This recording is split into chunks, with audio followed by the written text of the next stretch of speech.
the National Hurricane Center bumped the probability up to 70%, and then by 8:30 they had classified it as Tropical Storm Bertha, just 30 miles offshore. And so we're like, oh, okay. So this is happening, and yeah, it came ashore. It was had some pretty good wind gusts. The buoy at the Edisto buoy went to 59 miles an hour, which was pretty good. 30, 40 mile an hour wind gusts, some scattered power outages, especially as you got into Myrtle Beach. Wasn't that bad. We've had way worse. We had tornadoes last week, right? And we had even heavier rain. Of course, we had flooding downtown, as we often do, but we had that even worse last week. So, again, we kind of knew that there was going to be something here. The fact that it got named when it did, was kind of like, okay. But you could see it. I mean, you could see it coming together on the radar. And that guy, it started developing a little eyes like, wait a second. You start to see that as expanding out from being this water spout producing supercell to something a little bit more, a little bit broader. So, it was caught us by surprise a little bit as far as that development. But again, we knew that this was going to kind of be how it went. There was nothing really surprising about that part. No major problems here in Charleston aside from the flooding that we're used to. But now it's just going to go up the gut and send a bunch of rain up there. We did set a rainfall record at the airport today, 2.08 inches, new record. Breaks a record set in 1977 of 2 inches straight on the dot. So we got another pretty good deluge of rain after the bone dry start to May. So yeah, it was an interesting day. I'm still getting comments tonight on Twitter and Facebook saying, "Is like, oh wait, there was a tropical storm? What?" It's like I was too busy. My favorite one right here is I was too busy disinfecting everything to know that there was a tropical storm. So to give you a general idea of what kind of event Bertha was here, really wasn't that big. But did you say that we're up the gut? Because that's what I took away from what you just said. Yeah. Well, I mean, it's rather, you do a little football analogy here. We're just going right up. It's doing the old Hugo. God, the track parallels to Hugo were kind of fascinating, actually. Fortunately, there were no parallels as far as intensity, so that was good. So that got some locals, buzzing a little bit as far as like, ooh, that looks familiar. We've seen that before. But yeah, at landfall, the Hurricane Center said it had 50 mile an hour winds. Now, Shea Gibson, our panelist, he helps maintain a pretty dense mesonet of weather stations here, and really along the southeast and with weather flow, and they didn't see anything like that. So it'll be interesting to see kind of what the postmortem looks like on this. I'm going to be very interested to see how this goes. I know that, and I'll tell you what, it's like the local weather service had everything, nailed down and ready to go. And so to switch to tropical mode just on the fly like that, usually they have some time to prepare for that. Today they had to just flip-flop into tropical operations, and kudos to the weather service in Charleston for making that just so seamless. They did such a wonderful job keeping everything flowing, keeping everybody informed. So not an easy day for anybody in weather, to put it mildly. Well, Brad, your colleague to the south, Chief Meteorologist Efron Afante at WLTX, had a graphic. I was just looking to see if he tweeted it. I saw it on the air earlier that kind of just did a timeline, and I'm going to paraphrase because I don't have it in front of me, but it was essentially 5:30 advisory, 20% chance, 7:30 advisory, 70% chance, and then somewhere at like 9:30 it was like landfall. Jared mentioned the tornadoes. I think when that 70% came out, it was probably already a tropical system. Probably. They needed to get a little bit closer for all those sensors, I guess. Yeah. It brings up a good point. I think Jared was exactly spot on. It's funny how this just getting a name makes a big deal of it, but literally the forecast and impact, nothing changed. It's like I joked all day. It's like, hey, our rain now has a name. It's like pretty much, we were forecasting the flood threat. The timing was exact.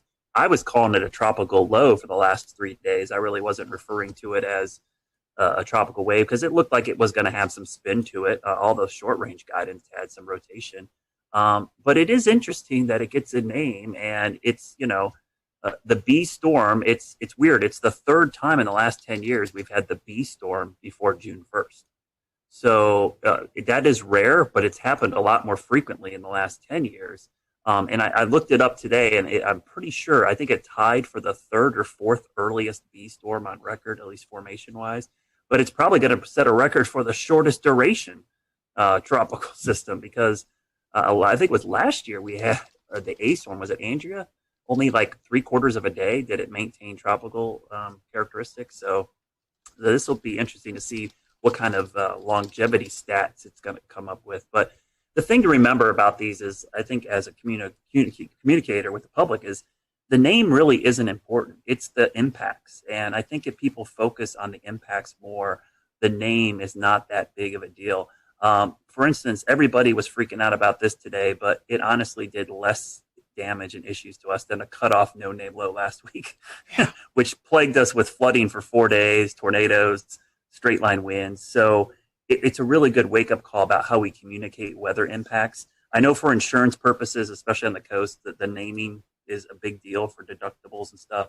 But in the grand scheme of things, the overall impacts did not change at all just because we gave it a name today. Can you talk about how last week's weather, and I don't mean to make any assumptions in the question, set us up for the flooding risk today, how it all kind of came together? Oh, I've been fascinated by watching the flooding. We had a lot of flooding in Charlotte, a lot of creeks, and I saw a couple creeks come up with only 1.25 inches of rain. That's almost, I never seen that happen. The problem was everything's saturated. That 1.25 inches of rain went right into the creek. Nothing soaked in. So we had several creeks flood almost instantaneously because of the 4 to 6 inches of rain we had last week. There's just, it's like a wet sponge, trying to clean up a wet table with a wet sponge. You just spreading the water around. You're not really soaking anything up. And so today we actually set a rainfall record as well. I'm glad Jared brought that up because I had to check. In Charlotte, we did set a rainfall record for today as well. 1.55 broke, or 1.64 broke the old record of 1.55 in 1981. So I think that's the 9th or 10th 1 inch or more rainfall in a day this year. I think that's a record for this early in the year as well. So yeah, last week's rain really set the table for the flooding issues today. And we're going to see a lot of the creeks and streams continue to rise in the next 24 hours because this is all running off back into the Catawba, the Rocky River. It's flowing into the PD. I bet you're going to see some pretty substantial and surprising crest on some of these rivers because people don't expect the little bit of rain we got today to cause a quick jump in water levels. And just watch any of the storms that pop up the next 2 days. They'll be more scattered, but any one of those is probably going to produce flash flooding pretty quickly. I've been doing a lot of talking in this episode. I want to just pause for a moment and see if anyone else wants to hop in so I don't steal all the questions. I'll just say, normally with these tropical systems, the foothills really, we really wring out the moisture, but it's not been too bad up this way. It's more like Brad said, along the 77 corridor onto the east where most of the flooding has been. Last week, it was a lot of rain as well, but we didn't see as much flooding because of the breaks and things that happened. We didn't see a lot of flash flooding. So we've got lucky, but like Brad said, I think it's time to dry out for a few days. It's been awful saturated. The good news too is this thing was moving. If it was 6 miles per hour slower, I think we would have major issues in the Charlotte area because we started seeing the water come up real quickly right at the tail end of that last rain band. If it stuck over us a little bit longer, I think we would have a lot of water rescues and a lot of issues in Charlotte. So I think we got pretty lucky with that forward speed, almost moving 25, 30 miles an hour by the time it got up our way. I think what's interesting is one of the comments I've been getting a lot today, and I think this is always one that's kind of the public sees these early storms and they go, uh-oh, looks like a bad season. And then honestly, it doesn't really mean a whole lot for the season. I mean, we might go 2 months now without seeing another tropical system, though. I don't know. Next week in the Gulf looks kind of interesting. But I think it's one of those things, these homegrown systems early in the season, stalled fronts, MCVs that are over water. This is kind of par for the course. This isn't really all that crazy. The only thing that would have me concerned, and Jared brought this up, is how warm the water is in the Gulf Stream and in the Gulf of Mexico. I think the sea surface temperatures are something I'll be watching a lot this hurricane season. But, if we have a busy season and they're all fish storms, nobody's going to say anything about these later on in the season. And we'll remind folks that last week the Hurricane Center came out with their outlook for the season, and it was kind of at or above normal range. Yeah, it looked a lot like last season. Honestly, when you look at the numbers, it's almost like a regurgitation of last season's exact numbers we got. So, those above the seasonal forecasts get a lot of publicity, and there is some skill in them. Some of the forecasters do an amazing job, but the thing I always caution the public is the number of storms does not mean anything to you. One storm hitting you is a bad season. So I always bring up 1992, Hurricane Andrew, first storm of the season, one of the worst storms in U.S. history, the A storm. I think we ended up with 7 total named storms the entire season. But everyone will remember that season for Andrew. They won't. No one's going to go, 1992 was a great hurricane season. We only had 7 storms, So the number isn't always important. It's the 2 or 3 that end up affecting you that really defines the season, in my opinion. Brad, let me ask you a non-hurricane question, a lifestyle question for Charlotte and I think beyond. It's been raining so much lately, I haven't been able to get out and cut my lawn, tend to the garden. Oh, when am I going to be able to do that? I think this weekend, this cold front, I think this, if we didn't have all this rain and all this other stuff going on, we'd be talking a lot about this cold front in early June. I mean, it's going to, Monday and Tuesday, we're going to be in the low to mid 70s in Charlotte, morning lows in the 50s. That's the first 2 days of June. And dew points in the 40s, that's like heaven. So it is interesting to see that after this rainy pattern, we're going to get this great treat of weather to kick off the meteorological summer. So people will get the chance to mow their lawn and let their yard dry out. I've been pretty happy because my lawn looks amazing this year. If you do say so yourself. Yeah, we got so warm so early. I was able to get the fescue like in shape, and then getting rain. I haven't turned my irrigation on once. It's been amazing. The problem is just getting out in the yard to work on it. It's just been so wet. And if you're trying to do a garden, it's been tough. Your plants are getting drowned out. So this weekend things dry out, and next week looks a lot better, and we get back to typical summer weather. It looks like by the end of next week. I think pools will start opening, and now that we're getting to phase 2 of the reopening as well, I think people kind of want it to warm up and dry out so they can enjoy some of those summer activities. Scotty, we had a big NASCAR race kick off this past weekend in Charlotte. They got in the Coca-Cola 600. It went to overtime after a long weather delay, but there's still some more races they're trying to get in, right? Can you give us a weather sports update? Can you see the bags under my eyes? I mean, it's been a long couple of days. We had rain for the Coca-Cola 600, made it the longest race, 607 miles. I think it was almost a 6-hour race with that hour and about 15-minute rain delay. Tuesday and Wednesday, we got off without a hitch. Tonight, tonight we had rain ending around the 8 o'clock start time, but the problem was it's going to take about 2.5, 3 hours to dry the track with all the humidity around. So that would be a start time of about 11:30, and that's just not the best for folks who are wanting to watch on TV. So we're going to try again tomorrow evening at 7 p.m. out at Charlotte Motor Speedway. Weather looks good unless we get one of those pop-up thunderstorms around the area. So I'll be watching for some storms in the vicinity. Hopefully they all stay away from the track and we can get this race in, because they turn around in their shops on Friday and they head to Bristol, Tennessee on Sunday and Monday for this very condensed every other day, it seems like, racing right now for NASCAR to get called back up from all the missed races. It's like the baseball schedule, but for NASCAR. It is. I mean, and I was on a chat with the team out at Charlotte Motor Speedway, and they were all just dragging because it's long days. Teams come in early in the morning. They have to go through all the COVID screenings, and just makes for a very long day out the track, and then you have to deal with the rain. So I know they are ready for it to clear out and get the racing back underway. So yeah, we'll try again tomorrow night. Scotty, I think I was cracking up. We do a lot with NASCAR, and it's just so funny. We're going to cram all these races in the Carolinas in a 2-week period, and the 2 weeks we have it's like the wettest 2 weeks of the entire spring. It's funny. One of the folks we work with at the track, Brad, they said, maybe this is God telling us we shouldn't have started this early. I mean, it all made sense to have all these races regionally, but it's like, what a horrible time. It's like we've been just getting soaked and washed out. I did want to tell you one thing about Bertha, guys. I was just looking something up real quickly because I was thinking about it. The accumulated cyclone energy for Bertha look at this chart. The name Storm Day for Bertha was only half a day. I believe that is going to be a record for the shortest duration name. And 0.4 accumulated cyclone energy. So if you look at the chart here, it shows observed versus climatology. Even though we've had 2 early season storms, it's barely above climatology. So I've always liked looking at this metric because if you're not familiar with this metric, it basically shows intensity of storm and duration of storm. It comes up with a calculation called accumulated cyclone, or ACE. And I think it's a really good metric for trying to see how active a hurricane season is. So even though we've had 2 storms, you can see it's kind of accumulated cyclone energy of almost nothing. I was just looking because I had lost track of it, and I was like, is it still a depression?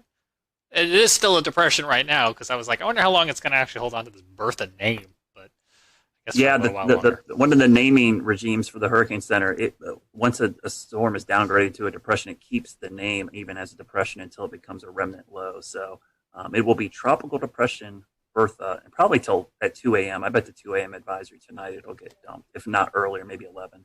It's still in there. Let's see. Yeah, 2 a.m. Thursday, it's still a tropical cyclone as a depression. And then 2 p.m. Thursday, if we're just looking at the cone mile markers, it's post-tropical depression Bertha somewhere over Pennsylvania, just to keep us on our toes.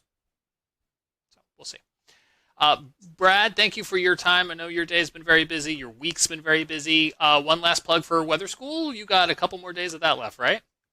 Yeah, 2 more days of Weather School. We will have, I believe if my numbers are correct, without our glitches, I think exactly 60 episodes of Weather School a DVD since box the beginning set of March.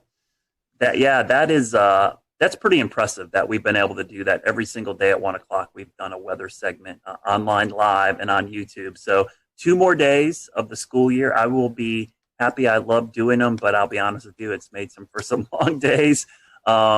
Especially when you have to get up and start at 11 o'clock producing this thing and get your day rolling, and then try to teach 2 kids in your house their homeschooling as well. So it's been an interesting. I love it, but I love the fact that it's all online, James. That's the great thing about it, is that archive is there now, and people can go back and use these. They're evergreen. They're going to be able to go back, and that playlist is on the WCNC's YouTube channel, and you can go watch them and use them for lessons in the fall, next spring, whenever. They're always going to be there. So that's the cool thing about it. Absolutely. Do want to acknowledge you guys have been working real hard on those. You've been doing some long days because you've still got television due until 11:35 at night. But yeah, WCNC.com/weather school will take you over to that playlist, and they'll live there forever. And so a lot of hard work, and now you've got this great archive that folks can utilize at any point.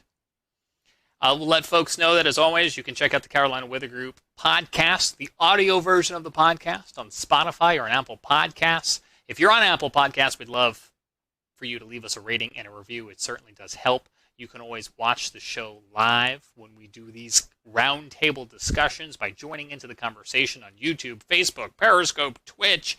And as I mentioned earlier, we're experimenting with a new nonstop channel called the Carolina Weather Net on YouTube. So you may see episodes just like this one repeating at a future time in a wheel. We will be back on all of our streaming platforms this weekend for the launch of SpaceX Demo 2.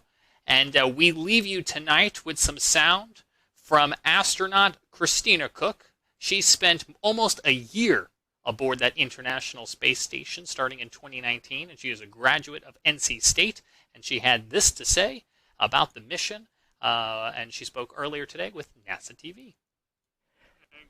Thank you, Marina. I now have the distinct pleasure of being joined by one of NASA's record-setting astronauts and a recent resident aboard the International Space Station, Christina Cook. Christina, thanks for joining us. Great to be with you, Dan.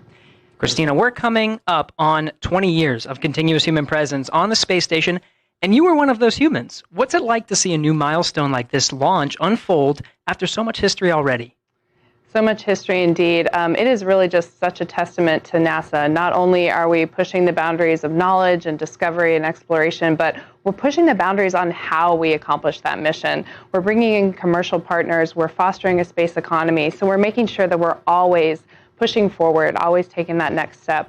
I think it's such a privilege to be part of an organization that recognizes if we're not actually making steps and innovating every single time we do this, then we're not truly answering humanity's call to explore and to push those boundaries.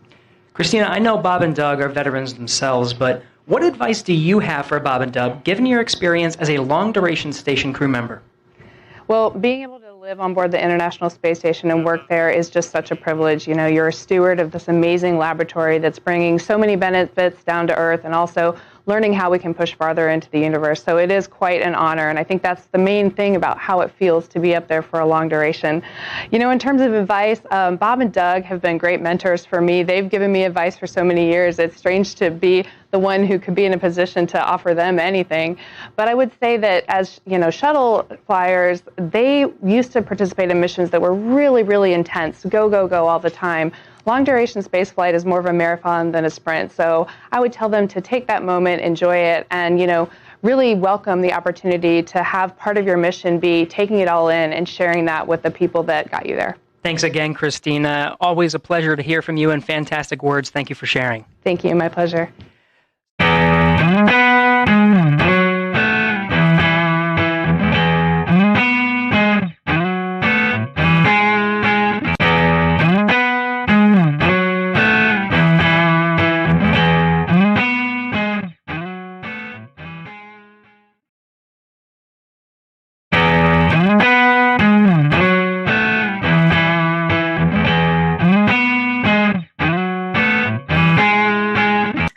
Welcome to the Carolina Weather Group. We're happy to have you this evening, and we want to bring in Alex Forbes, meteorologist student at Mississippi State University. And Alex has got a really cool project that he's been working on and was able to present over the last few months, and we're happy to have him on tonight. We're going to be talking about the SPC and the different risk levels. You know, sometimes you hear us talk about marginal, slight, moderate, all that good stuff. Well, Alex was able to interview you all with some assistance from some meteorologists and kind of get a better understanding of when we mention these things, what do you actually learn from it? So tonight we're going to be talking about that, some of his findings. We'll let Alex promote his social media towards the end of the show. So if you do have any questions that you'd like to tweet towards him, you can send them his way, and he can maybe help you out a little bit more with some of his research. So Evan, I know you and I, we're excited to talk about this. We saw this project a couple of weeks ago presented, and we're ecstatic to have Alex on with us tonight. So, Alex, before we kind of get into the meat of the subject, first-time guest with us, so we want to thank you for that. And we always ask the first-time guest question: how did you decide this is what you want to do? How did you catch the weather bug? So for me, it was first grade. It was March. There was a line of severe storms that came through Metro Atlanta, and I still don't know to this day whether or not it was a tornado or straight line winds. We were never surveyed, so I don't know.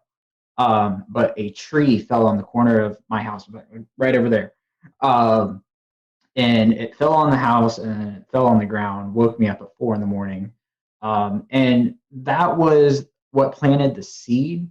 But I didn't really start to get into weather meteorology until about 4th or 5th grade. And it just evolved over time.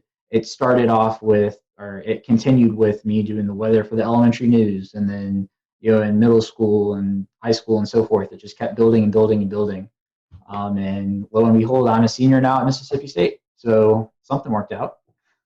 So in Georgia, I know Georgia has the meteorology program. What made you decide to go to Mississippi State? Yeah, so I want to do TV. Georgia has a fantastic geography program of which meteorology is a part of. They just recently added the meteorology degree, but you know, Mississippi State is known for broadcasting, and that makes a difference. Plus, you know, it's not exactly far from me. Mississippi State's, or Starkville is about 4.5 hours. You know, it's close enough, and you know, their scholarships they offer for out-of-state students is fantastic. So it really became a no-brainer. As a Florida Gator fan, I'd much rather cheer for Mississippi State than the Georgia Bulldogs. I know James won't be happy about that. Well, you know, it's a matter of fact. So that's right. That's right. Well, let's before we get in trouble, let's talk about what you've done some research on. The Storm Prediction Center. Alex, we see these outlooks posted, especially in the spring and summertime, thunderstorm outlooks with severe weather. So you decided to kind of dig into it and kind of, ask the public what they think of these words that we tossed out. But before we kind of get into your research, We'll return to Best of the Carolina Weather Group in a moment. Now your Carolina weather forecast. Here are today's forecast high temperatures for North Carolina. Here are the forecast lows for tonight for North Carolina. Here are tomorrow's forecast high temperatures. And here's forecast rainfall across North Carolina tomorrow. Here are the forecast highs for the day after tomorrow.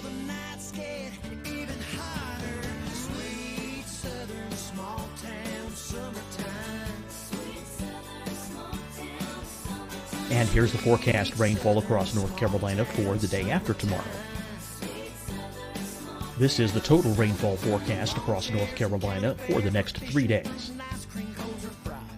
Here's the severe thunderstorm outlook for today from the Storm Prediction Center.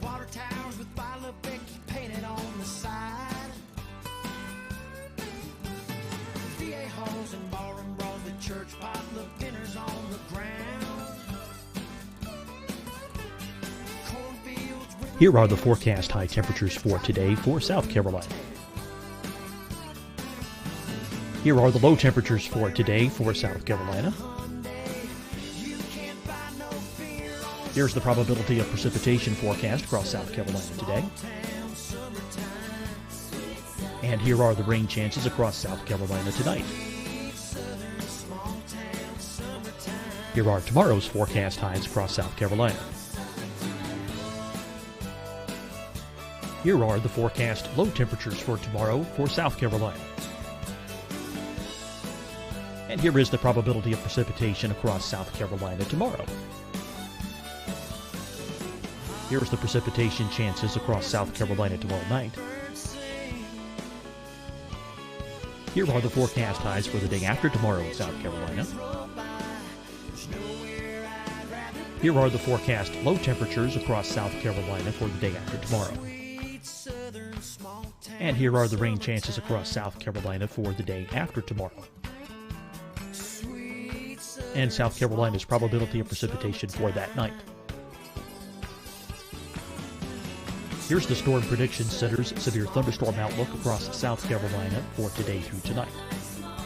Here's the Storm Prediction Center's severe thunderstorm outlook across South Carolina for tomorrow and tomorrow night.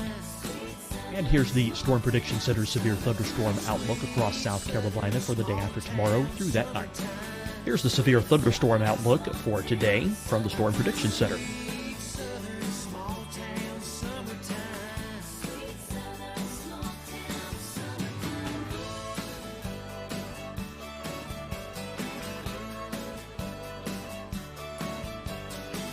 And now here's a live look at weather radar across the southeast. Fight the spread and take a stand against coronavirus. Wear a mask in public. Stay at least 6 feet apart from others. And get tested. Join us and fight the spread. Visit scdhec.gov/COVID-19. Getting tested for COVID-19 helps you to take the steps needed to protect yourself, your loved ones, and your community. Find the testing location at scdhec.gov/COVID-19 testing. Deciding when to wear a mask isn't about who you know or how well you know them. Just ask yourself, will I be with anyone I don't live with? If the answer is yes, get behind the mask. Help slow the spread of COVID-19. Get behind the mask. Learn more at covid19.ncdhhs.gov. Hi, everyone. I'm Dr. Mandy Cohen, Secretary of the North Carolina Department of Health and Human Services. And when you follow the 3 W's, you protect your family and your neighbors from COVID-19. When you leave your home, practice your W's. Wear a cloth face covering, wait 6 feet apart, wash your hands often. Wear, wait, wash. We're in this together. Stay strong, North Carolina.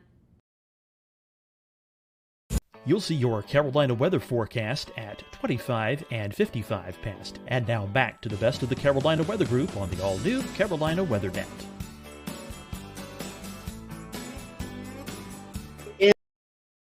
into each category. I know you had to do some research about those categories and basically kind of what kind of weather we see with those. Can you talk to us a little bit about those categories and what they mean, and maybe then we can lead into some of your research? Yeah, so the Storm Prediction Center issues convective outlooks. You might know them as the avocado maps. Typically, it's a green region with a yellow region inside of that, with an orange region inside of that. Sometimes you get the moderate, which is the red, and the high, which is the pinkish purple color. So what I did was a belief that has existed among broadcast meteorologists for a long time is that the names don't work. So marginal you might see a storm. If you do, it could be severe. There's a certain percentage assigned to each of these that's arbitrary, and it doesn't mean a lot to the public, so I'm not even going to get into them because they're meant for meteorologists. Slight is a step up from marginal. You'll probably see storms. A couple of them might be severe. Enhanced is, okay, there's going to be storms. Probably half of them, give or take, might be severe. Moderate's like, okay, this is serious. There's going to be storms. They're probably going to be severe. And high is, there's storms. They're going to be severe. There's going to be, in most cases, tornadoes. Loss of life is a concern, so forth. But the other thing I would point out about them is that when these categories were updated in 2015, they're not equally weighted. Right? So the marginal was the old C text. It wasn't a category before this. It's not like an old slight is now marginal. It's new category. Slight was split into two. They kept slight for the lower end of the threat, and they added enhanced for the upper end. And then moderate is still moderate, and high is still high. So if you jump from a slight to enhanced, that's not the same from jumping from an enhanced to a moderate. And that's part of what confuses a lot of people, is that meteorologists understand that an enhanced to a moderate is a much bigger jump from a slight to enhanced. People see, the lower category to the next category, and they say, okay, just another notch higher. So that's pretty much it in a nutshell. The other thing I will add is, in recent years, the Storm Prediction Center has begun to acknowledge a number system in association with the words. You'll see that on a few of their graphics, but it's not widespread use yet. So you reached out to the public to kind of do a survey and to see how people were handling the threats and interpreting all of the different lingo that's associated with them. What led you to choosing the Southeast as your kind of study group area? Yeah, so there's been studies in the past that show the Southeast United States is emerging as the new tornado hotspot within the United States. A lot of severe weather studies are based out of the traditional tornado alley: Oklahoma, Kansas, Nebraska, Arkansas. Also, I live in the Southeast. I want to know what people around me think. I want to work in the Southeast. I want to know what my potential viewers one day think right now. I think there's a tremendous value added about knowing that the data is from a specific region, so such that I am not conflating people's understanding of the outlook terminology in Georgia versus New York, because we get convective outlooks almost every day in the spring and summer. In New York, they get them 5-10 times a year, maybe. That's an estimate. I don't know for sure. So I think there's tremendous value added in having a specific area and understanding that and what those people think in that spot. So what'd you find? I know that's kind of a big question with a big answer, but tell us about it. 4,000 responses culminated into this. And the headline is that what meteorologists, the hierarchy of the words that the Storm Prediction Center uses, that the meteorologists understand, is not understood by the public. Now, I will throw this caveat in there, in that the convective outlooks technically are not designed for the public. They never were. They still aren't. They are designed for meteorologists to take and then interpret and relate to the public. But that does not negate the fact that they are used on TV channels, social media, everything that the public sees almost in terms of weather on a regular basis. So what the biggest thing is that the current hierarchy, the marginal, slight, enhanced, moderate, high, is what the SPC uses, and what the public perceives as the hierarchy of those words with no context is slight, as the first level, marginal, which is the second, moderate, the third, enhanced, which is the fourth, and the fifth being high. So the high is the only category that translates from one to the other. So it's a problem. The results even surprised me to an extent. I expected the moderate and enhanced flip, but I did not expect the slight and marginal flip. It's something that needs to be taken into account, because whether we like it or not, the public has become the primary consumers of the convective outlooks. And if there's a disparity in what people believe, especially when it's conveying life-threatening information, perhaps days in advance, it matters.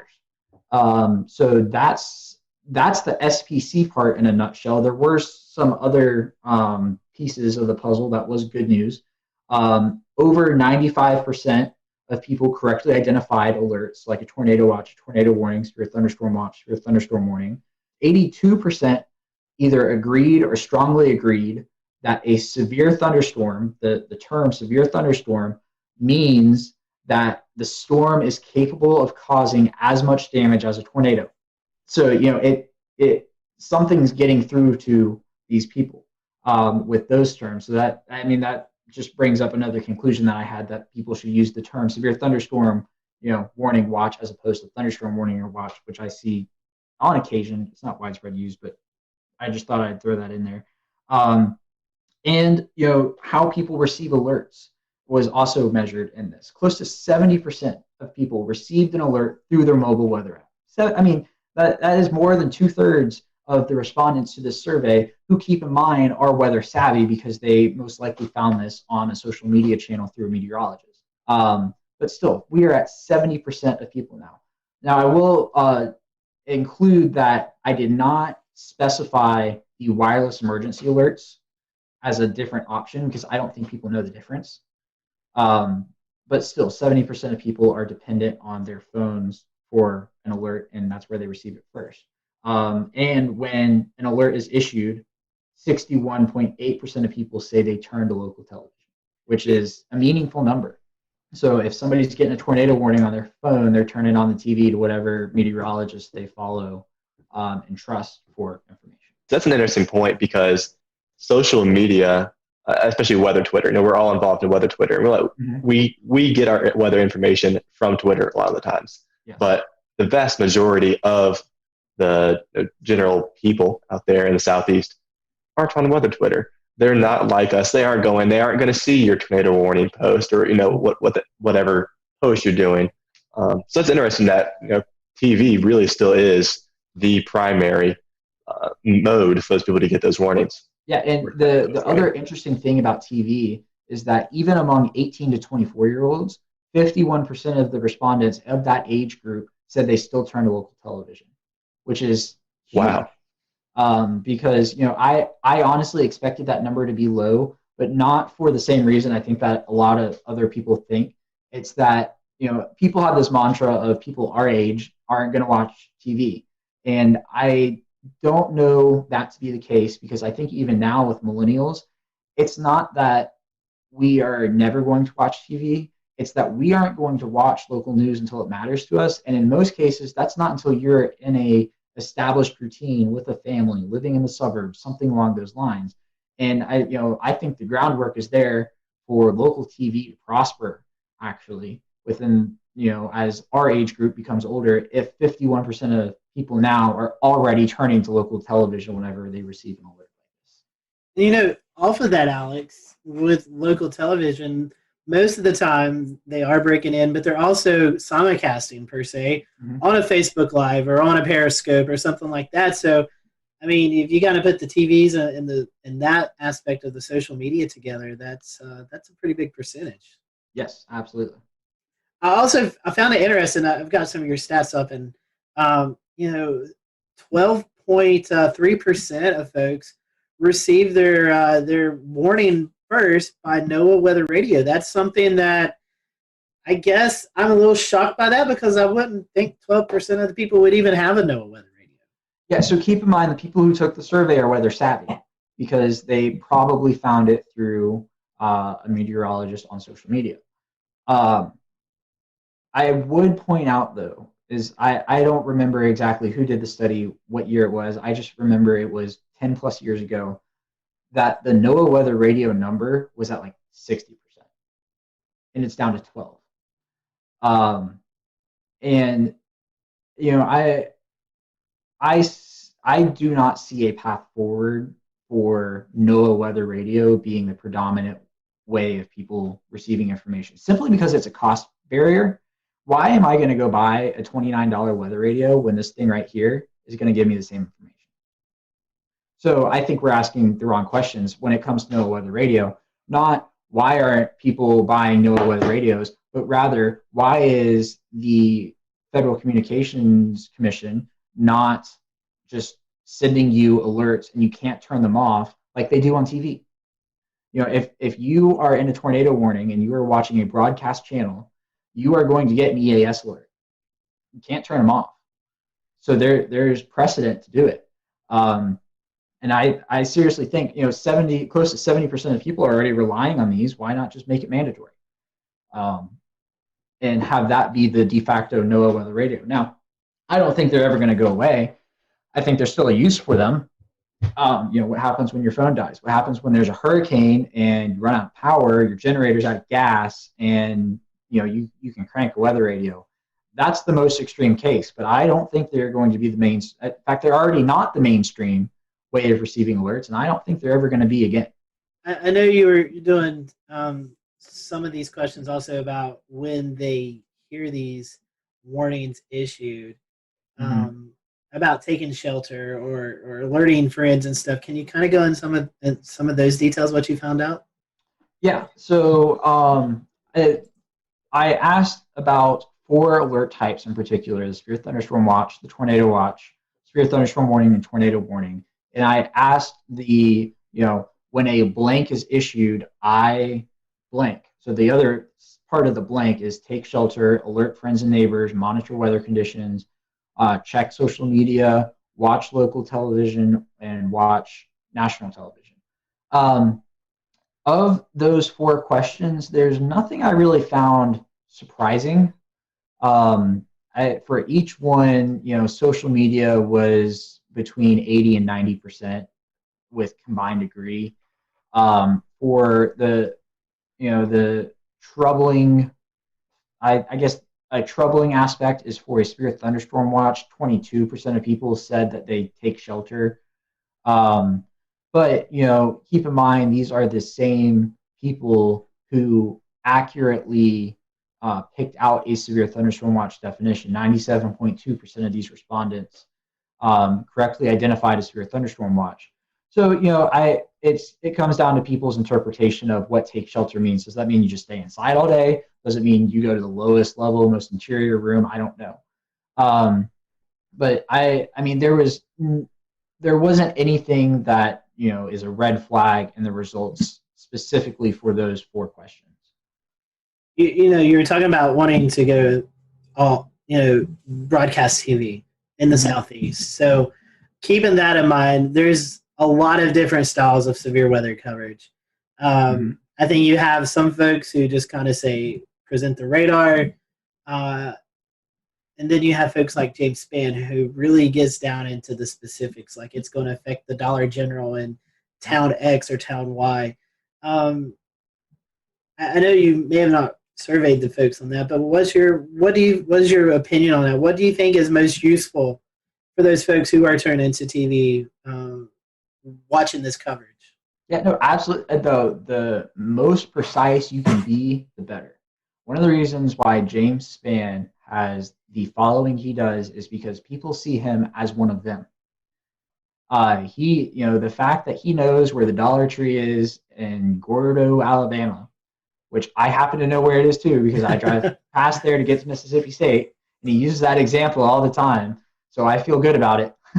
It matters because, like I said, people feel like he's one of them, but also he knows the area. It adds validity to his call to action of, okay, you know, I know where this is and I know where it's going. And if he can tell somebody, you know, I know where it's going and I'm telling you now in, you know, Coleman, Alabama, if you are on Main Street, people trust him. And that's what it comes down to, is who do you trust?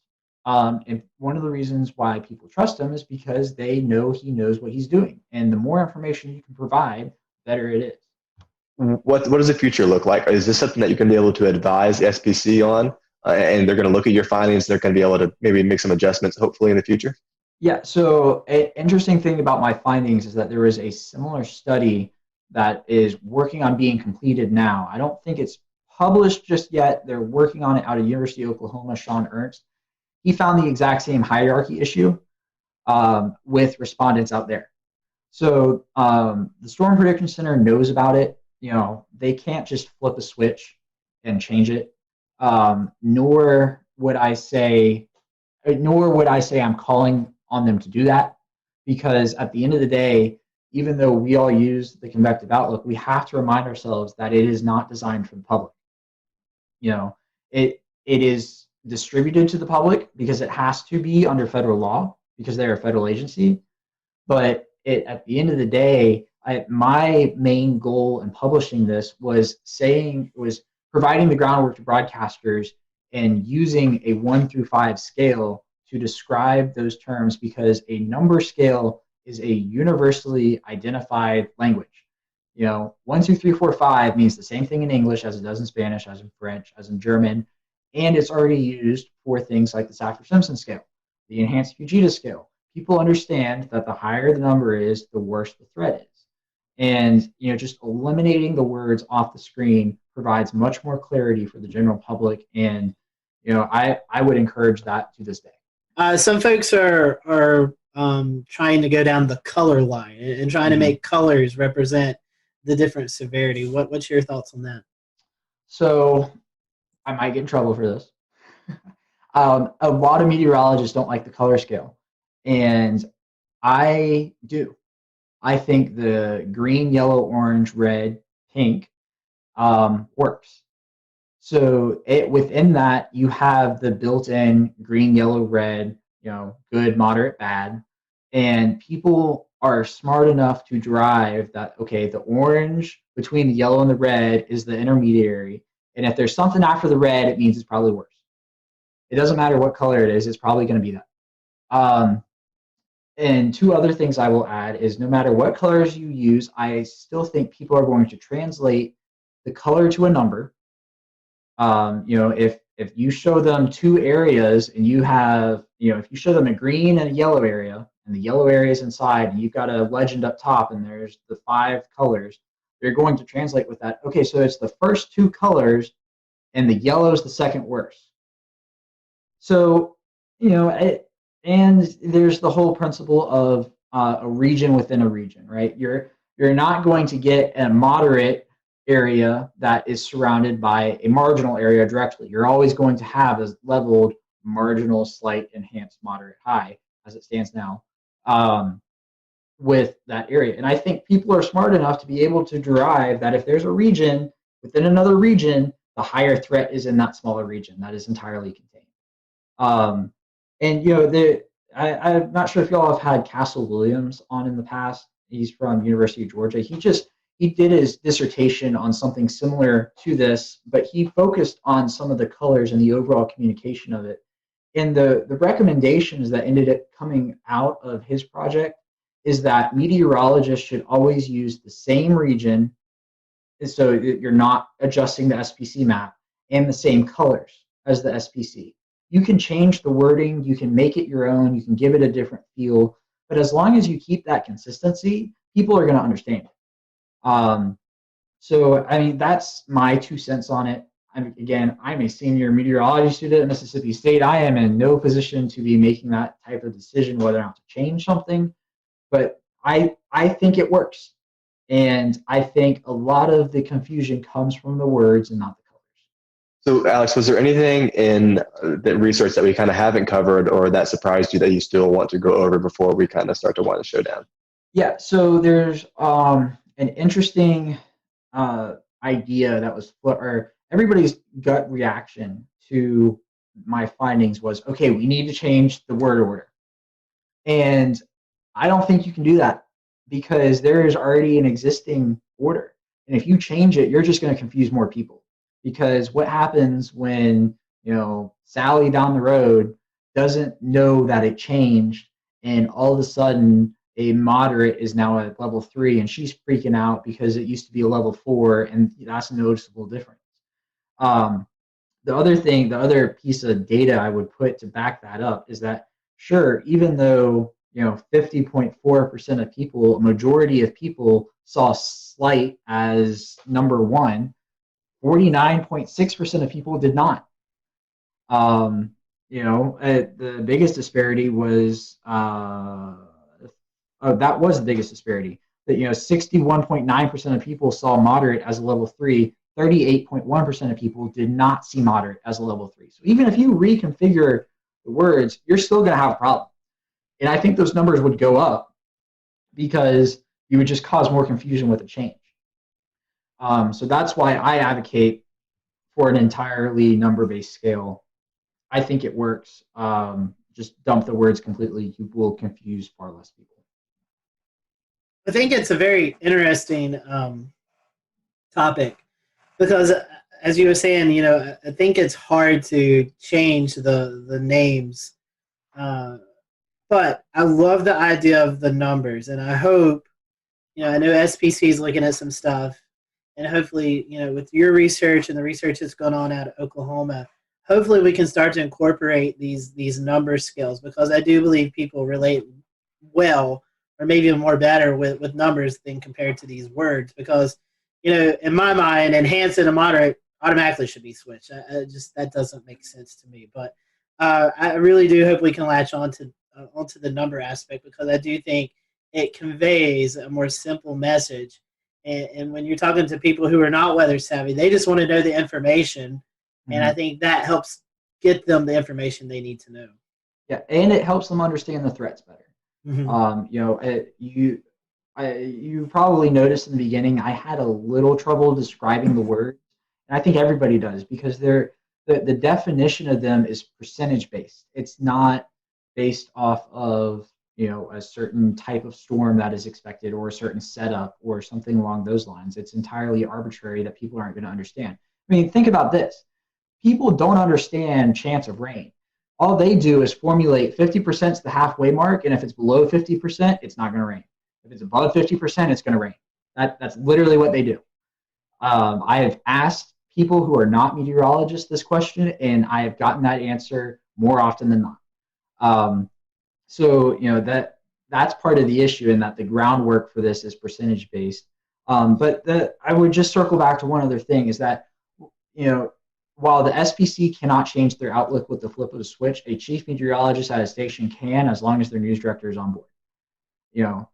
I will use Atlanta as an example. Even though I was an intern at Fox 5, what they do is they show the numbers and the words, which is most common for now. We're working on that. Channel 2 WSB here in Atlanta has dropped words completely. All they do is show the colors. They use a slightly different color scale. Not going to get into that, but on the screen, they literally type out level 3 risk, and then they list the threats. At NBC, the NBC station here, they do the same thing. They show the words and the numbers. And the CBS station has dropped the words. They show the colors with the 1 through 5, and they bookend it with low and high, which could also work. But it just goes to show that there should be a consistent message. I think the consistent message should be the colors, and I think everybody's or the numbers, not the colors. Well, I mean, yes, the colors, but for my perspective, the numbers. I think everybody's on board with it. They were just afraid to drop the names. And I am saying drop the names. Well, Alex, we definitely appreciate your time and this research that you've put in. I know it's getting some attention, and we're happy to have you on the show tonight. We want to wish you well there at Mississippi State. And for those who may want to learn more about this project, or just kind of follow you throughout your career, how can they follow you? Yeah, so on Twitter, it's at AForbesWX. On Facebook, if you just search my name, Alex Forbes, my page will pop up. And on Instagram, same as Twitter, at AForbesWX. I have a drone. I love to fly drones. Half of my tweets and Instagram videos are drone videos. We'll return to Best of the Carolina Weather Group in a moment. Now your Carolina weather forecast. Here are today's forecast high temperatures for North Carolina. Here are the forecast lows for tonight for North Carolina.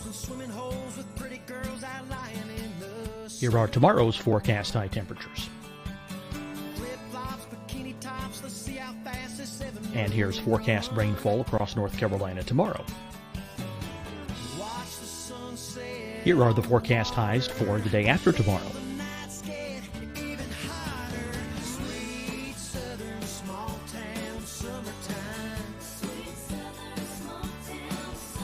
And here's the forecast rainfall across North Carolina for the day after tomorrow. This is the total rainfall forecast across North Carolina for the next 3 days.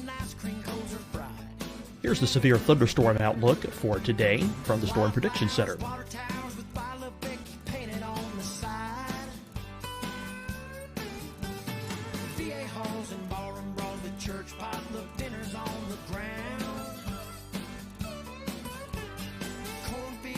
Here are the forecast high temperatures for today for South Carolina. Here are the low temperatures for today for South Carolina. Here's the probability of precipitation forecast across South Carolina today. And here are the rain chances across South Carolina tonight. Here are tomorrow's forecast highs across South Carolina. Here are the forecast low temperatures for tomorrow for South Carolina. And here is the probability of precipitation across South Carolina tomorrow. Here's the precipitation chances across South Carolina tomorrow night. Here are the forecast highs for the day after tomorrow in South Carolina. Here are the forecast low temperatures across South Carolina for the day after tomorrow. And here are the rain chances across South Carolina for the day after tomorrow. And South Carolina's probability of precipitation for that night. Here's the Storm Prediction Center's severe thunderstorm outlook across South Carolina for today through tonight. Here's the Storm Prediction Center's severe thunderstorm outlook across South Carolina for tomorrow and tomorrow night. And here's the Storm Prediction Center's severe thunderstorm outlook across South Carolina for the day after tomorrow through that night. Here's the severe thunderstorm outlook for today from the Storm Prediction Center.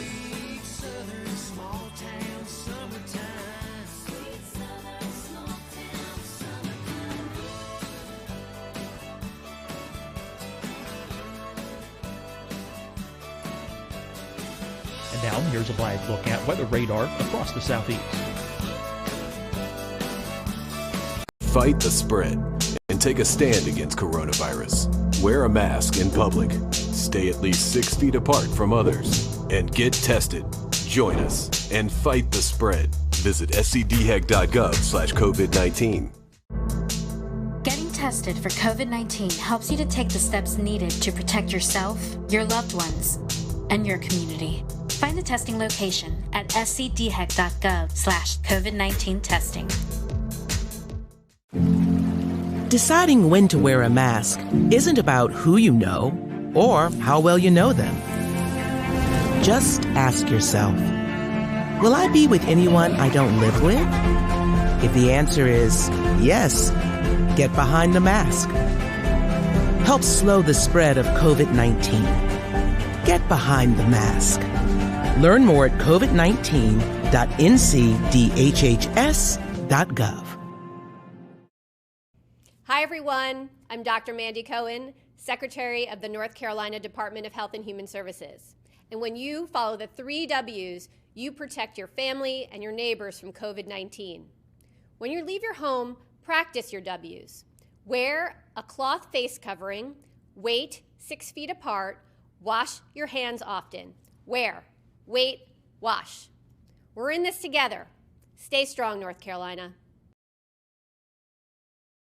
You'll see your Carolina weather forecast at 25 and 55 past. And now back to the best of the Carolina Weather Group on the all-new Carolina Weather Net.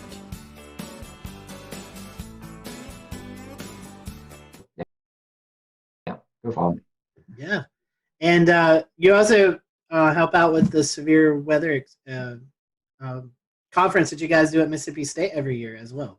Yes, except for this year. That's right. That's right. Yeah. Yes, it's a lot of fun. We've had some fantastic people. We had the National Weather Service director come out to Starkville last year. We were going to have the National Hurricane Center director this year, but our conference was scheduled for March 22nd and 23rd, I think, or 21st and 22nd, one of the two. So obviously that got whacked. And we did not have it because it was in that awkward period of time where nobody really knew what was going on. And we didn't have the time to move it online. So we just, skipped it this year. It will be back next year, Corona, as long as that's gone. Fingers crossed for that. But, it's a lot of fun. If you can make it to Starkville, I certainly encourage everybody to come, especially, Mississippi State's alumni network is huge, and it's the perfect opportunity to get somebody else to pay for you to come back to Starkville. That's right. We'll leave it there. Alex, again, thank you so much for being with us, and thank you for watching the Carolina Weather Group. We'll see you next time.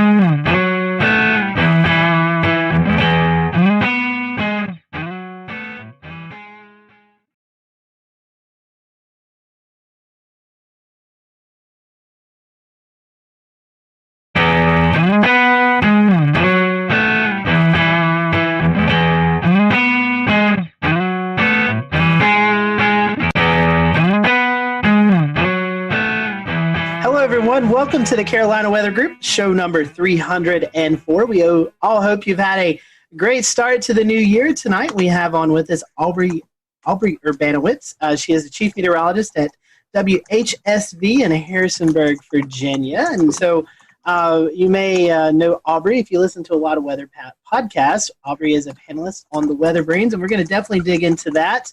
But tonight we're just going to get to know Aubrey and what got her hooked. She's got an interesting story about joining the meteorology field. So we appreciate you watching tonight. If you have any comments, just send them to us on our Twitter page at Carolina WX Group, or you can comment on the stream that's going on right now. So Aubrey, welcome to the show. Thanks so much for having me, guys. I appreciate it. It's nice to, kind of cross podcast.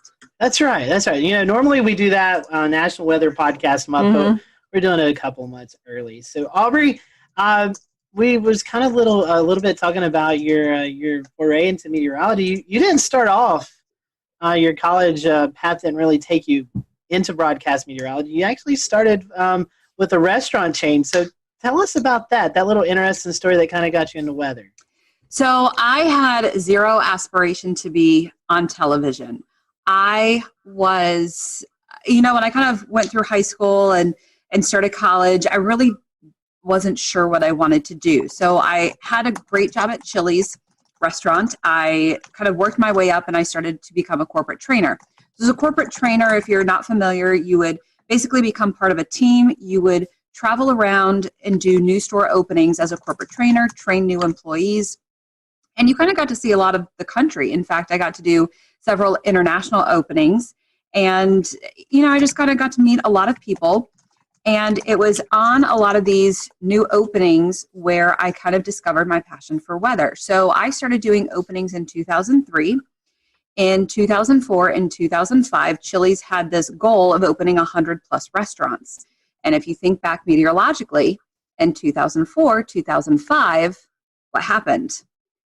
Hurricane season. 2004, that's when Florida was almost wiped off the map by all four hurricanes. I was in two of the four. Hurricane Katrina was kind of a turning point for me, really. I was sent back to Louisiana to help rebuild some stores after I had been there and evacuated. For Katrina, I was there during Rita and ended up being there for 3 months. I was in Louisiana so long, they ended up starting to take state taxes out of my checks. So after that, I went back to, I was living in Johnson City, Tennessee at the time, and I went and saw Mark Reynolds at WJHL, who responded to an email that I had sent and brought me into the TV studio, and I asked him questions, and I wanted to be behind the scenes. I thought maybe, you know, producing, I can make graphics, I was good with computers, and he said, there's no jobs in that, you need to be in front of the camera. And I said, oh, that's not me, that's not what I want to do. And he said, you can do it, I think you can do this. And he said, I want you to take a look at this program, and he pointed me in the direction of Mississippi State.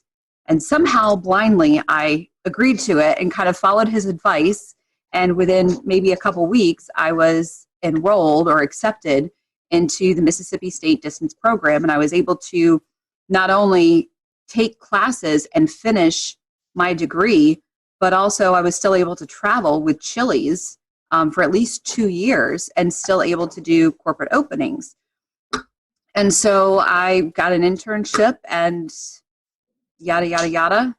I got my first job at WHSV in Harrisonburg, Virginia, and fell in love with this place. Absolutely never intended to be here past my 2-year contract, and re-signed, got promoted. Here's the thing. I got promoted to a Monday through Friday position from weekends after, I think, 7 or 8 months.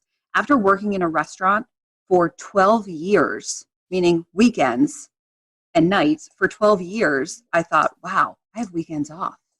The rest is history. And I could not have asked for a more amazing place, a beautiful area. And now my brother moved here 4 years ago. My parents just moved here in May. So now I've got family here, which a lot of meteorologists, you know, unless you move to your home market, you can't say that. So I just feel very blessed and kind of lucky. Now, Aubrey, you mentioned that you had no interest in going on TV. So none. One industry into a completely different industry. Where did you gain your experience on how to get yourself ready to go on camera and do live weather forecasting? Is that something you learned along the way? I know there's probably some folks that'll be watching that might be interested in seeing how you transitioned into that to get your confidence level up to be able to forecast on camera. So it was all the leadership in Chili's. It was the training role that I had. Working for Chili's for so long, I knew every item. I was quality control. I knew exactly what little details went on every single menu item. I could recite that menu backwards and forwards. I could teach.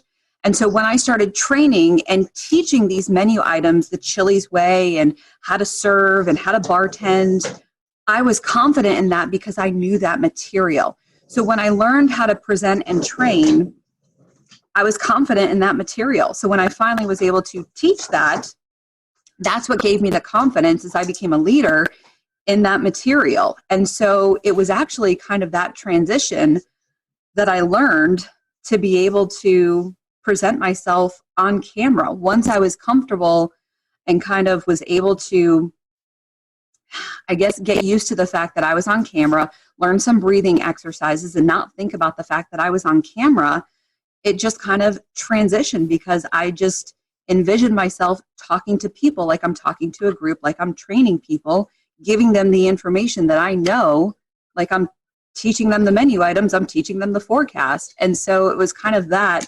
You think it's two completely different worlds, but it's actually kind of very similar. So that's how I transitioned because I had absolutely no desire to be on camera. I was never a theater major. I was never a singer. I was never a performer. I was a dancer, but that was when I was a kid. So, I never ever would have imagined I would have been on television, and now I can't see myself doing anything else. I love that history. I love how you put yourself on the fast track through that whole process. I can see. So going through the program, getting your meteorology degree, getting a job, it's something you became passionate about very quickly. So I'm assuming you probably have some favorite areas of study, maybe some research or favorite topics of meteorology. Would you like to share some of those with us?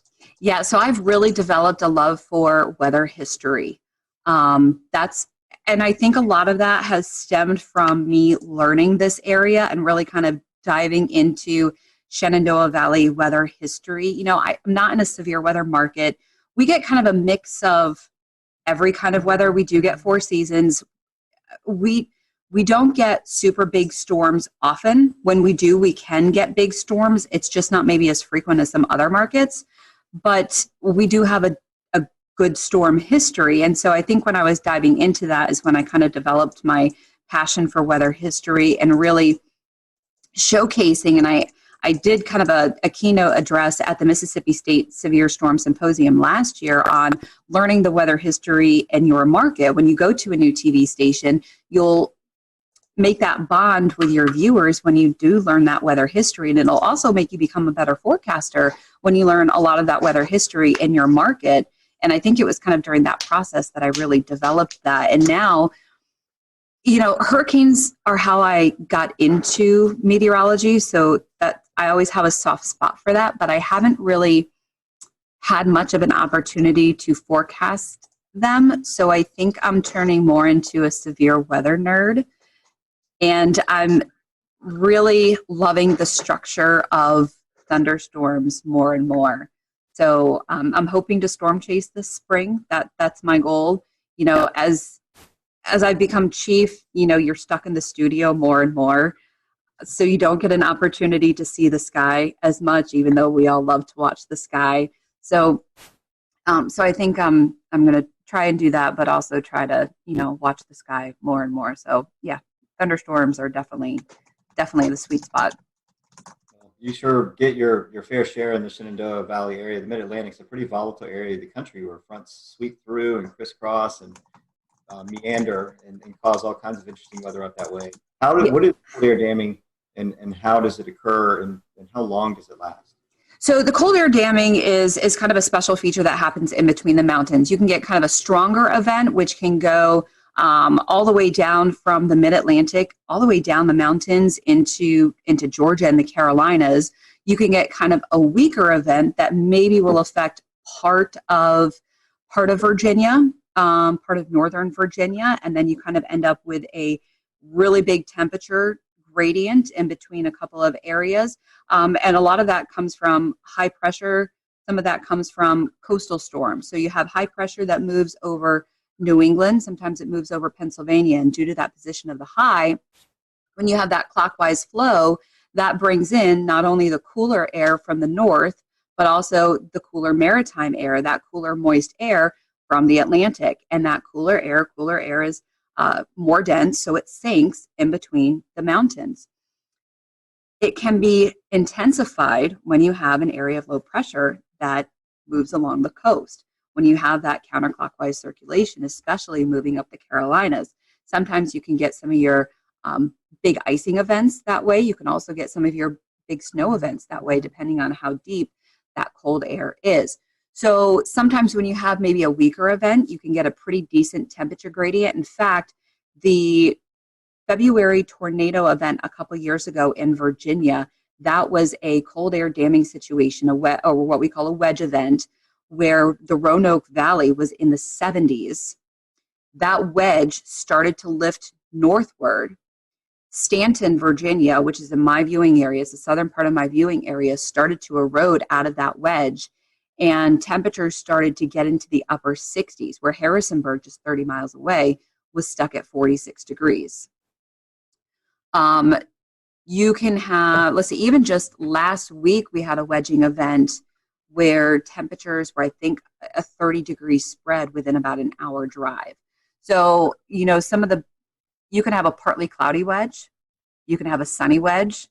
Most times you have low clouds, stratiform clouds, a lot of drizzle. And then, of course, in the wintertime, you have to watch for your precipitation because you can get a lot of icing events. But temperatures are very interesting when you're forecasting the wedge. You know, I've learned that whatever you forecast, you know, drop it another 10, 15 degrees. Hey, Aubrey, yeah. I was wondering, Ben, your newest meteorologist back there, have you prepared him for the wedge? I mean, does he know what he's getting himself into? I have not prepared Ben for the wedge fully yet, although the good news is they're asking if I've prepared you for the wedge yet. The good news is Ben is from Richmond, and Ben also went to Virginia Tech. So Ben is also familiar with the wedge. So. He's good then. He's good. Yeah, so he definitely knows. But, kind of the key to the wedge is to follow the dew point. You'll do a lot better if you can follow the dew point at least. And whatever the model's think and you doubt, just drop it another 5 degrees. That's always a safe bet. So, Aubrey, I want to reverse one of Shay's questions from earlier and ask, so the Shenandoah Valley has unique, interesting weather, but also some difficult systems that are just hard to forecast. What are some of the hardest systems to forecast in the Shenandoah Valley? Well, even something like today, we had a shortwave trough kind of rotating through behind yesterday's storm. And a lot of times when we have that happen, or we have a trough coming through after a cold front, we get this wonderful blast of upslope snow showers or the orographic lift across the Allegheny Mountains. So where I am in the Shenandoah Valley, we average about 20 to 25 inches of snow a year. Within a 2-hour drive, the Alleghenies average 100 to 110 inches of snow a year. So you have quite the difference with they get lake effect snow all the time. So when you have these shortwave troughs moving through, or you have the orographic lift, especially when you have strong wind, and just enough of that maybe vorticity or upper level energy rotating through, you can get these snow squalls, these snow bands. So you have to watch out for those. And what happened this morning was I expected some of those snow bands. One, it was more intense, and two, they dropped a lot farther south, about 45 miles further south than I expected. So I'm always cautious of those, and so it's kind of just more about communication, because a lot of times the models don't fully pick up on those. You have to kind of watch for the hints. And so it's kind of one of those things where, okay, I'm looking for some snow squalls. Maybe I'll kind of generalize it instead of specifically saying, okay, I'm expecting some of these mainly in the Northern Valley. Maybe I'll say, this is what's possible tomorrow. This is what snow squalls are capable of. And, if you get in a snow squall, it can drop a dusting to an inch in some areas. But if you don't get one, you're going to have sunshine. So I think the snow squalls are definitely a little bit challenging. The other thing is precipitation, because a lot of surface fronts don't give us anything. If there's not that upper level oomph, if we don't get, shortwave energy, if we don't get a jet streak, if we don't get any sort of vorticity or any sort of upper level support, the front just fizzles and we just don't get any precipitation. So because of downsloping can really kill a lot of our precipitation. So that's always challenging unless you have a derecho coming through, like in 2012. So that's always a challenge, is precipitation.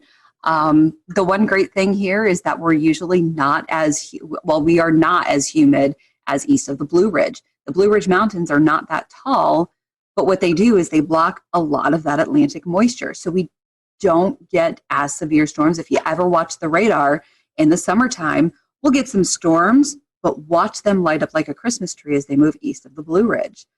If you watch the heat advisories come out in the summertime, 99% of the time, they're all east of the Blue Ridge because of that humidity. We get a dew point of 66. That is a bad day here. So that's always kind of interesting. Well, that's interesting because I'm from Asheville originally, so a lot of the things that you're mentioning right now are exactly what we deal with. The downsloping, making Asheville the driest place in North Carolina, as well as we call it our northwest flow snow showers and the snow squalls. So that's interesting how it connects to Virginia weather and North Carolina weather. They're so similar characteristics. Aubrey, we were talking earlier about you being on the panelist of Weather Brains. How did you get incorporated with James Spann and the crew down there? So what's really funny is apparently one of my viewers is a listener of Weather Brains. And several years ago, he wrote in, somehow heard my story and said, hey, this girl has an interesting story of how she got into weather. You guys might want to talk to her. So Bill emailed me, and I was so intimidated. I was like, oh my God, I don't have anything to offer. You guys are amazing. Like, what? I don't have anything. So he had to kind of convince me to go on. And so I went on, and James was a little bit impressed of how I actually, I guess, spoke. And I guess a few weeks after that, Kevin had a little bit of a tizzy and kind of quit the show temporarily, which he's done in the past. Imagine that. The accelerant. And Bill kind of had me on again, and then he asked me if I would be interested in being a panelist. And I was like, wow, okay. And it kind of fit into my schedule. I was doing the 5 and 10 o'clock show. I was doing the 5. Was I doing the 5 and 10? I think I was doing the 5 and 10. It ended up working with my schedule, and I agreed to it. And I'm so thankful I did, because the amount of people that I've met is just, it's just great, and it's just the weather community. And of course, you guys know weather Twitter is amazing. And the amount of things that I've learned, and with my schedule now, I don't always get the opportunity to complete the show. So I have to kind of go back later, but it's just the coolest. And that's pretty cool. That's a cool story. That's something. I have a Kevin Seeley story for you. You'll enjoy this. This was back in the Google Hangout days. Google Hangout has since went away, but we always copy and paste in an email, send it to our guests, say, hey, here's the link to join in. Well, evidently Kevin didn't get that part, and he actually tweeted out, hey, here's the link to watch me tonight. So we had all these people bombarding our Google Hangout, and we actually had to shut it down and redo a new link and everything. And so that's our Kevin Seeley stories.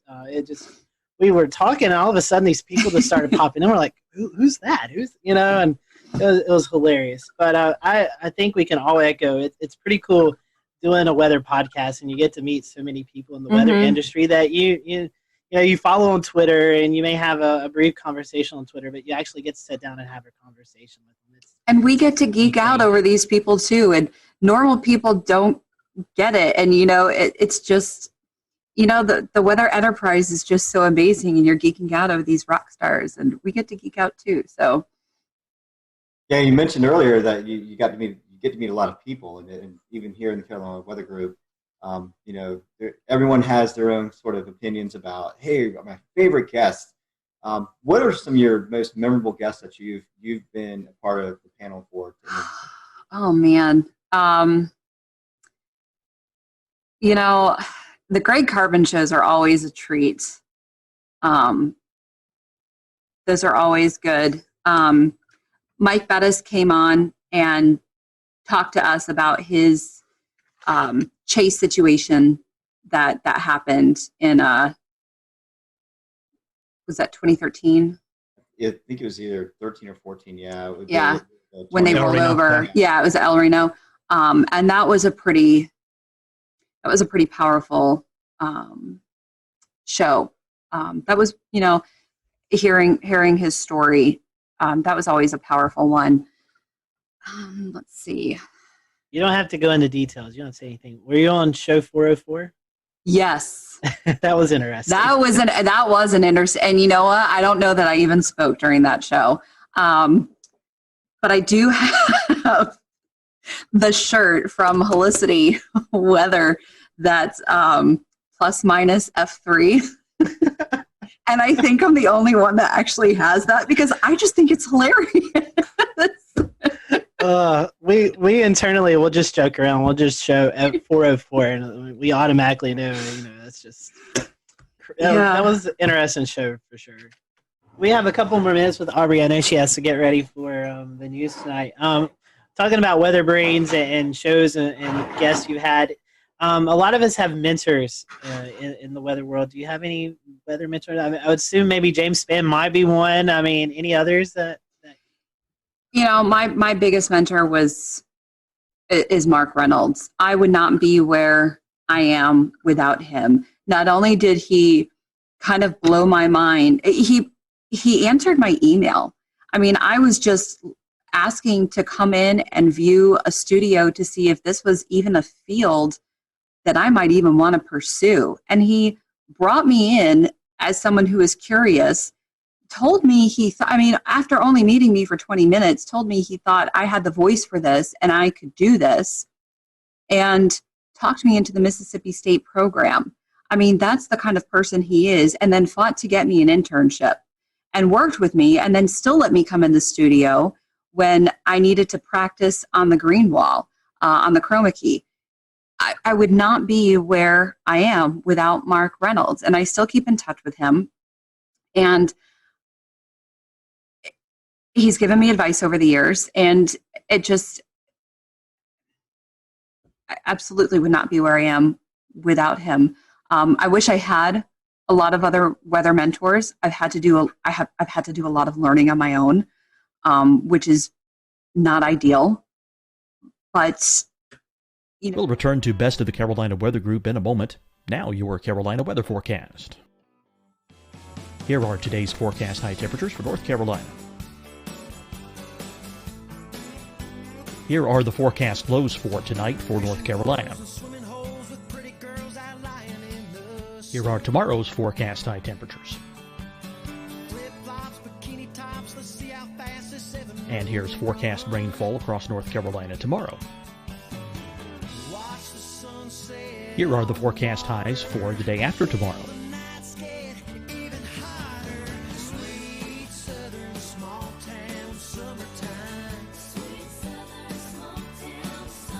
And here's the forecast rainfall across North Carolina for the day after tomorrow. This is the total rainfall forecast across North Carolina for the next 3 days. Here's the severe thunderstorm outlook for today from the Storm Prediction Center.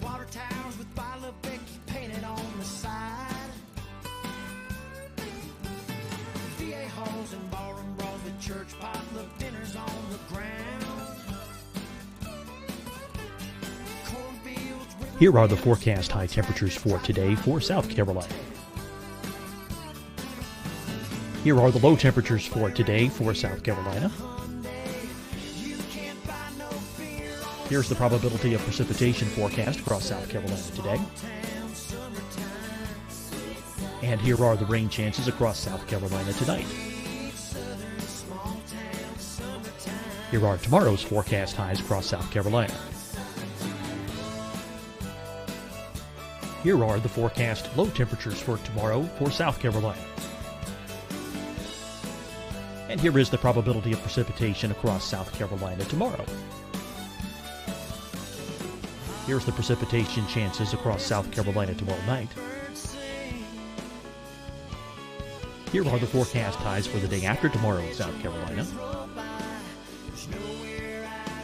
Here are the forecast low temperatures across South Carolina for the day after tomorrow. And here are the rain chances across South Carolina for the day after tomorrow. And South Carolina's probability of precipitation for that night. Here's the Storm Prediction Center's severe thunderstorm outlook across South Carolina for today through tonight. Here's the Storm Prediction Center's severe thunderstorm outlook across South Carolina for tomorrow and tomorrow night. And here's the Storm Prediction Center's severe thunderstorm outlook across South Carolina for the day after tomorrow through that night. Here's the severe thunderstorm outlook for today from the Storm Prediction Center.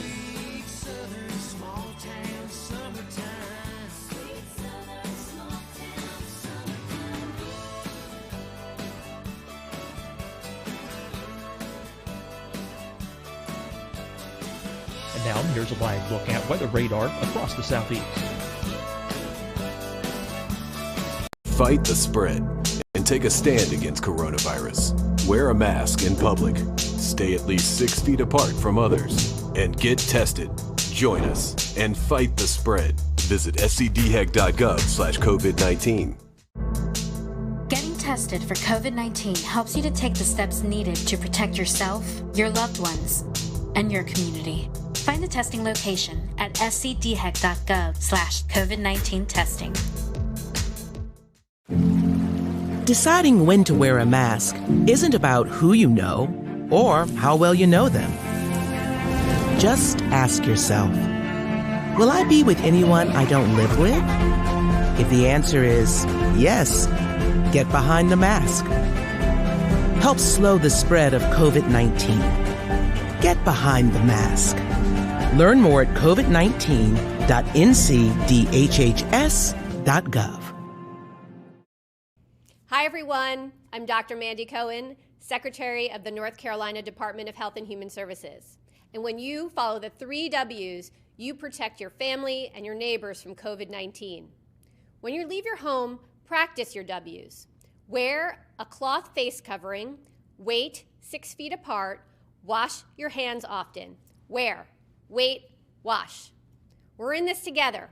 Stay strong, North Carolina. You'll see your Carolina weather forecast at 25 and 55 past. And now back to the best of the Carolina Weather Group on the all-new Carolina Weather Net.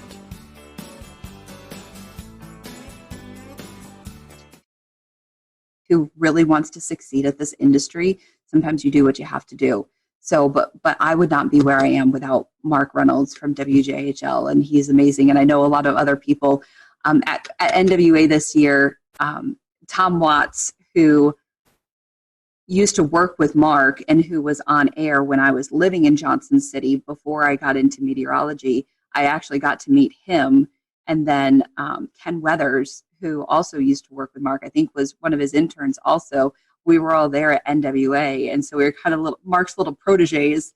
And it was just cool to kind of be a part of that group. So Mark is it. That's very, very cool. I love that stories and all those people too. I do want to change topics a little bit, but feed off of your comment about, learning things as you go.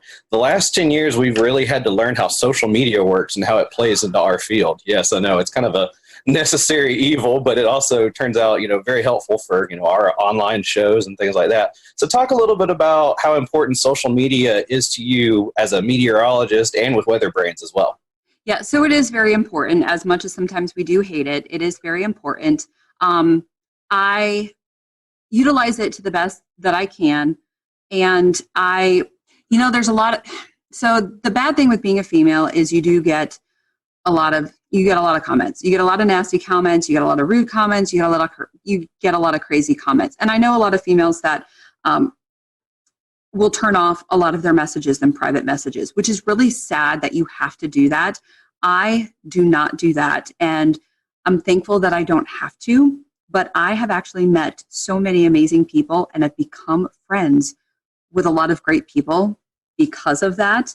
And I've become friends with some great viewers because of private messaging and things like that. And I'm very thankful for that. So it's really sad that some other female counterparts don't have that opportunity. Maybe just because I'm in a smaller market, I kind of have a little bit of that opportunity, and I've maybe been a little trusting with some people, but I have been lucky enough to make some of those really great relationships with people. So building those relationships with your viewers are obviously very, very important, especially with, when you're getting that information with storm reports, snow reports, rainfall reports, storm chasers, those photos, or just relying on, even just everyday photos when it's quiet outside, just to sometimes fill your time, relying on a photographer. So those are always great, relying on information and having that communication back and forth. But social media, it's the future. It's where we are. But you can do a lot with social media. You can get changing. I mean, we all know weather changes sometimes very quickly. So you can get important information out really quickly with social media. Yeah, I know that. That's the internet is where I live. Just doing what I do, and I'll tell you what. It's just completely changed the game as far as getting storm reports, as far as getting, situational awareness on the ground.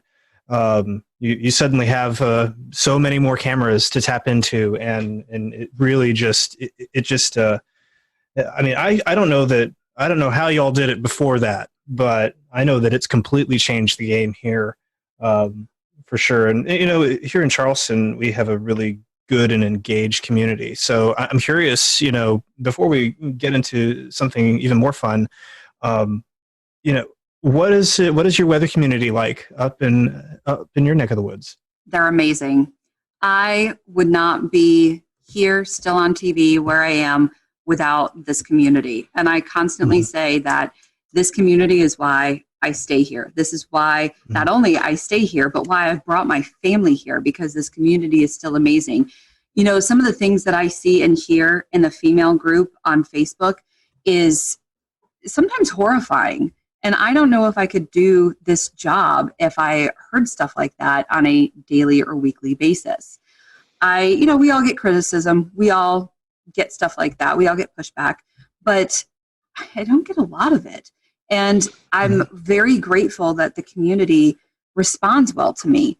So I'm very grateful for the community and how wonderful people are here. So they're amazing, and they've welcomed my family. I mean, Urbanowitz, you can't slide into a community in Virginia with a name like Urbanowitz and hide under the radar. I mean, they know exactly who my brother is. They know exactly who my parents are. And everyone, I mean, my parents all the time, you know, people talk, once they hear their last name, people talk to them and they get such, you know, they get feedback, but people are just so nice to them. So the community here is incredible, and it's one of the reasons I've stayed. That's wonderful. That's wonderful. Well, Aubrey, we've certainly enjoyed getting to know you tonight, and we appreciate you donating some time to us. If our folks want to watch you, social media we were just talking about, if they want to follow you on social media, how can they do that? So on Twitter, I'm very active on Twitter. So it's at WHSV AUBS, AUBS. AUBS is kind of my little nickname. And then on Facebook, just search for meteorologist Aubrey. I tell people you don't have to spell the last name if you just search for meteorologist Aubrey. And then on Instagram, I am, let me get my Instagram out because I think, yes, WXAUBS, WXAUBS on Instagram, or as I call it, the gram. The gram. Yeah, Evan runs our gram. That's his title. So yeah, I should be better at it. It's a lot of pictures of my dog. Well, Aubrey, thank you so much, and we hope that, I know you guys haven't had a lot of winter either, so we hope you get some winter up your way sometimes in the coming weeks. But we appreciate you spending some time with us, and tell everybody at the Weather Brains, that we said hello, and we look forward to hopefully working with you guys during the National Weather Podcast Month later on this year. Of course. Thanks for having me on, guys. Appreciate it. Always good to see you. Thanks, Aubrey. And thank you guys for watching the Carolina Weather Group. As always, you can follow us at Carolina WX on Twitter or Carolina Weather Group on Facebook. If you have any suggestions or guests that you'd like for us, just reach out to us. We'd love to see those suggestions and work our best to get those guests or topics on the show. Until next week, we hope you have a great week, and we'll see you later here on the Carolina Weather Group.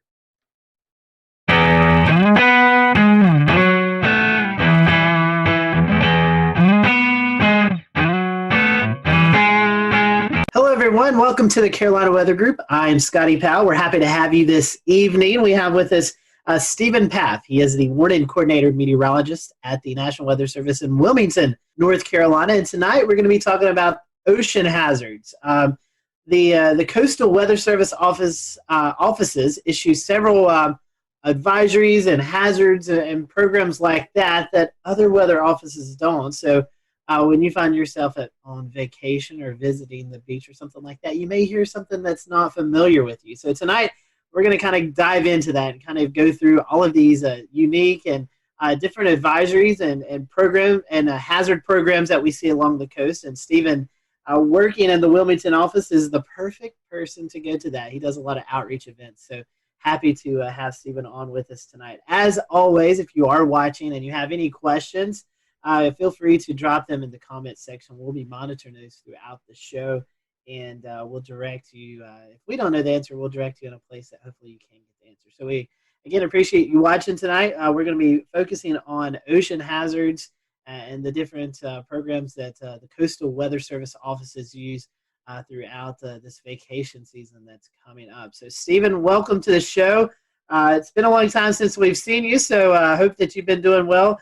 First question I want to ask to you before we kind of get into the meat of the interview tonight is, when I say warning coordinating meteorologist, for those who may not be familiar with the Weather Service terms, what is exactly your job there at the National Weather Service in Wilmington? Yeah, great question to start off with. We love these long titles, but good evening, and I appreciate the opportunity to talk with the group, and some of these hazards that we're going to be talking about, mean a lot to me, and you never know with the information that we share who we can impact with our lives. We might be able to save someone's life based on the information we share tonight. So thanks, but thanks for having me. But warning coordination meteorologist, I am like the public liaison I'll work with civic groups. I'll work with the academic community. I'll work with emergency managers and also internal operations too, making sure our warning program has the resources that we need and the information needed, provide training.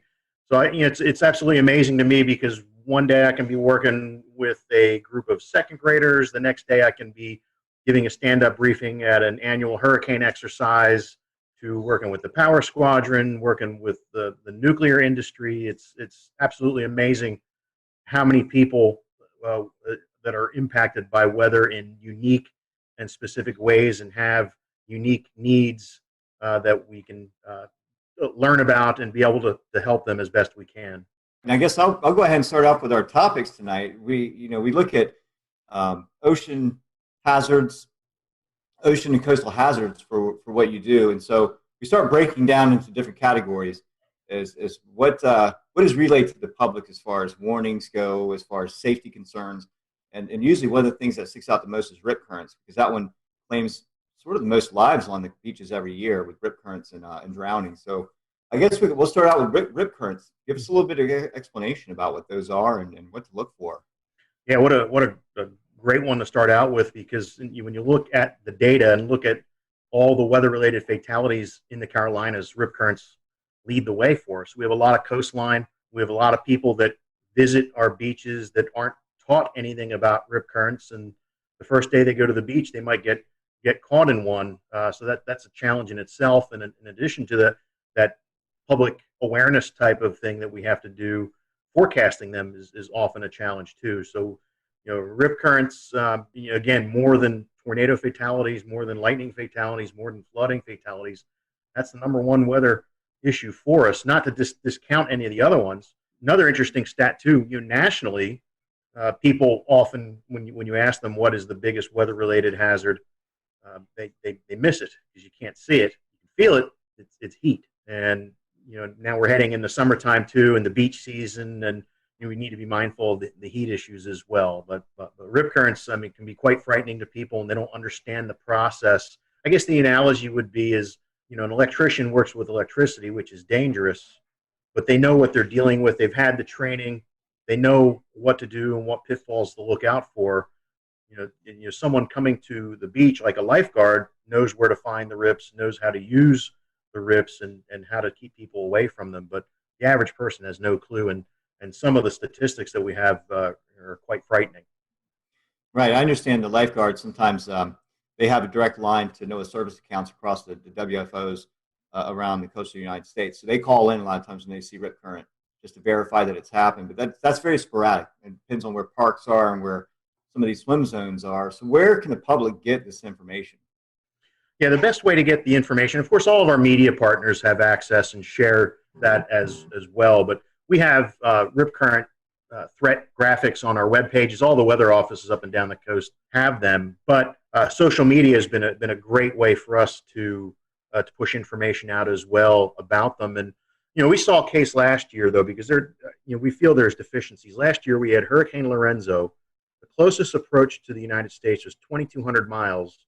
Yet that hurricane led to more hurricane deaths compared to the other storms that year on the East Coast, and it was 2,200 miles away. So we're thinking we need to start treating these big rip current outbreaks, these huge events, maybe like we do with severe weather outbreaks. Tell us a little bit about the risk levels that are involved with rip current forecasting. Yeah, when we look at the forecast, and we're looking at wave data, we're looking at the synoptic pattern as well. But anything that can pile water up into the beaches is one of the big keys. So it could be persistent onshore flow, like that southerly flow wrapping around the Bermuda High that goes right into our south-facing beaches, where you have mass moving into the beach.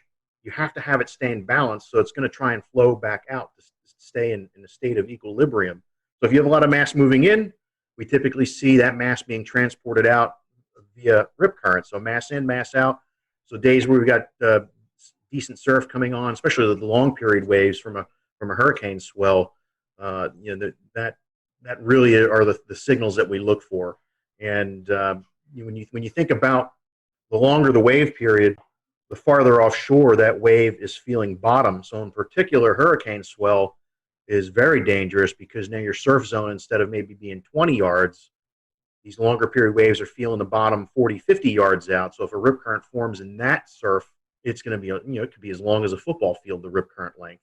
So there's a lot of things that we have to consider when we deal with these events. What about the stats? What do the stats tell us on, like, say, demographically? Where might these occur more around and the again, coast of the United States? The Weather Service maintains statistics like you wouldn't believe about tornadoes and the EF rating and microbursts and all sorts of different things, because it's so important what you can learn from them. And with rip currents in the Carolinas, we've kept statistics since 2000. So we've got a pretty healthy database, unfortunately, a healthy database. And we've had, since that time, 143 people drowned from rip currents in the Carolinas. And when we start breaking the data down a little bit more, what's really interesting is that 25% of the drownings are people that are bystander trying to be the good Samaritan. They see someone in trouble with a rip current, have no training whatsoever, go rushing in, and they end up drowning in that. So, a lot of times, a classic call to action information that we've given has been about the person in the rip current, and we need to do a better job of messaging that risk to someone who's on a beach watching someone in a rip current. The other interesting statistics that we see are the demographics that are hardest hit are males between 31 and 50 years old. And, I'm in that demographic now, and mentally I might think I'm a little more physically capable than I am, but the reality is that I'm not. And 31 to 50-year-old males have kids, some have grandkids, so there's a better chance they're going to be at the beach with a kid who gets into trouble and has to go and make a rescue too. If females, it's a little bit younger. It's 31 to 40 is the biggest group there, and if I break down the males, it's really 41 to 50, but that big group there. But males are 5 times more likely to drown based on our statistics. And when you look at where people are coming from, about 84% of the drownings are people from inland areas.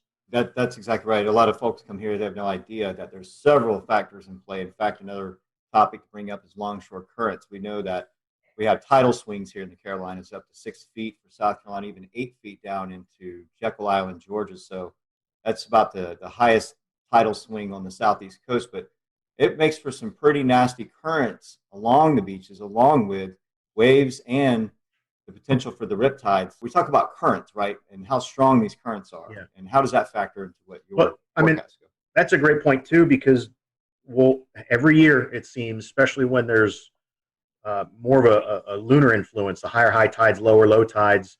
A lot of our inlets, you can walk across them during low tide during these more of these lunar astronomical ranges. So you got people walk across to an island, and they're having a great time, not paying attention. The tide's coming in; it's going to come in quick in that type of situation, and then they can't swim back, or even if they can swim, they get caught up in that tidal current and become a victim that way. I've been at the Wilmington office 20 years, and I'd say there's been at least 20 of them easily 20 of them where it's a function of the tidal current in inlets where water is being forced through narrow areas and catching people off guard. Couple more topics for me, and I'll pass it on to Dan. And we talk about some of the other factors on beaches, like sneaker waves or even meteor tsunamis from release of energy from storms that would cause some tidal event, right? So start with sneaker waves. That's usually like more northwestern United States specific to the Oregon or Puget Sound area.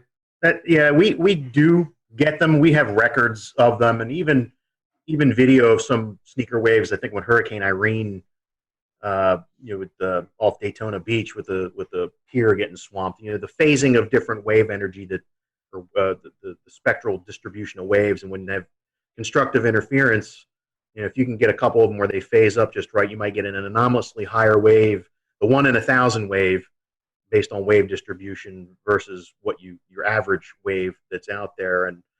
And if the timing of these sneaker waves is just right, you might, if it happens on 4th of July versus December, the impacts are, it doesn't matter. It's like the F5 tornado going through open field versus an F0 going through a city.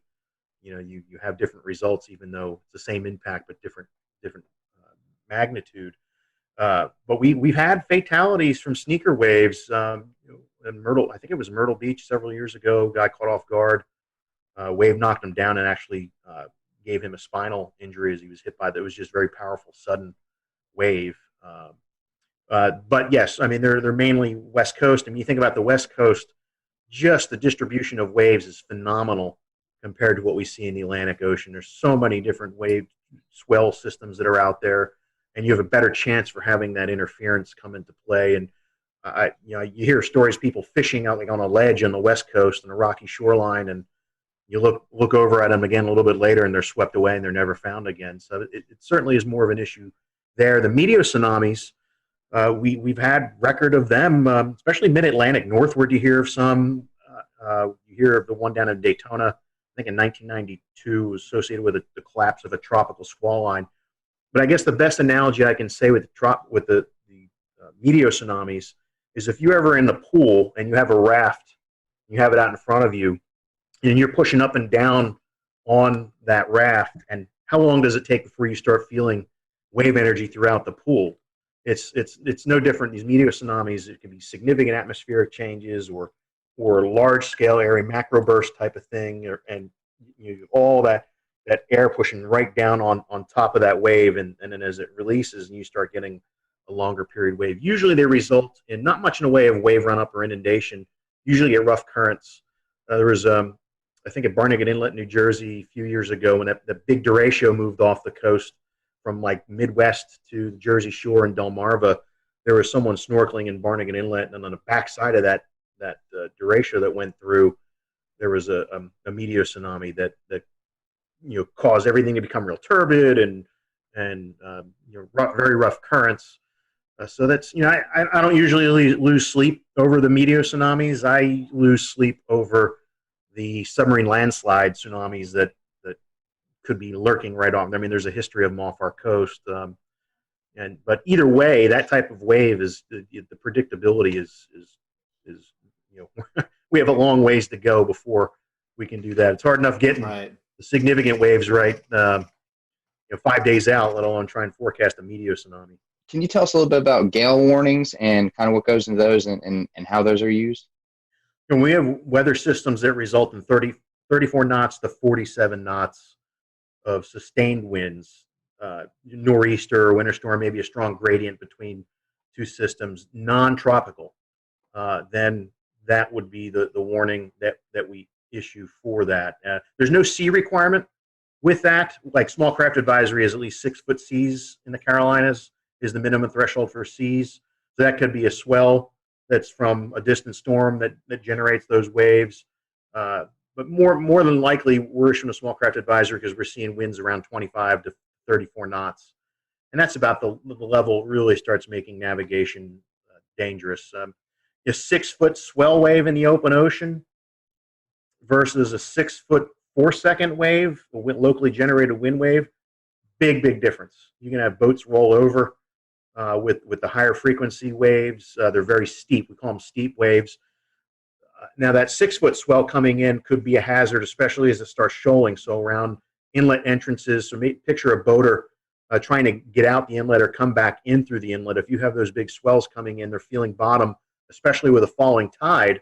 Now you've got waves going counter to the current. They can be extremely steep, almost look like cliffs before they spill or plunge over. So we do have these deep water hazards as they migrate to the coast can create certain issues for us. That's really interesting. And so our small craft advisories, are they changing to warnings? Can you tell us a little bit about the changings that are happening to that? Yeah, there might be some.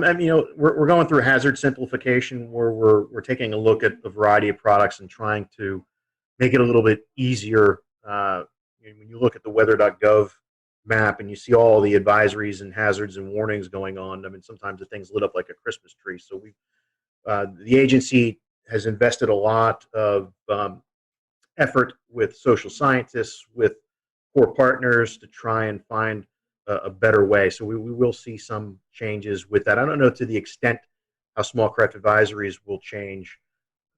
Gale warnings, I don't think we're going to have any changes. And of course, storm warning, when you have over 47 knots sustained, we would have that. As we all know, with any sort of simplification of hazards or anything weather related, it has impacts on a lot of sides. So that's great to hear that social outreach there's happening to try and figure out how that will impact everything. One more thing that I have to talk about as far as open water hazards are concerned, as far as the special marine warnings, what's the best way if I'm a boater, if I'm going to be impacted by these special marine warnings, what's the best way? Well, first of all, what is that, and how does that warning get established, and then how is a person that might be impacted? We'll return to Best of the Carolina Weather Group in a moment. Now your Carolina weather forecast. Here are today's forecast high temperatures for North Carolina. Here are the forecast lows for tonight for North Carolina. Here are tomorrow's forecast high temperatures. And here's forecast rainfall across North Carolina tomorrow. Here are the forecast highs for the day after tomorrow.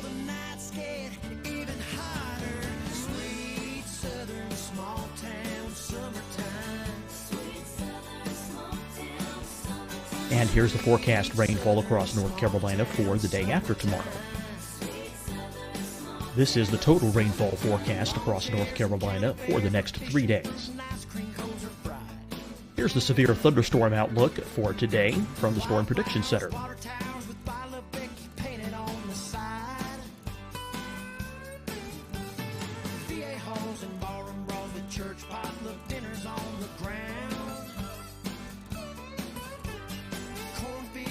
Here are the forecast high temperatures for today for South Carolina. Here are the low temperatures for today for South Carolina. Here's the probability of precipitation forecast across South Carolina today. And here are the rain chances across South Carolina tonight. Here are tomorrow's forecast highs across South Carolina. Here are the forecast low temperatures for tomorrow for South Carolina. And here is the probability of precipitation across South Carolina tomorrow. Here's the precipitation chances across South Carolina tomorrow night. Here are the forecast highs for the day after tomorrow in South Carolina. Here are the forecast low temperatures across South Carolina for the day after tomorrow. And here are the rain chances across South Carolina for the day after tomorrow.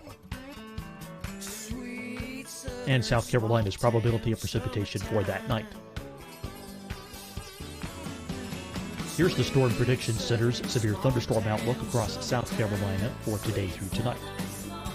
Here's the Storm Prediction Center's severe thunderstorm outlook across South Carolina for tomorrow and tomorrow night. And here's the Storm Prediction Center's severe thunderstorm outlook across South Carolina for the day after tomorrow through that night. Here's the severe thunderstorm outlook for today from the Storm Prediction Center.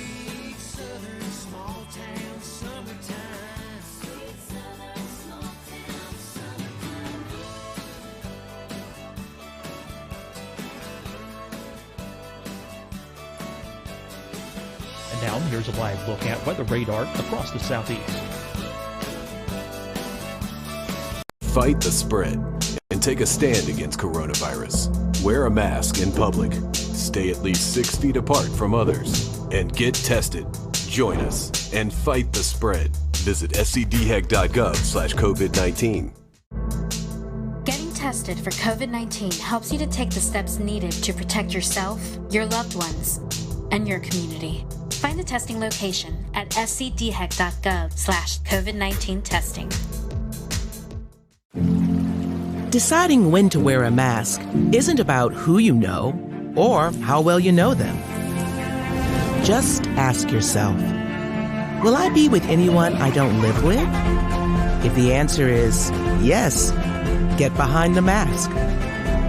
Help slow the spread of COVID-19. Get behind the mask. Learn more at covid19.ncdhhs.gov.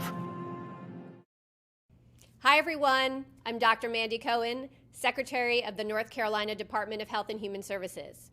And when you follow the 3 W's, you protect your family and your neighbors from COVID-19. When you leave your home, practice your W's. Wear a cloth face covering, wait 6 feet apart, wash your hands often. Wear, wait, wash. We're in this together. Stay strong, North Carolina. You'll see your Carolina weather forecast at 25 and 55 past. And now back to the best of the Carolina Weather Group on the all-new Carolina Weather Net. Find that and look for it and know that it's happening. Yeah, it's a great point, and it is a challenge just because of limitations of coastal weather radio, cell phone connectivity, access to apps. When you're further out, when you're farther offshore, you're losing a lot of the ability to receive this information. So it's always important to know before you go. If there's a day that we're calling for all these thunderstorms, it's not worth it.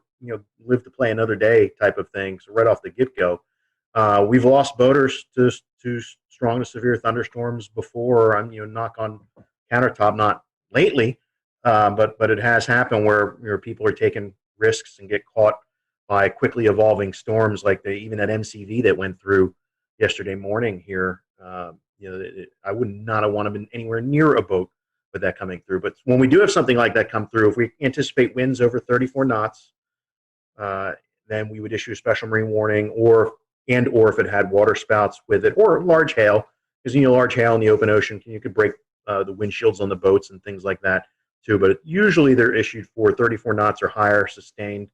Or I'm sorry, any gusts 34 knots or higher, and any potential for a water spout. As soon as we send the information out, it will play over the weather radio, and a lot of the VHF bands on a boat radio, you can see or hear those messages coming across. Now, some boats have radar on them, but they're not the right band to interpret weather data when they're twirling around. Usually, if there's a big thunderstorm target, the band that the marine radars are used, you might only see the edge of what's out there. It's not powerful enough to penetrate into the storm, so that really doesn't provide much in any way of value. But I think there are some providers via satellite where you can get information. But it is a great question, because you need to be connected to that environmental intelligence if you're going to be in an area where you're at extreme risk. You can't just 30 miles offshore. You can't just seek safe harbor in 10 minutes.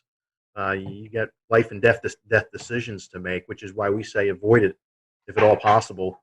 Go a day when there aren't thunderstorms in the forecast. Stephen, a couple more advisories to cover with you, and one of them is one that we see almost monthly, pretty much in the Carolinas, with the lunar cycles and onshore winds and other factors. So the first one we'll talk about is coastal flood advisories. What exactly are they, and what should the public be looking for when they're issued? Yeah, that advisory, unfortunately, we're issuing more and more frequently, and there's a couple reasons for that. With sea level rise is one issue, but there are also parts along the Carolinas where there's actually subsidence going on, so the land is sinking. There's parts where the land is rising a little bit, and there's parts where it's sinking too. You can also have changes to the local hydrology, like they did a lot of dredging in the Cape Fear River. So between the subsidence, sea level rise, and the dredging, our number of coastal flood advisories has gone up incredibly. Now, the thresholds for where we, before we decide to issue one or not, vary based on the datum that's related to that location. So you can't apply 5.5 feet mean low or low water at every coastal station, because their datum varies. So what we have done, worked with a hydrologist, we've done coastal flood surveys, get out there when there is flooding going on and observe the impacts. We call that E19 data. It's mainly for rivers, but we do have E19 data for coastal locations as well. And once we know what the level is and what the impacts are, now we have a good database, and we can put good information into a coastal flood advisory based on the levels that are predicted to occur. So moving on to the next advisory, and I think our last advisory for the night, high surf advisory. I think this is one that sometimes, especially for beach visitors, not necessarily residents, but someone who's coming from inland areas, it's easy to underestimate a big surf. 4 feet may not sound that big, but all of a sudden you get out in the water and 4 feet is a heavy wave. So tell us a little bit about how to be safe during the high surf advisory. Yeah, and that, you mentioned the heavy wave, the heavy. You can feel the power on those days where it's really moving like a washing machine out there, and unless you really know what you're doing, that's something that should be avoided. Just between the plunging breakers, potential for spinal injuries, those sorts of things, and it makes you hard to see too. So you get into trouble, and you're in this rough surf or high surf, you might be hard to spot, or even hard to get someone's attention if you're in the perspective of being in the water. But some of the thresholds we use, I think, are about 6 to 8 feet breakers we get, depending on how clean the ocean is, depending on the wind. Surfers get excited when we do high surf advisory, especially if you get a light offshore wind and it cleans it up a little bit.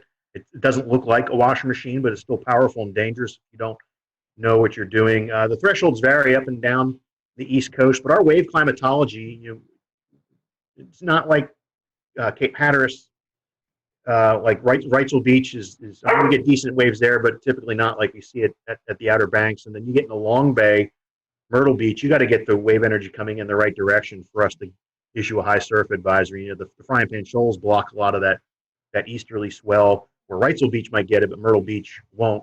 So it's really unique to the shape of the coast as well, but it's a great point to talk about. Move to my last question before I hand it off to Scotty. Chemical and oil spills, I'm probably going to see this a little bit less frequently, but if you're out in the water, it's certainly still a hazard if it's ongoing. Where is this a problem? Is it a problem in the Carolinas? And if so, how can we be aware that it's happening?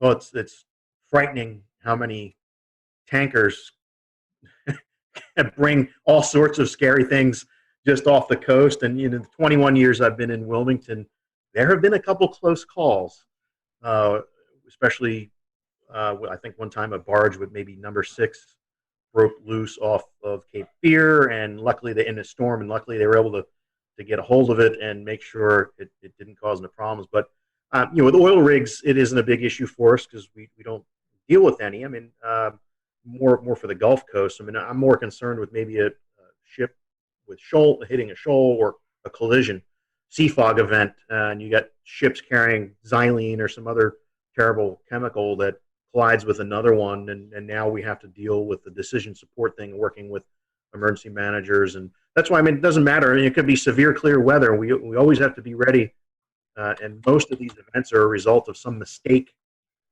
And when we talk about oil spills, but at least what I'm proud. Part of NOAA is the National Ocean Service, and they have scientific service coordinators that have responsibility for each part of the coast. So it's important for us to have a good relationship with the coordinators in our area, which we do. So we've exercised with the Coast Guard, going through their incident command training, doing their oil spill exercises, and working with the scientific services coordinator, because it's all about knowing who the players are, not just showing up going, okay, what do I do? How can I help you? These are hazards that have come about from out in the water. What about any of the hazards that have originated from within inland? I think one of the biggest examples we've all seen is after, I believe it was Hurricane Matthew and maybe Florence as well, seeing a lot of stuff being carried out from the rivers and satellite imagery showing it making its way into the water. Was there any sort of response to that as far as keeping people off the beaches for a period of time, or any sort of hazards associated with that might happen again the next time we get a big hurricane? It's a great point too. There's the debris hazards too for boaters. There's the biological type of hazards too. There's a lot of things washing down pollutants that, I think the rule of thumb is, I mean, you really don't want to be messing with the water after a hurricane or a huge flood event. Bacterial counts are high. The other pollutants that are out there, give time for it to flush out. And what's amazing is that after a hurricane, the fishing is usually tremendous along the waterways and just offshore for that month or two afterwards. One thing that very photogenic around the Carolina coast, and we see these events happen, are water spouts. So can you talk to us about maybe the conditions that warrant to these water spouts? And I know you guys monitor these and you give out surf hazards. It's kind of like a beach day forecast, and you give out water spout threat, lightning threat. So talk a little bit about that forecast you give out, but also the conditions that are really able to produce these waterspouts off the coast. Yeah, and I got to give props to our one of our lead forecasters, Tim Armstrong, who developed this waterspout risk, where he went back and looked at a catalog of events that we've had over the years and found some really interesting information about instability and actually lack of shear type of environment, but with the boundary in the area like a land breeze or some other boundary that might be stalled up there. So it was, we think, people see a water spout and they might think it's it's the classic tornado, and some of them are, like the big Myrtle Beach tornado, July 6th, 2001, somewhere around there, was actually like a classic tornado that just happened to ride down the beach and move into the water. So some are classic tornadoes, like even the tropical cyclone tornadoes are more of the classic type versus your regular water spout. So, but every summer we get the right instability in place. We get light winds through the atmosphere with that boundary there, and we get you get funnels that come out, and some of them can be in absence of any rain, and just lollygag around. On occasion, maybe once every 3 years, we have to issue a tornado warning for one that's moving closer to shore.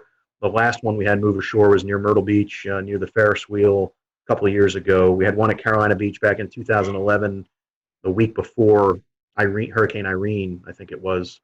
We had to do a tornado warning for that, and they don't show up on radar all that great. We use some products like Spectrum to really see some of that smaller scale turbulence that's going on associated with the funnels. They're usually very narrow, so with the beam spreading out from the radar after a distance, the circulations sometimes are too small and they don't get captured by the beam all that well. So it's important for us to have partnerships with the Coast Guard and the boating community and lifeguards as well, to see them and get that information back to us so we can take action, unless it's a little bit bigger one that shows up on radar. Stephen, we've certainly appreciated this all useful information as our listeners and followers head out to the beach for some relaxation time, and we hope tonight's program will help you all who are listening and watching to know these hazards, that on a sunny beach day there's still things that we need to pay attention to. For folks who may be coming into the Wilmington, Myrtle Beach, the southern North Carolina coast, the forecast area that you cover, Stephen, what's the best way to follow this information? Do you have a section on your website? I know you mentioned social media. Where can our followers and listeners find that info at? Yeah, each office on their webpage, like Wilmington, weather.gov/ILM, or Charleston is weather.gov/CHS. We have a surf zone forecast link on the webpage there. It's not as pronounced as we'd like to be. It's usually towards the bottom, but there's good information there. But I would recommend tapping into us on Twitter or on Facebook, and especially with Twitter, because some of these beach hazard statements that we issue for when the risk is moderate or high for rip currents, I mean, you would get that information that way, and you might learn about some other things too. So if you're heading to the beach, make sure you follow National Weather Service Wilmington, Charleston, Morehead City, I think, and those I think are that's the three. Yeah. Springfield, Virginia has a little bit of North Carolina. Yeah, so follow those accounts if you're heading to the beach. That way you're up to date on all that's going on along the ocean. So, Stephen, thank you for your time. We hope that you have a great rest of the summer. I know hurricane season is lurking and around the corner, and you're getting prepared for that. So hopefully it'll be a quiet season for you. We appreciate you joining us tonight. You're welcome. We can use the break, so I'll take it. Definitely. So thank you guys for watching the Carolina Weather Group. We'll see you next time. Have a great evening.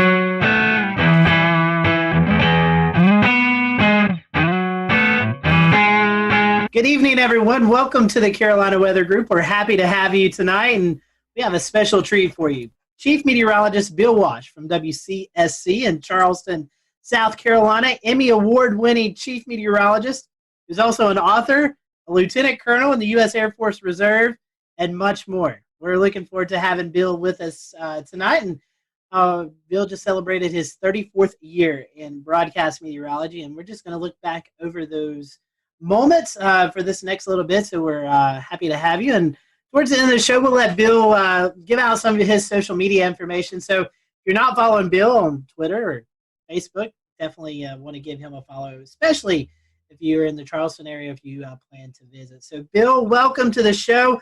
I know we've had you on before, normally talking about hurricanes or landfalling tropical systems, but we wanted to get you on tonight just when the weather's calm, and well, when we're recording this, the weather's calm, and we'll put that out there. But we just want to kind of get to know you. So our first time question for a lot of our first time guests is how did you get hooked into this crazy career that we all love to do here in the weather world? Great to be here, by the way. It's so cool to be with everybody. And I definitely watch love the podcast. It's funny. It's just kind of an accident, actually, believe it or not.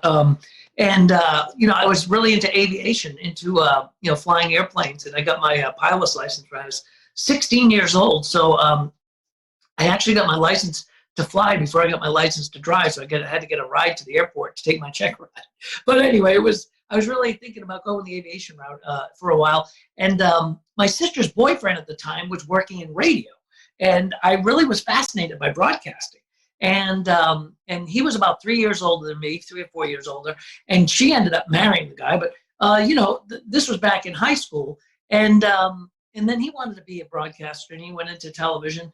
And I would hang around the radio stations with him when I was in high school. And I was like, this is cool. I like this. I like the broadcast is cool, but I really am fascinated by flying and weather, and really aviation weather was really what I was interested in, and thunderstorms and snow. Of course, I grew up in the snow belt, with the blizzard of '78 was the biggest thing that hit us when I was a kid. And I was like, by the way, I just dated myself there, but that's okay. So this big giant blizzard comes along. We have 52 inches of snow. I'm fascinated by the weather. I'm saying, I got to get into this. I got to figure it out. So I ended up, believe it or not, I ended up taking a bus. I lived in Rhode Island, and I took a bus downtown Providence. I probably was a sophomore in high school, maybe something, and I snuck up to the TV station, which was Channel 10 WJAR. And the station was way up on top of the outlet.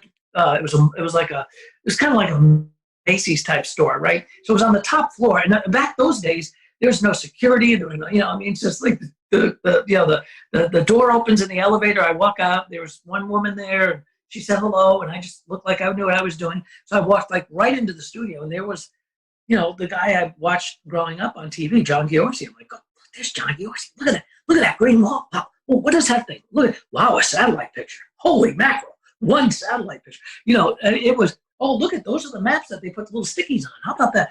It was really fascinating. So, at that point I was hooked. So I ended up, knowing that I really like television, I really like weather. I wanted to put the two together. That's kind of how I ended up falling into this stuff. So you've definitely covered some big events in Charleston. Talk a little bit we'll go into some specifics here later on, but talk about your time in Charleston and, what that's meant for you. I know you've been a figure in the community. So what's it been like forecasting in Charleston? Oh, it's been fantastic. Charleston is such a great place. As I said, I was in Rhode Island, and I was looking for a full-time gig. I wanted to I had a great gig. I did, by the way, my dog is here. if you're wondering what, that's Ruby. And, so what happened was, I was looking for I wanted a, Monday through Friday gig or something like that. I looked very, very young, as I continue to this day, except for the hair, see? But anyway, so I decided that I'd start looking. I wanted to go somewhere warmer. I really like tropical weather. I love hurricanes. So, and we, at that time, even in the 80s, there weren't that many big hurricane events.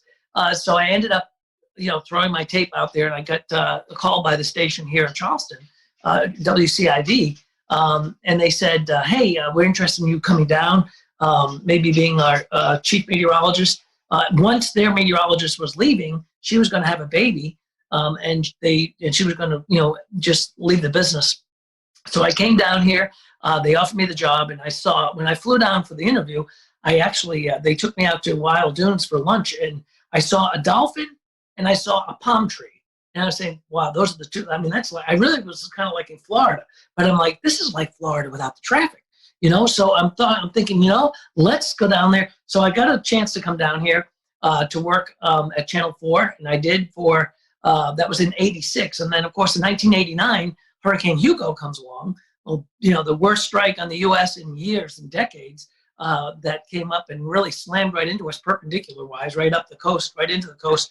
And we had 6 feet of water in the building. We were blown off the air. I mean, I was out of my house for 3 months. I had to live with my soon-to-be in-laws for 3 or 4 months. That was worse than the hurricane. But anyway, that was, she could probably hear me. But anyway, it was, he recycled paper towels, her father.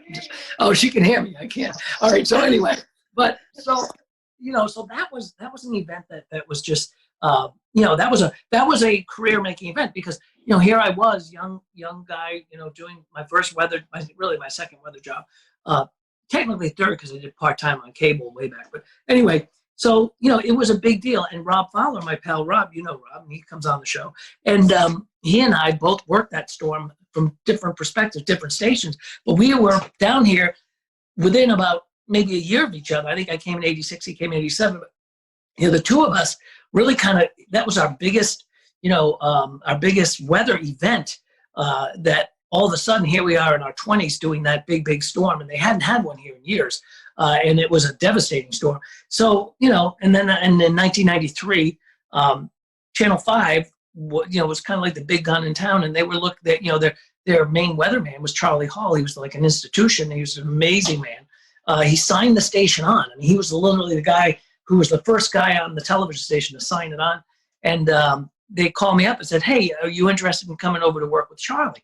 And I'm like, you want me to work with Charlie Hall? I mean, you want me to, and they did. And they said, we'd love for you to work together and build a weather department. And, they had Charlie and they had Mike, but they had one computer, and it was just an old Liveline 3, I think it was. And they wanted to build a storm center. They wanted to build a weather brand. So that was when I went over to Channel 5. So anyway, that's kind of how I ended up in Charleston. I'd like to reminisce about Hugo a little bit, since it was one of the big storms of my youth. I grew up in Rock Hill, and it was still a big deal up in York County. So I was wondering if Hugo was actually the biggest event for you during your career, even though it was in the early part of your career, and maybe you could tell us a little bit about the lead up and the aftermath of Hugo. I think it was actually. And by the way, Rock Hill, you guys got whacked by that storm. Yes, we did. Yeah, that was still it blew all those glass windows out of the buildings up there in Charlotte. Rock Hill was rocked by that storm. I mean, it wasn't extra tropical until it got to New York State. So, I think in my weather career, as far as like biggest storms that I've, forecast and lived through, that's got to be at the top of the list, I think. I mean, we've had a lot of, close calls since. We have a lot of, I call them the drive-bys. They come up the coast and then head up toward, the North Carolina, coast and the Outer Banks. So we've had a lot of those types of storms. But Hugo certainly was the largest that really impacted us here, especially as a Cat 4, 135-mile-an-hour storm. We had a 22-foot storm surge in McClellanville, and they had people being put up in the rafters at that Lincoln High School because it wasn't really, they didn't think the water could ever get that deep in a high school like that. It was a precedent-setting one for me, but also for the station, all 3 stations, it really was, and for Charleston itself.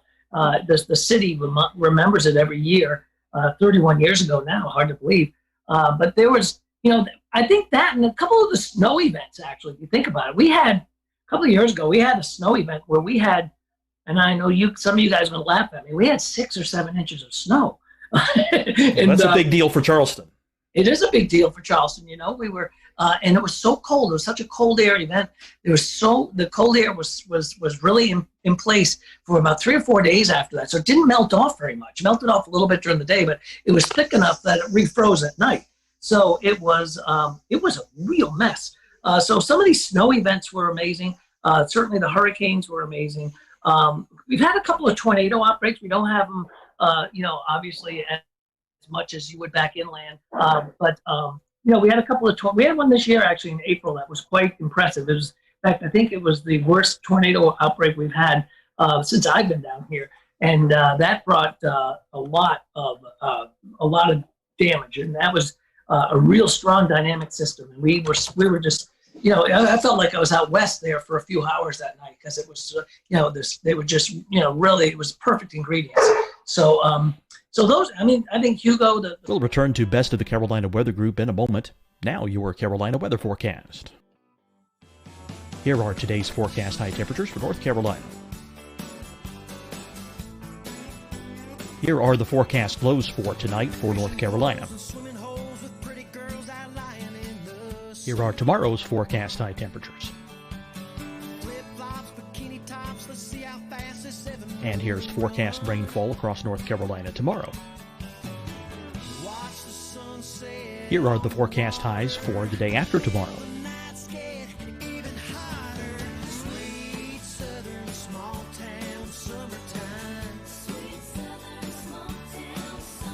And here's the forecast rainfall across North Carolina for the day after tomorrow. This is the total rainfall forecast across North Carolina for the next 3 days. Here's the severe thunderstorm outlook for today from the Storm Prediction Center.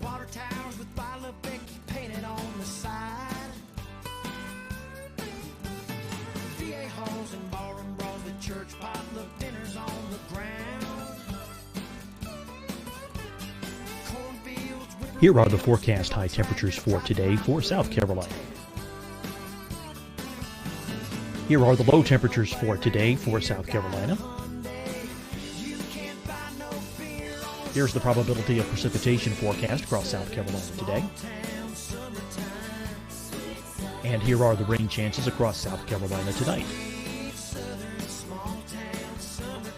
Here are tomorrow's forecast highs across South Carolina. Here are the forecast low temperatures for tomorrow for South Carolina. And here is the probability of precipitation across South Carolina tomorrow. Here's the precipitation chances across South Carolina tomorrow night. Here are the forecast highs for the day after tomorrow in South Carolina. Here are the forecast low temperatures across South Carolina for the day after tomorrow. And here are the rain chances across South Carolina for the day after tomorrow. And South Carolina's probability of precipitation for that night. Here's the Storm Prediction Center's severe thunderstorm outlook across South Carolina for today through tonight. Here's the Storm Prediction Center's severe thunderstorm outlook across South Carolina for tomorrow and tomorrow night. And here's the Storm Prediction Center's severe thunderstorm outlook across South Carolina for the day after tomorrow through that night. Here's the severe thunderstorm outlook for today from the Storm Prediction Center.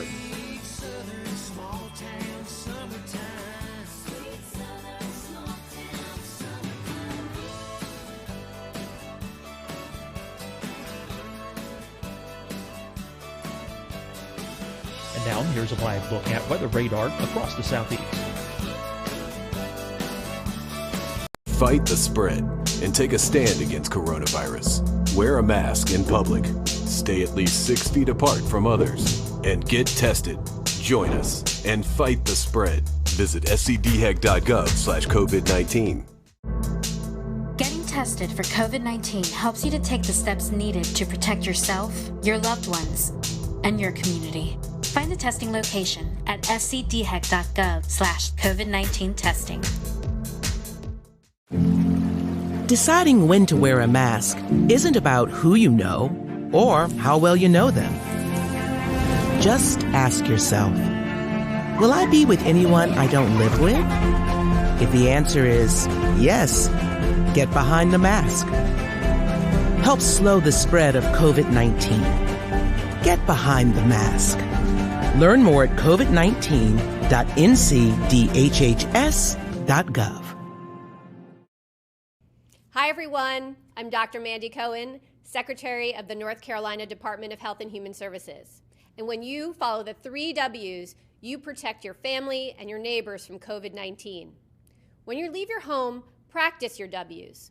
Wear a cloth face covering, wait 6 feet apart, wash your hands often. Wear, wait, wash. We're in this together. Stay strong, North Carolina. You'll see your Carolina weather forecast at 25 and 55 past. And now back to the best of the Carolina Weather Group on the all-new Carolina Weather Net.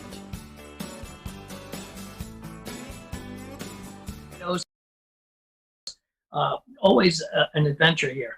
Going back to Hugo, there's one other thing I wanted to ask. Even today, do you still see reminders of what happened when Hugo blew through? You do, actually, which is kind of interesting. I was on the Isle of Palms not too long ago, just about a week ago. I was out there, and there's still empty lots out there. Same thing on Sullivan's Island. There's still places where things never came back. It took about a year, to be honest with you. When you think about, Florida and Michael and Mexico Beach and places like that, we see these storms, and we see the impact. Like we had Laura, and we had everybody covering it. We had the storm chasers out there. I was watching Jim Cantore at 3 o'clock in the morning, and then then the media, everybody goes away. But living through Hugo, we had to live with that for forever, and certainly a year after that. It was a year until things got sort of back to normal. We didn't have power for 2 weeks, but it'd be interesting to go back. I think that'd be kind of an interesting documentary or something. You just go back to some of these places and say, okay, how are you doing a year later? How are you doing 2 years later? In particular, places like the Bahamas, right after Dorian. Nobody really talks about it, but obviously, those islands, there was an incredible disaster.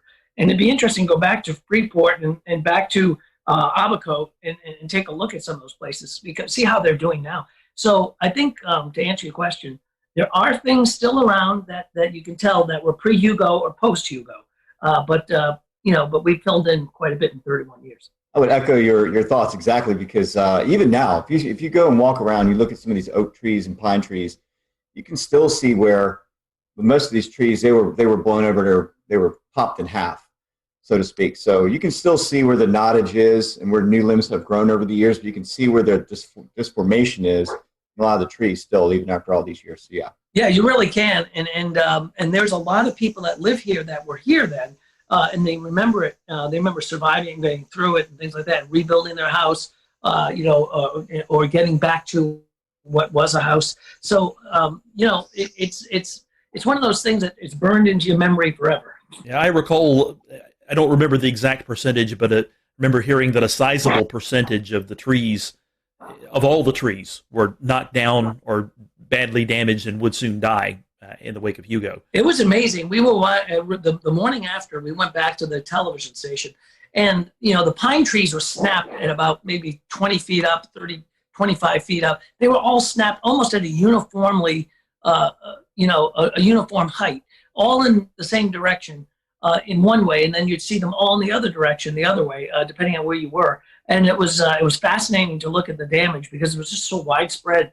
But a lot of those trees were, the Francis Marion Forest was completely devastated. And it's been a long time, and it's still being, rebuilt. A lot of those newer trees, or some of those trees that have come back, it takes a while, obviously. Bill, how was communicating the threats from Hugo, specifically the storm surge? We've made a lot of progress in the past 5 to 10 years of trying to explain what storm surge is and the areas it impacts. What was it like explaining the water that could come with a storm like that back in the late 80s? So that was interesting because, that was before slosh models, and that was before, we had the LFM.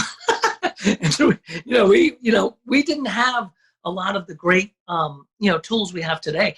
And at the time, remember, the Hurricane Center only went out 3 days. They didn't go out 5 days. And we didn't have, the Euro. We didn't have all of these great products that push us out, so many days in advance. So it was really kind of using that technology, what we had, but letting people know about the storm surge was because it was kind of alien to these folks. They knew, remember, they haven't had a hurricane strike since at least I think it was David maybe that came by in was it 79? Anyway, they hadn't had a major hurricane strike really since Hazel and Gracie way back in the 50s. They had some storms that came on up, but it was the first real major strike that could bring a major storm surge. So communicating that was interesting, and it was you had to kind of explain to people what it was, and a lot of people didn't think that they could see 20 feet of water. And I mean, there's a lot of people are saying, oh, they're overdoing it, and stuff like that. So getting that message out there was rather interesting. So Bill, I want to ask you a little bit about kind of bring your military background and career into your meteorology broadcasting career, and specifically when hurricanes like Hugo or other kind of big events like that have occurred.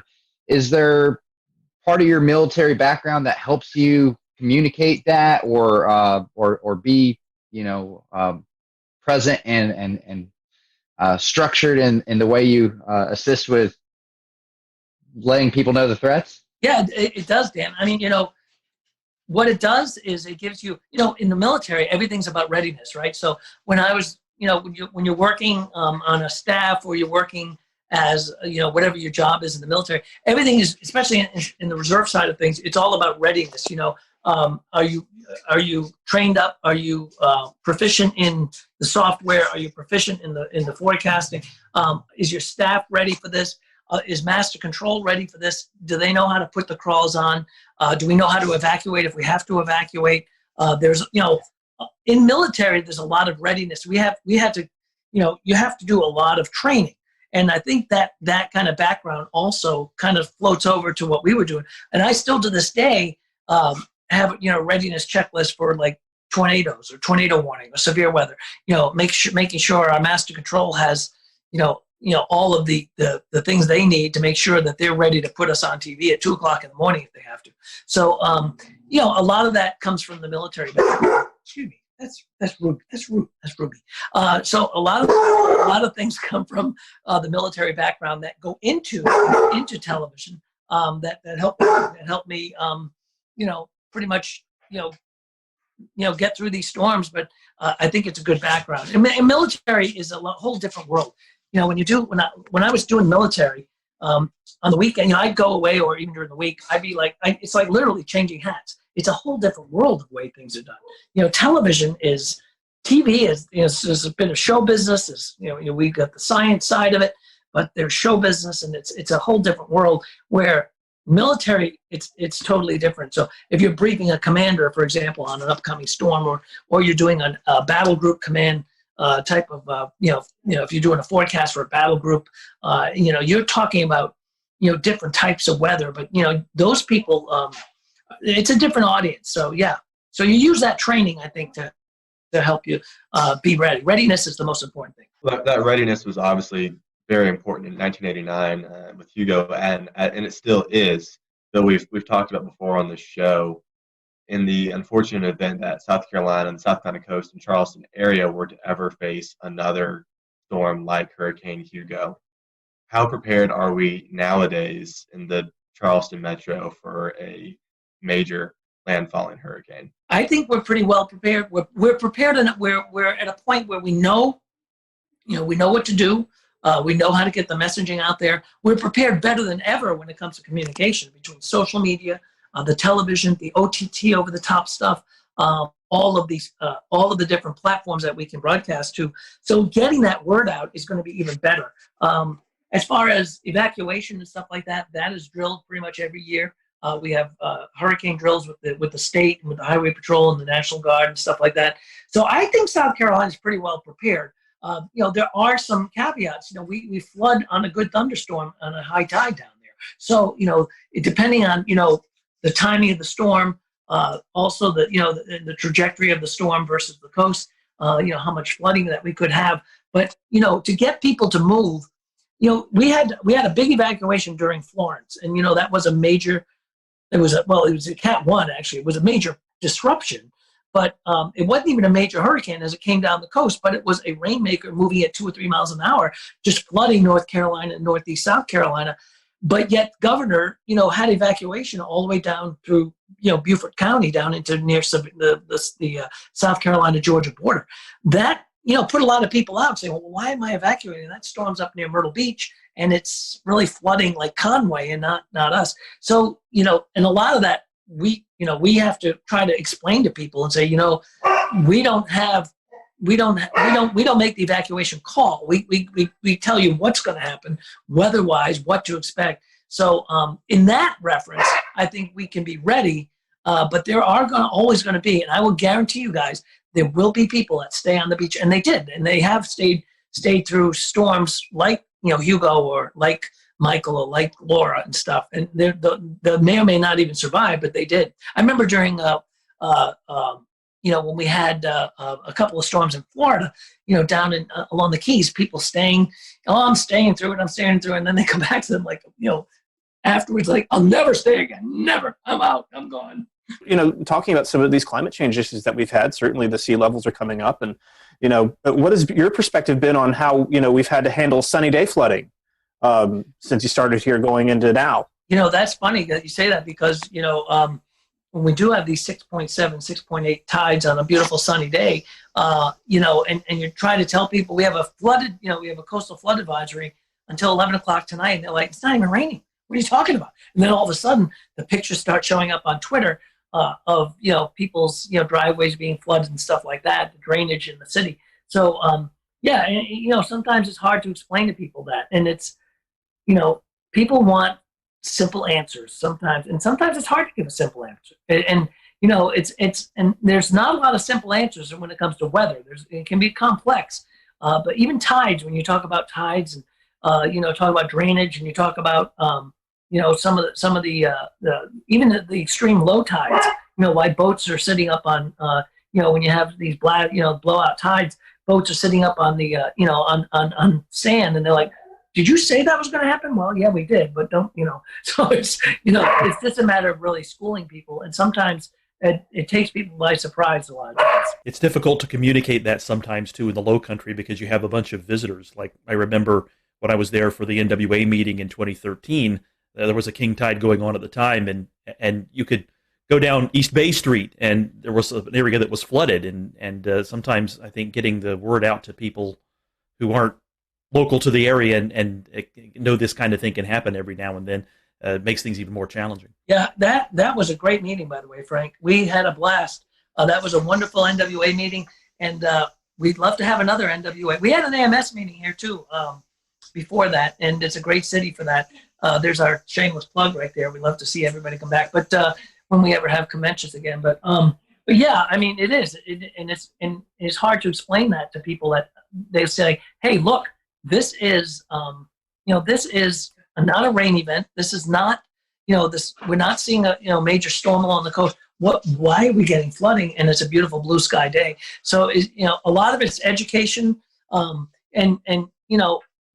the TV folks will tell you all the time that, they give us 2.5 minutes to do the weather and say, oh, by the way, could you explain how this stuff works? So it can be, it's challenging. And I always, when I coach people and doing weather, I'm like, you're taking such a complex thing and you're making it simple, but you have to cherry pick the most important things and let people know about them. What's good about today, though, is that we have things like this podcast, things like social media, Facebook, and I'm sure you guys know, when we have big storms, and ask like Rob and everybody, Ricky will tell you. I mean, we're not only doing television, we're doing Facebook, and it's like you'll do six shows, and they'll say, by the way, can you do another Facebook Live in a half hour?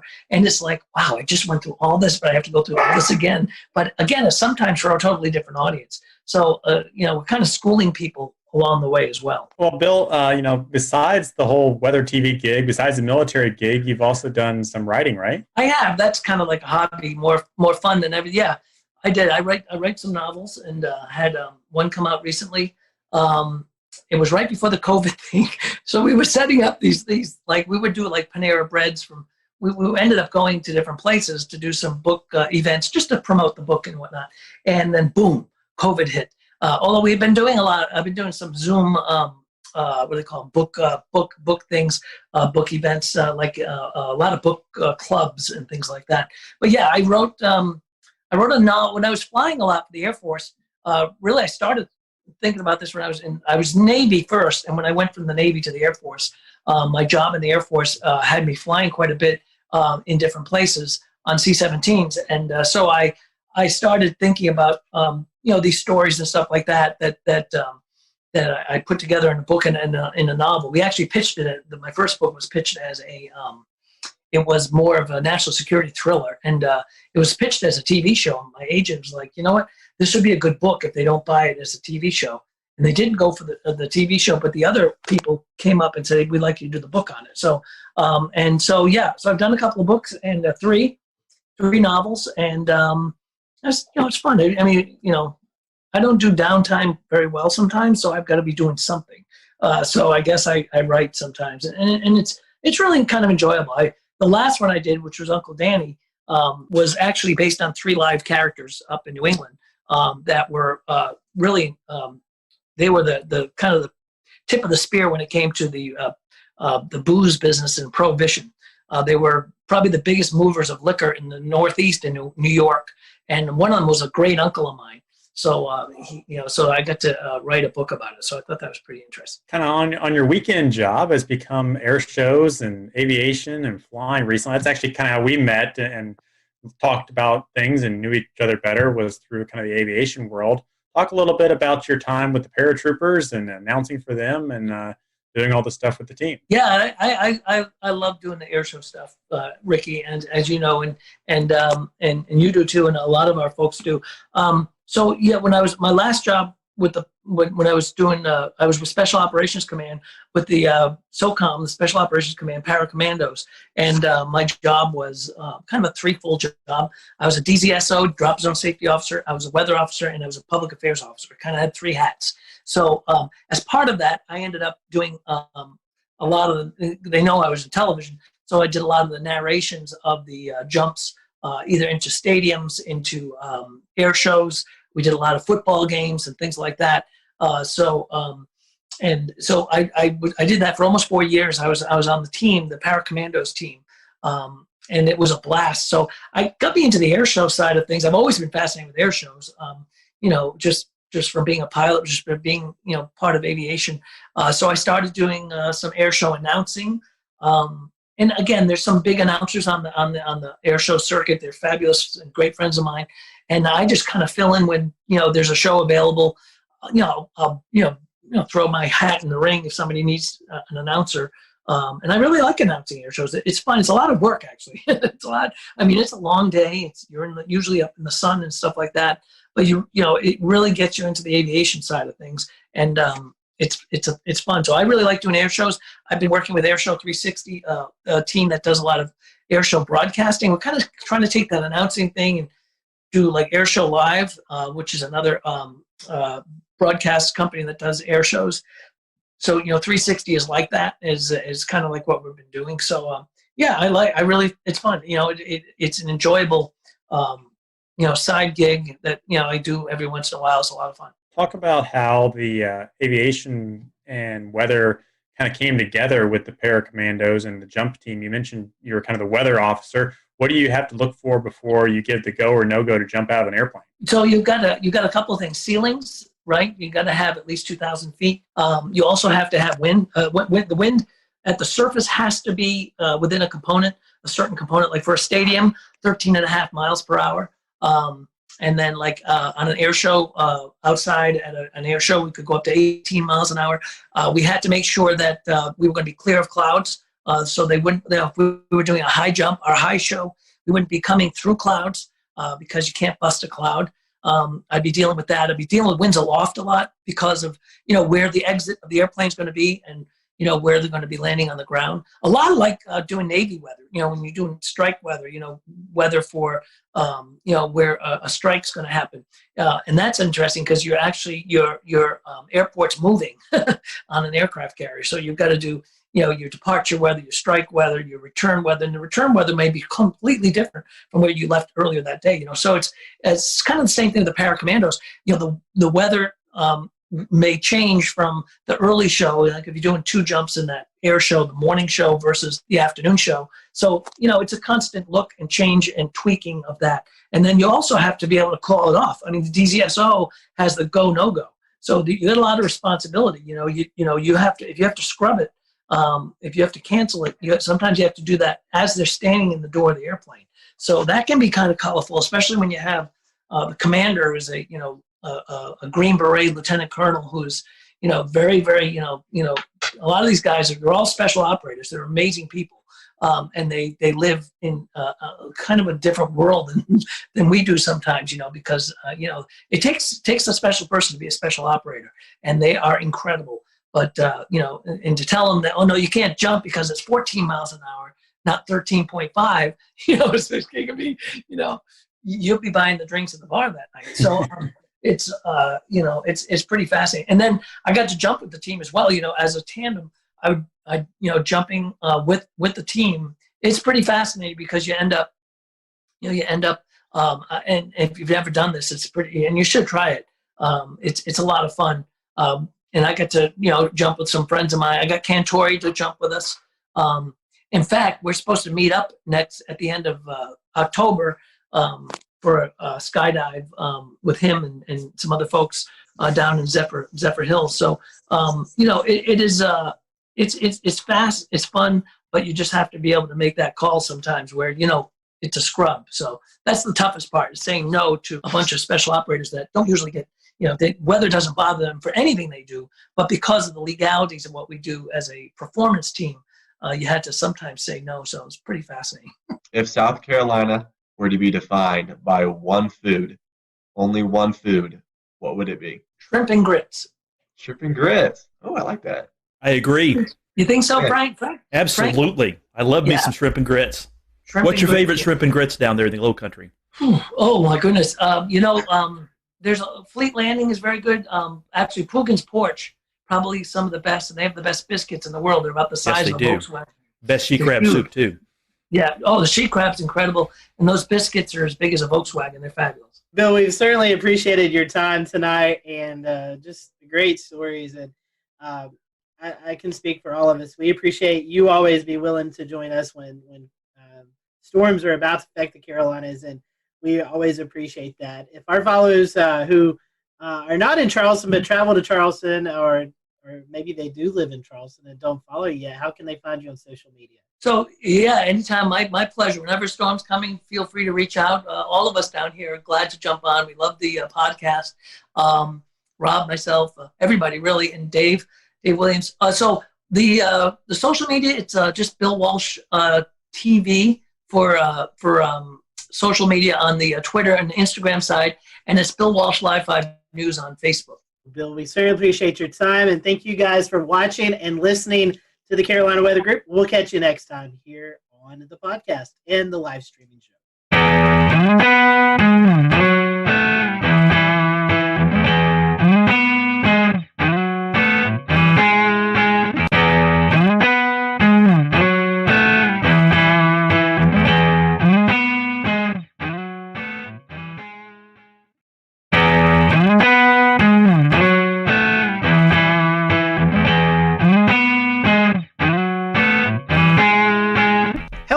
Welcome to the Carolina Weather Group. We're happy to have you this evening. Tonight we have a very special guest with us. Former FEMA Administrator Craig Fugate is joining us. And Craig, we welcome you to the show. We're happy to have you this evening. Appreciate you wanting to spend some time with us to talk all things weather. You've experienced a lot from your journey in Florida to all the way up into Washington, D.C., being the FEMA Administrator. So we look forward to hearing your conversations tonight. For those who are watching, feel free to follow along with us on social media. Tell us what you think about the show. Let us know if you have any comments. So, Craig, welcome to the show. Our first question to our guests who've never been on is, what is your weather journey? Do you have a weather story? But I'm just going to ask you, what is your journey? I know you started off in Florida where a lot of weather affects you, but did you have a little bit of a weather bug growing up, or was it all in emergency management? No, I can remember as a kid, you used to get the hurricane tracking maps at the grocery store, and there'd be storms out there, and you'd turn on the NOAA weather radio and wait for the tropical forecast to come through, and you'd listen and get the coordinates and chart the map where the storm was, well before the internet and a lot of other tools that we just take for granted. With that, at a young age, living in Florida, always keeping your eyes on the tropics, tell us about your journey through emergency management. I know we were talking a little bit off air. You started in a county and then kind of worked your way up. So tell us a little bit about that journey. Well, my first experience with a hurricane, I was actually a paramedic here in my home county, Alachua County, Gainesville, Florida, where the University of Florida is at, when Hurricane Elena come buzzing through the Gulf of Mexico, and I was on duty for that shift. And we dealt with a storm that couldn't make up its mind and set off the coast for several days before it left. But I started out in 1987, moving from fire rescue to emergency management. Did that. Gainesville, sitting in the north part of the state, we get everything from severe thunderstorms is when we tend to see our most damaging storms. And so We'll return to Best of the Carolina Weather Group in a moment. Now your Carolina weather forecast.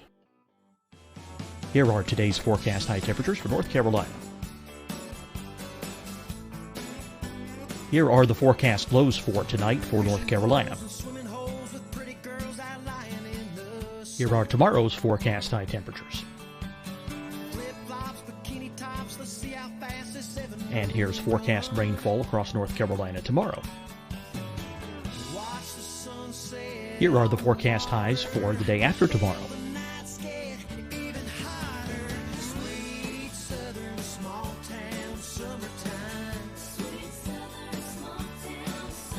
And here's the forecast rainfall across North Carolina for the day after tomorrow. This is the total rainfall forecast across North Carolina for the next 3 days. Here's the severe thunderstorm outlook for today from the Storm Prediction Center.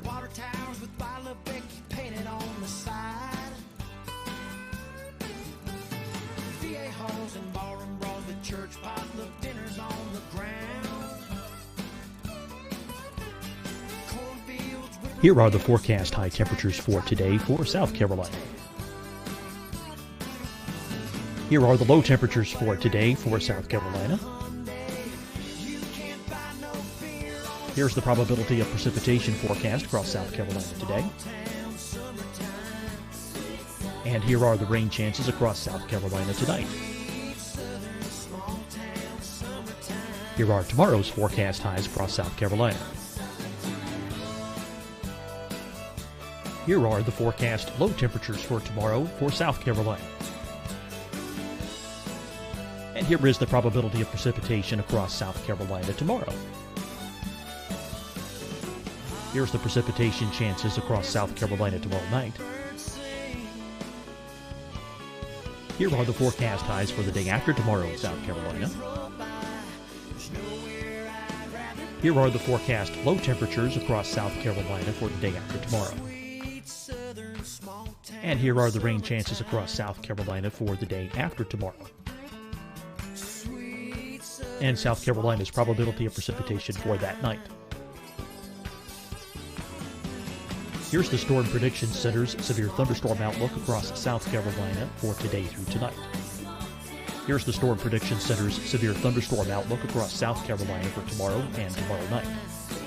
And here's the Storm Prediction Center's severe thunderstorm outlook across South Carolina for the day after tomorrow through that night. Here's the severe thunderstorm outlook for today from the Storm Prediction Center.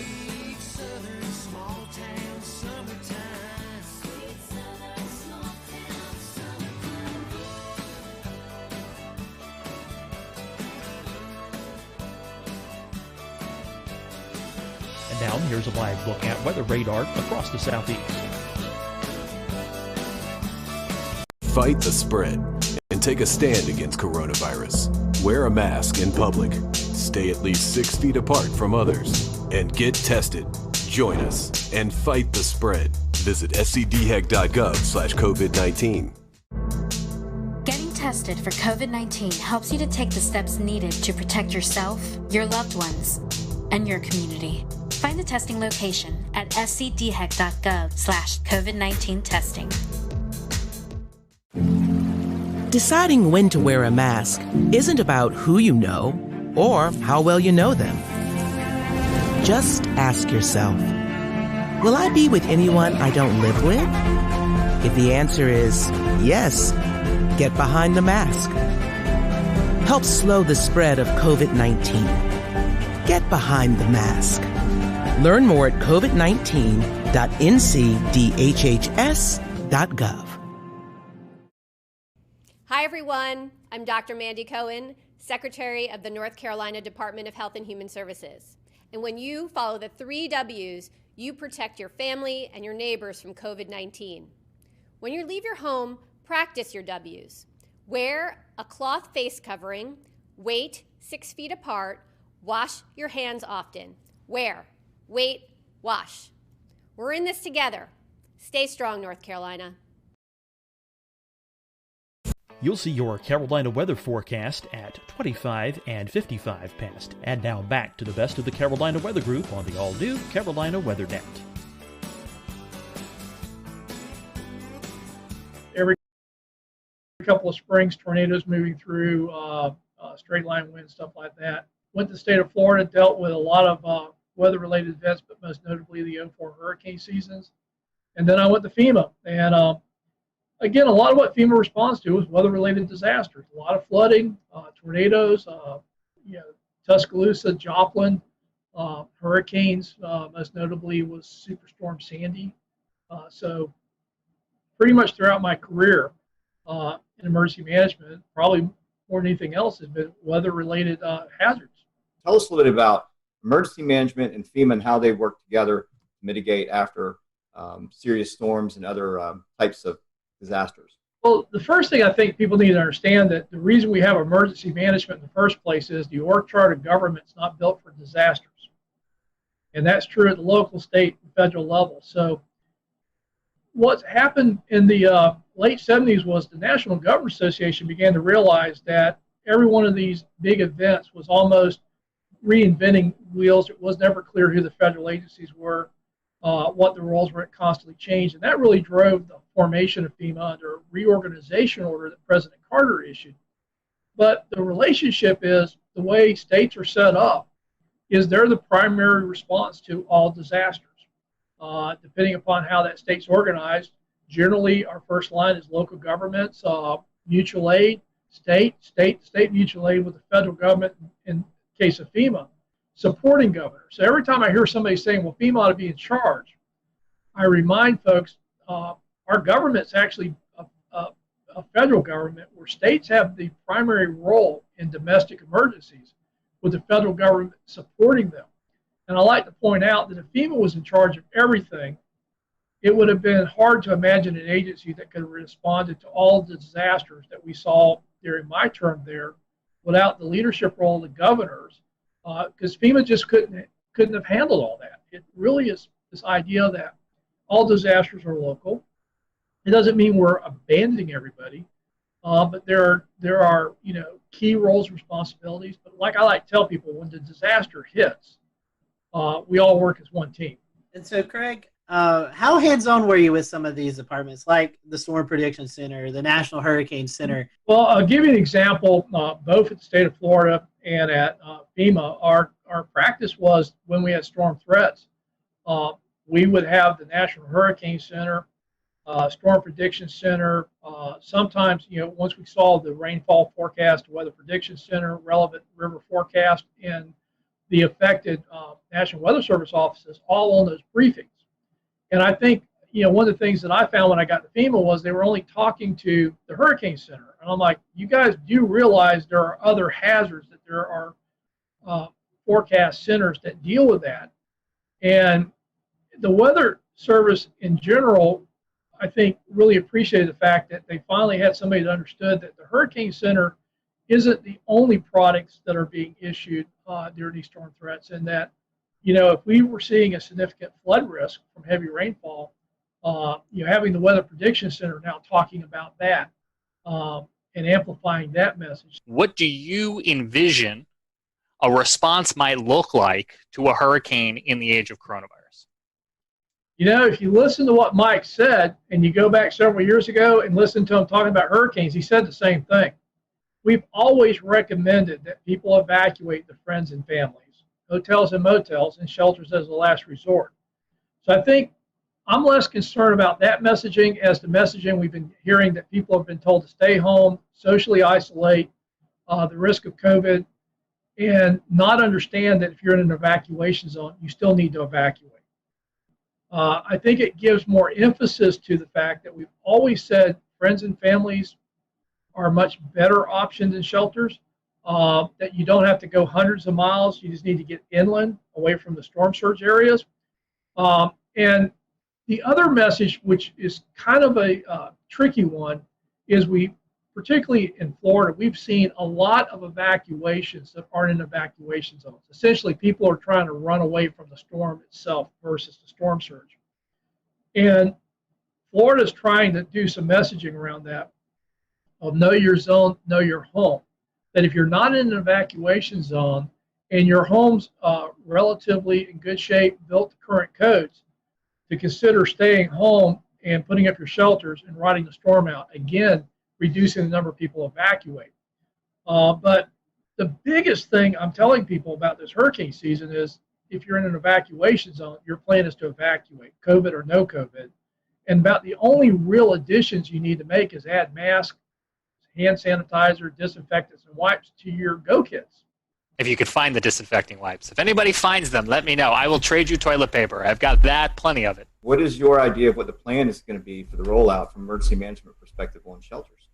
Well, the Red Cross and FEMA and the national organizations, volunteer organizations active in disasters have a website. It's the National Mass Care Strategy website, where they've been updating information on mass feeding, congregate and non-congregate care shelter. Well, I'm an emergency manager. Congregate, non-congregate, what does that mean? Congregate care is your traditional mass care shelters where they're looking at how to screen, maintain social distancing, and minimize the spread of COVID in those shelters. But the other thing is looking at more utilization of hotels and motels, dorms, other spaces that usually weren't going to be picked for shelters. And I think there's an opportunity here. Everybody keeps telling me how hard it's going to be. And I'm like going, well, last time I checked, most hotels and motels are not really doing well. And FEMA will reimburse if you put people in hotels and motels. And I hear how hard it is to plan, but the reality is we have a lot of capacity, particularly in my home state of Florida, to put people up in hotels and motels. And FEMA will reimburse for that under protective measures. So we're still going to need mass care shelters. There's good information out there. It's updated fairly frequently as we learn more about COVID, and now that we're seeing cases increase. But the alternatives are, do you really want people not to evacuate because they're so fearful they have nowhere to go? Or do you prepare the shelters and understand that you're going to have to manage that with COVID and take the steps to minimize the spread? Craig, the current administrator to FEMA, testified earlier today before Congress. We're taping this, but today, earlier on the 22nd of July, you had an opportunity as well to provide some feedback to members of Congress. What did you tell them about what you're seeing in the state of the ongoing coronavirus response?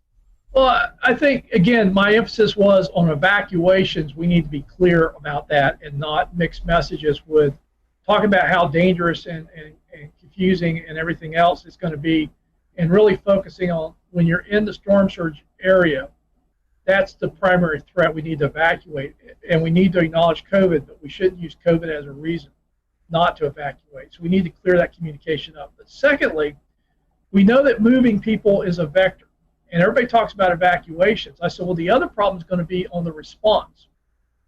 We're still going to need to move utility crews. We're still going to need to move search and rescue crews. But if you think about a lot of these disasters, we see a lot of volunteers moving. And that may not be our best tool. And everybody says, well, what are you going to do? I says, well, I don't know about you, but we got pretty high unemployment rates right now in Florida. So my question is, and having done this for a long time, there's not that much that requires people to have extensive training to be able to help in a disaster. And again, it's reimbursable. Why don't we hire people and put them to work locally? We've already seen this with COVID in states where local governments had actually hired restaurants to cook and prepare meals under contracts to feed people that were shut in or isolated or couldn't get to stuff. And again, I don't ever want to say we don't use volunteers, but I also think with the unemployment rates we have, particularly in the hospitality industry, I think there's opportunities to employ those folks during disasters to minimize the amount of people we have to bring in from outside of a community, but more importantly, start putting money back into the economy. So let me ask you this one, Craig, because in your experience in not only preparing or helping communities prepare for disasters, but helping them afterwards too, I'm curious where your expertise and your opinion lies on the whole question of schools. Do you have an opinion or thought on whether kids should be going back to the classroom at this point? This is going to be a hard one because I always like to talk about big numbers. You know, everybody said, well, there's little risk. You know, kids don't generally get that sick. You know, we need to get the economy going. We need to get kids back in school. It's important for development. And I'm like, nobody's really answering this question. If the rate at which kids get sick and potentially the rate at which kids have serious complications or deaths are even like small percentages, like less than 0.1%. You're talking about thousands of children going back to school. Those are real people, and those are real numbers. And I don't think we have a good answer for that. I also think that there is opportunities to look at how we go back to the classroom setting. You know, everything from a lot of schools don't have enough room to do social distancing. So what if we split the day in half and we split the school up where half the school goes in the morning, half the classes go in the afternoon? What if we started doing more classrooms, weather permitting, outside? You know, and again, because we're learning more about this is airborne and, you know, why masks are so critical in minimizing spread, you know, how is that going to all happen? And I'm not sure we have enough answers because in Florida, some of the schools will open up, you know, in the middle of August. So I think it would be prudent to think this through, get some consensus on ways to do this. And again, I just don't think saying you're going to open schools is the answer. But I also don't think that keeping schools closed indefinitely is going to work either. Shifting gears a little bit, you're passionate about the resilience divide. I see this here in Charleston a lot, where we have, you know, sunny day flooding, and it often affects places that are less affluent than places that are more affluent. A lot of the more affluent places are getting, you know, they're getting some of the things like check valves. They're getting a seawall at the battery. But meanwhile, at the corner of Haggett and Fishburne, where there's low-income housing, you see at 6.8 feet tides, you start to see the creek overflow and start flowing across the road there. Several, you know, we had 80-something coastal flood events last year. So let's talk a little bit about that resilience divide and how we can maybe bridge that. Well, the resilience divide is really how I'm trying to talk about the current process of using cost-benefit analysis to make decisions about investing in mitigation and building projects, particularly for future climate impacts, as well as the existing impacts we're already seeing. And so much emphasis is on how many tax dollars we save. You probably heard this, that for every dollar we invest, we save anywhere from $4 to $9. And so if you're looking at dollars, you'll actually save more money the more valuable the homes are that you're trying to protect. And lower income homes, working class communities don't score as well. So the bias, I don't think, was intended to short the most vulnerable communities, but by only looking at the cost benefit analysis of dollars saved versus dollars invested, we're going to see that divide go towards the more affluent communities, particularly those that can afford the cost share match of, in many cases, a minimum of 25% against the federal dollars. And I think we need to broaden the definition of cost benefit analysis to actually talk about the functional impacts to families and communities, not just to dollars saved on property. Jared, I want to take what you just said and talk about Charleston and the resilience divide and just roll that into talking about climate change and climate change adaptation. Craig, what does that look like from a FEMA standpoint? Climate's already changed. I think one of the problems we have is we keep talking about climate change as something that's going to occur in the future. And quite honestly, that's the way we talked about it in the majority of the Obama administration, was something that we were going to deal with in the future. But when Sandy hit, President Obama, and we'd already seen a lot of tornado and flooding activity and a pace that we'd not seen before. And we kept getting these record-setting events, which I remind people, if it's record-setting, we've never measured it before. And these weren't just isolated incidents. It was like a drumbeat. And the president said something that really, I think, shaped where we were going to go at FEMA. He says, the discussion about climate change is over. We need to start talking about climate adaptation. And the problem is our infrastructure was built for the past century of weather-related events. And climate is changing faster than our ability to keep up with infrastructure, to keep up with the improvements needed. And this is why I think it's so important as we talk about federal investments, big infrastructure, federal highway bill, HUD dollars, the alphabet soup of funding, including the FEMA disaster dollars.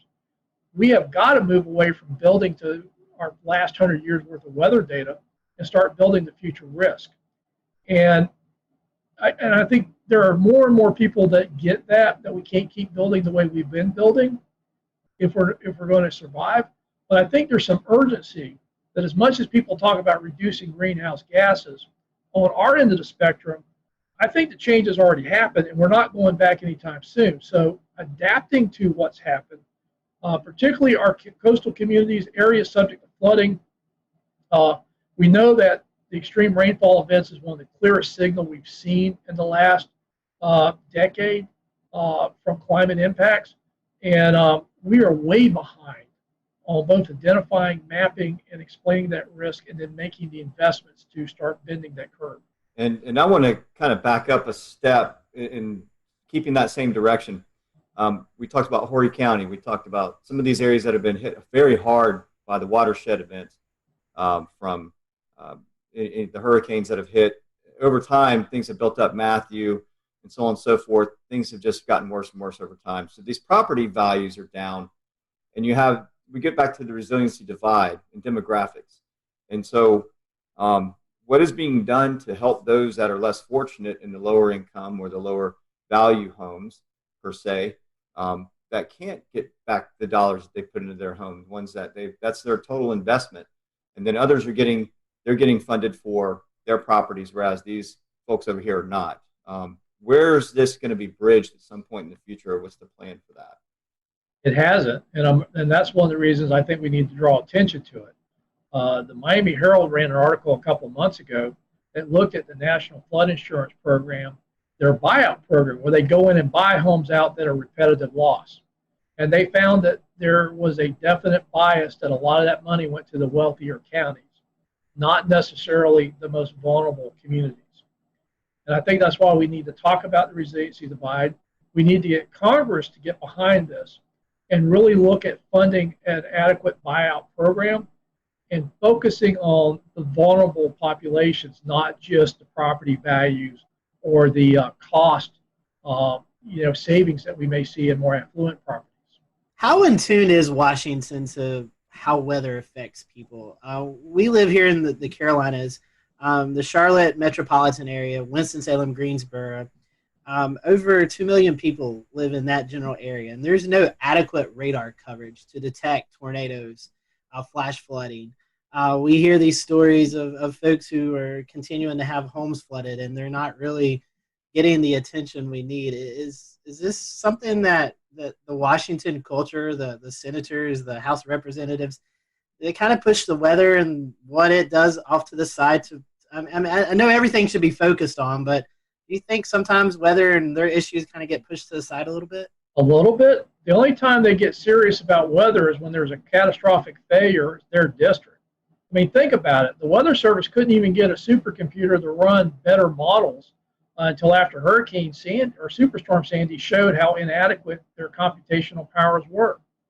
So unfortunately, everything from getting WSR 88s, which was the result of several airplane crashes due to microshear, to the latest funding for the Weather Service in this Superstorm Sandy stimulus package, Washington tends to be reactive, and so until a member gets hit in their district, then it becomes a big issue.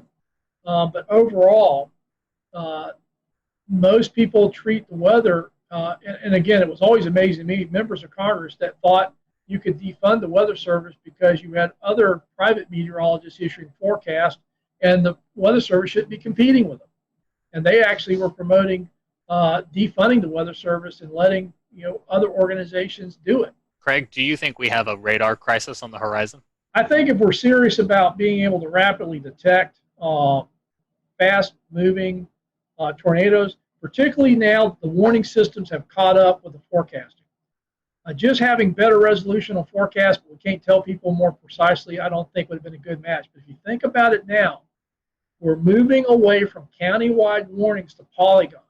We now have, with the weather, the wireless emergency alerts, the better ability to geocode cell phones, and now moving past the original 120 characters to start including links in that, we can actually now issue across cell phones more detailed warnings from the Weather Service than their current technology can really do, and they've been migrating that way. So now they can do polygon warnings, yet they're still basing it upon radar technology that will miss part of that. There's still gaps in that coverage, and everybody forgets, unless you're in severe storm mode, those things are scanning. Everything you're seeing is delayed. It's not what's actually happening. So, we've seen this before where the tornadoes will actually drop, hit, and pop back up before the radar completes its circle and it gets the updated forecast information. So by the time you see a hook echo, it's already done its business and dropped back in the sky. Well, Craig, I want to transition us away from this last topic, and as we're kind of running short on time here, talk about something that is near and dear to all of our hearts here at the Carolina Weather Group, the Waffle House Index. That's something that we've talked about before. We had the PR director, Pat Warner, from Waffle House on last year in 2019 to discuss what exactly it is from the Waffle House perspective, but I'd like to hear about it from the FEMA perspective and how the Waffle House Index works its way all the way up to the president. Well, FEMA will tell you that the Waffle House Index really isn't their index, and that was just me trying to be folksy. But it actually started in Hurricane Charlie. I'd been out on several disasters, and the thing I could just it was just accepted was if there was anything open, it was going to be a Waffle House. But in Charlie, we had gone down to Charlotte County, and I ended up staying down there for about 2 weeks. So we'd get up around 4:30, 5 o'clock in the morning, try to find something to eat. We'd spend the rest of the day working. And, we're doing 18-hour days, so if you didn't get breakfast, you may not eat. The first morning we get up, we were down near Fort Myers. We had to get on the interstate and head south because there was nothing open where we were at. And the first thing we get to is Waffle House. We go in and sit down, and this lady comes out with a mimeograph menu. You're so used to the big plastic menus. I already knew what I was going to order. But she says, the only thing we have is on this. And that was like, well, okay. And so we ordered, but, we got coffee, we got our eggs, we got a good breakfast. But it wasn't everything you would normally expect there. Next morning, we get up, and the actual interchange we're at, now Waffle House was now open. Went in there, same deal, mimeograph menu. So the folks I was with, Ben Nelson, who was our state meteorologist in 2004, he's now with the Jacksonville Weather Service office as a forecaster there. And at that time, Major Tad Warfel, now Colonel Warfel with the Florida National Guard, with me. And we were color coding the counties after Charlie, red, yellow, and green, using a stoplight to show indicators, EOC activation, search and rescue, schools, stuff like that. And they put into the slide deck the Waffle House Index. And that's where it came from. Green was open with a full menu, yellow was open with a limited menu, and red was closed. And I guess it would have stopped there, except we had changed how we operated in Florida. We weren't waiting for the counties to do assessments to say they needed help after these hurricanes, because I kept asking, well, why don't we just respond like it's bad? We'll get there faster, and if they don't need us, we'll go home quicker.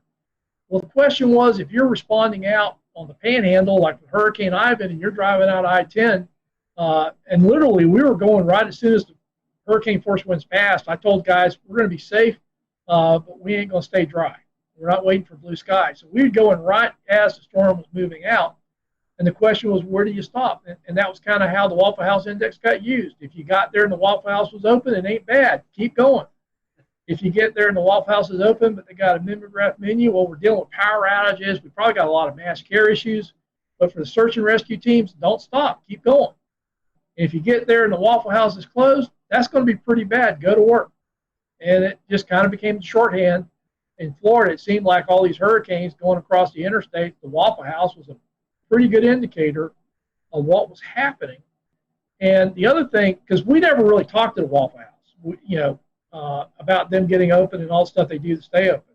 It was just our shorthand for where do we stop and go to work when we're driving in the areas, because you'll start seeing damages 100 miles out with a hurricane, but that's not where the impacts are the worst. And so it just became a shorthand for us of where do you go to work in a hurricane. So I got to ask, Craig, what's your go-to meal at Waffle House? I mean, New York strip steaks. I like the steak and eggs, scrambled eggs, hash browns, scattered and smothered, black coffee. And if you're on the limited menu, what do you go with? Scrambled eggs, omelets, whatever they got. I'm not picky if they got a limited menu. But generally they'd have eggs and bacon, stuff like that. The funniest thing was when I was in Joplin. We got out there. I was actually on the West Coast, had to fly back into Joplin, got there late at night. We did a whole bunch of interviews the next day. I've been running. We'll return to Best of the Carolina Weather Group in a moment. Now your Carolina weather forecast. Here are today's forecast high temperatures for North Carolina. Here are the forecast lows for tonight for North Carolina. Here are tomorrow's forecast high temperatures. And here's forecast rainfall across North Carolina tomorrow. Here are the forecast highs for the day after tomorrow.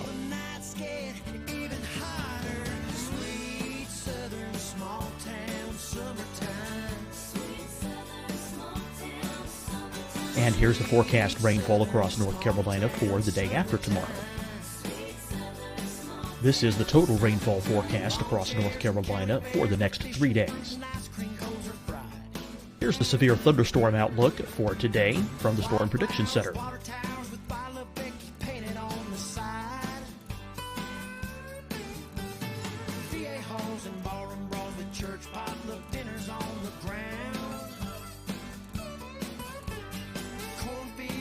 Here are the forecast high temperatures for today for South Carolina. Here are the low temperatures for today for South Carolina. Here's the probability of precipitation forecast across South Carolina today. And here are the rain chances across South Carolina tonight. Here are tomorrow's forecast highs across South Carolina. Here are the forecast low temperatures for tomorrow for South Carolina. And here is the probability of precipitation across South Carolina tomorrow. Here's the precipitation chances across South Carolina tomorrow night.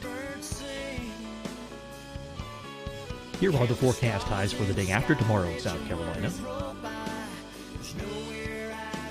Here are the forecast low temperatures across South Carolina for the day after tomorrow. And here are the rain chances across South Carolina for the day after tomorrow. And South Carolina's probability of precipitation for that night. Here's the Storm Prediction Center's severe thunderstorm outlook across South Carolina for today through tonight. Here's the Storm Prediction Center's severe thunderstorm outlook across South Carolina for tomorrow and tomorrow night. And here's the Storm Prediction Center's severe thunderstorm outlook across South Carolina for the day after tomorrow through that night. Here's the severe thunderstorm outlook for today from the Storm Prediction Center.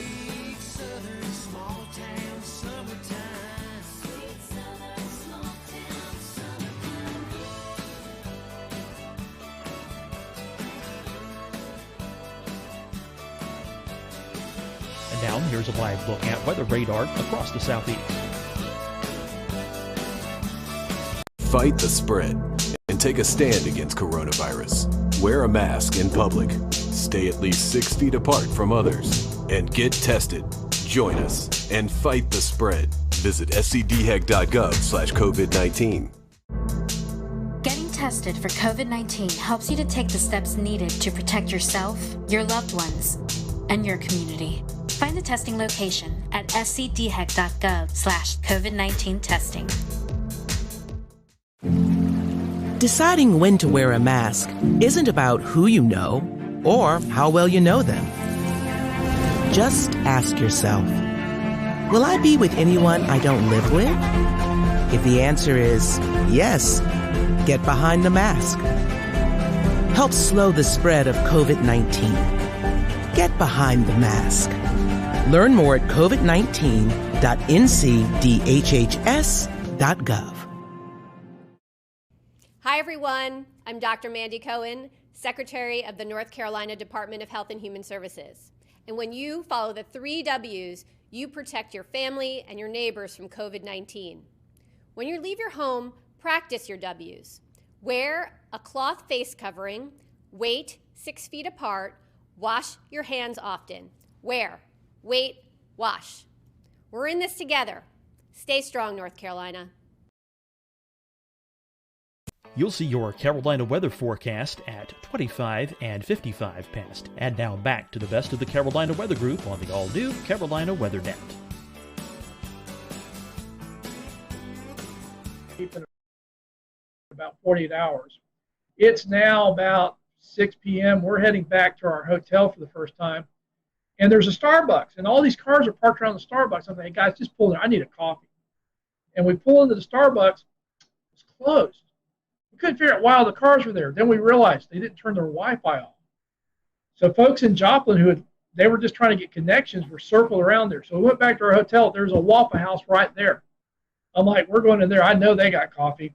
And sure enough, you go into the Waffle House, they got coffee because they're pouring bottled water into the coffee makers. Because all of Joplin was under boiled water orders. But Starbucks was closed, Wi-Fi was on. Waffle House, they're just pouring bottled water in those coffee makers making coffee. So I got my coffee. So switching gears, Craig, I wanted to ask you, are there any memorable moments that stick out in your mind while you worked at FEMA? For example, the 2011 tornado outbreak in Alabama or Superstorm Sandy, anything like that? Yeah, it was the Tuscaloosa tornado outbreaks was pretty impressive. And again, we came into Birmingham, picked up a Black Hawk, and I was flying up to the northern part of the state. And I don't think people realize how bad the northern tier of the Alabama counties got hammered. TVA had major transmission lines ripped out. We went to one town. They were basically lost everything. They had brought a command post from the southern counties. They used to go the other way during hurricanes. They'd all go south. But that thing, everybody from the south was going north. And they literally had 911 in this mobile command post, and they were dispatching, and everything, all their equipment was lined up on the side of the road because the station was just gone. And I remember, the president was coming in. He gets on, how bad it is. I'm trying to describe it, but it really was. It was hard to describe. He got there, he saw it, and that kind of came at shorthand. So Joplin happens. And I'm on the ground in Joplin. I get the same call. He's going to come in a couple of days. He was always very respectful that he didn't want to get there when it would interfere with the response because he knew what happens when he comes in as far as security and stuff like that. But he didn't want to wait too late. So it was always, the governor, working with local officials, and essentially, my recommendation.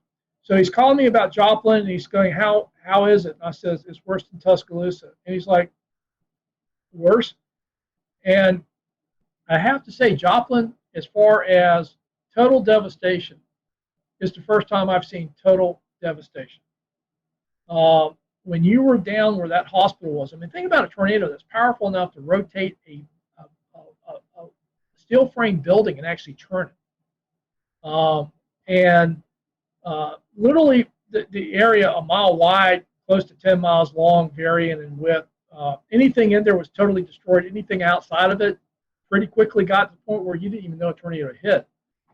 And I just remember that, describing it to him, and he's going, how bad is it? I said, it's worse than Tuscaloosa. And he was just taken aback because the impacts in Tuscaloosa were pretty dramatic. And I'm like, yeah, it's worse here in Joplin. Well, Craig, one last question, kind of a fun question. You kind of, a little bit discussed it just a few seconds ago. You and President Obama, Vice President Cheney, you're sitting around. Did y'all ever talk about weather? Weather's a thing that a lot of people talk about. Did you guys just ever, talk about the weather, what's going on? No, but between I went out on a couple of disasters with Vice President Biden, and I remember going up into Scranton, Pennsylvania, and it was really funny because he's like, "Craig, these are my people," and I knew he was from the area, but I didn't realize that. I mean, people on the street knew Joe and called him that. I'm like, "Mr. Vice President." They go, "Hey, Joe, how's your, I haven't seen you," and Joe would be going, "How's your grandfather, your dad, cousin, uncle?" He knew people. So that was the thing that really struck me about Vice President Biden was in a lot of these communities we go into, he had a very personal connection, and particularly in that part of the country, they knew he was from there. They knew the families. They knew each other.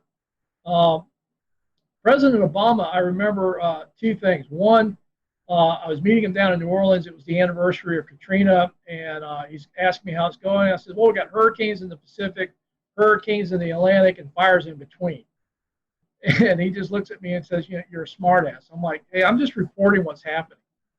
But the other cool thing about the president was I was told early on that they wanted me to wear my logo when I was at the White House during disasters. So during Matthew, I'm giving a briefing to the president in the Oval Office, wearing khakis and my FEMA logo shirt and my FEMA windbreaker, and everybody else is in suits. And there's this great picture of the president. I'm sitting next to the president wearing my blazer and my logo wear. Everybody else in suits for the briefing, and people said, how do you get away from that? Everybody else dressed up to go in there says, they basically told me to look like I was doing what I was supposed to be doing. So I wore what I wore when I was at FEMA headquarters when I went to the White House to brief. In fact, if I was wearing a suit, they'd always look at me kind of excused. I said, "Hey, this is camouflage. When I'm wearing a suit, I just blend in with everybody else running around with a White House badge." We certainly enjoyed having you. If you have a website, social media that account or anything like that our listeners and people who are viewing this can follow, how can they do that? Well, I tweet a little bit. I guess that's you should be aware of that. So that's how we met. Yes. No, I'll tweet it, Facebook it, and LinkedIn it. Again, I've seen you guys out there. I've just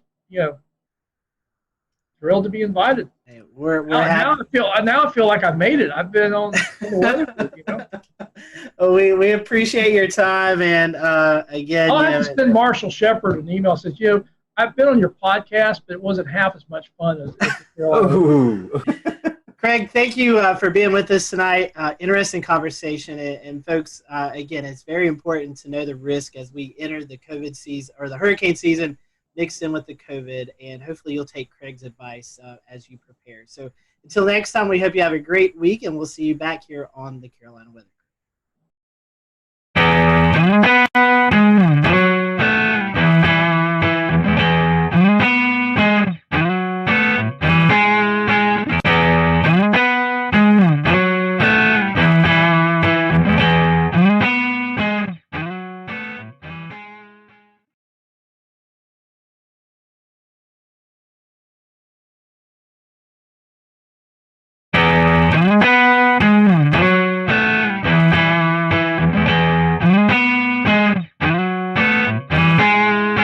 Hello, everyone. Welcome to the Carolina Weather Group. We're happy to have you this evening. Welcome to another episode, and tonight's going to be a fun episode. I'm going to go ahead and apologize. I hope I don't talk too much because we're combining weather and sports, and when we do that, it really makes me happy.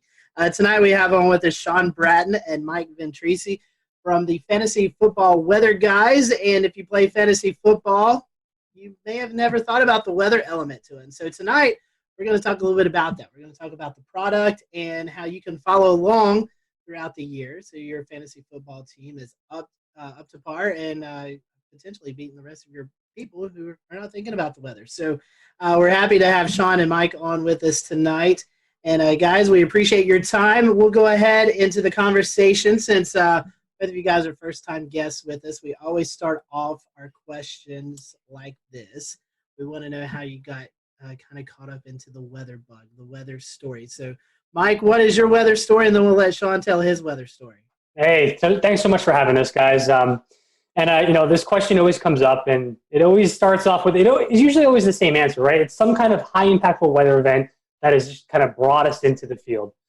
So I grew up on Long Island, New York as a kid, and ended up experiencing Hurricane Bob in 1991. So it knocked out our power. I'm like, what is going on outside?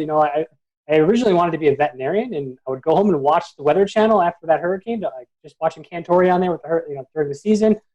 And I realized I should probably change profession pathways and go into that meteorology just because of how nerdy I was, just kind of sitting out under an umbrella watching a thunderstorm. So, but it was Hurricane Bob that really got me into that passion, and that's pretty much why I ended up getting a PhD in tropical meteorology. Yeah, so I didn't grow up too far from where Mike grew up. I grew up in New Milford, Connecticut, so it's in Litchfield County, Connecticut, and I actually still remember this day very vividly. I was in first grade, and we were on our, getting ready to pack up and go home, but they didn't let us because we had a tornado warning. So I was basically plastered my face to the window, looking at these ominous clouds and the rain, and I was just like in awe the entire time. Everyone else was scared. I was there up on the window, wondering what the heck was going on. And we were actually kept after school for quite some time until the night, until things got cleared up. We did have a tornado touchdown near our school in Litchfield, Connecticut. So it was a really cool event. And then also the blizzard of ~96 was a big high impact weather event that had been early January of '96. That was a big event for me. I remember that. We had off school, and we had like 24 to 30 inches of snow. So it was a really cool event too. And then of course, I'm sure you hear this a lot, but the movie Twister came out, and that kind of sealed the deal for me after watching that. We were talking off air, but we've done this show for a while, and it seems like that there's a common denominator there with Twister and how many people is brought into this industry because of the movie. Yep. Like us, we all have our other weather day jobs, and we kind of do Carolina Weather Group, for fun, and that's what you guys do with the fantasy football weather guys. Tell us about what you do in your daytime jobs. I know you guys are both connected in the weather industry as well. Yeah, so I guess I'll start off. And so I work currently for the weather company, which is owned by IBM. When I started my career there, I dabbled with a lot of energy forecasting, pretty much providing weather information to folks who were trading natural gas futures and some of the utilities.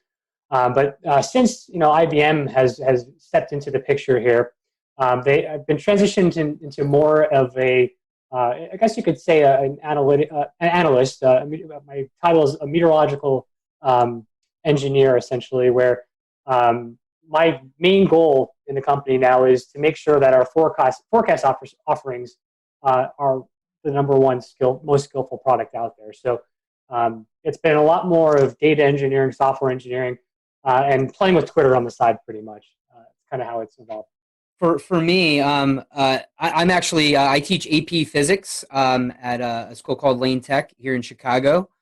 So I teach honors in AP Physics, and then I also teach at the College of DuPage. I teach some weather and climate courses there. This is very cool. And so, Sean, that's something weather. It seems like a lot of people are interested in, but you're actually teaching these kids. We'll get into fantasy football, but I find this really unique. Yeah. What is it like teaching kids weather? I mean, as something I know we all get to go out and do school talks, but you're actually maybe talking to high schoolers, college kids. Yep. What's the field like right now? I mean, is there a lot of interest in weather? Yeah, so I have taught at the high school level and the college level. And in both of those cases, people are just kind of taking it as a gen ed, right, to take that credit. But one of the things that I found is the application of the content really goes a long way. So if you're going to sit there and just read off some slides, they're going to go to sleep.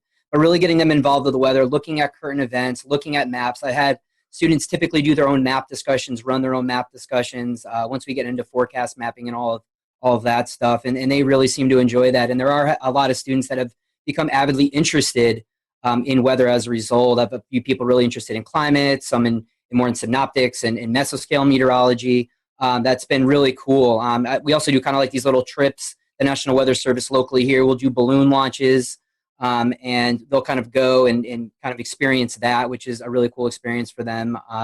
But it's it's really cool. I mean, really just it's a really cool science to bring to life because you experience it every day.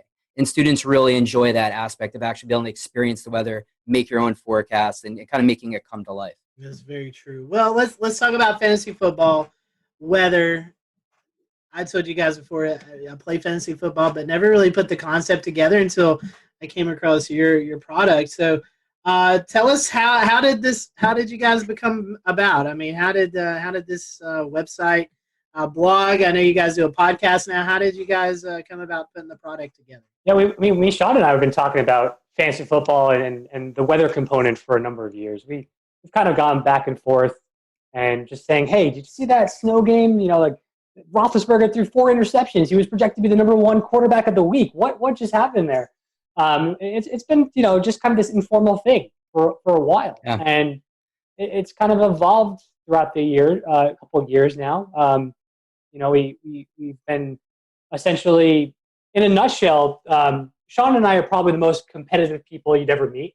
And we need to be, essentially, we're competitive with everyone else. We're also really competitive with each other.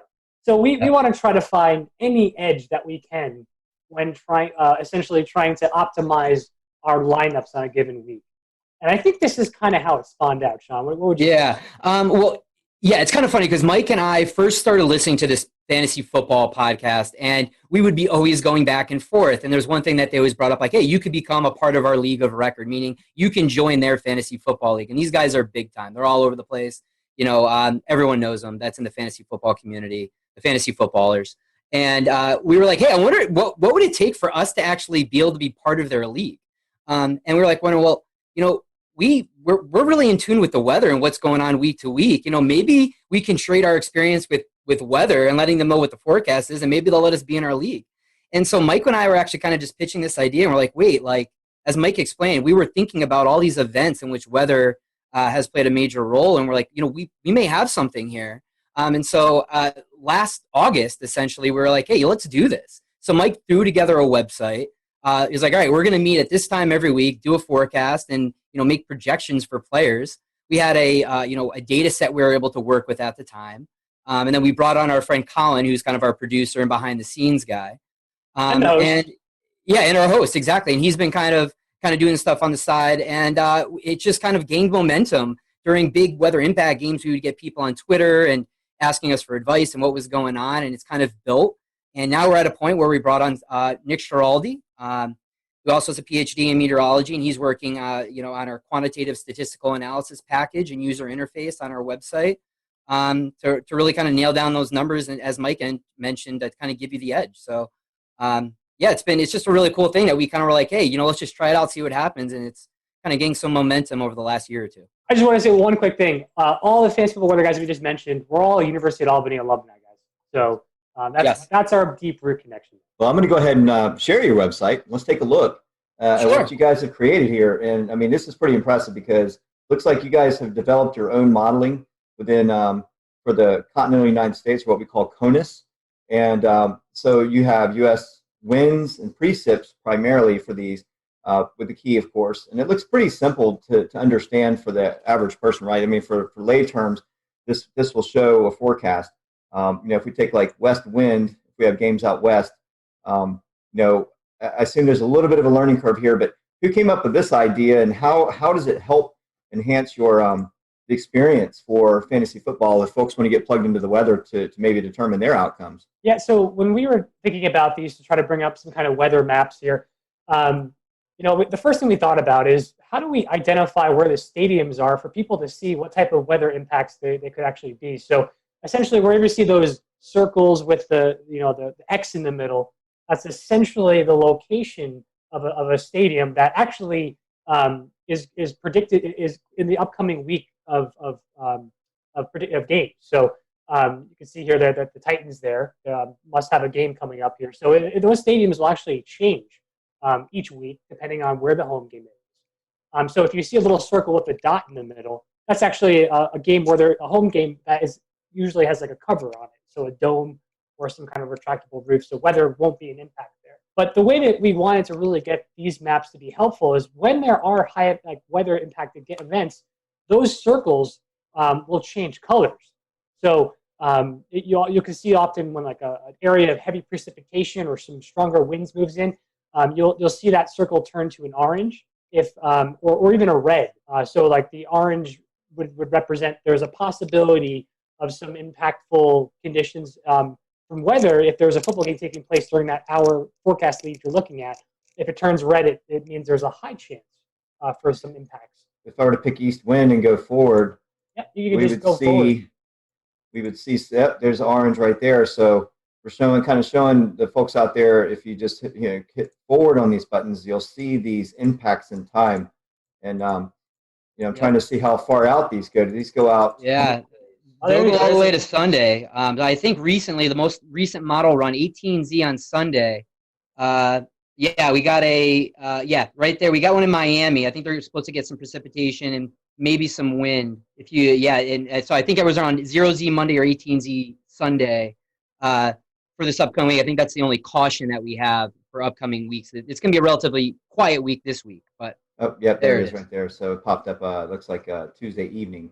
So it looks like that timeline got pushed back a little bit. But yeah, I mean that's pretty neat how you've integrated weather into forecast impact for a specific area, and it could be anything. It could be anything going on for that area too. So football games in particular, but that's pretty neat. I really like that format. Now tell us a little bit about the fantasy impact table. Yeah, sure. So this is a table that will outline each set of games for the week. And to be honest, there's been so many changes with the schedule here because of all the impacts from COVID. But so we try to make sure this is up to date, and I think I did update this on Tuesday.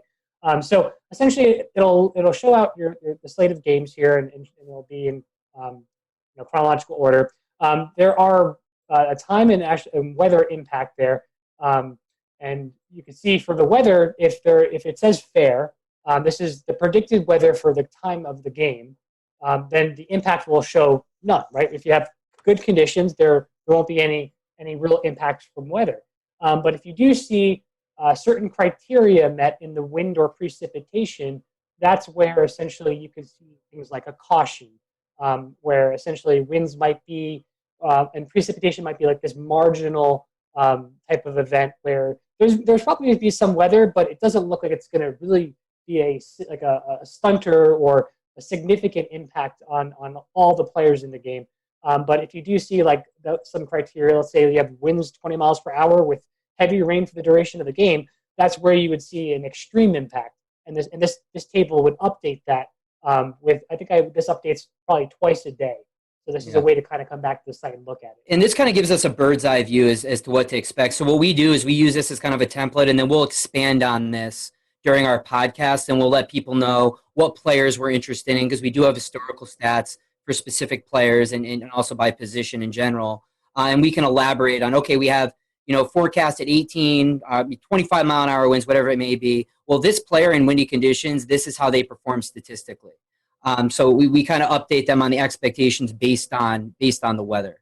We are in the process of updating this. Hopefully over the next several weeks. Again, our buddy Nick Giraldi is going to actually customize this by position and also possibly by players. So the ultimate thing is people want to know, how is my fantasy team going to be impacted? That's bottom line, right? So we're going to have fantasy point differentials based on those weather conditions that we're going to be adding to this table hopefully soon here. And Sean, you were talking a little bit earlier.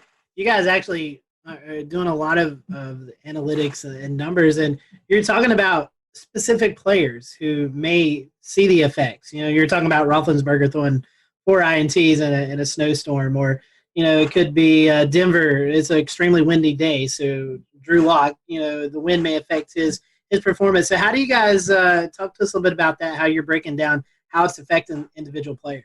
Yeah, I can lead on this one. So we have basically archived data that we're able to use that breaks it down basically almost every play for every game going back to 2009. So what we're able to do is look at those fantasy stats. So we have fantasy point projections for half-point PPR, full-point PPR, standard leagues, and we're able to look at how that player has performed statistically during those weather-like events. So, hey, how is this quarterback performed in 20 to 30 mile an hour winds? Okay, well, we see a decrease in fantasy points by 4 and they throw their TD or their touchdown interception ratio has changed X, Y, and Z amount. And then we also kind of have another stats package that we'll use based on weather conditions as well. So what we try to do is say, all right, our forecast is this for the weather. Let's look at the specific players and the positional players that we're interested in for that game and see if there's actually going to be an impact. Because quite frankly, for some players like an Aaron Rodgers, maybe we don't see as much of an impact for them, so we're not going to be as concerned about that player. For other players like a Jared Goff or something like that, or Kirk Cousins, for example, who played in Seattle this week during rainy games, there's an impact there we've seen statistically. So we really got to kind of decipher. We just, we kind of do this by position, but even a little bit more specifically by player when appropriate. That's really awesome. You guys have been doing this. Obviously, you started the website last year. When we're recording this, it's October 14th. So we're about week 5, I think, into the season, maybe week 6. I can't remember with COVID and all that stuff going on. But talk about how the fans, how have you guys, the outreach? I mean, have you got a lot of positive responses from fantasy footballers? How's that went? So I think our biggest interaction with folks right now is on our Twitter handle at FF Weather Guys, where it typically the interaction is most. We'll return to Best of the Carolina Weather Group in a moment. Now your Carolina weather forecast. Here are today's forecast high temperatures for North Carolina. Here are the forecast lows for tonight for North Carolina. Here are tomorrow's forecast high temperatures. And here's forecast rainfall across North Carolina tomorrow. Here are the forecast highs for the day after tomorrow.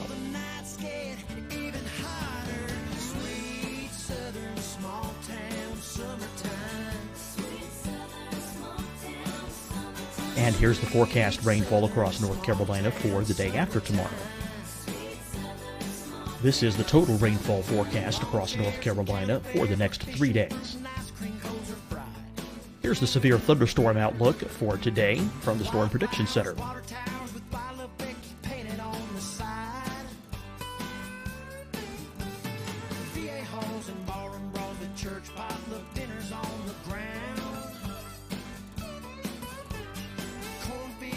Here are the forecast high temperatures for today for South Carolina. Here are the low temperatures for today for South Carolina. Here's the probability of precipitation forecast across South Carolina today. And here are the rain chances across South Carolina tonight. Here are tomorrow's forecast highs across South Carolina. Here are the forecast low temperatures for tomorrow for South Carolina. And here is the probability of precipitation across South Carolina tomorrow. Here's the precipitation chances across South Carolina tomorrow night. Here are the forecast highs for the day after tomorrow in South Carolina. Here are the forecast low temperatures across South Carolina for the day after tomorrow. And here are the rain chances across South Carolina for the day after tomorrow. And South Carolina's probability of precipitation for that night. Here's the Storm Prediction Center's severe thunderstorm outlook across South Carolina for today through tonight. Here's the Storm Prediction Center's severe thunderstorm outlook across South Carolina for tomorrow and tomorrow night. And here's the Storm Prediction Center's severe thunderstorm outlook across South Carolina for the day after tomorrow through that night. Here's the severe thunderstorm outlook for today from the Storm Prediction Center.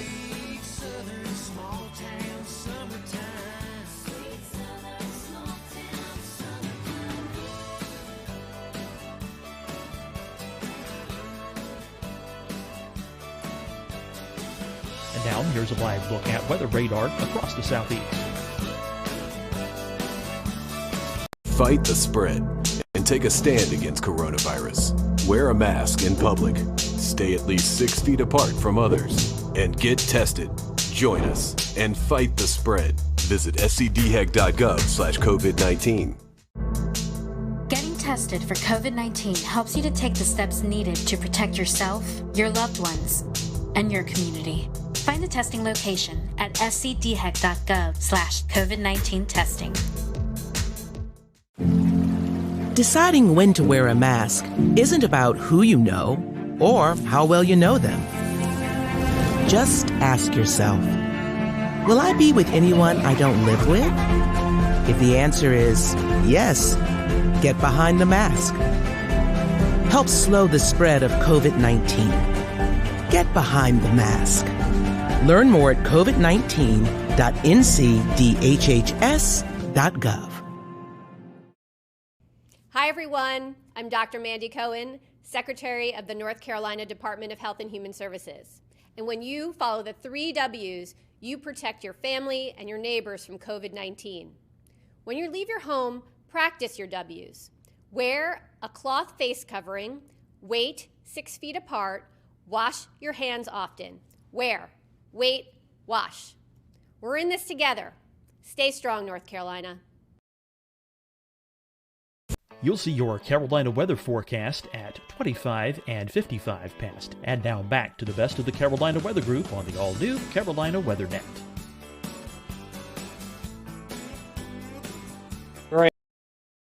During weeks where there is predicted weather and the folks are aware of that those impacts, usually when you see like some of the mainstream media or sports channels talking about weather impacts, and usually I guess that as you get up into later in the season, as we know, winter storms or late fall storms can get more energy from the jet streams.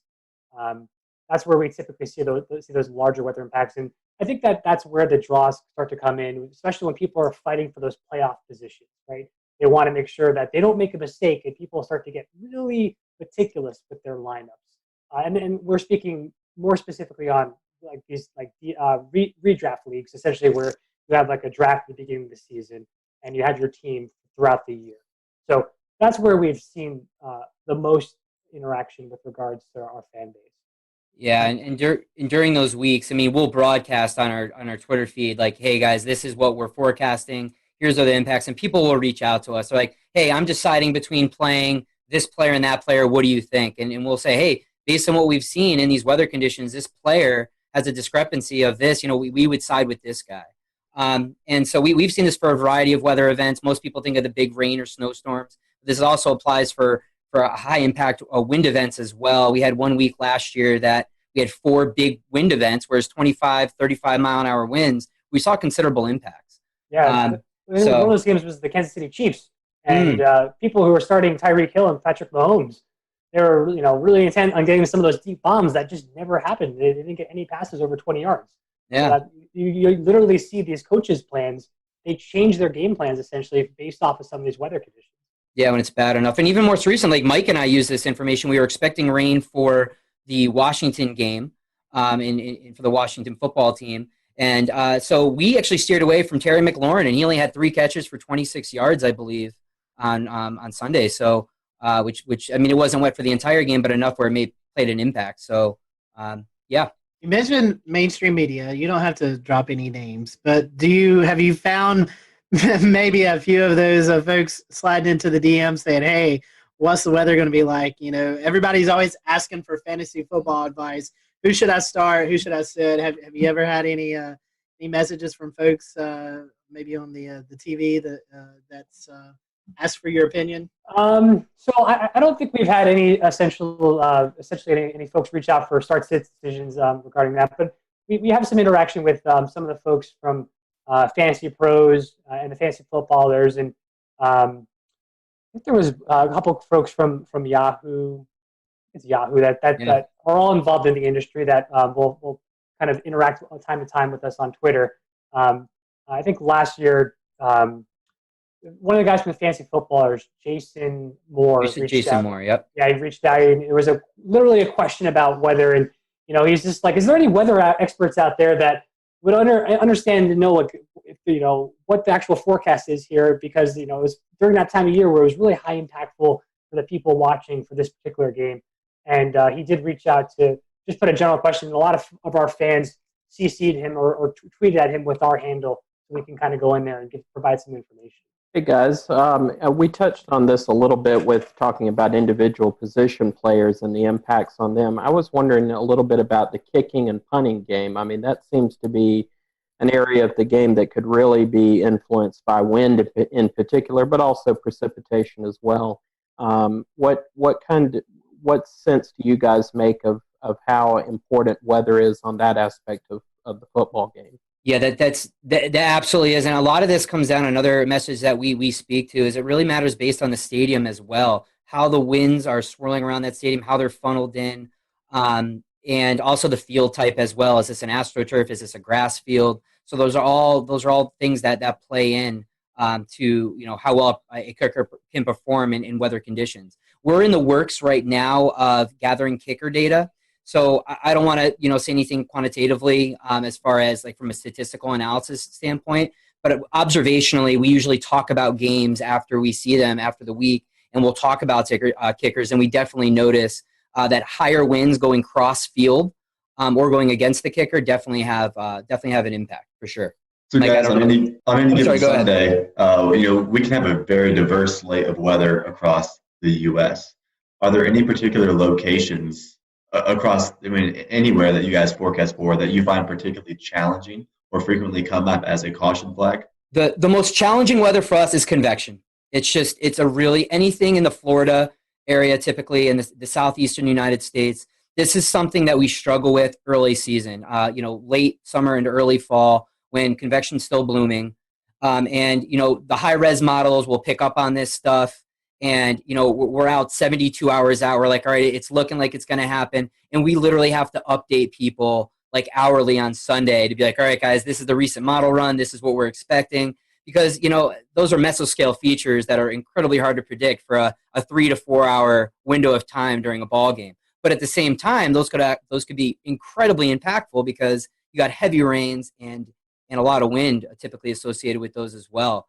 So I would say those are the ones that we struggle with the most when there's any type of convection. Yeah, those are the events that typically trip our algorithms in our fancy impact table and some of our maps. If you look at those circles and when we change different colors, you'll see certain model runs show the impacts, and then all of a sudden they take them away because the models are having a hard time resolving the convective features. And sometimes they can sneak under the radar. I remember there was a game last year in Jacksonville where we had this strong northeasterly flow off the ocean that was just bringing these shallow convective cells across the stadium. It was just like the popcorn variety, and it was just causing. You would hear we didn't talk about it much in the podcast that week because the models didn't see it, and then all of a sudden they'd be raining on and off during the game, and Sean was sending us messages. Do you see this rain? It's going. It's the announcers are talking about it. We missed this. I'm like, oh my god. The joys of forecasting Florida weather. I can only imagine your models. Is it like a blended run? Is it like a high resolution, like HER 3 kilometer going into the NAM 3 and 12, then to the GFS out to the 7-day? Do you layer it in that manner? That way you get the higher resolution or the RAP in the first couple of days. So this is something that we're still working on, and right now, as we were kind of spinning up things here, we've been relying mainly on GFS data at first, but we are shifting over to leverage the national weather blend of models from the National Weather Service. So we are going to be shifting over to that because obviously those are the guys that are paying attention more to each location and try to be as skillful as possible. And then we can take that information and convert it into the impact or how that impacts the specific players. So it takes some of the burden off of us in the forecasting world and allows us to focus on that impact piece.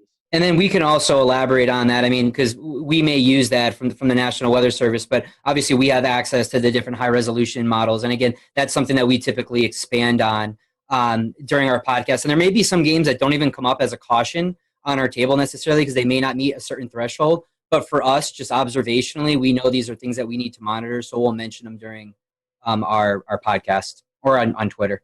You're talking about Southeast convection. I would also imagine maybe lake effect snow. Buffalo, Chicago, Cleveland, Green Bay, all locations that could see that, where one side of town could get 6 feet and the other side could get 2 inches, Getting back to your social media outreach and your fans, the football fans in general, and how you integrate, how you kind of mesh with everything. How do your fans respond to your products, right? Because it looks like you do everything kind of for free. You're sort of providing that kind of service. And do you find that a lot of fans are really into what you do and share it out, and you get a lot of good response and positive feedback out of it, or how does all that work? How do you get your how do you know how you're doing overall? Yeah, no, we always appreciate the feedback. We'll have some people that'll reach out like, oh, I really wish I knew this, or I really wish you approached it this way or offered this kind of information. And again, that's kind of how we're working in developing our webpage and our user interface.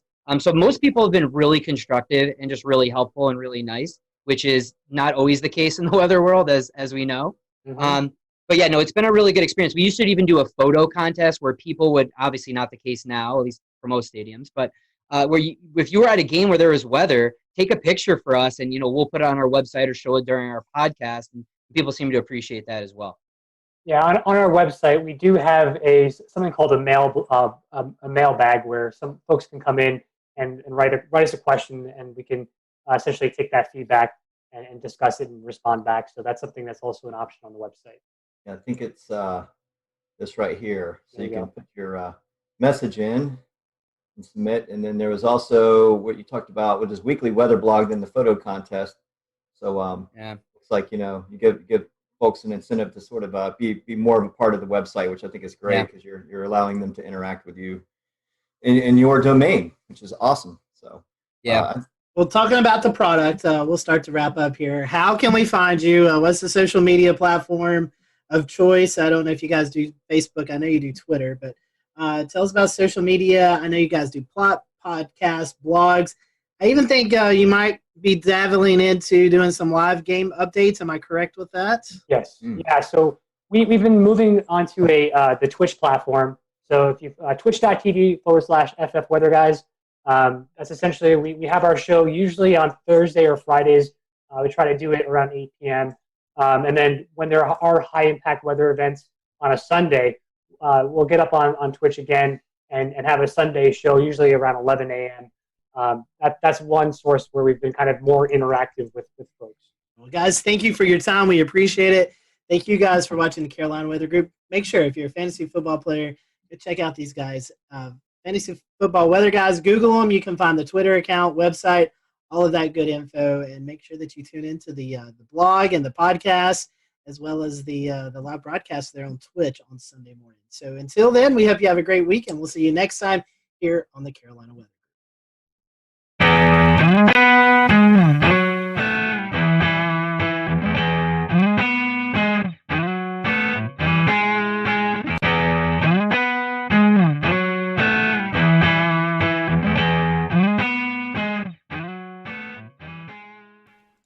Good evening from Charlotte. It is June the 17th, 2020. I'm James Brierton. Did you get a chance to see the sun today at all?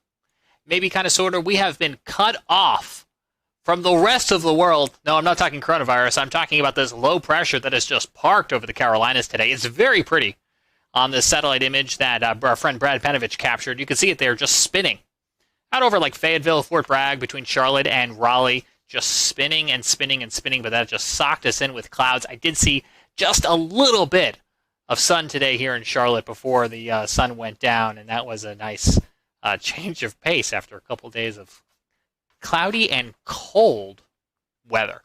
All right, this week we are talking the PGA Tour, which has resumed and is in Hilton Head, South Carolina for the RBC Heritage. Kicks off tomorrow after a couple of practice rounds. I'm holding here the weather forecast from their on-site meteorologist, Stuart Williams. This is what we call a tease. I'll have this for you coming up. What we're going to get to first is a piece of tape that has been very patiently waiting in the wings. So Stuart sat down with the Carolina Weather Group in February to record an interview that at the time we thought was going to air alongside the Wells Fargo Championship here in Charlotte. Well, as you now know, that never happened, and other PGA Tour events were canceled. They are now resuming operations without fans and will be playing in Hilton Head, South Carolina. So we are very excited to be able to bring this piece of tape to you. This is a premiere of a new episode. You've never seen this interview before, despite the fact that it was recorded in February, but I felt that I needed to explain to you that it was recorded in a time where I could still get a haircut, and where the picture of snow over Scotty Powell's shoulder made sense, and all the references to fans attending the event also made sense back just a few months ago.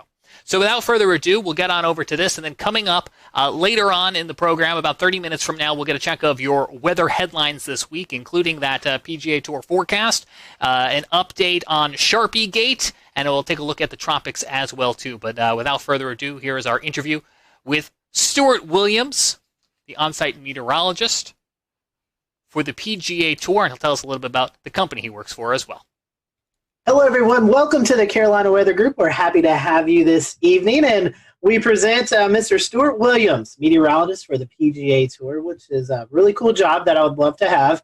As a big golf fan, I think it's a really unique job that Stuart has, and he's going to talk to us a little bit about that tonight and let us know what all his duties are as he travels across the PGA Tour. And we'd love for you to interact with us tonight. So if you have any questions or comments, feel free to drop them on the social media platforms, and we'll address those. And we'll let Stuart give out some of his social media information towards the end of the interview tonight. That way, if you want to follow him on Twitter, you can do that, or just get more information. So we appreciate having Stuart with us tonight. Stuart, welcome back to the show. I know we had you on a couple of years ago, fellow North Carolinian, and it's great to have you with us tonight.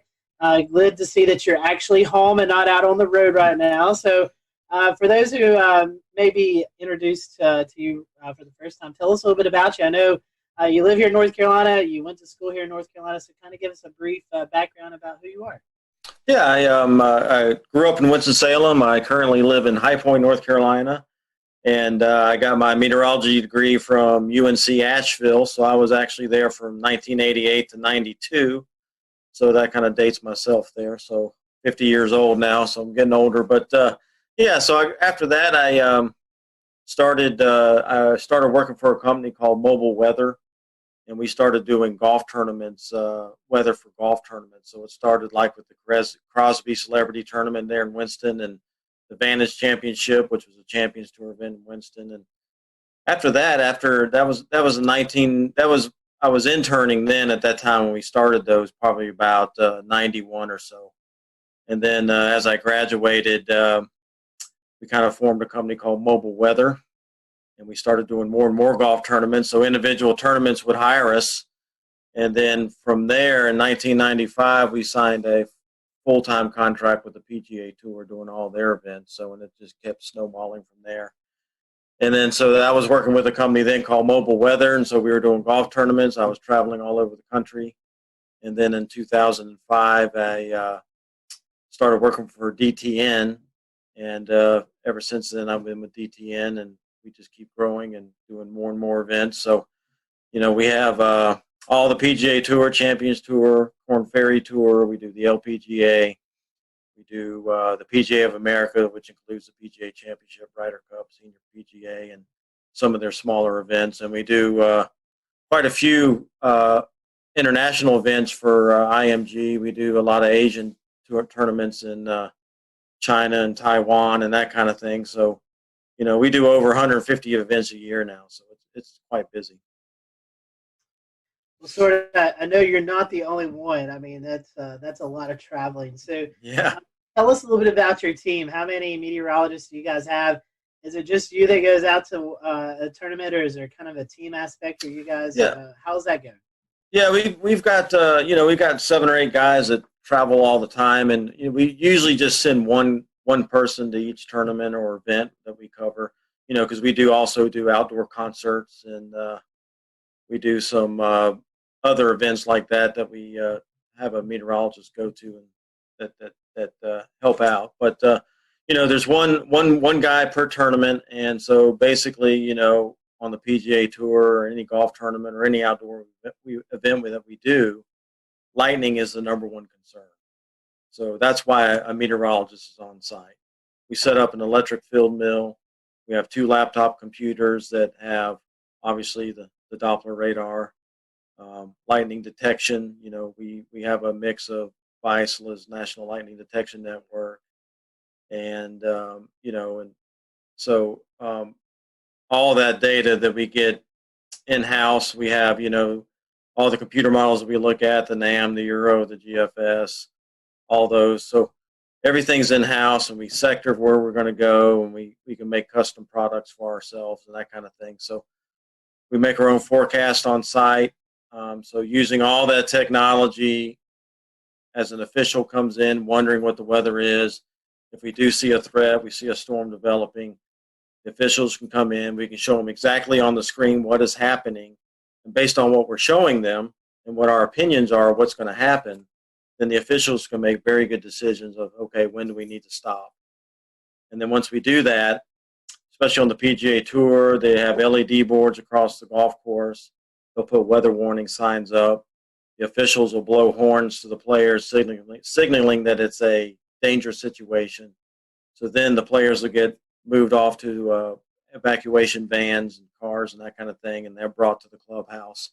And so hopefully, if we do our job correctly, then we've given enough time to where people can get back to the buses and hopefully back to their cars, because not everybody has a clubhouse pass. So they can't all get indoors to safety, so we got to get a lot of them back to their cars. So it's a big machine, it's a big operation, but it's most tournaments, I'd say every tournament has an evacuation plan, emergency plan. So it works pretty well. And then the big question is, once we have stopped play, when do we go back and start playing? When is it safe to go back out? So that's when we help big time as far as, okay, we think this storm is going to be out of here at such and such time. And then they can open up the practice facilities again, let the players warm back up, and then we'll get them back out to the golf course and start playing again. Stuart, that kind of rings a bell here in Charleston at Bulls Bay, the tournament last year. LPGA, lightning hit a tree.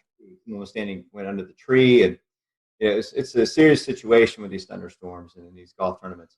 How much collaboration do you guys have with the local National Weather Service, especially in big events like this? In the last few years, there's been a little bit more collaboration because, with Homeland Security and a lot of these big, government agencies and everything, a lot of these agencies are using golf tournaments as their training grounds for big events and things like that. So I know down at the RBC Heritage down in Hilton Head, the FBI shows up and all the government agencies, the Weather Service, and so they do a lot of practice at these at that event, since it's such a large event. And so I do coordinate with the Weather Service there. We'll talk what we're thinking, and kind of bounce off ideas off each other. But for the most part, I'll maybe read a forecast discussion or something like that from the Weather Service. But like I said, having everything in-house, all of our own computer models and that kind of thing, we basically do our own thing, to be honest with you, make our own forecast. Because I think in a lot of ways, sometimes we do a better job because we know what golf wants and we know what golf needs. So we know what they're looking for as far as a forecast goes. Whereas the Weather Service, they may be a little more general because they have a bigger area to cover. So for example, for us, wind forecasts are very big at the golf tournaments because that plays a huge role on how the golf course is going to be set up each day. So we concentrate a lot on wind, and so we try to be very accurate in that department, where you may see a weather forecast from the Weather Service that says winds are 5 to 10. Well, okay, that's kind of general. We try to be more exact than that, where our forecast will say maybe we have a westerly wind, like on the coast there. Maybe you have a drainage wind in the morning off the land, and then we'll get the sea breeze at 1 o'clock, and it's going to shift out of the south or southeast or whatever, and it's going to be 10 to 15 at that point. A lot of times the Weather Service really doesn't break it down like that. So, we try to be more specific of what's going to happen at the golf course so they can plan how they're going to set the golf course up. So that's some of the things that I think we do a better job at than TV or Weather Service being more general. Stuart, let's play. Let's hope we're not forecasting too far in the future. We have a Wells Fargo Championship coming up in Charlotte, the Wyndham Championship in Greensboro. Let's say that you're there forecasting and you see it could be a potential stormy day. That there's going to be thunderstorms moving into the air. What is it? Kind of give us what you do the morning of. Kind of give us a play-by-play of what that setup looks like if you see, it's going to be a stormy afternoon or something in these tournaments. Well, let's say the first tee time is 7 a.m. Okay, that's usually when most tournaments start, 7 in the morning, and I'm usually there probably about 5:30 in the morning because I'm looking at weather data, looking at the latest stuff, making my forecasts and getting that out and distributed, uploaded to the player page, that kind of thing. And so we also have radios that we communicate to the officials with. So every morning I'll go into the rules office and tell the guys as they head out to set the golf course up what I think the winds are going to be that day, and then what time I think the best chances of us getting a thunderstorm.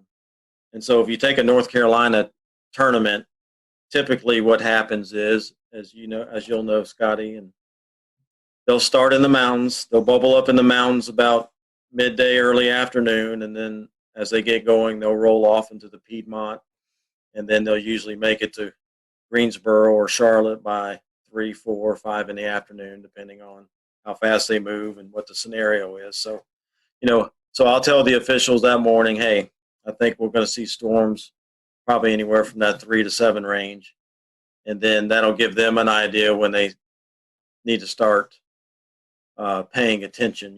We'll return to Best of the Carolina Weather Group in a moment. Now your Carolina weather forecast. Here are today's forecast high temperatures for North Carolina.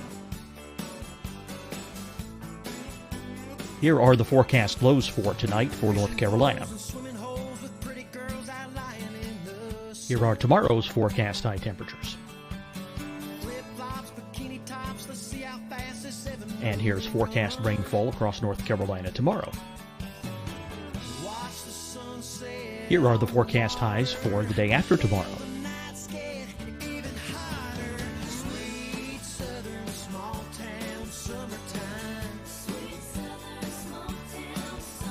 And here's the forecast rainfall across North Carolina for the day after tomorrow. This is the total rainfall forecast across North Carolina for the next 3 days. Here's the severe thunderstorm outlook for today from the Storm Prediction Center.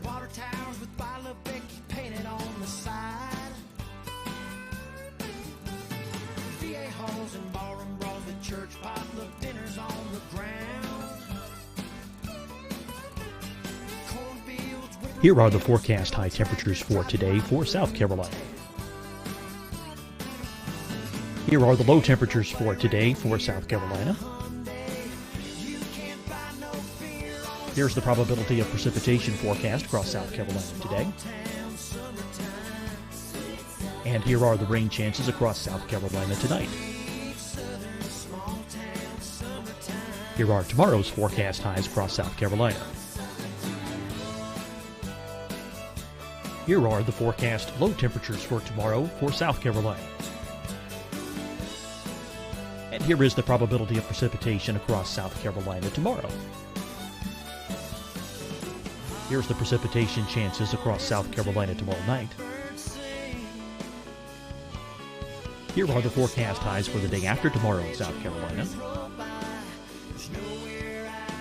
Here are the forecast low temperatures across South Carolina for the day after tomorrow.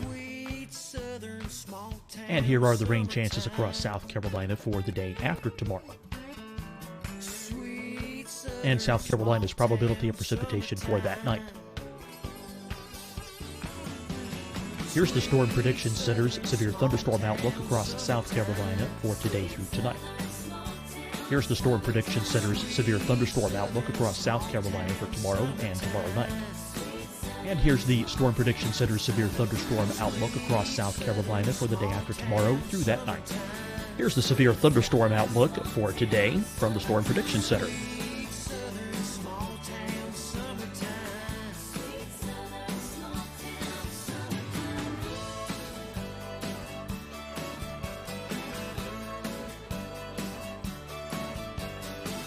And now here's a live look at weather radar across the southeast. Fight the spread and take a stand against coronavirus. Wear a mask in public. Stay at least 6 feet apart from others. And get tested. Join us and fight the spread. Visit scdhec.gov/COVID-19. Getting tested for COVID-19 helps you to take the steps needed to protect yourself, your loved ones, and your community. Find the testing location at scdhec.gov/COVID-19 testing. Deciding when to wear a mask isn't about who you know or how well you know them. Just ask yourself, will I be with anyone I don't live with? If the answer is yes, get behind the mask. Help slow the spread of COVID-19. Get behind the mask. Learn more at covid19.ncdhhs.gov. Hi, everyone. I'm Dr. Mandy Cohen, Secretary of the North Carolina Department of Health and Human Services. And when you follow the 3 W's, you protect your family and your neighbors from COVID-19. When you leave your home, practice your W's. Wear a cloth face covering, wait 6 feet apart, wash your hands often. Wear, wait, wash. We're in this together. Stay strong, North Carolina. You'll see your Carolina weather forecast at 25 and 55 past. And now back to the best of the Carolina Weather Group on the all-new Carolina Weather Net.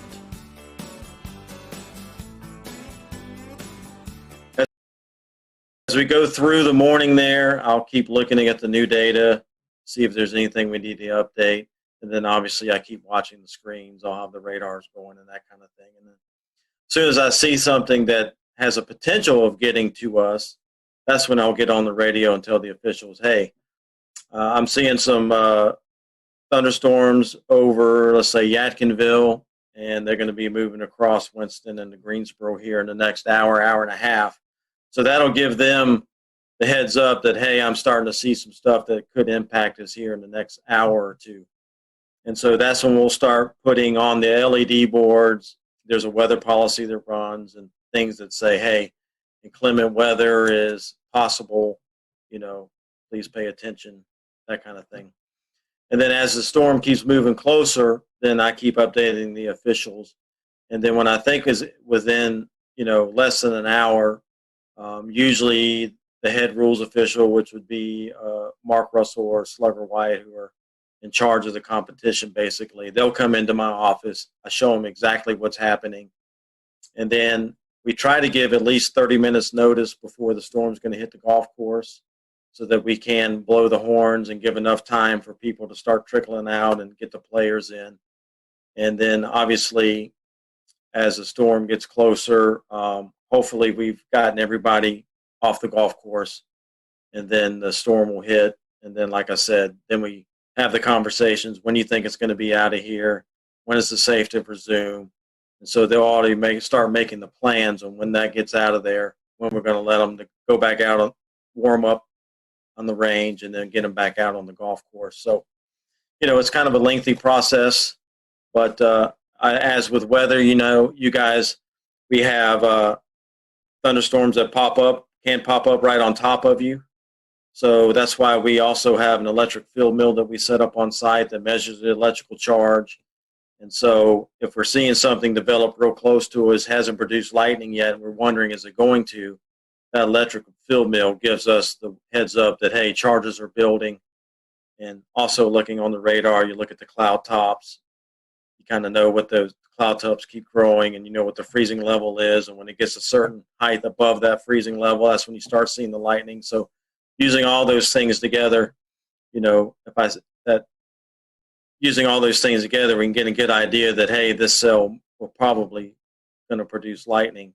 So that electric field mill is crucial in that aspect. So it may give us 10 or 15 minutes that we wouldn't have had if you waited for the first lightning bolt to come out. So, we may only have 10 or 15 minutes to get them off, but that's still better than having no warning and all of a sudden there's a lightning bolt. So, yeah, technology plays a huge role in what we do.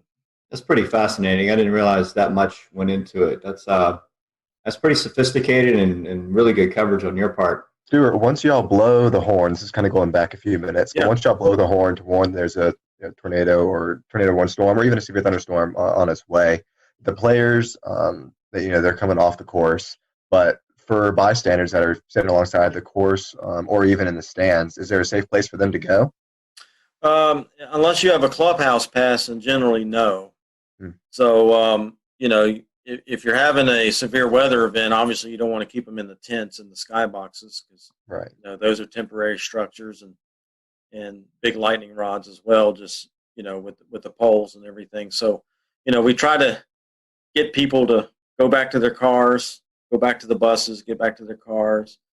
But, it doesn't always happen that way. There's always stragglers. There's people that try to hide and wait it out. And because, as soon as we start back play, then they can run out and get a good spot on 18 or whatever.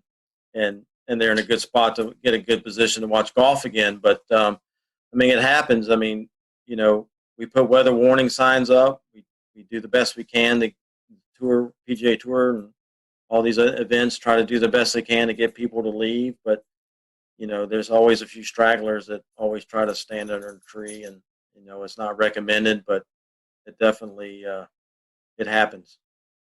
No, I was just going to say that I'm sure that's a problem at a lot of these outdoor sporting events, whether it be air shows, I would imagine, have a big problem with that, or even like you mentioned earlier, concerts. I think it was just last year we saw some video went viral of a concert tent just taking off, and downdraft, outflow wind of a tornado, thunderstorm. There's my brain. So yeah, that seems like a real problem. Yeah, it is, and there's a lot of outdoor festivals and concerts and stuff that don't have a meteorologist, and the people in charge really don't know weather. So I think that's when you have more of the mistakes made or decision making, not poor decision making, when those things happen. So, fortunately for us and my company I work for, DTN, we do a lot of consultation. We have a lot of customers that call in and get opinion from a meteorologist. So I think it's getting better and better as far as people hiring meteorologists or at least weather companies to help them out and make good decisions. And like for me, on the on-site business, actually have a meteorologist at your site is expensive. You got to pay for hotel rooms and airline tickets and ship equipment and plus have the meteorologist there. So that's kind of a hard thing for some organizations to pay that kind of money to have somebody there. But once you have that meteorologist there that's on site, they see how it works and how it takes the pressure off them making these decisions. And it actually pays for itself, to be honest with you, to make good decisions. But, like I said, if you don't have the money, a lot of these organizations just don't have the budget for it. Hey, at least they can still hire a company like mine and have a consultation where they can call in, so it definitely makes a difference. Definitely so. Able to do that for Speedway Motorsports Incorporated. It definitely, I tell them, I'll worry about the weather. You guys worry about running the event. And it's just, I think it's a peace of mind for those folks. Well, I say it all the time myself is I'll tell you when you need to worry. Yeah. I'll do the worrying for you. Exactly. I'll tell you when you need to worry. So, I want to get back to what you mentioned about winds, right? So we talked about wind science, right? And we get into the nitty gritty of it, right? So you're talking about sea breezes, you're talking about things at the coastline, even inland, where you can have wind shifting or building, stronger pressure gradient, higher winds from certain directions. Do you get into the science of saying, you look at the course, you look at the direction of wind, the dominant direction of wind for the day, and the speeds? Do you talk about which links are going to be more difficult than others? When you look at long-range trajectory shots or higher iron shots, do you speak about look for a lean to the left or hooking or anything like that when you get into the wind forecast? Yeah, the rules officials, the guys that are setting up the golf course, they're the ones that's more concerned with which holes are going to play. Let's just say we have on hole number 1, we have a strong south wind and it's blowing, 15 to 20 miles per hour. Well, if it's blowing from behind them, then a lot of times what they'll do is they'll move the tee blocks back so that hole plays longer. And then on the next hole, maybe it's going the opposite direction. Now it's in the player's face when they tee off. So they may move those tee blocks up so it plays shorter. That way, they're trying to keep everything moving, but they're also trying to make it not hard, but they're trying to make it fair too. Not necessarily hard, but fair, and keep things moving. So, crosswinds play a big role, especially near the greens, where if there's a lake or a big sand trap or something that's on the right side and it's blowing from left to right, well, they may put that hole location more towards the left side of the green, so guys aren't dumping in the lake the whole time trying to get it to the hole. That's so all those strategies play a role in how the golf course is set up. So definitely wind direction definitely is important. How strong the wind is. So they're actually changing distances and layout. Absolutely. So we have 18 holes. We have 18 holes, and all through that golf course, it's going to be in their face or behind them, left to right, right to left. So all those things play a role in how the golf course is set up. So definitely wind definitely is a major impact on golf tournaments. So very interesting. Very neat. Scotty, go ahead. Yeah, Stuart, in some circumstances, I know we saw the Masters had some severe weather roll through back in 2019. When we see these big severe weather events, you guys, I'm sure, coordinate with the course, with the tour, with the TV networks, and kind of make the best plans. Is that right? Yeah, try to do what's right. You don't want to get anybody hurt. And if there's a high risk for severe weather, i.e. tornadoes or even, just strong straight line wind and storms, we may go early, 2 tees early on the weekend or a day on the weekend to avoid some of that severe weather that we think is going to happen in the afternoon. So, the tour is aware of that, and they'll try to make accommodations to maybe avoid some of that to keep people safe and get the round in. Because the tour has a policy that we'll play on Monday to complete 72 holes. 72 holes is a must. They want to get every round in. So so we will do that on Sundays a lot of time to try to get everything completed and so we don't have to go into Monday. But for the most part, if it's a 30-40% chance of a thunderstorm day, then they're not likely going to change anything. It's just we're going to play golf and hopefully, that scattered thunderstorm will stay away from us. But if we do get hit and we don't finish, well, we'll be back Monday morning. So that's how it works. I know another element that is tricky for you guys, especially on the West Coast swing early in the season, is fog. Seeing lots of fog delays and even some cancellations of round because of visibility. Talk to us a little bit about forecasting fog. Yeah, it's tough, man. That marine layer out there, and what most people don't realize in California, the Pacific Ocean out there gets the Aleutian Current, which is very cold. It's cold water, and so fog forms on it quite a bit. So when we get out there, a lot of the things that we look for is the offshore flow, and we love it when there's offshore flow because it pushes that marine layer way out in the ocean, and skies stay clear at the golf course. Well, the thing that I've learned forecasting the weather out there, as soon as that pressure gradient starts going neutral, that's usually when the marine layer fog will move in. And so I've seen it. We had it this year at Torrey Pines at the Farmers Insurance Open.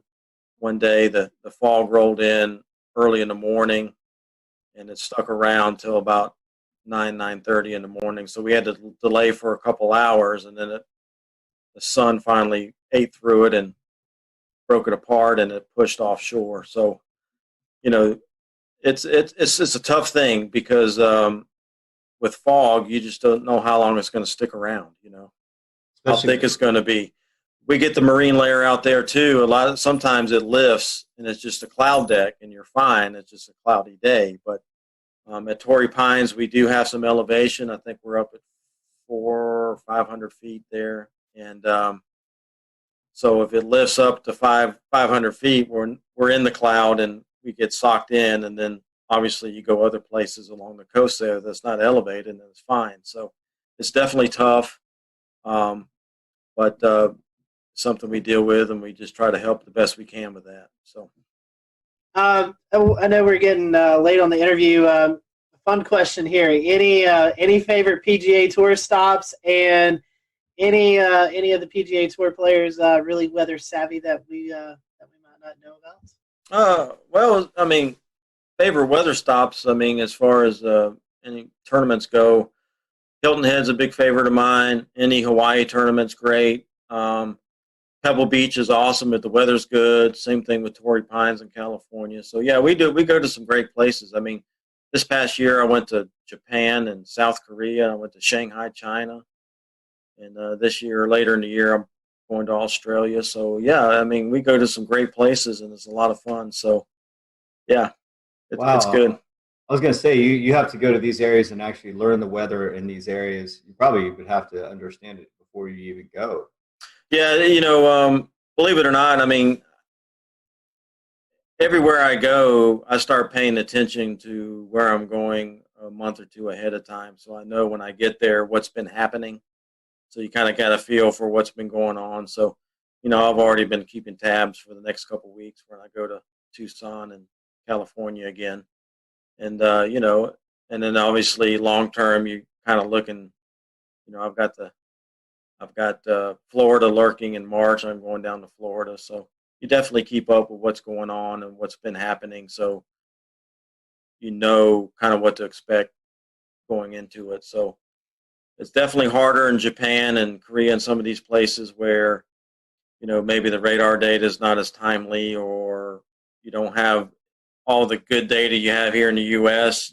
You still have some data, but maybe not quite as good as some of the things you're used to using. So, and, forecasting wind and things like that gets a little more difficult, some of these spots. So, but still, us being there is still better than, for the tour and some of these tournaments, having us there is still better than not having us there, where they would just be guessing. So, we do the best we can, and they know it's not the U.S. and it's not quite as good, but it's still we still send our electric field mill over there, and we still have that and the detection network and that kind of thing. So, oh, wow, I bet that's interesting, transporting that equipment across seas to foreign country. Yeah, the tour sends a lot of containers and things, so it goes on with a lot of the scoreboards and that kind of stuff. So it helps. One more question from me is as far as golf and the weather. Talk about course saturation. We're talking about frost in the morning, dew on the grass, dew points, humidity, right? How does it factor in your forecast for when the starting time is? Does that sometimes get pumped up because of the ground's just wet and needs time to dry out, or? Well, obviously, if it's totally saturated, there's the rules of golf dictate what we can do as far as playing golf on a saturated golf course. So if there's still some standing water or some real wet areas, the tour a lot of time will institute a policy of lift, clean, in place, where they can get relief maybe from some of those spots to a drier area that's not any closer to the hole, but they get some relief. And then they can pick up mud on their ball, so they can pick the ball up and wipe the mud off and place it back down and then hit it. So that helps us out quite a bit. But if we still have water running down the fairways, or there's puddles on the greens, and you can't put the ball through a puddle, so then obviously we can't play in those conditions. But golf courses are made to drain, so typically once the standing water is gone, then they institute that policy of maybe lift, clean, in place. That way we can still play and not be stopped under the rules of golf. So as far as frost goes, we do try to do frost forecasts. It does come into play a lot of times when we're in the desert of Arizona in February and March, because it can get really cold there in the mornings and then warm up pretty quickly for the mid to late mornings. So we try to help them out with frost forecasts. Obviously, you got to just wait for it to melt before you can get on there, because you don't want to kill the grass stepping on it. So usually frost delays are not that long. They're usually 30 minutes to an hour, and then we can get out there and play. As far as late in the year, a lot of places where we go is Florida and the Southeast and that kind of thing. So typically we don't deal with frost too much in the fall, but definitely early in the year. Well, Stuart, thank you so much for joining us. We certainly appreciate it, and glad that we could catch you while you're here at home. And we wish you the best of luck as you travel out to all these cool destinations, and hopefully you'll have some good weather. If folks want to follow along, do you have a social media account or something you'd like to promote? Yeah, you can follow me on Twitter. It's at PGAWXMAN and the number 1. So it's PGAWXMan1 on Twitter. And I'm on Facebook, just Stuart Williams. You'll just have to find me on that. But that's the only 2 social medias that I'm on. Yeah, Twitter, definitely follow me. And you can see what the forecasts are, what's going on at these tournaments that we're doing and these other events. So. And the weather's bad, and you're at that tournament, just go find Stuart. You can blame him for it. Yeah, that's right. Stuart, thank you so much for joining us tonight. As always, we appreciate your time, and glad to catch up with you, and I hope to talk to you soon. Absolutely. Scotty, thank you guys for having me on. I appreciate it. It's been a lot of fun, and hopefully we can do it more often. Yes, sir. All right, guys, thanks for watching the Carolina Weather Group. We'll see you back for another episode next week. All right, and that is our interview with Stuart Williams, DTN meteorologist who goes to all the PGA Tour events and provides them on-location weather support. That interview, again, was recorded in February for what we thought was going to coincide with a premiere for the Wells Fargo Championship in Charlotte. This week, the PGA Tour is back in action. They are at the RBC Heritage event in Hilton Head, South Carolina. And from Charlotte, I am James Brierton. We will see you back here next week. We will leave you, I'm trying to pull up a camera in Hilton Head, South Carolina to take a look at conditions there right now. It's not coming up. Go figure. But you'll have to trust us that Stuart's forecast says it won't be all too shabby. And here it is. A look from the Salty Dog there in Hilton Head, South Carolina. Again, I'm James Brierton, Charlotte. Thanks for joining us. Have a good night.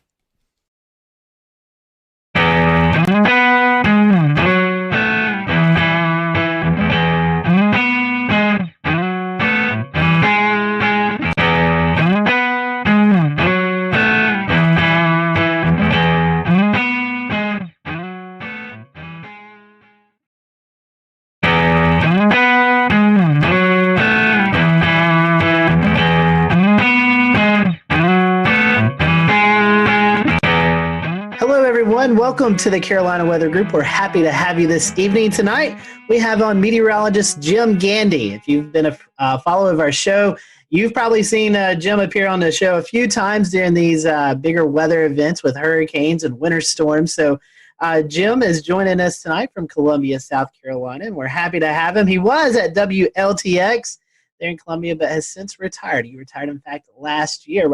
Actually, Jim, I think we're coming up on the 1-year mark. Is that correct? Just passed it. It was June 1st of last year. Yeah, so we've just passed that. So I know retirement life, we were talking a little bit before we started recording here, has been good to you. So we'll talk a little bit more about that afterwards. But 45 years in the business, you're known as South Carolina's weatherman. Tell us how it started. How did your love for weather transition you into being a meteorologist on TV? Nothing happened the way it was supposed to. My introduction to weather, ironically, was something that just scared me to death. I was probably maybe 4 years old. My dad was going to take me across the street to our house, and all of a sudden, the sky right before me just lit up with lightning. It scared the living daylights out of me, as you can imagine. And from that time on, I was scared to death of lightning. Now, this was in Memphis. Then he got transferred to Jacksonville, Florida. And if you know anything about the weather in Florida, thunderstorms are pretty frequent. And so I got really interested in weather living in Florida, still scared to death of lightning. Really didn't control my fear until I went to college. I got my degree at Florida State. It was during that time that I kind of conquered my fear of lightning. Not that I don't have a healthy respect for it, I do. And then I went to Florida State, trained as a research meteorologist, and got out, graduated at absolutely the wrong time. It was 1974. We went straight into a recession. The government froze all hiring. The private sector wasn't what it was today. And so I was forced to kind of look around. My first job as a meteorologist actually was at the Institute of Storm Research in Houston, Texas. But then their contracts dried up. Again, I'm without a job. So I went back to Memphis, and I actually went back to graduate school.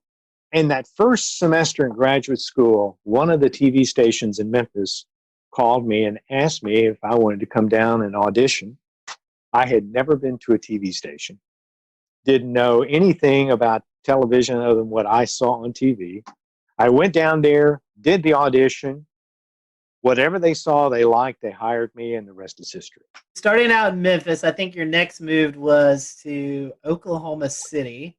Oklahoma City. I was in Memphis for 2 years. We were in the midst of a union fight there. The station was being unionized, and I hadn't had a pay raise in 2 years.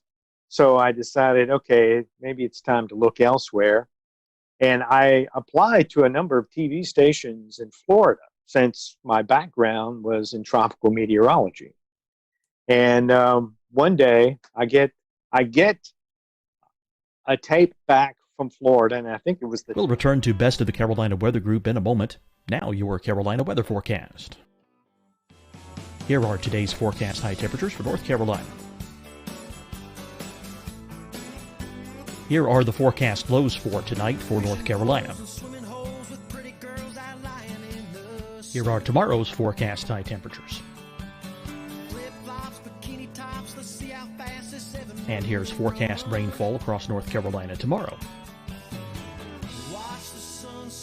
Here are the forecast highs for the day after tomorrow.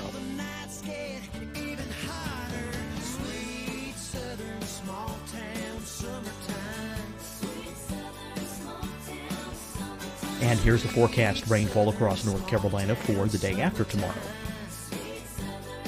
This is the total rainfall forecast across North Carolina for the next 3 days. Here's the severe thunderstorm outlook for today from the Storm Prediction Center.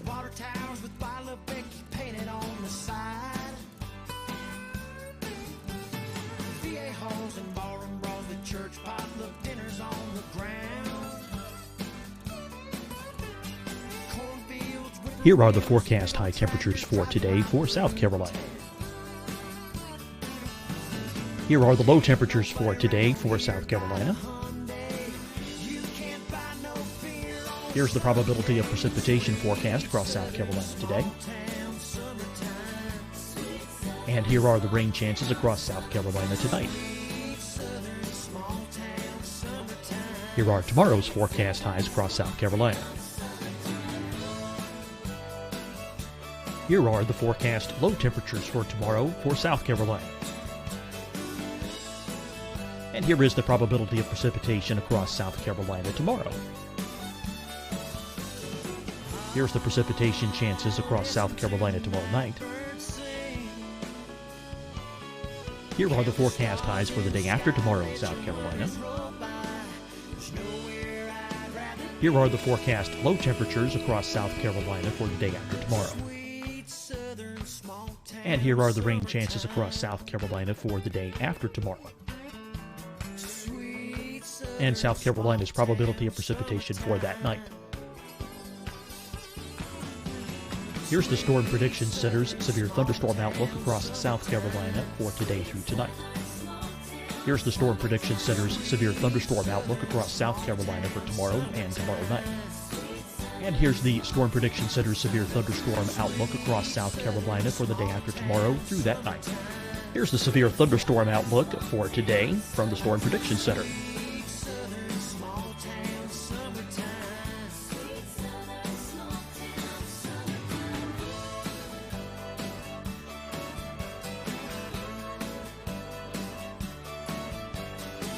And now here's a live look at weather radar across the southeast. Fight the spread and take a stand against coronavirus. Wear a mask in public. Stay at least 6 feet apart from others. And get tested. Join us and fight the spread. Visit scdhec.gov/COVID-19. Getting tested for COVID-19 helps you to take the steps needed to protect yourself, your loved ones, and your community. Find the testing location at scdhec.gov/COVID-19 testing. Deciding when to wear a mask isn't about who you know or how well you know them. Just ask yourself, will I be with anyone I don't live with? If the answer is yes, get behind the mask. Help slow the spread of COVID-19. Get behind the mask. Learn more at covid19.ncdhhs.gov. Hi, everyone. I'm Dr. Mandy Cohen, Secretary of the North Carolina Department of Health and Human Services. And when you follow the 3 W's, you protect your family and your neighbors from COVID-19. When you leave your home, practice your W's. Wear a cloth face covering, wait 6 feet apart, wash your hands often. Wear, wait, wash. We're in this together. Stay strong, North Carolina. You'll see your Carolina weather forecast at 25 and 55 past. And now back to the best of the Carolina Weather Group on the all-new Carolina Weather Net.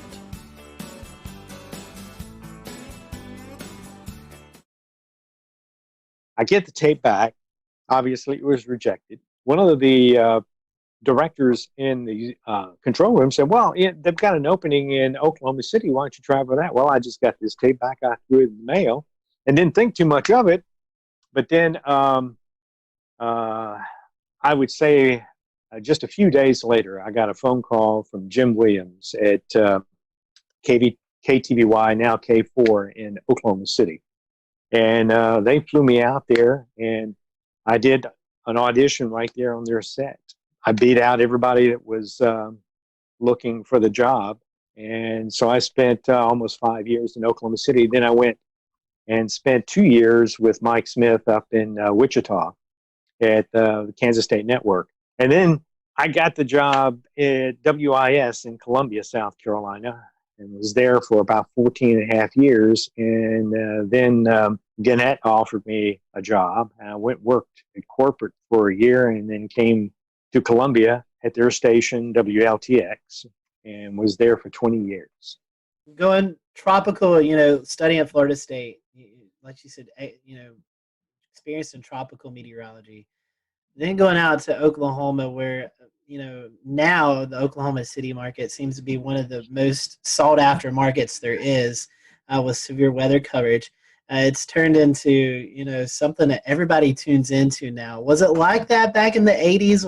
I know the helicopters now, we have all these storm chasers, but what was it like in the 80s in the Oklahoma City market? It was fantastic, but you have to understand, I went to Florida State University. We didn't talk much about tornadoes. So when I went out to Oklahoma, I told my folks, I said, well, we're going to find out what kind of meteorologist I am, because Oklahoma City is a tough market. It has broken many people, and we'll see if I can hack it. Well, I went out there at just the perfect time. I got the job in July, which was right at the end of the severe storm season. So I really had about 8 months to prepare.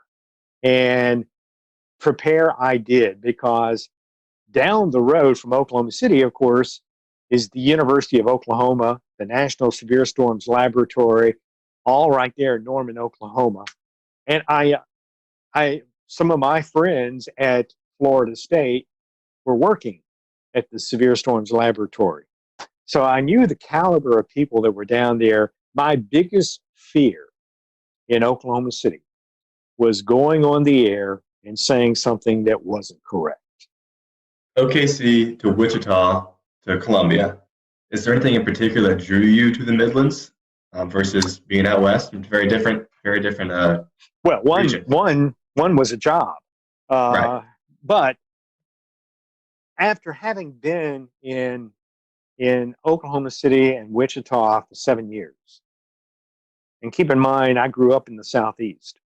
So when I came back to Columbia to interview for the job, the first thing I noticed was trees.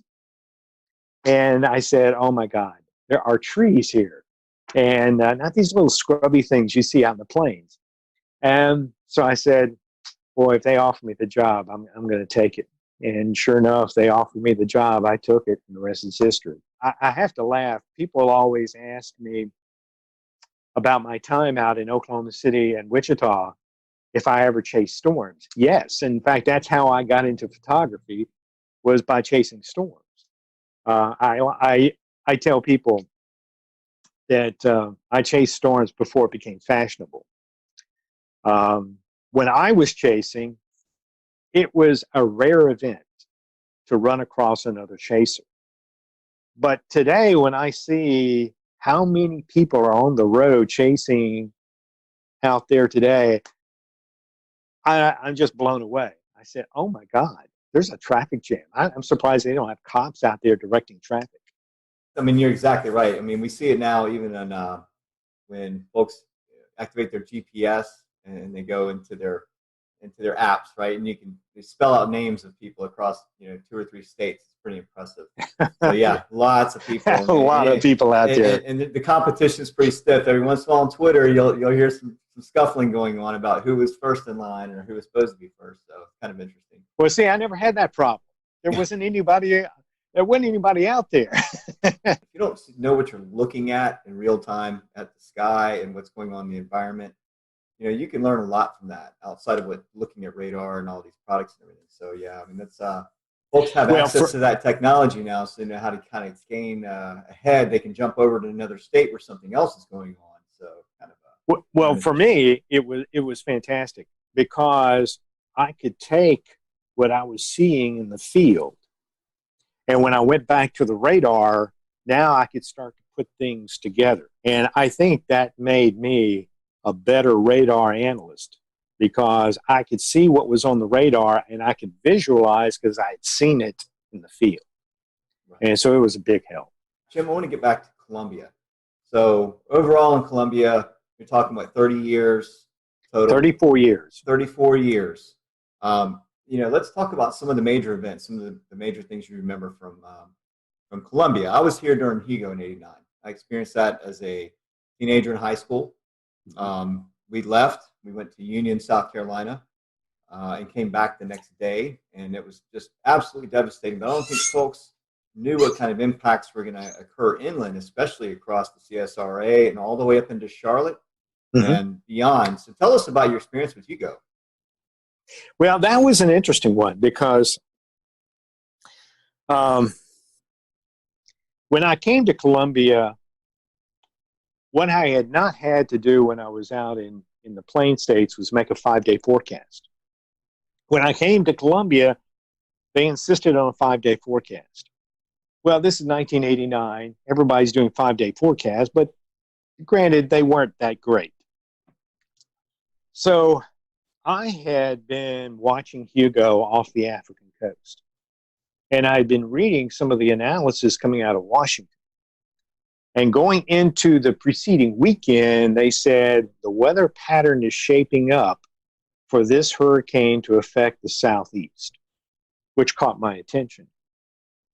So over the weekend, I'm following it pretty closely. And so I went into work early on that Monday, and I did my analysis.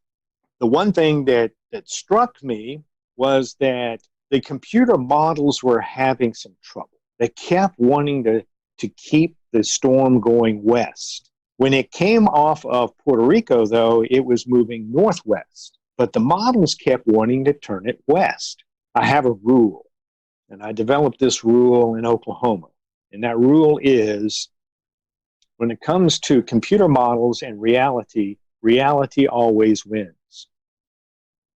So I looked at the situation, trying to figure out why would the storm turn west. I could not find any reason for it to turn west. So I decided there isn't much out there to move this storm. So I pretty much interpolated from the 500 millibars right into South Carolina. So on Monday, that Monday night when I went on the air, I said, I think this is a hurricane that's going to hit us in South Carolina. And I was projecting mainly the low country. And the next day, I expected, it hit after midnight on Friday. So you're more than 3 days out. So I expected, okay, I'll have to change the forecast Tuesday, but we can make corrections along the way. Well, when I came in Tuesday, I was within 25 miles of the projected path. So I decided if things aren't changing, why change the forecast? So I stuck with the forecast, and it came right into Charleston, South Carolina, and it did quite a number on South Carolina. It was the strongest hurricane to hit South Carolina since the storm in 1893. I want to touch on another major weather event topic, which was the October flood of 2015, which affected not only us at the coast, but again, the connection to Columbia and the tropics and an upper low. And it was just the perfect kind of combination. And so I know that there was dams that broke in Columbia. There was all kinds of flooding issues, you name it. So talk a little about your experience with that. And how you that was an interesting one, because if you'll remember, it was Joaquin that came into the Bahamas and went stationary and sat there for a while. And of course, we were all watching it. One of the things early that week that bothered me was that the projection for rainfall for this area seemed to be unreasonably high. Unreasonably high because every computer model had the hurricane passing well east of us, offshore, maybe going into North Carolina. But certainly that would still leave us on what is traditionally the dry side of the hurricane. So, we're talking about this on the air, and of course I was talking with my colleagues there in the Weather Center, and I said, something just does not add up. And so we kept looking, and I kept analyzing stuff, and still couldn't figure it out. I knew that there was some information that we weren't getting. So the National Hurricane Center decided on that Wednesday night they would start flying the high altitude aircraft out toward the storm. And I said, and by the way, I was on conference calls with our corporate people. Tegna owned our TV station. So I was on the conference call and I said, look, we can make all kinds of projections we want, but the National Hurricane Center is going to fly that high altitude aircraft tonight. When that data gets into the computer model, we will know what this storm is going to do. And that was a Wednesday night. Thursday morning, it wasn't so much a surprise, but the projections for the hurricane had it staying offshore, but it did not change the rainfall prediction for our area. And at that point, I realized we're looking at the wrong thing. The hurricane is not the threat. It is the upper level low that is coming down through the Tennessee River Valley that's going to slow down, almost stall over the Florida Panhandle. It's going to tap a tropical atmospheric river, and it's going to direct it right into South Carolina. We've talked about hurricanes, snowstorms, and flooding.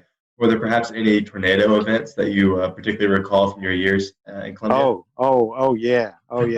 In fact, probably the most memorable one was from a tropical depression, 1994.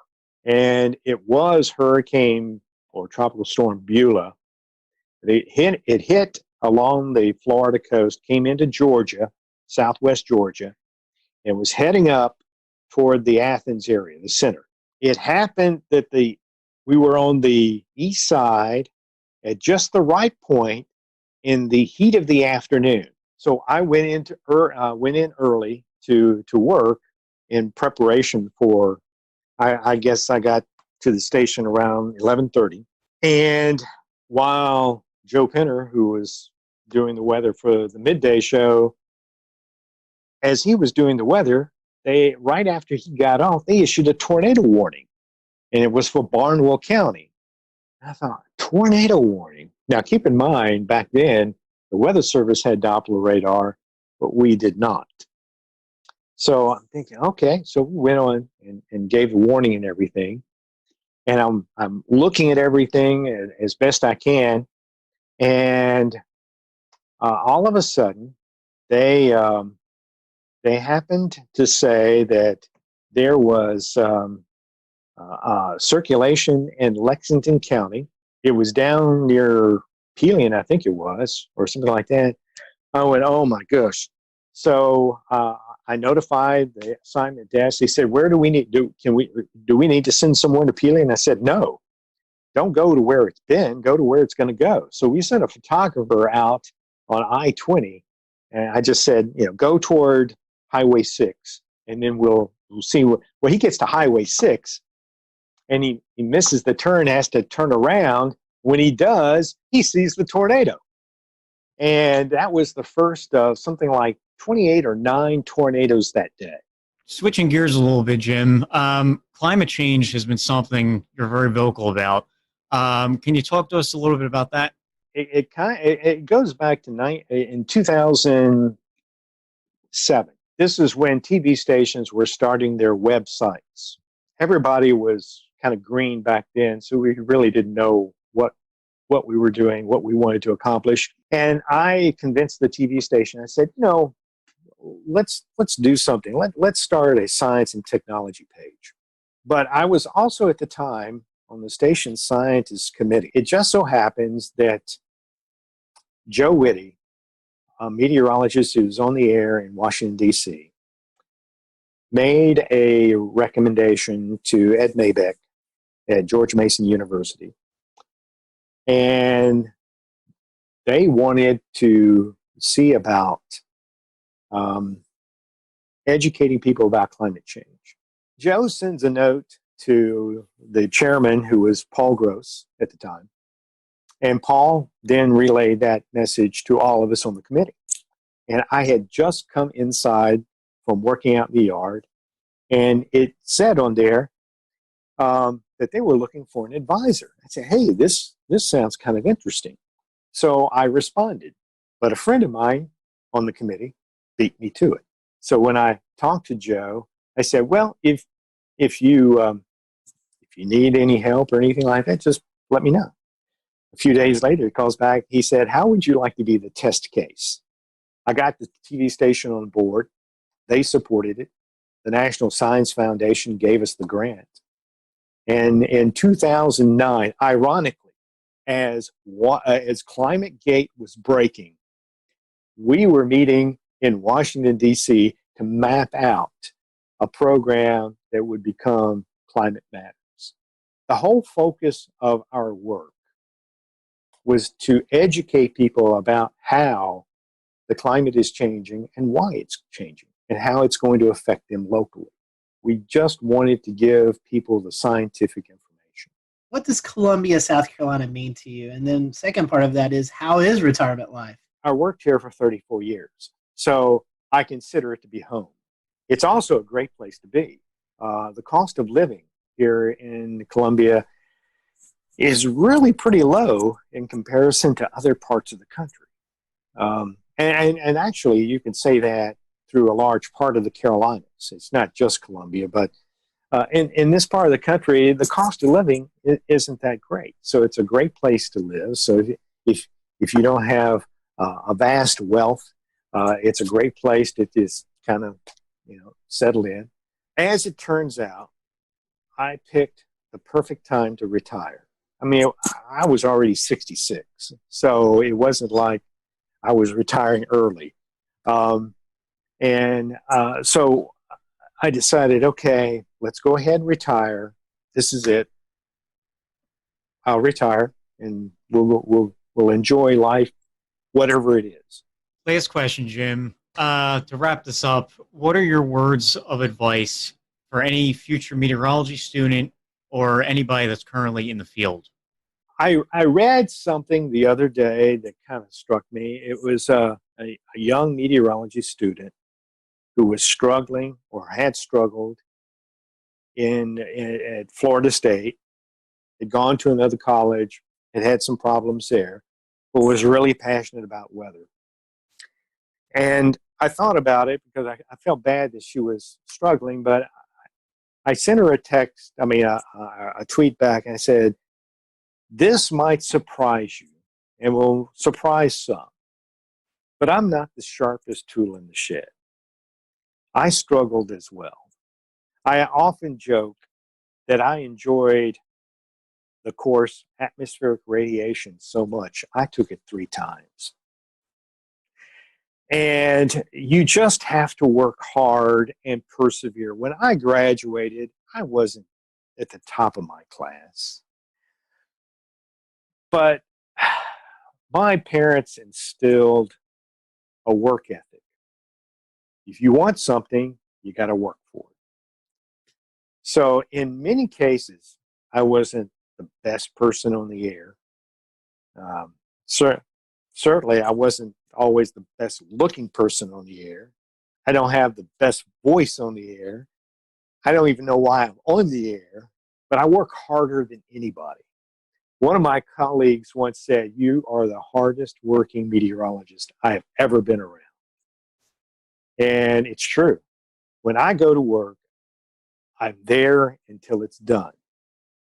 8 hours, 9 hours, 12 hours, it doesn't make any difference. I get the job done. And I always wanted to be the best forecaster. Very thankful for you to join us tonight.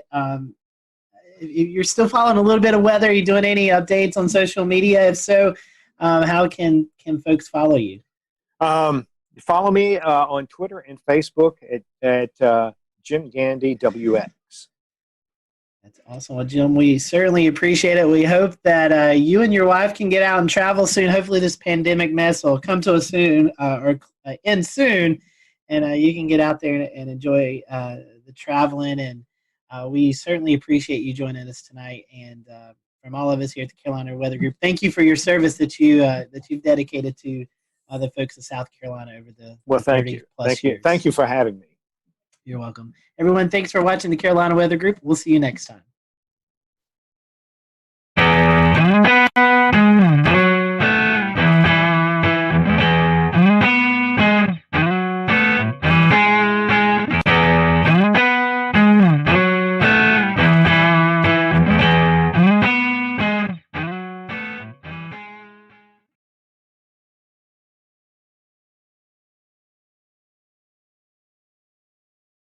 Good evening from Charlotte, North Carolina. I'm James Brierton, and this is an all-new episode of the Carolina Weather Group. It's Wednesday, October the 14th, 2020. Here's what's coming up tonight on the Carolina Weather Group. Our guest is Dr. Josh Warman.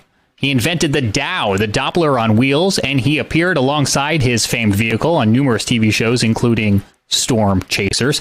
He's an atmospheric scientist and the president of the Center for Severe Weather Research, that is, and we'll be talking to him coming up in just a moment. We also have on deck for you a check of your forecast with meteorologist Frank Strait. Before we get started tonight, a reminder that the Carolina Weather Group has a new Insiders Club. You can join us on Patreon, patreon.com/Carolina Weather Group, and unlock exclusive extras, including for just $1 a month, video extras and behind the scenes. There are 4 moments from tonight's interview that we weren't able to get into the final edit of the episode you're about to see. So if you want to check those out for just $1, you'll unlock those on Patreon. For $3.99 a month, you'll be getting early access to select videos, including this episode was available early on Patreon, and future select episodes will be made available onto Patreon supporters who pledge us at our full tier of $3.99 a month. If you're already a Patreon supporter, thank you so much for joining us at patreon.com/Carolina Weather Group. If this is the first time you've heard this pitch, rest assured the Carolina Weather Group, our weekly flagship show, is still always going to be free, just like you're about to see a full 30-minute interview as you would on any other week, and our severe weather coverage, as you saw this past weekend, always remains free. We thank those of you who are supporting us on Patreon so that the Carolina Weather Group can continue to grow and bring you the show that you know and love.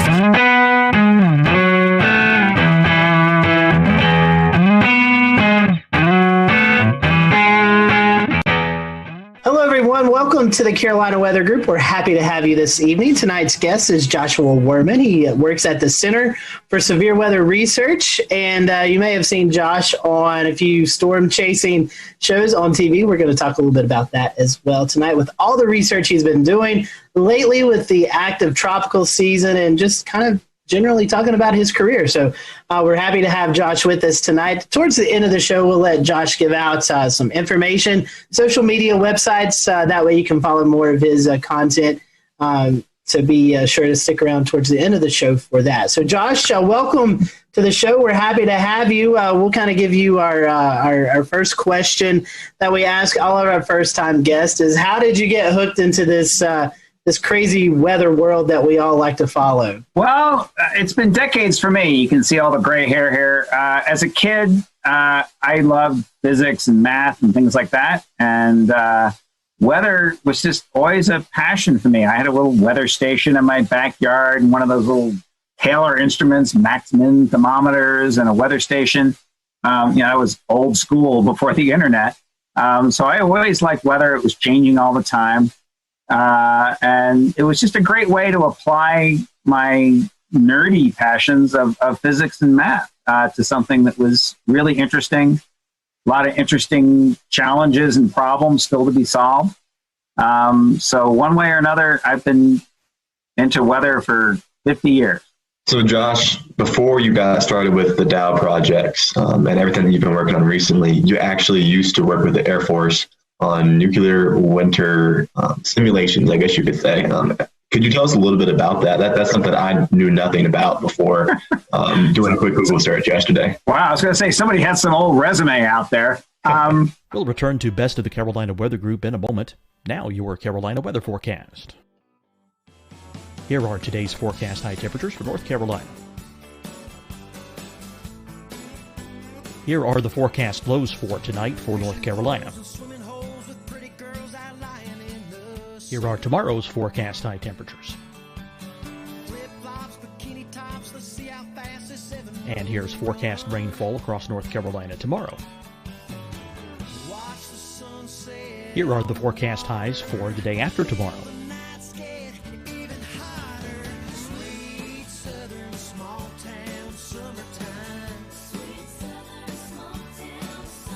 And here's the forecast rainfall across North Carolina for the day after tomorrow. This is the total rainfall forecast across North Carolina for the next 3 days. Here's the severe thunderstorm outlook for today from the Storm Prediction Center.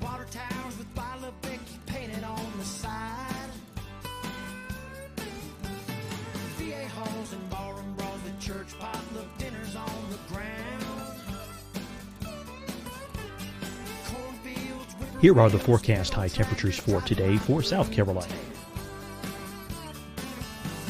Here are the low temperatures for today for South Carolina. Here's the probability of precipitation forecast across South Carolina today. And here are the rain chances across South Carolina tonight.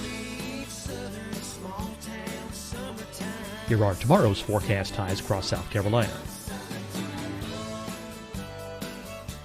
Here are the forecast low temperatures for tomorrow for South Carolina. And here is the probability of precipitation across South Carolina tomorrow.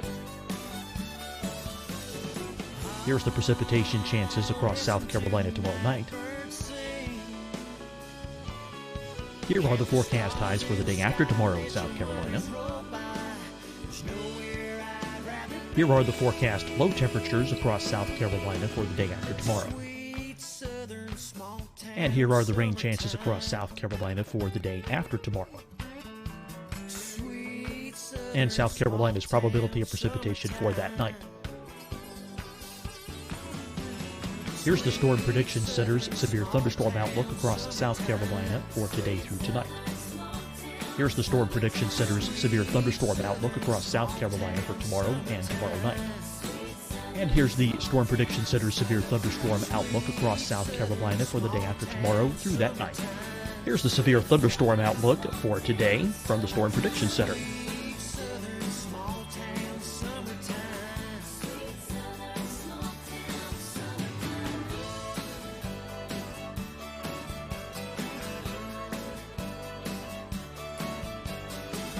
And now here's a live look at weather radar across the southeast.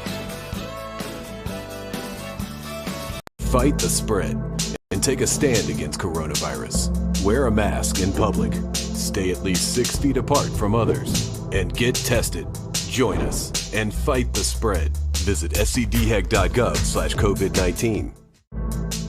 Getting tested for COVID-19 helps you to take the steps needed to protect yourself, your loved ones, and your community. Find the testing location at scdhec.gov/COVID-19 testing.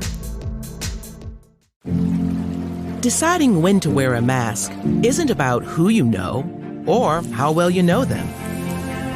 Just ask yourself, will I be with anyone I don't live with? If the answer is yes, get behind the mask. Help slow the spread of COVID-19. Get behind the mask. Learn more at covid19.ncdhhs.gov.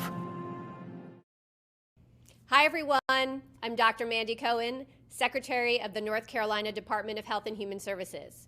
And when you follow the 3 W's, you protect your family and your neighbors from COVID-19. When you leave your home, practice your W's. Wear a cloth face covering, wait 6 feet apart, wash your hands often. Wear, wait, wash. We're in this together. Stay strong, North Carolina. You'll see your Carolina weather forecast at 25 and 55 past. And now back to the best of the Carolina Weather Group on the all-new Carolina Weather Net.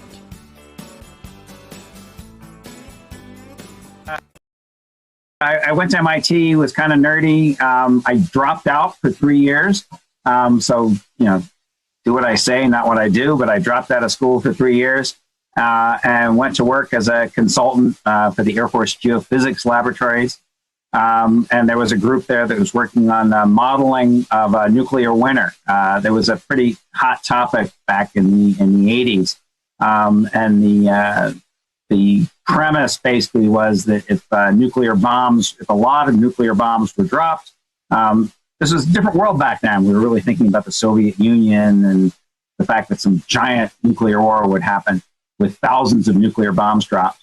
And the concern was that these nuclear weapons would waft a lot of dust and smoke up into the stratosphere where it would last a long time.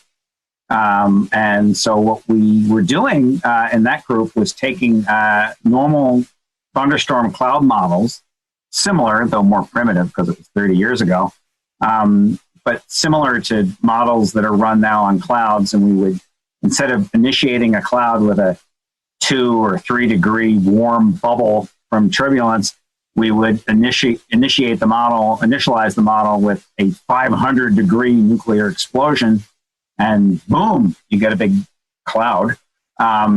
And we would look at how high the dust from the ground and how high the smoke and other things would be lofted into the stratosphere. You could see what the effects would be on blocking off the sun, what was the issue. And so the concern then was that a nuclear war might lead to what was called then, probably still is, a nuclear winter. Josh, it seems like you've done a lot of work with radars. What kind of interest when you were trying to figure out what you liked and didn't like in the weather community, what kind of drew you to radars and radar coverage and information? I got into radar as a graduate student, and the group I was working in was working a lot with radar. I was working with radar data.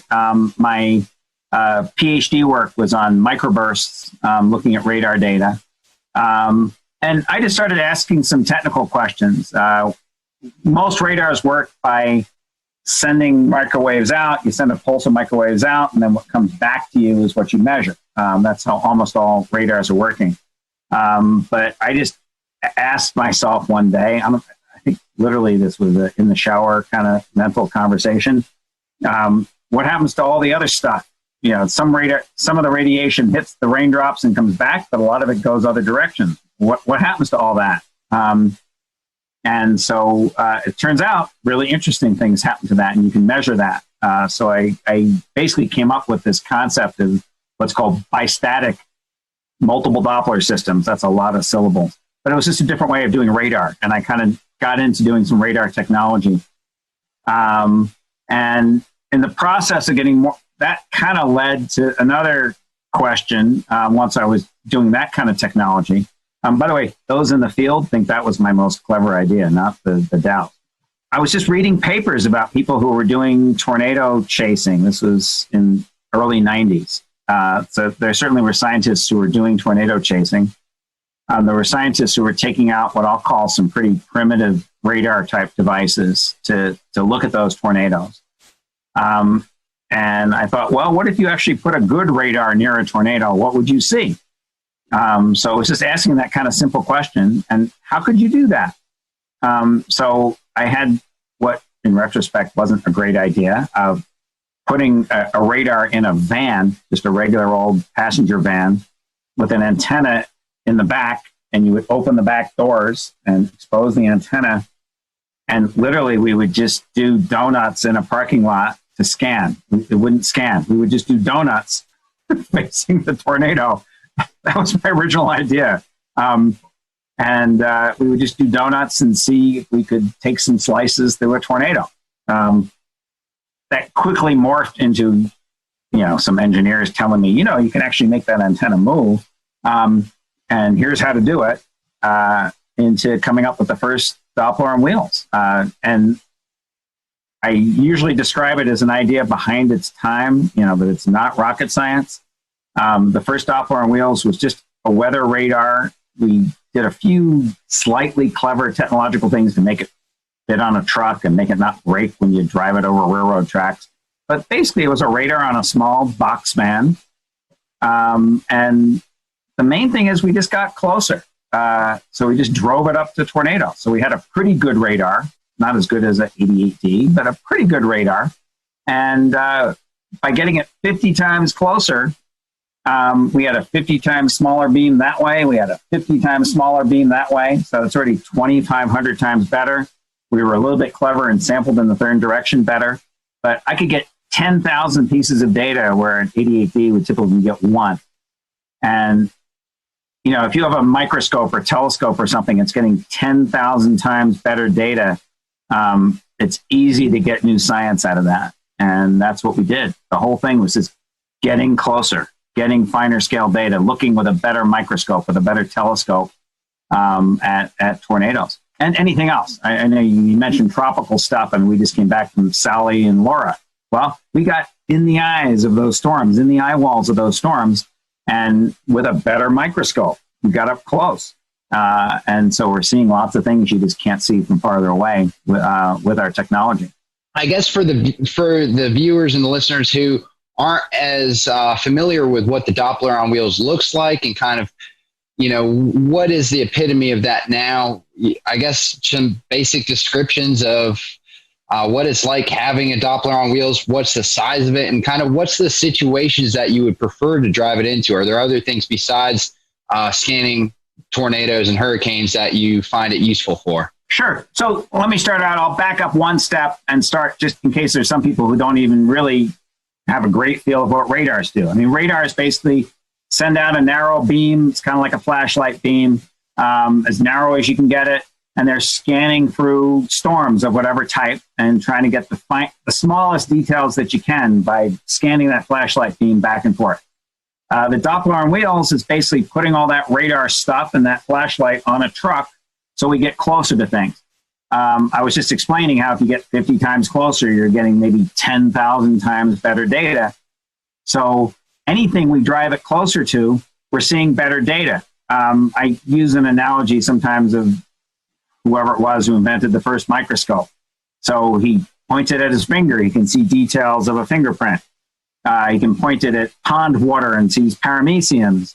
You can, almost anything you point it at, you're going to see much finer scale detail. So that's what we do with these Doppler on wheels on trucks. So the fundamental concept is just a pretty good radar. Actually, lately we've made very good radars on trucks. So the first ones were just pretty good radars on trucks. What we've done is we've made our trucks better, but we've also made the radars a lot better. So now, we can see the difference between hail and rain. If they're making, rain has kind of hamburger shaped raindrops, whereas hail is these big ugly things that are tumbling. We can tell the difference with dual polarization. We have 2 different frequencies, so we can look at what happens at 2 different frequencies. We also have pretty good if you're driving over railroad tracks, like I was talking about. If one frequency goes down, we still have the other one, so it's just more reliable. So we've done a lot to make the radars better. Getting closer is great for tornadoes. We can make maps of tornadoes and multiple vortices and what's happening near the ground, all kinds of stuff you just couldn't see before, just like looking at a paramecium in a pond. But that's true of all kinds of different phenomena. We've had these radars up on mountain peaks in Idaho and Wyoming for winter storm projects, where we're looking at what happens with snow bands and what happens with snow bands when you see them in really remote areas. Well, for a radar that's 100 miles away in Boise, you can't see what's happening in that remote area, Idaho. But we put the radar right on the mountains where we're doing the seeding, and we can see what's happening close up. We just took the radars, just a year and a half ago. We took them down to South America to look at storms down there. And by getting up close and targeting those storms, we can see the small-scale details of what's happening. They weren't making tornadoes pretty much. They were just making big hail, actually huge hail, and torrential rains, just horrible flooding. Some of the biggest, strongest storms are happening down in Argentina, northern Argentina. We've taken the trucks up to New England to look at coastal storms there and watching all the small-scale details and banding and other phenomena that we don't even understand what they are. We're still trying to get funding to go study what those things. We've seen some things we don't understand. And so what our normal course of action is, we see something we don't understand, then we go and ask the government, can we have some money so we can go do this better and understand it? So we're still in that middle phase right now where we're trying to get the money to go do the project better to understand it. We just went to Hurricanes Laura and Hurricane Sally. And we're trying to get in the eyes of those hurricanes to see the small scale details. So I invented the first Dow back in late 94 and 95, got some hurricane data in 95. In 96, I just thought, hey, I wonder what you'd see if you went inside a hurricane. Nobody had ever, I know now hurricane chasing with chasers, recreational chasers is reasonably popular, and there's several scientific teams that do that. Back then, 1996, no one did that. The idea was basically a hurricane was a zone of death. You just don't go in.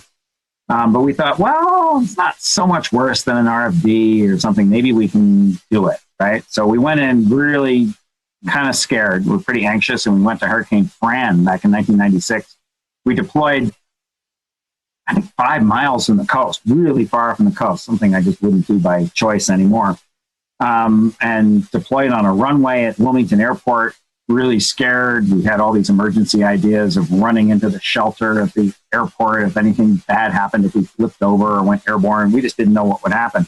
But we got amazing data. We discovered a whole new phenomenon. It turns out the wind in hurricanes doesn't just blow straight. It's actually blowing like a corkscrew. There's these boundary layer rolls. And those rolls are mixing strong winds down to the ground where you get these streaks of stronger winds. But over the ocean in particular, it's mixing the warm, soupy air up from the ocean surface and feeding the storm, and measuring that flux of not only momentum downwards, but warmth energy upwards is really important, critical for these hurricane intensification models. If you've noticed from actually Sally and from Laura, the track forecasts are pretty good. Even 2 or 3 days ahead of time, you pretty much know where that storm's going to go. But you don't know what the intensity is going to be that well. And rapid intensifications happen both in Laura and in Sally right before landfall that weren't really that well forecast. So understanding that corkscrewing is really important. So just by going in, we discovered a whole new phenomena, which was quite exciting for us going into a hurricane. How do you deal with the potential for, radiation issues coming off of the radar? Because obviously you don't want to be in the dome of an 88D while it's running. I'm pretty sure similar situations with the Dow, you don't want to be right in front of it, obviously. How do is there anything special you have to do to mitigate that? So in very loose terms, radiation comes in 2 types. One is ionizing radiation, the other is non-ionizing radiation. Ionizing radiation is basically ultraviolet and shorter wavelengths, so ultraviolet X-rays, gamma rays, things of that sort. And those hurt you because the individual photons hit your DNA, ionize it, change the molecular structure, and then you get mutations and cancers. But that only ultraviolet and stronger or shorter wavelengths, higher energy photons can do that. Non-ionizing radiation, which is visible, infrared, microwaves, radio waves, those can also cause harm. What those do is they interact. They don't actually hit the electrons and knock them off the DNA molecule. What a microwave or a radio wave or an infrared coming off your fireplace does is it shakes your molecules, mostly your water molecules. It makes your water molecules shake and bend and do things like that. And then those water molecules, the bending and stuff and shaking is not so bad. But what happens is then they, as they lose that energy, they heat things up. That energy basically degrades into heat. So the way a microwave oven hurts you would be if you got heated up, if it heated your tissue. And in theory, a radar or a microwave or something like that could heat your tissue and hurt you if it raised your body temperature. So if it heated up your eyeballs or your brain or your liver or something up to some dangerous temperature, that would be bad for you. But it takes a lot of energy to do that. Now, and a lot of energy focused in a small area to do that. So your microwave basically makes about 1 kilowatt of energy, but it's focused on a small area like that to heat up your muffin, right? Or whatever you're trying to heat up. A radar, so let's say the Dows, they might put out on the average 1 kilowatt or 2 kilowatts of energy, but it's spread over this huge dish. So in fact, an 88D, I would stand in front of the dish of an 88D. It would not heat me up that bad because sure, it's putting out an average of 1 kilowatt. It puts out a megawatt for a microsecond, but on the average, it does that 1,000 times a second. On the average, it's putting out about 1 kilowatt. Now that kilowatt compressed in this much space, if you put your hand on the waveguide of the 88D or a Dow, it would be like holding a light bulb. It would hurt you because of that heat. Actually old style light bulbs. See, now I'm going to date myself. Not these LEDs you kids use, the old incandescent light bulbs like we used to use. But an old incandescent light bulb, if you held it, it would hurt you, right? But if you stood 2 meters away, it would not hurt you. The brightest light bulb 2 meters away is not going to hurt you. Pretty much these radars, when you're a couple meters away, like an 88D or a Dow, are not going to hurt you by heating you up enough. Now, there can be exceptions. There are some military radars which have more power if you got super close to them. I think cell phone towers, microwave links, there's some things where you can get an energy density that's pretty high. And if it's an energy density that's enough to heat up your eyeballs or interior, several degrees, like a fever, then that would cause harm. But in general, we don't believe. The best medical knowledge that we have is that this low degree of heating from 88Ds, from Dows, from things like that, from light bulbs, from standing out in the sun, you get heating from standing out in the sun, probably doesn't hurt you. Now, that said, as with anything, if you Google on the internet, and there's 6 billion people out there, you'll find some people who have some alternate theories about anything, right? Google Flat Earth Society if you want to, prove that theory. And so there are people who believe that these pulses and things like that can cause harm in some other ways. I don't think they're right. There really isn't medical evidence that they're right, but there are some concerns over that. I had a question. I wanted to kind of switch gears a little bit away from hurricanes and tornadoes and maybe talk a little bit about your work with lake effect snow. I was curious just, how is the DOWs used to look at lake effect snowstorms, and what are some of your favorite places to set up along the Great Lakes? So we did 2 lake effect snowstorm studies in the last several years. The most recent was called OWL, which I forget what it stands for, Ontario something, lake effect snow. And they were fascinating for me. I was really interested. I'd grown up in the East Coast, and so, you know, been up there a little bit and seen some lake effect snow, but not really experienced it in that way. We based in Oswego, New York. And the idea was to look at Lake Ontario lake effect. You know, lake effect snow happens, I'll say very, very loosely, you know, cold air comes over a warm lake, you get moisture and heat coming up from the lake, and you get convection. Lake Ontario is deeper. Lake Ontario, Lake Erie, you get a lot of lake effect, but Lake Erie freezes over in the winter, and basically that warmth and moisture coming up stops. So the lake shuts off.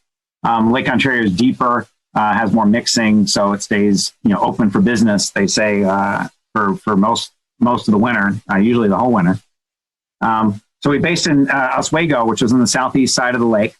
And with the dowels, we could operate different places along the lake. So we went as far west as Buffalo, as far east as the Canadian border, up on the northeastern side of Lake Ontario. And what we did the fall before the project is we scouted out lots of potential sites where we could park our radars. We had 3 radars up there, and we were trying to operate them in triplets to triangulate on the different parts of the storm. And depending on the forecasts, we would drive to site 1, 2, and 3, or site 15, 16, 17, wherever it was along the lake, and then scan there for the duration of the storms. Sometimes it was a bust and the bands didn't happen where we thought they would. Sometimes it was pretty amazing. These bands would happen right there. And very impressive snow. You get these, it was kind of windy. We were always right along the lake, so it was particularly windy, 30, 40 knot winds sometimes. And so we had these ground blizzard conditions, very low visibility. Not a lot of moisture, you know, huge snow ratios, 20-to-1 kind of thing. But it would just be blowing like crazy. So you couldn't see anything. And the snow rates, you know, I remember one day, you know, we're getting 6 inches an hour. I mean, it's just, you can't believe that. I couldn't. It's just amazing amounts of snow coming down. Again, over the course of the winter, it wasn't like there was 8 feet of snow on the ground. It would kind of compress between storms because it was such fluffy stuff. But these bands were quite impressive. Some of the bands had little cells in them, which almost looked like miniature supercells. We get these little mesovortices, or what we call them misovortices, MISO, because they were pretty small, kilometer or so in scale. Weaker than tornadoes, but these pretty pronounced spin-ups. So we were mapping those out. It seemed like those were associated with some enhancements in the snow and changes in the type of snow crystals. So those were pretty interesting. So Josh, as we wrap this up tonight, let's just talk briefly about some of your TV appearances. People may remember you from the Discovery Channel show Storm Chasers and other shows that you're on. So let's talk about some of those experiences and any memorable moments from those shows. Yeah, so tornado work, that gets, off and on, kind of ebbs and flows, gets a lot of media attention at times. It's pretty interesting. It's dynamic. It's people out there next to danger. I was going on at great length again about, potential risks and dangers in El Reno.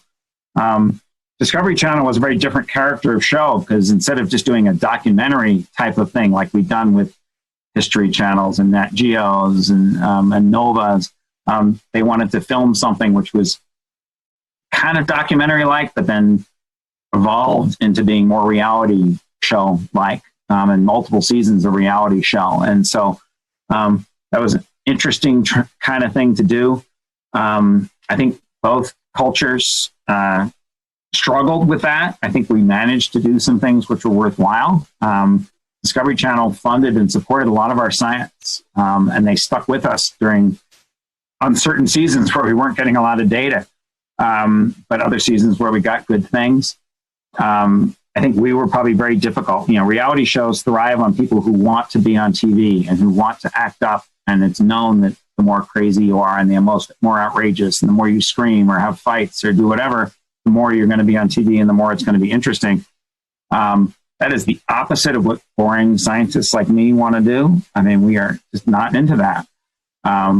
And so getting enough interesting TV out of people like me, I think, is a real challenge.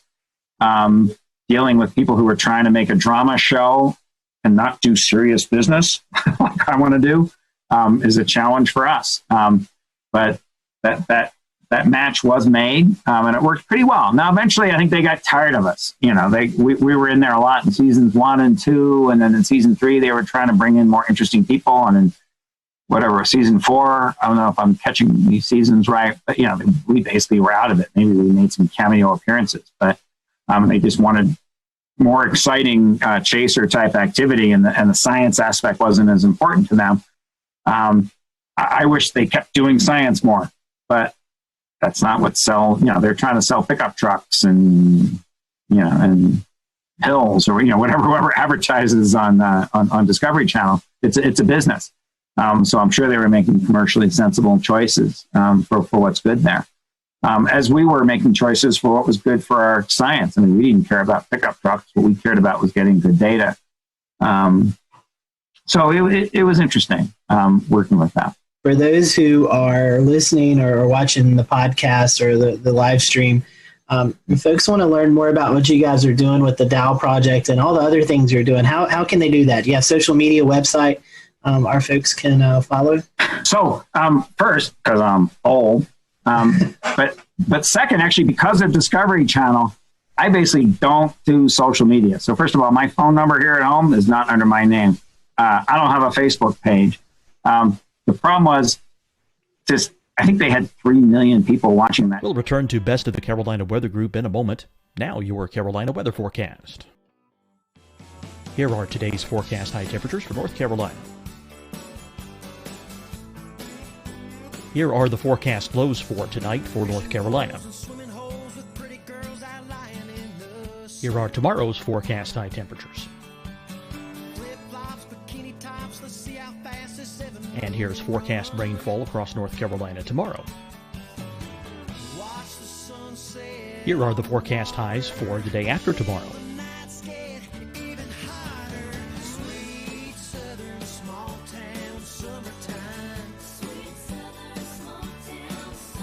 And here's the forecast rainfall across North Carolina for the day after tomorrow. This is the total rainfall forecast across North Carolina for the next 3 days. Here's the severe thunderstorm outlook for today from the Storm Prediction Center.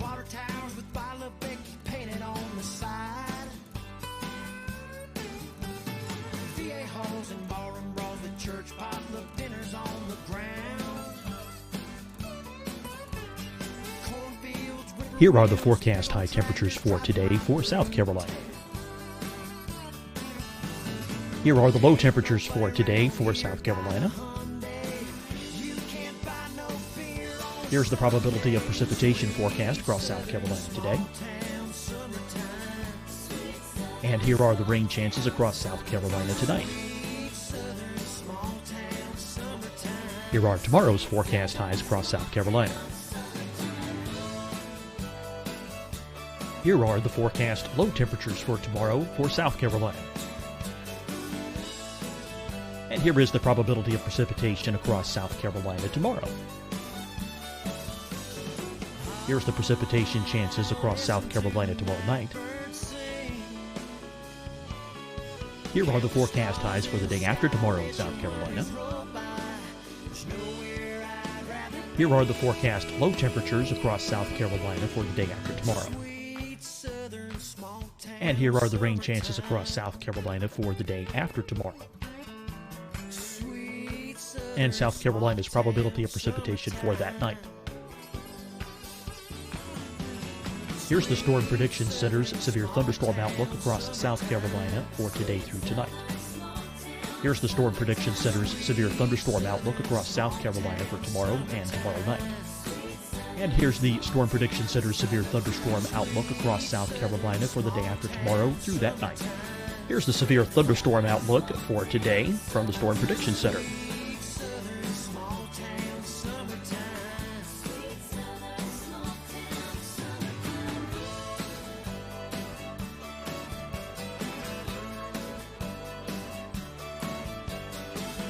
Now, here's a live look at weather radar across the southeast. Fight the spread and take a stand against coronavirus. Wear a mask in public. Stay at least 6 feet apart from others. And get tested. Join us and fight the spread. Visit scdhec.gov/COVID-19. Getting tested for COVID-19 helps you to take the steps needed to protect yourself, your loved ones, and your community. Find the testing location at scdhec.gov/COVID-19 testing. Deciding when to wear a mask isn't about who you know or how well you know them. Just ask yourself, will I be with anyone I don't live with? If the answer is yes, get behind the mask. Help slow the spread of COVID-19. Get behind the mask. Learn more at covid19.ncdhhs.gov. Hi, everyone. I'm Dr. Mandy Cohen, Secretary of the North Carolina Department of Health and Human Services. And when you follow the 3 W's, you protect your family and your neighbors from COVID-19. When you leave your home, practice your W's. Wear a cloth face covering, wait 6 feet apart, wash your hands often. Wear, wait, wash. We're in this together. Stay strong, North Carolina. You'll see your Carolina weather forecast at 25 and 55 past. And now back to the best of the Carolina Weather Group on the all-new Carolina Weather Net. Thousand of them are crazy, right?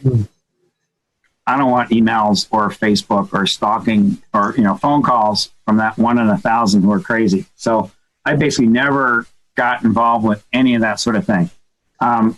That's so old, it probably wouldn't matter anymore. But so how can they do it? I mean, we're just not good at publicizing our stuff. We have a bad web page that's mostly out of date. Every so often we update it with something. I think we put some Hurricane Laura stuff on it. Like I said, I don't do Facebook. Maybe some of my team members do. We're I don't know, boomers. We don't do that kind of thing much. I will say this. I'll give you a plug for your website. It's cswr.org. And I do see the article there about the Dows being deployed during Hurricane Laura. So if you want to check out the website, in fact, that's how I got in touch with you, Josh. So okay. Check that out. So, but we appreciate you. Go ahead. Sure. I said that's the best formal thing is that website, and I don't even do it. I mean, actually, back in the day, I used to actually type HTTP, which also was probably a boomer thing. But I have somebody on my team, and I say, hey, put some link to our Washington Post article on there if you can. So sometimes we get some things like that. Maybe there's something about our fire, but so we went to this Cameron fire and got data, and I don't know if that's on our webpage. I don't know how you find out about it. I mean, we're just not good at publicizing ourselves. No way. We need some influencers on our team. I think. Well, hey, I know a group right here that would love to help you out. But in all seriousness, so Josh, we appreciate the work that you and your team do and the valuable research that you provide to all of us here in the weather community.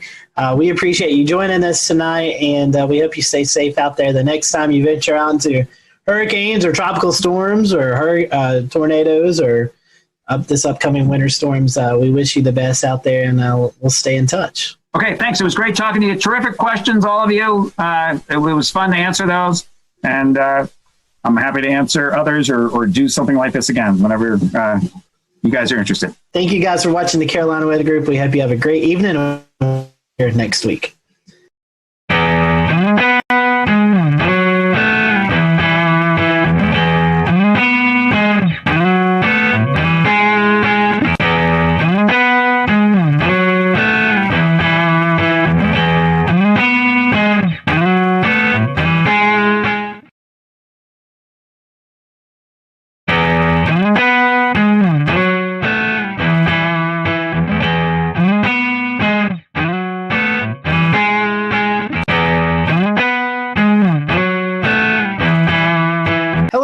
Welcome to the Carolina Weather Group. We're happy to have you this evening, a Wednesday evening. closing in on the end of 2020, and we just closed the book on the 2020 hurricane season. And tonight we have with us our friend Mark Sudduth. Seems like this has become an annual tradition where we kind of get together with Mark in the first part of December as we close out hurricane season to kind of look back on this season. And my goodness, we have so much to look back forward. We were talking before this that we've got stuff up just because we can't remember all the storms right off the top of our heads. So we'll get into that. Mark, for those who may have not caught you on previous shows, tell us a little bit about who you are and how you got called into tracking these hurricanes, and then we'll kind of go into the conversation. That's great to be back, Scotty, and everybody else. Thanks for having me a part of this again. I grew up in Eastern North Carolina, and when you grow up in the Carolinas, if you're not interested in the weather, and then I don't know what to tell you, because we have 4 distinct seasons, and we have a severe season, a winter season. The spring season gets kind of crazy sometimes, and then of course hurricane season, depending on the decade and how active it is, can be very much a part of your daily life. And as a kid, I just had this bug. I don't know where it comes from. I really don't. And so, long story short, 25-year career, I followed my passion, went to school for geography, studied weather and climate and statistics, and really focused on hurricanes. So they don't have a degree for hurricanologist. That's not a thing, but if there was a definition, that's what I do. I study hurricanes. I don't forecast them, so I'm not a meteorologist. I'm a geographer who studies hurricanes. So that's my degree. That's my area of expertise, my specialty. So since 1995, getting that degree from UNC by the Sea, UNCW down here in Wilmington, that's what I've done. And I blazed my own trail, started hurricanetrack.com in 1999, did a lot of different projects in awareness and computer animation back in the day, some awards from FEMA and different weather service offices for my work in hurricane awareness. And if you're going to be an expert in something, you can't just read about it in books, right? Eventually, you're going to go into medicine. You eventually work on the cadavers for real. You don't just read about it or hear about it in the lab. You eventually get your hands in there and you actually work on a real dead person and you become a doctor. So same thing with weather. You got to go out in it to really study it up close and personal. And that's what I started doing from the get-go. People call it hurricane chasing. That's fine. I call it hurricane intercepting because you don't really chase hurricanes. And I've had different ways of doing that, different vehicles. And now we're in the age of unmanned cameras and small boxes, and everything's tiny and easy to deploy. The age of crowdfunding is upon us, to where basically, whatever I want to do, people support it, because social media has allowed that to really grow. And it really, really manifested itself in 2020 with the mega season that we had, putting all of my experience to use, a great group of people behind me, taking what we do, the educational aspect, keeping it science-based, keep it real, keeping safe. And we tackled one of the busiest seasons in history. So here we are. And Mark, a lot of work goes into it. And this year, a little bit more, I would say, as we start to look to hurricane season around March into April. That's when the seasonal predictions come out. Also, kind of buried in that was when COVID really started to hit the area. And so, I know as you're starting to get prepared for the season, then you had to where, look at the COVID aspect. But tell us a little bit about that, how maybe COVID, I don't know if it interfered with your job, but tell us a little bit about that, and also the preseason predictions that kind of came out at the same time, where you were talking about it looked like we were going to have a busy season anyway. Yes, it appeared as far back as February. Some of the long-range modeling was indicating the possibility of a favorable season ahead. And it's interesting regarding the COVID situation. At the end of February, as part of my off-season work that I'm able to do, I went up to my first lake effect snow event. This is kind of a little side story in Western New York, and I flew into Syracuse on like February 29th or somewhere around there, and was up there for a few days covering this big lake effect event. And by the way, I'm hooked. Lake effect snow is awesome. And I remember when I got to the Charlotte airport from Wilmington, it was like a last minute thing. I airlined a bunch of cameras with me, and I was like, I'm gonna go for it. So I flew into Charlotte, and it was packed, and which it usually is. And there was a few people wearing masks. And I remember I got off the plane from Wilmington. I walked into the concourse there, packed concourse, whatever it was, probably came into concourse D from Wilmington. And on those big monitors at Charlotte Douglas, President Trump was coming out. And I thought, oh, this can't be good. This cannot be good. If he's going to come to the podium while I flew that 45-minute flight from Wilmington to Charlotte, something bad has either happened, internationally, or this COVID thing is finally going to break loose, because I had been watching it and learning about it. My wife's in the medical field, and that was it. And so I got back like March 3rd or 4th or something like that, and the world changed within 2 weeks. Basketball got canceled. Our lives turned upside down.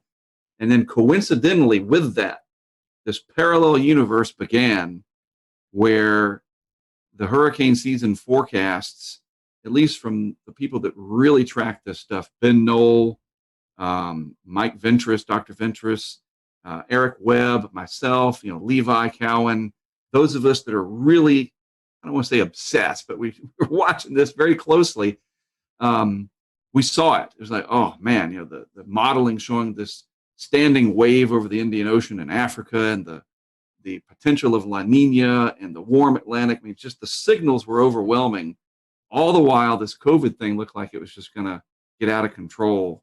And we were very worried that it would get so bad that we might not be allowed to travel interstate wise. And it's interesting, though, isn't it, that once we got to Memorial Day, it's kind of like the country threw up their hands and said, okay, Uncle, we had to deal with the economy. And that's a whole other thing. And as it turns out, we were able to travel just fine. Kind of get to the punchline here from the COVID side. We took precautions. We were smart. If we were in an area where they mandated masks, we wore them. I don't like it. I had to do an interview with a mask on with CBS this morning, and it was the weirdest thing in my entire career. I've got a hurricane track branded mask, at least I did that. In the interview, I think it was Omar, I can't remember his last name, sorry. He's 6 feet away or more, and they got this big boom mic like they're shooting a movie, and everybody's wearing a mask, and we're outside. I was like, this is just screwed up. Like, I'm not used to this, you know what I mean? And it just became annoying, that anytime we took pictures or with any of, we were with Cantore during Laura, we got a group shot with him and Charles Peak, and we all had to put our mask on because you can't put that, So the COVID thing was ever present, always there. But I will say, interestingly enough, we traveled 25,000 miles at least, starting late May with some testing and some other stuff. Tropical Storm Arthur all the way through Ada in Florida. And we had a team of about 5 of us, I think, and not a single one of us ever tested positive for COVID. We somehow were able to avoid it. Knock on plastic. That's spectacular. I mean, that's, just the precautions and the worry and all that, and all that I know you have to do, and the people you have to interact with. Yeah. It's great to hear that, that all of that turned out to be pretty good. So that was a big worry. You're absolutely right. It was a concern of ours. And it's a concern, I'll say this, going into the winter, in terms of how bad things are going to probably get, that interstate travel may become difficult, because I'm in the position to be able to cover winter storms like never before. But that's a story for another day. I think there's some ways to manage it with testing, and looks like I'm going to get a swab up the nose more times than I want to be able to cross into areas like New York. But if that's what I got to do to be able to still do my work, so be it. Maybe 2021 will be a different story 6 months from now. We're hoping so. We're hoping Indeed. so. Speaking of hurricane season, traditionally, and this is another show conversation we could have. It starts June 1st, but this year, I guess May kind of threw us a little hint of, hey, this is going to be a crazy season. We had 3 named tropical systems in May. In fact, one being Bertha, just off the coast of South Carolina there. you said you're trying to get out and test stuff, and these named storms starting early. So any recollection on that, where you're kind of in hurry up mode, trying to get everything tested out so you could get out in the Right. field? End of May, mid-May, really. I think it was like the 18th or so that Arthur formed, and it impacted the Outer Banks indirectly / directly. I mean, it's all in how you look at it. There were impacts there. And then at the end of May, the team and I went out to Texas to test our weather balloon project. We try to do that annually. And we also kind of dabbled in some severe weather ideas that we're going to put forth this coming May of 2021. And during that, as you alluded to, Bertha formed like overnight one night and came into the South Carolina coast. And it's like, oh, well, can't get back in time for that. But it was a low impact event. And then when I got back after Memorial Day, it was time to immediately leave and go to the Mississippi coast and meet up with Greg Nordstrom for Tropical Storm Cristobal. And then we had a little bit of a break for landfall action. And I decided, because I really like to study the monsoon out in the desert Southwest, that at the end of July, I thought, okay, and you guys know this, typically July is when there's the most SAL present, Saharan air layer. The pressures are usually pretty high. We hadn't had any big time main development region like 05 mirroring yet, right? Remember in 05 we had Dennis, early July, Emily, Cat 5. I mean, we didn't have that this year. So I thought, all right, people are starting to fly again. I'm going to take my chances. I took some equipment out there and I went out to the desert Southwest. And what happens? Hannah. And I'm like, I can't. What am I going to do? I'm not going to just fly into Houston and drive down to Kennedy County where there's more cows than people and just stand in it. I don't have any equipment. So Hannah got past me, and I hate it. I hate it when one gets past me. But if there's anyone to miss, it was Hannah. Because look, it came into a county where the cow to people ratio is 1,000,000 to 1. We made it all the way to H, Hannah, and if we're going in alphabetical order, and my alphabet correctly, we're going to have Isaias next. That is the most prominent storm that affected the Carolinas this year. Could you go into just some kind of conversation about how that went for you and what you saw in the eastern half of the Carolinas? First of all, it was a challenge pronouncing it, and it's funny because now I can say it just fine. And I even had a friend of ours down in San Juan send me a video, and we are getting ready for Tropical Storm Isaias, and I couldn't say it. It was so annoying. And then, of course, after it made landfall, I was able to say it just fine. We thought, that was the end of July into early August, and kind of a little earlier than we expect them around here in terms of the peak. And it struggled and probably kind of left over in that unfavorable mid-level dryness left over from the big SAL events of earlier in the season. But then again, boy, that last 12 hours right before landfall in Brunswick County, Isaias took off. And it was very, very surprising. And another 12 hours over water for that, and it absolutely would have been a Category 3. And it pushed a massive surge up the Cape Fear River. It's interesting because I could have just stayed here in Wilmington. I went down to Florida. It was another one of those ones like Dorian. And we all remember it looked like it was trying to do kind of a Dorian redo, right? And, it kind of got everybody spooked. But the models weren't as aggressive with it as they were for Dorian, so there was some doubt. But Isaias was impactful, massive surge up the Cape Fear River compared to, I think it was another record. The record before Matthew, I think it was Matthew, starting to get to be too many of them, was Hazel. And I think Matthew broke Hazel's surge record at the Cape Fear River in Wilmington, not Wrightsville Beach, not the Brunswick County beaches, but the actual Cape Fear River gauge. Matthew broke Hazel's record, Florence broke Matthew's record, and Isaias broke all of them. That is incredible. 1954 is Hazel, and then 16, 18, and 20, we broke that record again. That is insane. So we know that you place cameras around. We're seeing other chasers, or I should say interceptors, as you would say. Tim Reed, for instance, they're starting to bring they're bringing more gadgetry into the chase, right? So are you bringing anything else? Like they have the Surgeonator. Are you bringing like water level meters or anything like I know you have anemometers on hand. and cameras, but what else are you bringing for your equipment for these interceptions? Well, first of all, it's great that other people are able to fund and do these things, and no matter what you name them and who they are, if it benefits the science at the end of the day and creates public awareness, it's a big enough world that, hey, bring it. That's great. The more, the better. I wish I had time to sit back and watch what some of these people were doing more, but we're all so busy we hardly even get to see each other, especially in a season like 2020. And so one of the things that we have really focused on is just more cameras, have as many of them out there as possible, and put them in areas that are going to capture the impacts in a way that we can see what's going on, that'll help the local officials, the local media, and then from there, regional and national interests, whether it's the Weather Channel or even the National Hurricane Center. We provide the feeds to them, obviously at no charge. I mean, even if you wanted to charge them, good luck with that.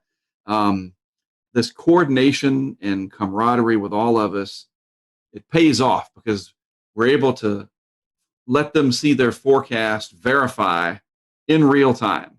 And I've done it long enough that I know where to put them, where we can capture those impacts. And if it's surge that we're wanting to see, which is mostly what they're for, we've done a really good job of that, especially going back the last 5 years. But the answer is more, just more of them. And the crowdfunding through Patreon, it really exploded this year. And I cannot account for why. Maybe more people were at home. I don't know. I mean, I've had the ability to crowdfund what we've been doing for probably 15 years, but Patreon has been around only for a few years, so I really can't explain it. But all of a sudden, especially for Hurricane Laura, it really took off. But it's not just the funding from people becoming supporters and donating, if you will, $10 a month. People literally sent us equipment. We'd say, hey, look, we need more Nest cams. We need more drop sensors, these Kestrel sensors. We need cases. We need batteries. I'm not kidding, guys. And this is just wonderful. I would open my door and there'd be just stacks of boxes from Amazon or from B&H Photo, from people that sent stuff. And it was people from all over the world, not just the United States. And we would go put that equipment into place. And we'd literally hold the boxes of, hey, Pete, this is the box you sent. And that's amazing. So we had the funding to create more stuff than we've ever had before. And the only thing I would say, though, that stunk this year was that a majority of the landfalls were at night. Big thumbs down for that. Mother Nature owes us one. And that was really horrible, and that limits the ability to see the effects. Because here's what I say about the video. Video is data. And that's a real thing. It's called photogrammetry. And we use that very much in our work to see patterns, just simple things like seeing high water marks, to the timing of everything, the direction, and we can extract data from that video for years to come. Altogether, if you are one of the people that is helping you set up equipment, what does the kind of average day look like for you all as the storm approaches and the morning starts, and what does it look like from that point out? That is a great question. Nobody's ever asked it that way before. I'll say this year, it was the most well-oiled machine that we've ever had. And I owe that to the tremendous amount of support that we had through crowdfunding, that we were able to afford hotel rooms for each individual team member. And you say, well, why is that important? Because sleep, or the lack thereof, is your biggest enemy. And you start making mistakes when you're sleep deprived. And that becomes a safety issue, and it becomes an operational issue that you can screw something up and you don't get another chance at it. But safety is the primary concern. So everybody gets a good night's sleep because everybody's got their own room. So you're not having, Brent over there or Greg over there messing with his phone, or I'm trying to watch the latest Office episode on my iPad to take my mind off of things and I keep him awake or whatever. So when we get up, we all get together and we just kind of see what's happening. What's the latest track show? What's the latest from the Hurricane Center? We have people from the outside feeding us information. And it's just amazing, Dan, how laser focused we are. It's so organized and so, like I said, well-oiled, especially this year because there were so many pieces that came together perfectly, that we work together well as a team. We all respect each other's opinion. We're all experts for the most part at what we're doing. We have experience. Certainly Greg and I do. And then these people that are helping out from the crowdfunding perspective, they come along and help out too. And they just go along. They trust us, and we just do it. And it's crazy because you're counting down to zero when landfall is coming. There is no timeout. Wait, we got to, and so the day is spent figuring out where we're going to go, handling the emails that are coming in, social media interactions. Maybe somebody's suggesting you can set a camera up in front of my shop. I have a condo you can use. We have this, the sheriff here wants to talk to you. He's going to help you. The weather service. We have producers now that feed us the best information. And so it's kind of like a network TV deal. You think about what it takes to send all those OCMs out there from the Weather Channel. And we're starting to get there with the amount of people helping us. And in a year like 2020, it just ran as smooth as it possibly could. And we work until dark. And then we usually try to find, if it's open, the nearest chain steakhouse, Texas Roadhouse, Longhorn, or whatever. And we go there, we have a good meal, and we recap everything, and we get another good night's sleep. It's just, I guess after doing it this long, you get settled into a routine. But this year especially, it worked so well that we never had any hiccups. Mark, there were a lot of other storms that you chased during the season. I think you said 10 in total. We talked about Isaias and Laura and a couple others, but can you kind of give us a bit of a rundown on the rest of the season? There were other heavy hitters that you guys observed. So what were some of your biggest stories? So after Laura, we got back and there was not much. We'll return to Best of the Carolina Weather Group in a moment. Now your Carolina weather forecast. Here are today's forecast high temperatures for North Carolina. Here are the forecast lows for tonight for North Carolina. Here are tomorrow's forecast high temperatures. And here's forecast rainfall across North Carolina tomorrow. Here are the forecast highs for the day after tomorrow.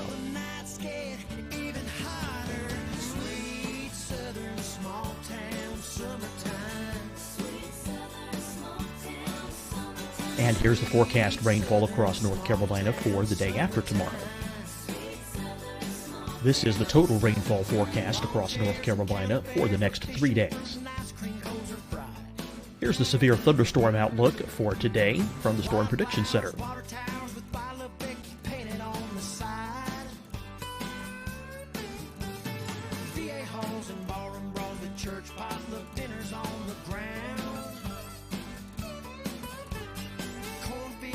Here are the forecast high temperatures for today for South Carolina. Here are the low temperatures for today for South Carolina. Here's the probability of precipitation forecast across South Carolina today. And here are the rain chances across South Carolina tonight. Here are tomorrow's forecast highs across South Carolina. Here are the forecast low temperatures for tomorrow for South Carolina. And here is the probability of precipitation across South Carolina tomorrow. Here's the precipitation chances across South Carolina tomorrow night. Here are the forecast highs for the day after tomorrow in South Carolina. Here are the forecast low temperatures across South Carolina for the day after tomorrow. And here are the rain chances across South Carolina for the day after tomorrow. And South Carolina's probability of precipitation for that night. Here's the Storm Prediction Center's severe thunderstorm outlook across South Carolina for today through tonight. Here's the Storm Prediction Center's severe thunderstorm outlook across South Carolina for tomorrow and tomorrow night. And here's the Storm Prediction Center's severe thunderstorm outlook across South Carolina for the day after tomorrow through that night. Here's the severe thunderstorm outlook for today from the Storm Prediction Center.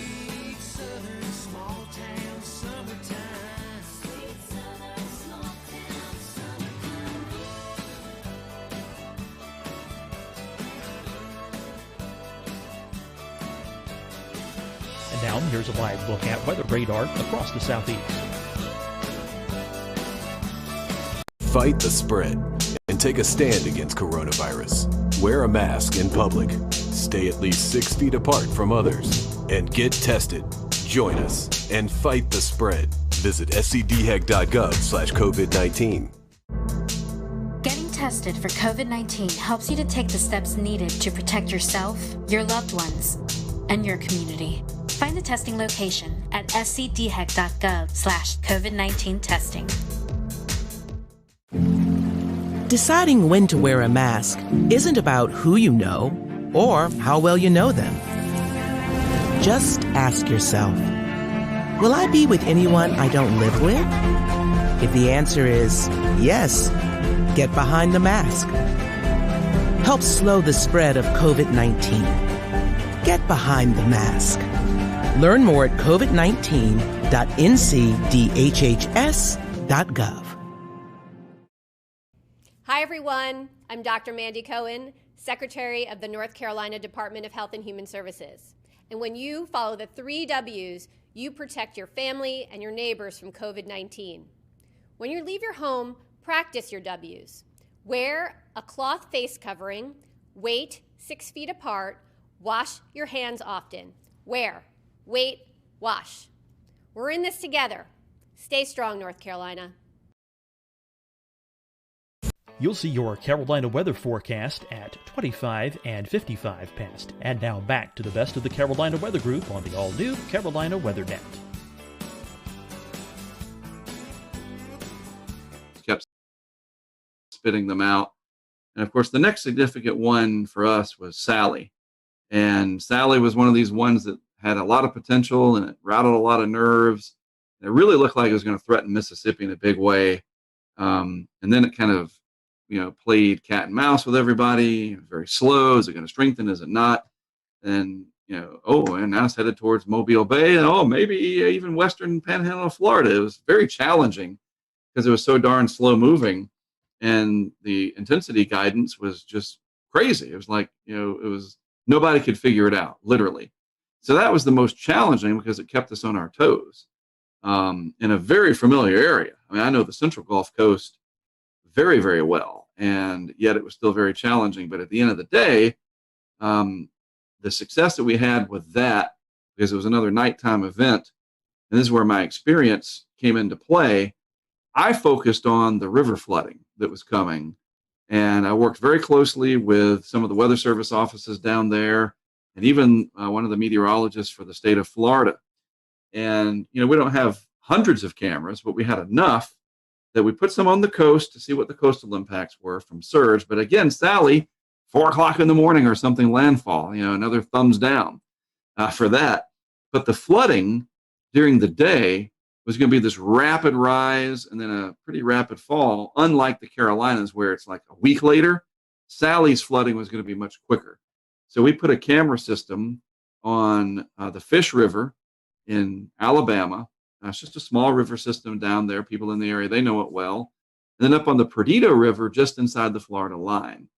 And boy, what we captured there was one of my bucket list, like, I want to do this. The river forecast was for record-breaking crests, in excess of 20 feet for both of these, if I'm not mistaken. So we purposely put both camera systems at about 7 feet. And exactly what you think happened. They went underwater. And the one in Fish River kept going. It was a GoPro camera. We didn't have enough. The live signal was not strong enough there. And that camera, you see the water come up, it submerges the camera. And then because of all the red clay and the soils down there, the water turns blood red.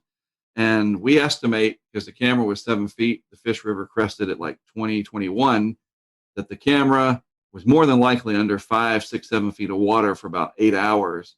And that little box that it was inside of, the GoPro, not even a molecule, a compound molecule of a hydrogen or an oxygen to be found. Absolutely bone dry. And that is amazing footage. And it'll really help to show the impacts of river flooding. We had pressure sensors out as well. The eye went right over one of them in Gulf Shores, Alabama. But again, the darn thing hitting at night, there was just not much we could do in terms of the visuals. And, so you have to shift and say, okay, what are the other impacts here? And that river flooding, that's what I wanted to take away. And that's exactly what we captured. Then I'd love to ask just real quick, because you just mentioned that. How do you get the live data out of these stations in the conditions that would generally seem hazardous and maybe not conductive for good coverage? We use Verizon as our LTE provider, and I am a Verizon customer. They're not a sponsor. And so I'm just putting that out there. They don't pay me to say that. And it's just a matter of luck, honestly. Their engineering and their mitigation that they put in, they don't want their network to go down. Sprint doesn't, AT&T doesn't, because people get mad. And we need the network to stay up. Obviously, all of us do. And there are conditions where, yes, it will go down. We lose our feeds, especially in big hurricanes like Laura. They'll go offline, certainly. But that's what the GoPros are there for. They back up those live feeds, especially if it's going to be in the daytime.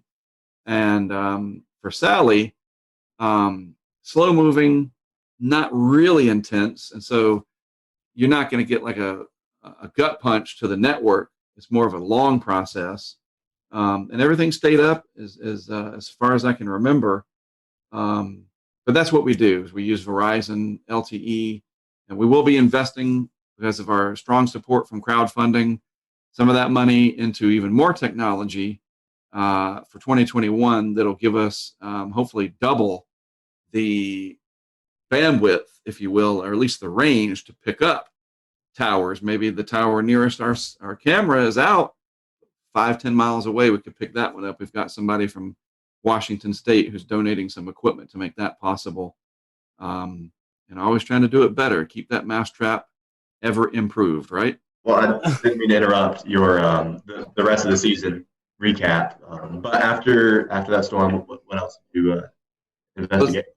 It's interesting. Sally turned into Beta. We went from Sally to Beta. It's like, how did that happen? Because it was just this flood of activity. We had a big burst. We ran through just about everything that was left. Teddy, Vicky, Wilfred, subtropical storm Alpha. Boom! Now we're up to Beta, and Beta was threatening Texas, and so that was the longest stretch that I was gone. I was gone for 2 weeks, and that was weird. It was just like, man, I've been gone freaking forever. Anyway, so I went over to Texas for Beta. Set up a lot of equipment. It is the cool part about Beta. A little side story. I put one of the remote cameras on the piling of a house in Surfside Beach of one of the executives that works for the Weather Channel. He's a friend of mine, and it's no secret. His name is Tom Lee, and he's one of the he's up there, right? And he has a house. His family has a house in Surfside Beach. And I was like, hey, you got a house down here, where is it? And I looked it up, and I was like, whoa. I drove down there, and it was pretty exciting. They had some waves coming in, and, I even flew the drone down there, and it was pretty remarkable. And I put a camera right on his piling. And it turned out it was a really good shot because the power didn't go out. And these Nest cameras do really well at night.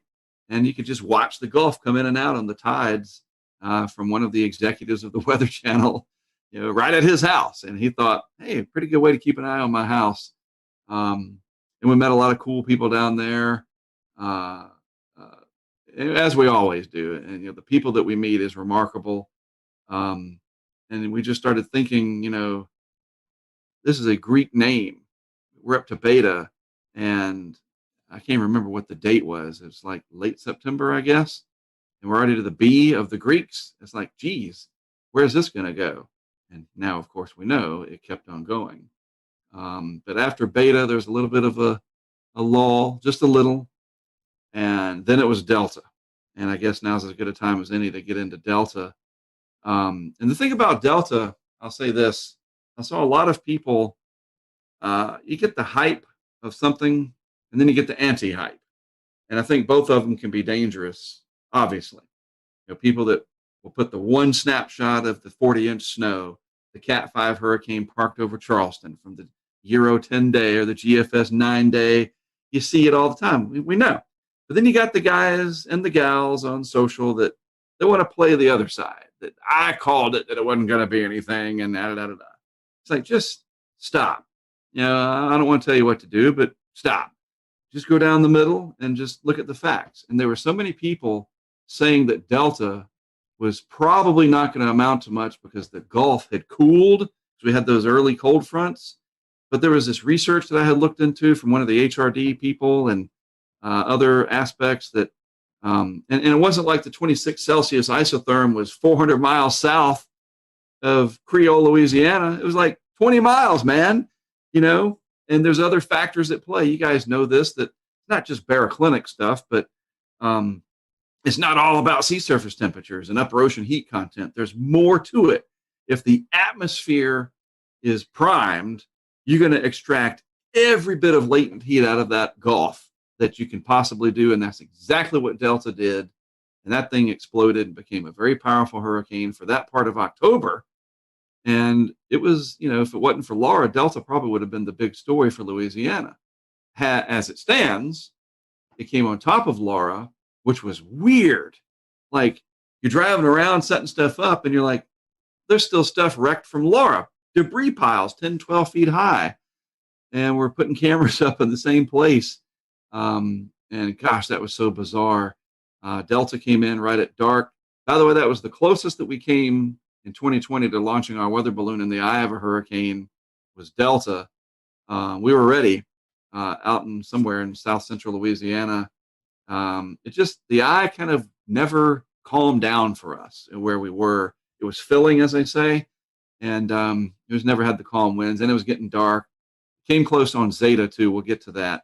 But Delta, like, the countdown was on. Like, okay, let's do this, turn on the this, to that. We were ready to go through the checklist, and then it got dark, and it was still like 60, 70 mile per hour wind, even when there was no rain. It was weird.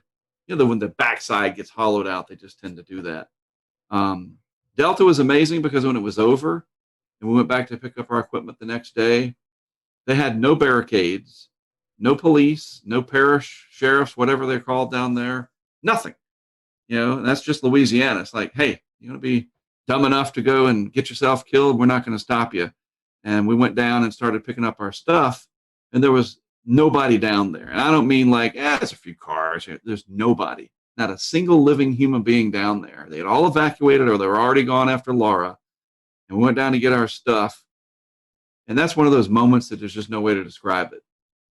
It got dark. We had to get over to Creole and get the last camera from Creole. And when you say that the Milky Way came out, because there was no lights on, that's an understatement. It's like the closest you'll ever get to primordial Louisiana in the Jurassic era is after a hurricane like Delta, which was on top of Laura, that just took the grid out.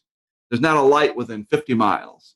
And it was remarkable. It was like a religious experience, to be honest with you. And there's alligators and raccoons and all kinds of wildlife down there.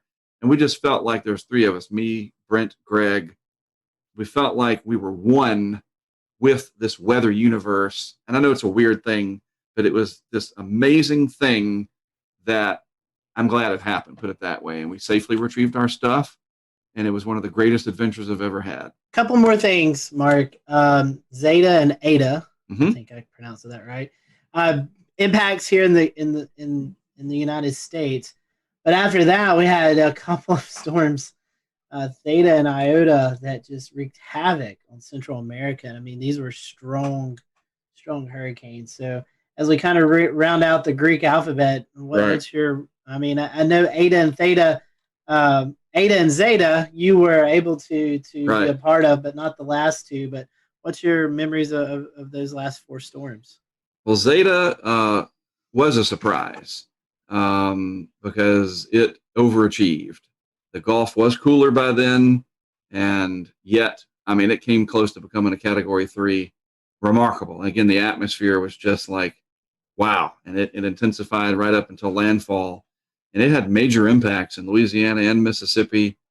Greg Nordstrom has damage to his house. Nothing significant, and it's all insured and so forth. But he became the hunted. And we were in the eye of that one down in Slidell. That was amazing. Just The surge, though, that's the thing I'm trying to remember. The surge, even though Zeta came in at night, this came in right at dark. The storm surge in Mississippi was remarkable. And there's a couple of instances there where our cameras are going to provide some very telling data to the National Hurricane Center Storm Surge Unit as we work through that to turn the video into data where we can find still water elevations in that surge. And you know how we're going to do it, even though it got dark, we're going to use the transformer explosions and freeze frame that at some of these peak surge times and enhance the video and try to find the high water mark on a building that we can definitively go out and survey and say, oh, look. And as an example, we had a camera on the backside of the Hard Rock, and that camera box was at 4 meters or 3 meters, 4 meters above the water. And the camera went underwater, and it actually took out the camera. And some of that was wave action. But in those waves, and Shay, you know, all of you know this, you smooth it out, and you can get that high water mark from video. And we're really looking forward to helping the Hurricane Center Storm Surge Unit with that as we go forward. So Zeta was very successful. Surprising, again, because it you know, getting on, it was freaking 2 days before Halloween, right? And very strong hurricane into the central Gulf Coast. And then Ada, boy, what Ada did down in Central America, and I will be on record as saying that I am 100% in that they will upgrade Ada to a Cat 5 in the post-analysis, because you remember the recon planes were going down there and they had to turn around and come back, and it just, we missed a lot of data. But then when they finally got in there, there was some to support. I just think in the off season when they do their analysis that the wind and the Doppler and the SFMR data will show that Ada was our second Cat 5 of 2020. I'm 99% sure of that. And then, you know, it looked like it could come around and be a real big problem for Florida. Luckily for Florida, it was not a real big problem, but it gave me an excuse to go down to the Keys. So I did. And that was, honestly, I really wanted to go down and kind of know the lay of the land for a future event. I've never been to the Keys for a landfall, believe it or not, in my entire career. And so I went to the Keys. We dealt with it down there. Wasn't too big a deal. And then we went up to Tampa, St. Pete, another place that I haven't been to, and set up camera equipment around there, worked with some of the locals that knew the area really well.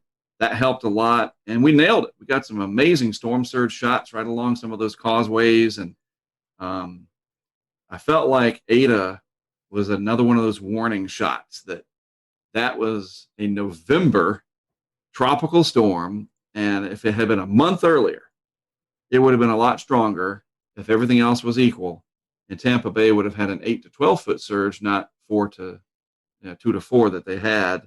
And it just shows you, you know, bypass them and then it kind of died out going into Cedar Key. Man, it just shows you how vulnerable Tampa Bay, St. Pete are, those areas are to hurricanes. And you never know. Sometimes the end of the season kind of shows you where you're going to pick up the next year. I've learned that. It's not always a good match, but sometimes you can get some clues from that clustering, and especially if we're going to happen to have 2 very similar years to each other. Maybe that's a warning shot.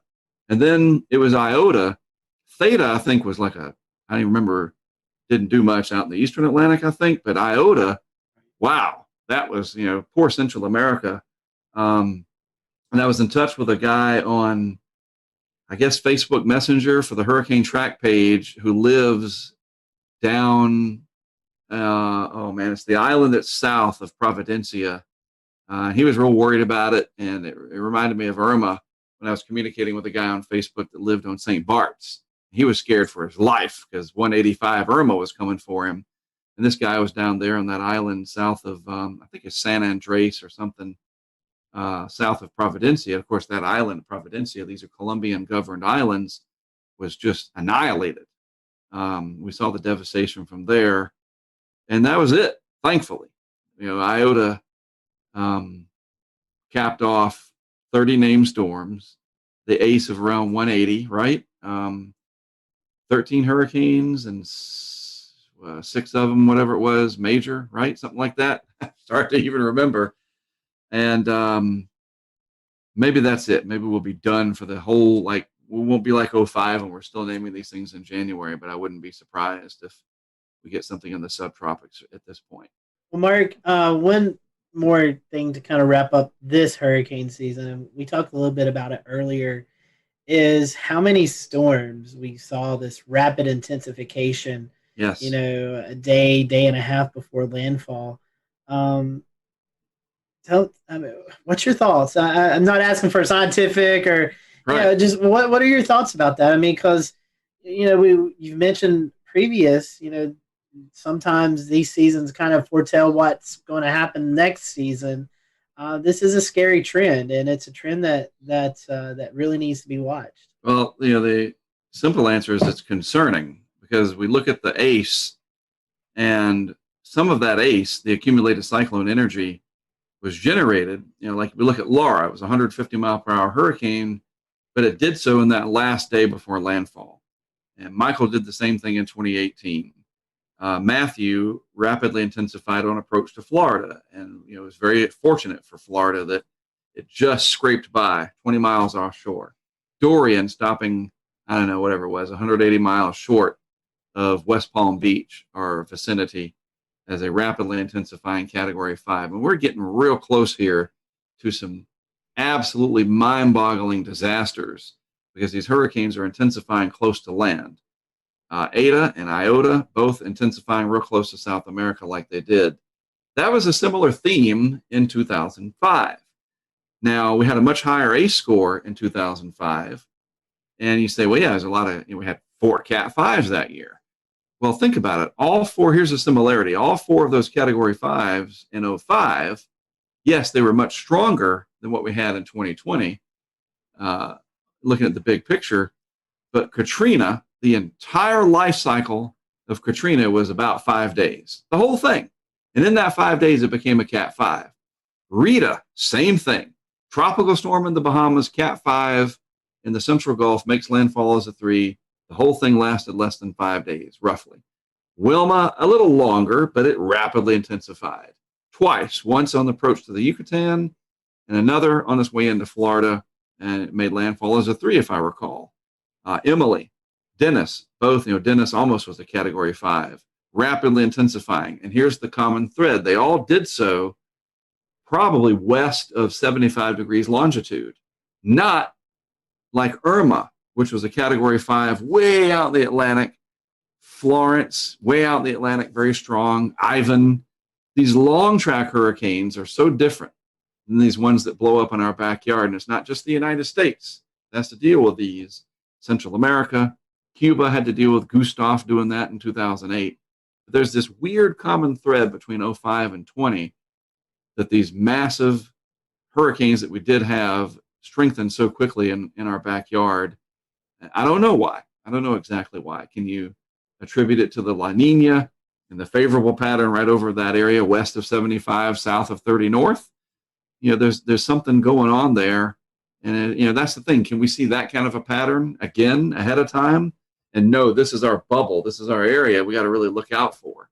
Maybe that's one of the next things that people like Dr. Klotzbach or Eric Webb or Levi Cowan, who works down at HRD now, maybe they can work on that.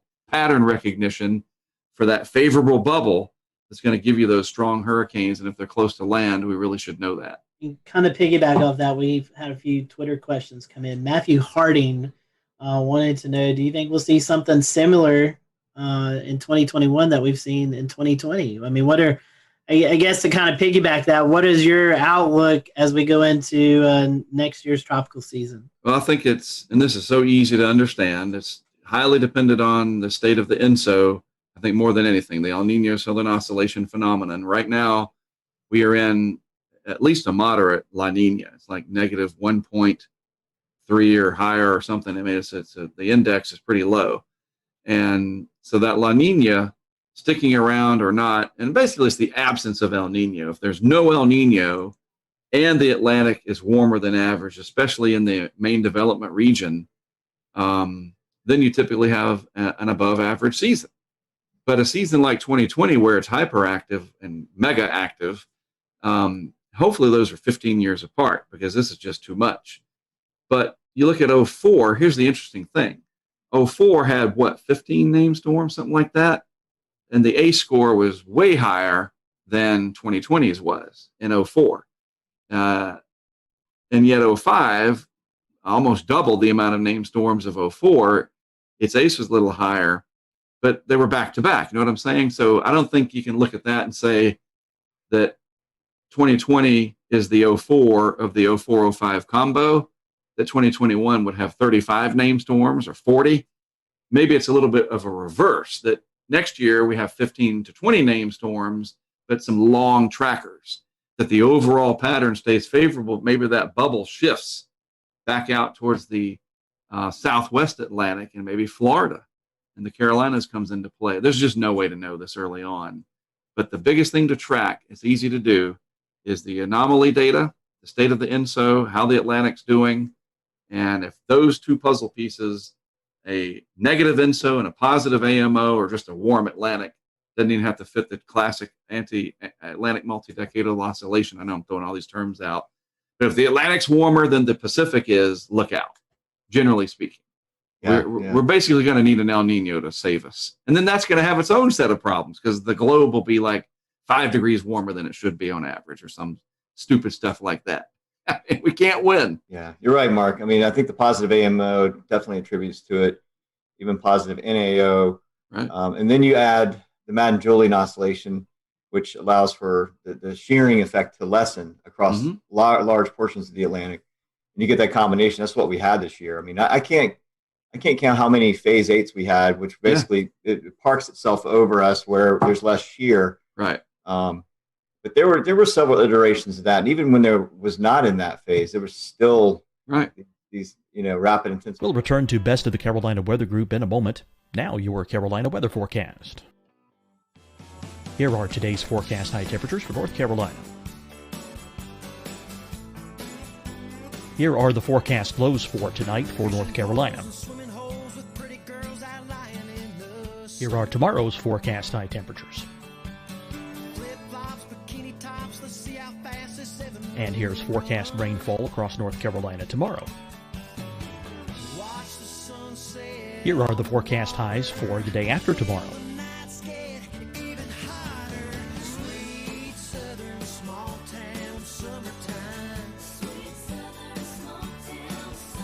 And here's the forecast rainfall across North Carolina for the day after tomorrow. This is the total rainfall forecast across North Carolina for the next 3 days. Here's the severe thunderstorm outlook for today from the Storm Prediction Center.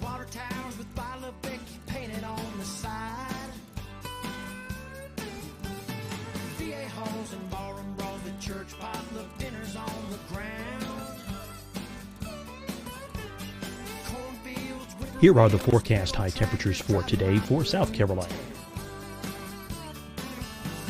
Here are the low temperatures for today for South Carolina. Here's the probability of precipitation forecast across South Carolina today. And here are the rain chances across South Carolina tonight. Here are tomorrow's forecast highs across South Carolina. Here are the forecast low temperatures for tomorrow for South Carolina. And here is the probability of precipitation across South Carolina tomorrow. Here's the precipitation chances across South Carolina tomorrow night. Here are the forecast highs for the day after tomorrow in South Carolina. Here are the forecast low temperatures across South Carolina for the day after tomorrow. And here are the rain chances across South Carolina for the day after tomorrow. And South Carolina's probability of precipitation for that night. Here's the Storm Prediction Center's severe thunderstorm outlook across South Carolina for today through tonight. Here's the Storm Prediction Center's severe thunderstorm outlook across South Carolina for tomorrow and tomorrow night. And here's the Storm Prediction Center's severe thunderstorm outlook across South Carolina for the day after tomorrow through that night. Here's the severe thunderstorm outlook for today from the Storm Prediction Center.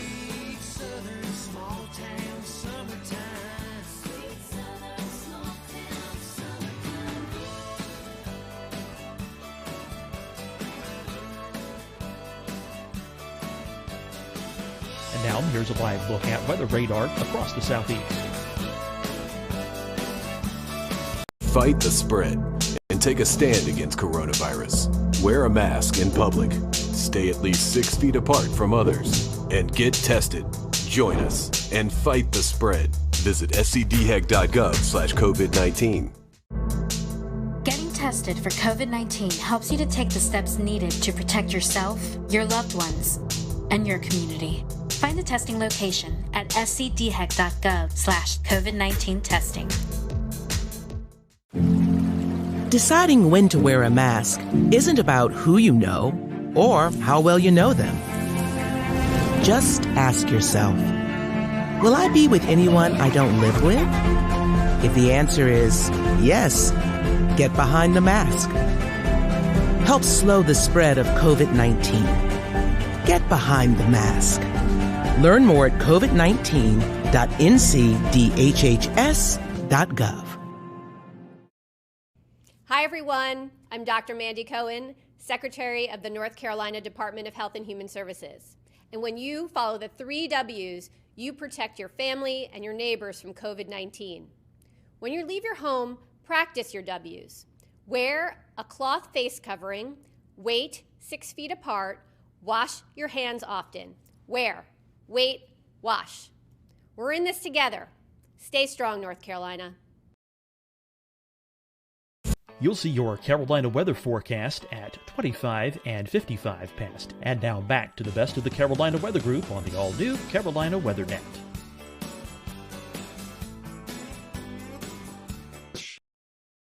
Here, they would find these little pockets, and take advantage of that. But 2021 will probably be another active season because I've never seen that we have an El Nino after a strong La Nina. I cannot recall the last time that happened. There's always a first. And we know that the Euro, we talked about this before going with the taping here, or the recording. Who tapes anymore, right? The Euro, I think, is always going to want to show an El Nino or a warming INSO. It's just the way it is. It's got a warm bias for that. But we'll keep an eye on stuff like the Southern Oscillation Index. And as long as that stays wildly positive like it has been, that's a good barometer, quite literally, to follow that.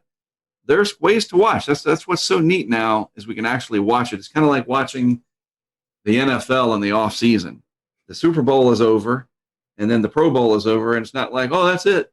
There's an entire network dedicated to the NFL. We have a network dedicated to weather. That's the Weather Channel. There's other channels too, but it doesn't all end on December 1st. We're on top of it until the next season, and we're getting better. I'll go back to the start of this whole thing. We saw this coming in March and April, not to this extent, and you can never get the details, but the overall pattern was very well telegraphed. I think the best in any of the modern age of numerical weather prediction. Yeah, I certainly agree. Speaking of 2021, hurricanetrack.com. What are you looking forward to next year, Mark? Any exciting projects? I know you've this year I've been seeing you've been doing some discussions with several guys in the tropical world and doing some off-season discussions. Mm-hmm. So what's going on over at hurricanetrack.com, and what are you guys working on for next year? A lot of projects. We had a great group of people that volunteered to help out this year.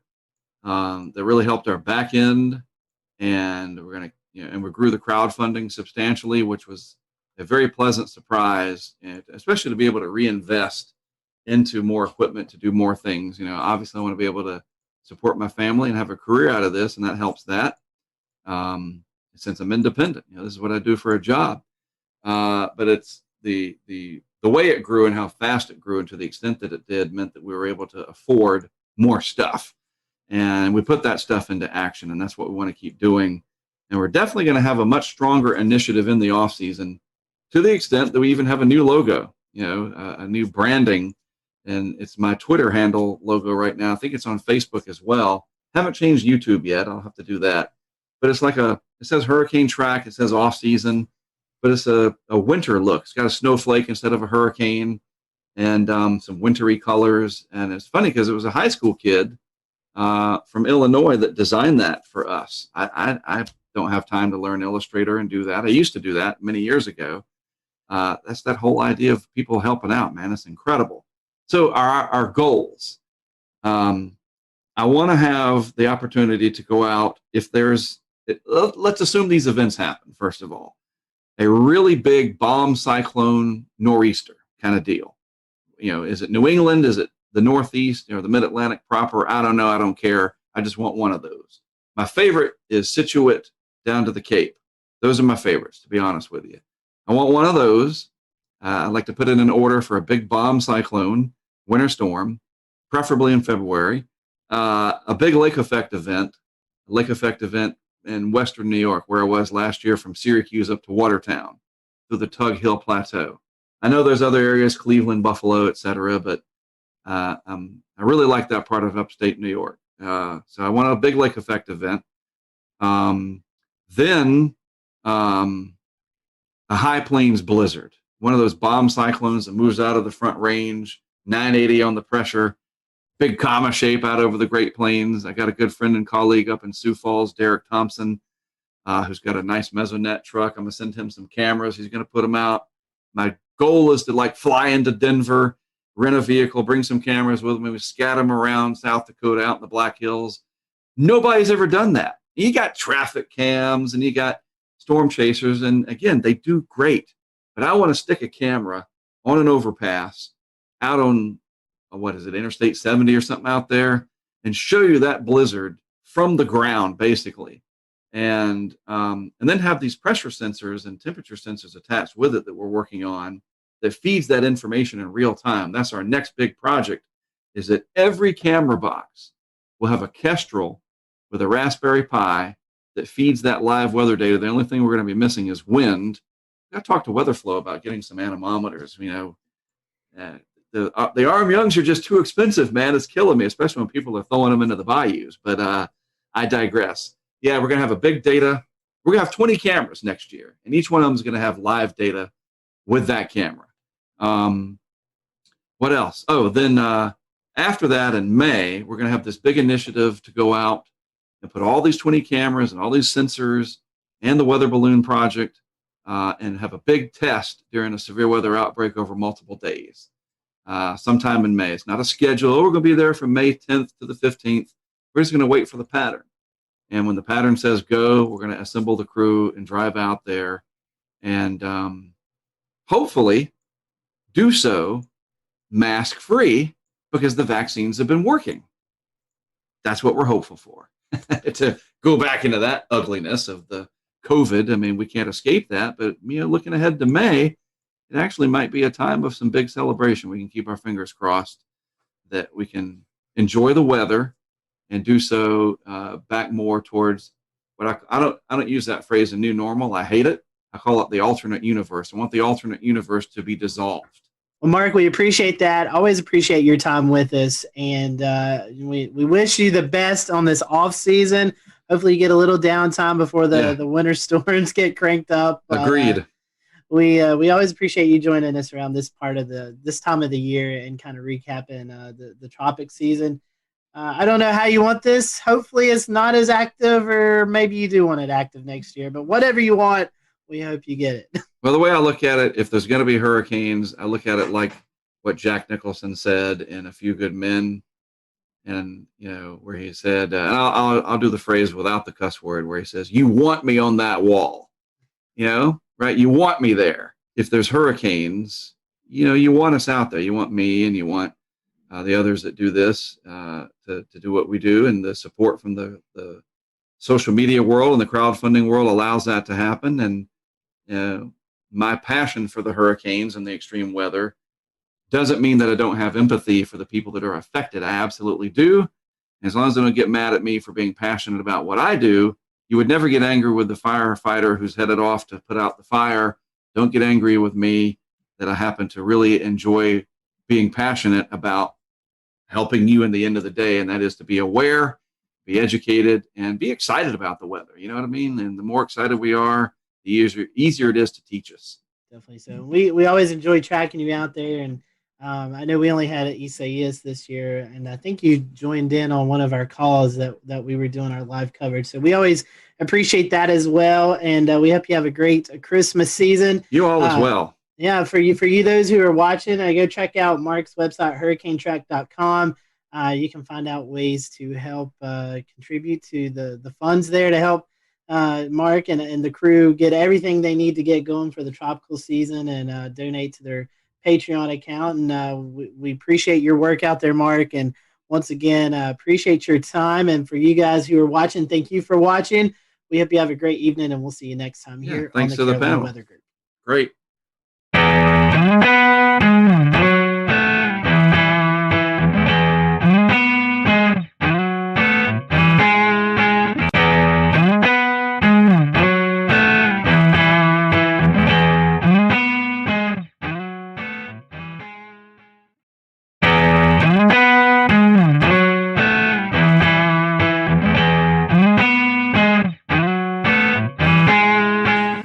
Welcome to the Carolina Weather Group. We welcome you to our latest edition of our little podcast, Weather Live Stream. And we're going to be talking about an interesting project tonight, the Snow Impact Project.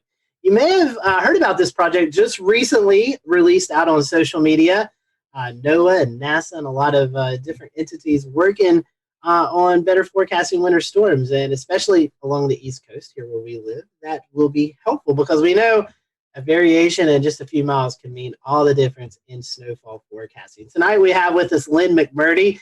She's kind of leading up this research project. She is a associate professor at the Department of Atmospheric Science from the University of Washington. So, last year on our 300 show, we were talking about the states that we've not had guests from. So we can mark Washington off that list. So now we're down to, I think, 6 states that we've not had any guests from. So, Lynn, welcome to the show tonight. Definitely happy to have you. And I know it's a busy time as we're in the midst of this research project. So tell us a little bit about the project and maybe how it got us started and how you guys came together to get this idea and get the ball rolling.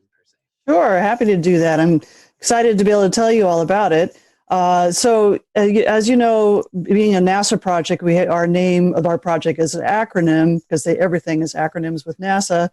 And the name is called IMPACTS, and it stands for the Investigation of Microphysics and Precipitation for Atlantic Coast Threatening Snowstorms.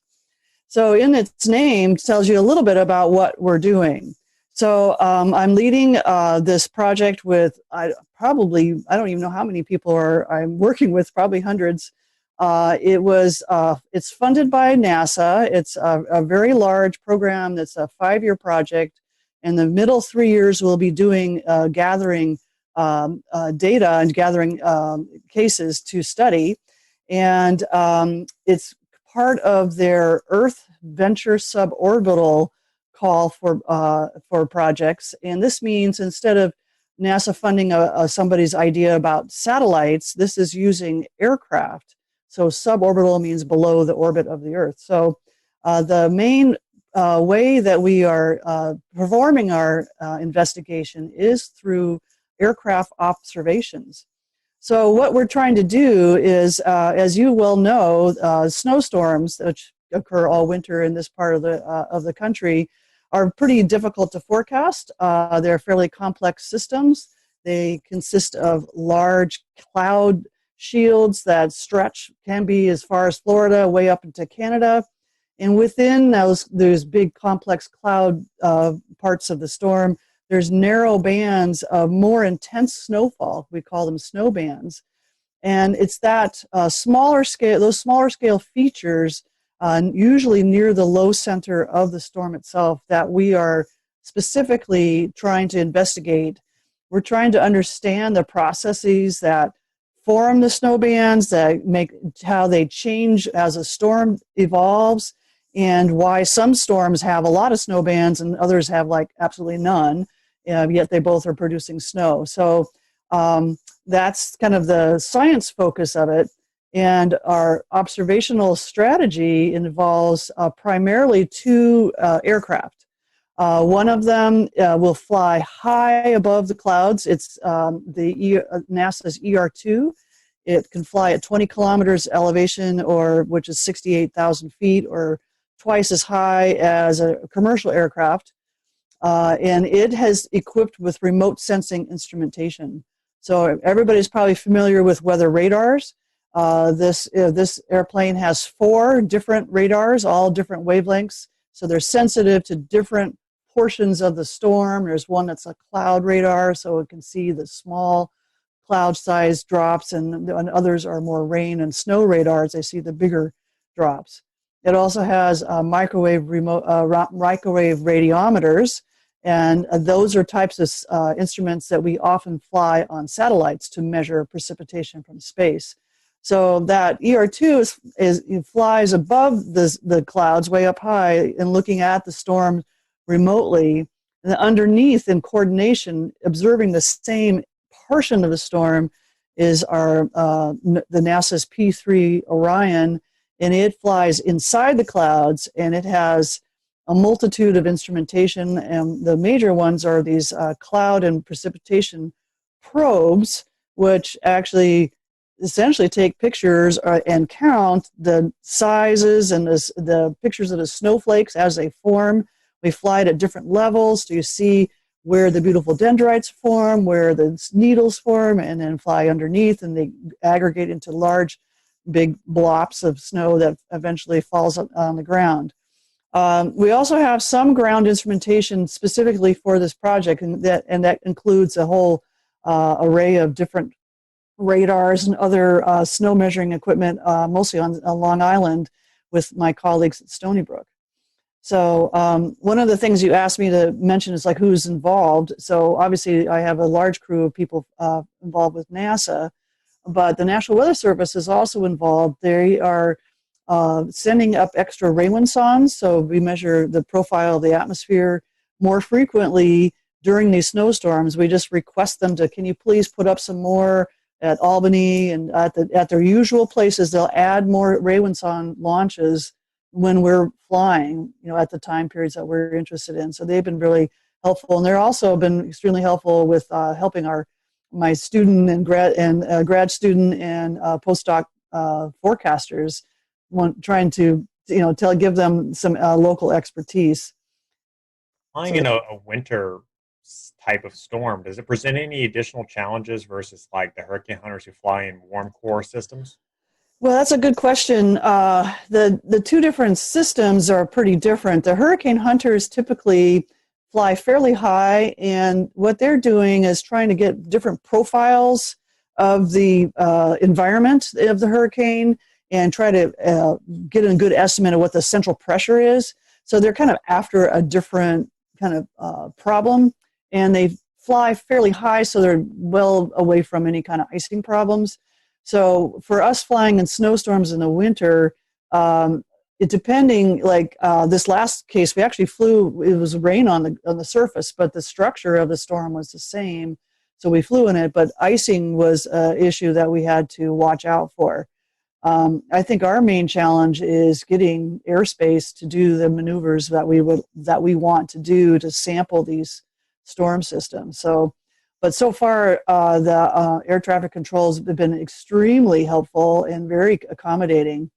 On our first flight, we were kind of messing around in upstate New York and Vermont, but then we wanted to go across Long Island. And when you looked at, there's these, apps called like FlightAware, you can watch where all the airplanes are. They kind of cleared out a corridor and let our plane go through.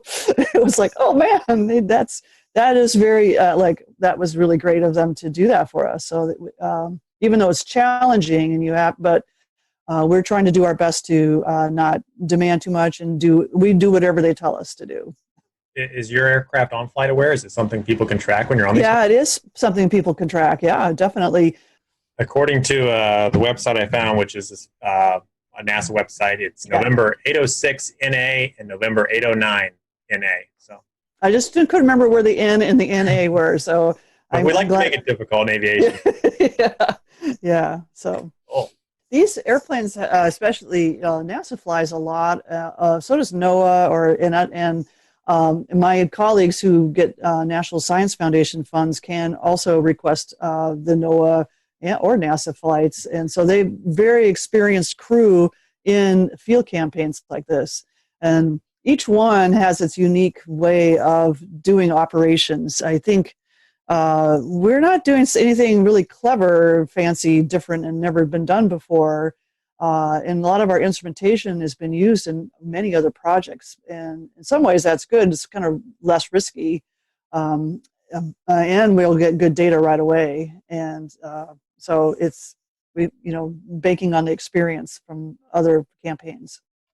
So I know specifically the focus of this project is for snow bands, but does some of this data also feed into freezing rain and sleet forecasts as well? It might, yes. I think what we're doing at this stage is we're first looking for any storm we can find. The banded structures can result in different things at the surface. The bands form aloft. So at those levels, that's always below freezing. And then the structure at the very lowest levels, the airplanes can't, observe because you're going to crash them because you're flying so close to the surface. So if it happens to be a situation where there's pre-existing cold air down at the surface, and that happens to turn into freezing rain instead of snow because it's warmer aloft, then yes, we will inform that. So I've told others that snow bands are our wish list, are the main thing we want to get for. But if the storm happens to be warmer than your usual winter storm, the structures are similar and we can still learn the science of what makes those structures. Why does it organize in these narrow bands that are maybe related to the low pressure center deepening or maybe not? There's different hypotheses that we're testing, and we can test them with a variety of storms, including ones that have freezing rain and things like that. Lynn, just off the cusp thinking, this may, correct me if I'm wrong, may be able to help predict or maybe forecast where we could actually see those intense bands set up where we see thunder snow. Is that? Oh, that would be, thanks for mentioning the thunder snow, because for this year on the ER2, we do have an instrument that measures the electric field, which then relates to lightning. So if thunder snow happens to occur, we will actually learn some really fascinating stuff. They've never flown this instrument in situations where in winter storms. So you're correct that one of the applications of the data that we're collecting should help us improve forecasting in a variety of ways. The first way is, we will understand the processes much better. So the science will elevate our knowledge base. But then the direct measurements of those snow crystals and the environment they're forming in, and what the liquid water content, the temperature, all these other parameters, these are things that our numerical models are also predicting, but we have to do that what we call using microphysical schemes. It's kind of like an algorithm that figures out how to do this, and they're invariably wrong, so that we don't have that portion of our numerical model very well constrained. And by having these direct measurements, we can see which one of these variety of microphysical schemes that you have a choice to use when you run a forecast model, which one is the most correct for these kinds of storms. They make assumptions like how much is made into snowflakes, how much is made into solid ice, how much remains in cloud liquid water. There's those things are assumed in the numerical models, but we will measure those so we can tell the models, no, you're wrong. I don't care how much snowfall comes out of that model, you're still not getting it right for the right reason. So that's one of our key applications, is hopefully down the road making improvements in our numerical models. What's it like? I mean, this has got to be probably the most difficult part of the research. Yes, it is. Where it takes us all week to figure out, like, how would we fly this forecast that's 85 hours out. So far, everything's gone great. We've been lucky, but we haven't flown a lot of cases yet. As you know, it's been kind of a quiet winter, but maybe that's a good thing. So we will be back again next year, and we hope for a really active year, and we really know how to go about this. So this is, even if we don't fly a lot this year, will have learned a lot. We will have gotten pretty good data, and we're ready for a better year in the next two. Some of these, ideal winter storms can be quite massive and stretch all the way from the southeast to the northeast. Right. Mm-hmm. Is it possible for the planes to cover the southeast on day one and then get to the northeast in time for the deepening low pressure? We would love to do that. The trouble is that these storms kind of move a little too fast. The way when you work with aircraft, there's a certain amount of time that they can fly because of how much fuel they can take, and also for crew duty. So they're very, very strict with how long a pilot can be operating the plane. The ER2, the one that flies really up here, high, is there's only one person on the plane, and that's the pilot. So, and he wears a spacesuit. He's almost beyond the atmosphere. He's so high up. So he has to, we have to be sure that that person is within the safe range. So total crew duty is 12 hours. That includes the pre-flight routine and then landing and the post-flight routine. And then we are required to give them 12 hours off before we require them to show up again. So if my storm would move really slowly, I could probably do that. Well, and I know you mentioned that next year, the project's still going to be going on. How Mm-hmm. long is it set for at the moment? We're here now, and we're here to the end of February. And then next year, approximately the same, another 6-week window, we'll be out here in the following year. So 3 winters. Emergency management. Maybe if they, we get this research about where these heavier snow bands, like forecasting, maybe emergency management, that's where they put their assets at. I was just wondering if, who all you can see the benefits from this research. Yes, I can see like the public at large, and of course. We'll return to Best of the Carolina Weather Group in a moment. Now your Carolina weather forecast. Here are today's forecast high temperatures for North Carolina. Here are the forecast lows for tonight for North Carolina. Here are tomorrow's forecast high temperatures. And here's forecast rainfall across North Carolina tomorrow. Here are the forecast highs for the day after tomorrow.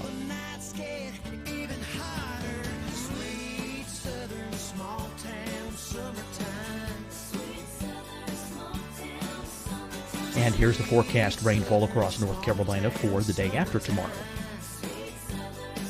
This is the total rainfall forecast across North Carolina for the next 3 days. Here's the severe thunderstorm outlook for today from the Storm Prediction Center.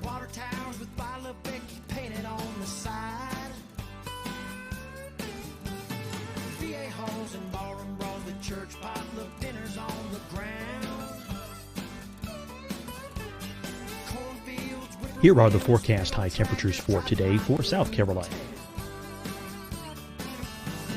Here are the low temperatures for today for South Carolina. Here's the probability of precipitation forecast across South Carolina today. And here are the rain chances across South Carolina tonight. Here are tomorrow's forecast highs across South Carolina. Here are the forecast low temperatures for tomorrow for South Carolina. And here is the probability of precipitation across South Carolina tomorrow. Here's the precipitation chances across South Carolina tomorrow night. Here are the forecast highs for the day after tomorrow in South Carolina. Here are the forecast low temperatures across South Carolina for the day after tomorrow. And here are the rain chances across South Carolina for the day after tomorrow. And South Carolina's probability of precipitation for that night. Here's the Storm Prediction Center's severe thunderstorm outlook across South Carolina for today through tonight. Here's the Storm Prediction Center's severe thunderstorm outlook across South Carolina for tomorrow and tomorrow night. And here's the Storm Prediction Center's severe thunderstorm outlook across South Carolina for the day after tomorrow through that night. Here's the severe thunderstorm outlook for today from the Storm Prediction Center.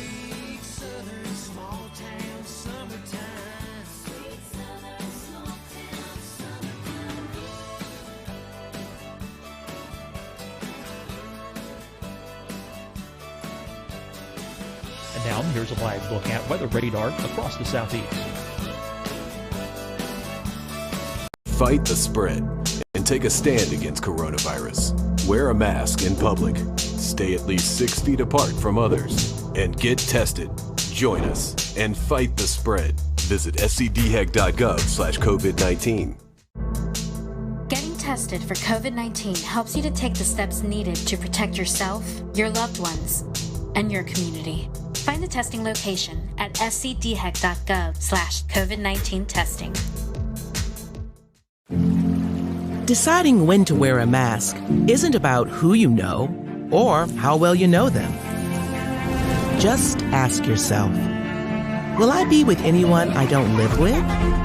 If the answer is yes, get behind the mask. Help slow the spread of COVID-19. Get behind the mask. Learn more at covid19.ncdhhs.gov. Hi, everyone. I'm Dr. Mandy Cohen, Secretary of the North Carolina Department of Health and Human Services. And when you follow the 3 W's, you protect your family and your neighbors from COVID-19. When you leave your home, practice your W's. Wear a cloth face covering, wait 6 feet apart, wash your hands often. Wear, wait, wash. We're in this together. Stay strong, North Carolina. You'll see your Carolina weather forecast at 25 and 55 past. And now back to the best of the Carolina Weather Group on the all-new Carolina Weather Net.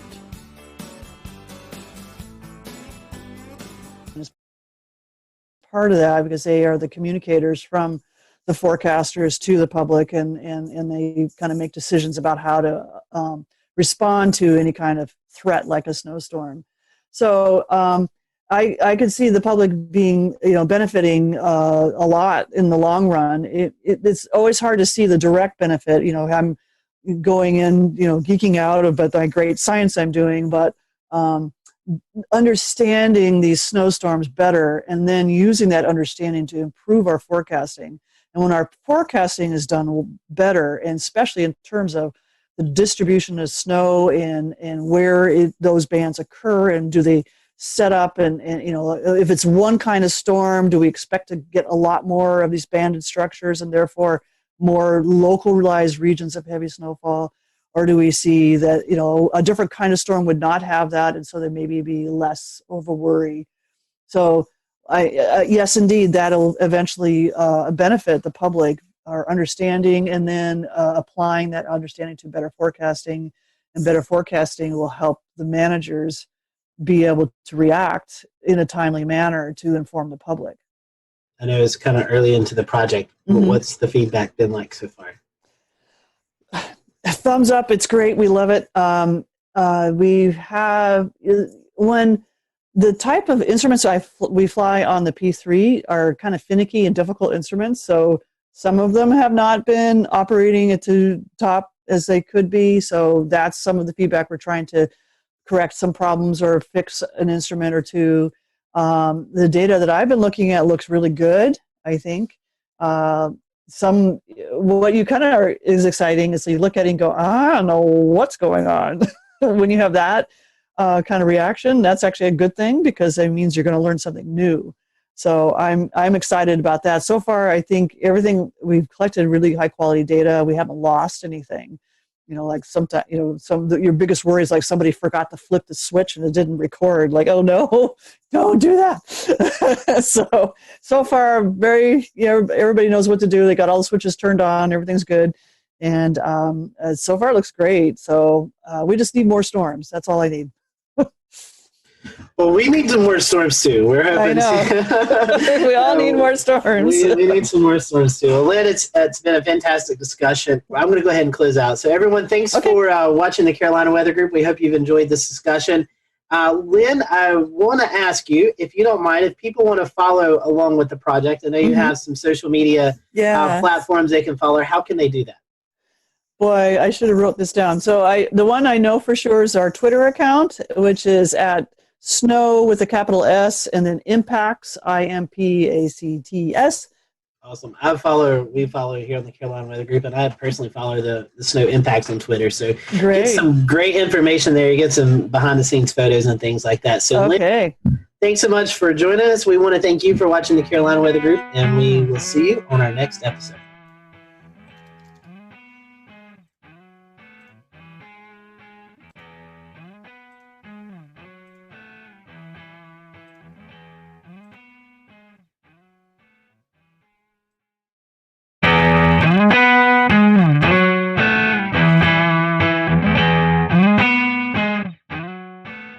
Hello, everyone. Welcome to the Carolina Weather Group. We're happy to have you this evening. We're going to be talking space with our good friend Tony Rice, NASA ambassador, also a contributor for WRAL in Raleigh. So Tony is our resident person that we go to, and we have space questions. There's some really cool things going on with this Mars launch. We also have some loon balloons. You may have seen some pictures floating around on social media over the last couple of days or weeks, and we're going to talk a little bit about that as well throughout the program. But Tony, we had this mission. I think originally this Mars mission was scheduled to go off June 20th, right around that date. It's since then been pushed back a few days. So can you tell us a bit about the mission itself? Well, what are we trying to accomplish as we head off to Mars? So this is was originally called the Mars 2020 rover, and it's a follow-on to the Mars rover you would know as Curiosity. So it's about the size of a minivan, a little bit smaller than that, and its purpose is to go out there and find basically what happened to Mars. It's going to work in concert with obviously Curiosity and all the other assets that are out there at Mars, the orbiters that are studying the atmosphere, that are taking those fantastic pictures that we see of Mars. But it's a very similar rover to Curiosity. It's using the same spacecraft bus. And that's the body of the spacecraft, the wheels, the mobility system, all the computers, all the communication systems. But the really exciting thing about these spacecraft and about these missions are the instruments. So I think of this, I know, has a lot of some of the same instruments that Curiosity did, but they've been upgraded. They've got a little more capability to them. We've learned a lot as we've had Curiosity on the surface of Mars for so many years. We've also added a couple of new ones. I'm sure we'll get into some of the more exciting ones there, but the ones I know that the one instrument, my favorite one, that I know is going to be your favorite as well, is called MEDA. It stands for Mars Environmental Dynamics Analyzer. And I'm really looking forward to MEDA getting on the surface of Mars. It's about a 12-pound instrument. It's chewing up a whole 17 watts of power. You have to really budget your power up there. Curiosity and this new 2020 rover are going to both be both powered by a nuclear power source. We don't have to worry about any of the solar panels being covered in all that Martian dust and causing us problems there. But the deal with MEDA is it's going to be capturing information about air temperature, ground temperature, radiation. We've got a dust sensor that's on there as well, so we can help study those dust storms. If you saw The Martian with Matt Damon, did a pretty good job of showing what dust storms can be like there. The beginning of the movie was a little fantastic, and we don't quite get wind speeds like that, or at least we don't have enough volume in the atmosphere to produce some of the things we're talking about there. We're going to put relative humidity. We'll be able to measure that as well. There's a thermal infrared sensor on there, and there's wind sensors as well. And the wind sensors are kind of interesting. There is wind on Mars. We're getting information about winds from another mission that is on the surface of Mars right now called InSight. It is not a rover. It is a lander, so it stays stationary. It can measure whatever atmosphere comes to it and the column of air above it. So we are seeing winds there that are a little bit higher speed than we expected. You wouldn't be able to feel them though, because the volume of air there is so little. So Tony, there's this new device that's coming with Perseverance that I literally just found about in the last 5 minutes. So it's going to be some type of helicopter drone deployment. Tell us about that and how that works in an atmosphere that's a lot thinner than ours. Yeah, that's going to be the really interesting thing, is how you get lift in such a thin atmosphere. The Mars atmosphere is about 100th that of Earth's. So it's very, very, very thin. Sorry, not 100, 1,000th that of Earth's. Very, very thin. But the drone itself, the helicopter itself, has pretty wide blades, and it's going to be spinning really, really, really fast. So don't think drone like the drones that we know here on Earth. It's not going to be sitting up there and hovering for a good amount of time. It's going to take hops. And its purpose, number one, is a technology demonstrator. It'll be the first time we've ever flown on another planet.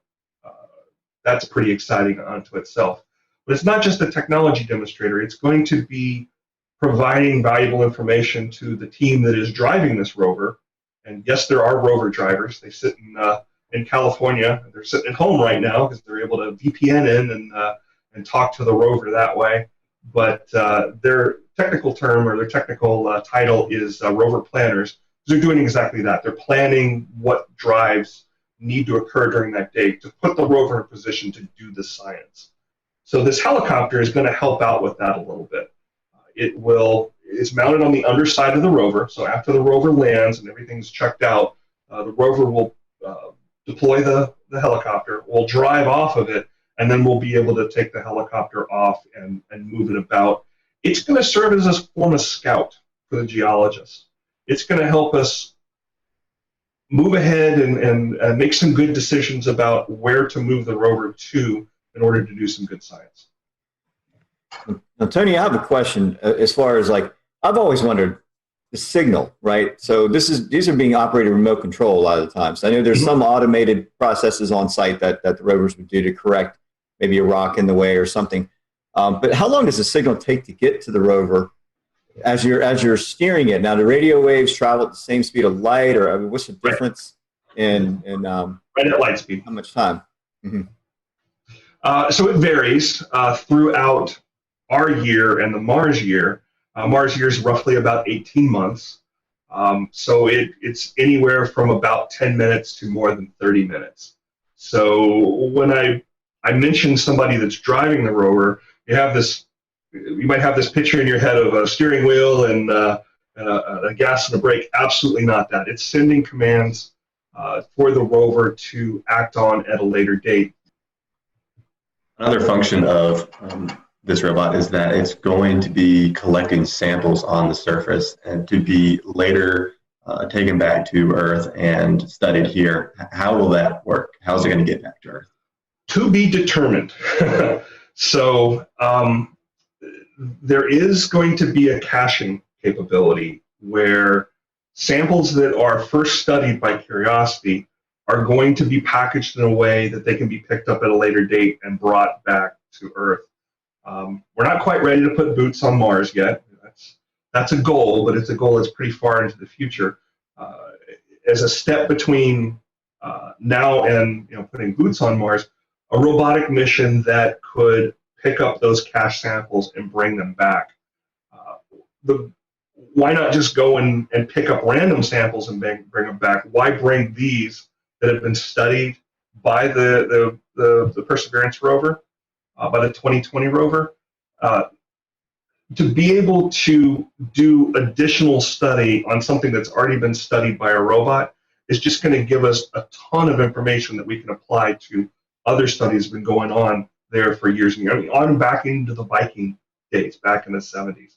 So that's why it's being done that way. How it's actually going to happen, there's a lot of different ideas about that. One of the biggest challenges there is how you have enough energy to launch from Mars and get back to Earth. How do you do that? And there's different theories on how that might happen. Do you bring enough fuel with you to be able to get back? Do you use the Martian soil as a source for energy and construct fuel that way? Lots of different ideas. It's being worked on, but step one is to gather those samples and leave them behind so that they can be returned. In our relentless pursuit for life on other planets, we look at water and potential for water. We've seen pictures of icing on the poles, a type of icing, not as we would know it, but what is the evidence for water on Mars and maybe some of the past evidence that shows you there could have been water flowing? Has there been anything presented in some of the latest information?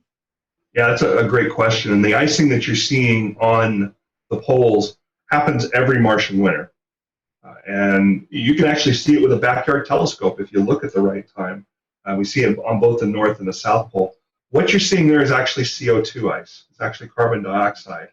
And the poles get, those ice caps on the poles, they get larger and they get smaller according to the season.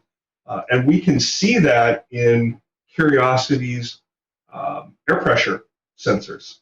As that carbon dioxide transfers from a solid phase into a gas phase, it adds to the atmosphere. And we'll see atmospheric pressure go up during the summer months, and then it precipitates down, actually snows, dry ice on the poles during the winter months when it gets colder. Mars has seasons because it has an axial tilt, just as Earth has an axial tilt. It's very, very similar.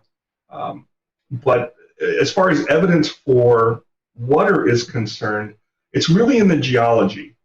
The geology is, it tells us the story of what happened in the past on Mars. Where we landed Curiosity was an area that was formerly the bottom of a large river system. It was at the bottom of an alluvial fan, and that's kind of a funnel-shaped pattern. If you've ever seen satellite photos, color satellite photos of the Mississippi River Delta as it dumps out into the Gulf of Mexico, you see that triangle. That's all that sediment that's been collected up along the Mississippi River.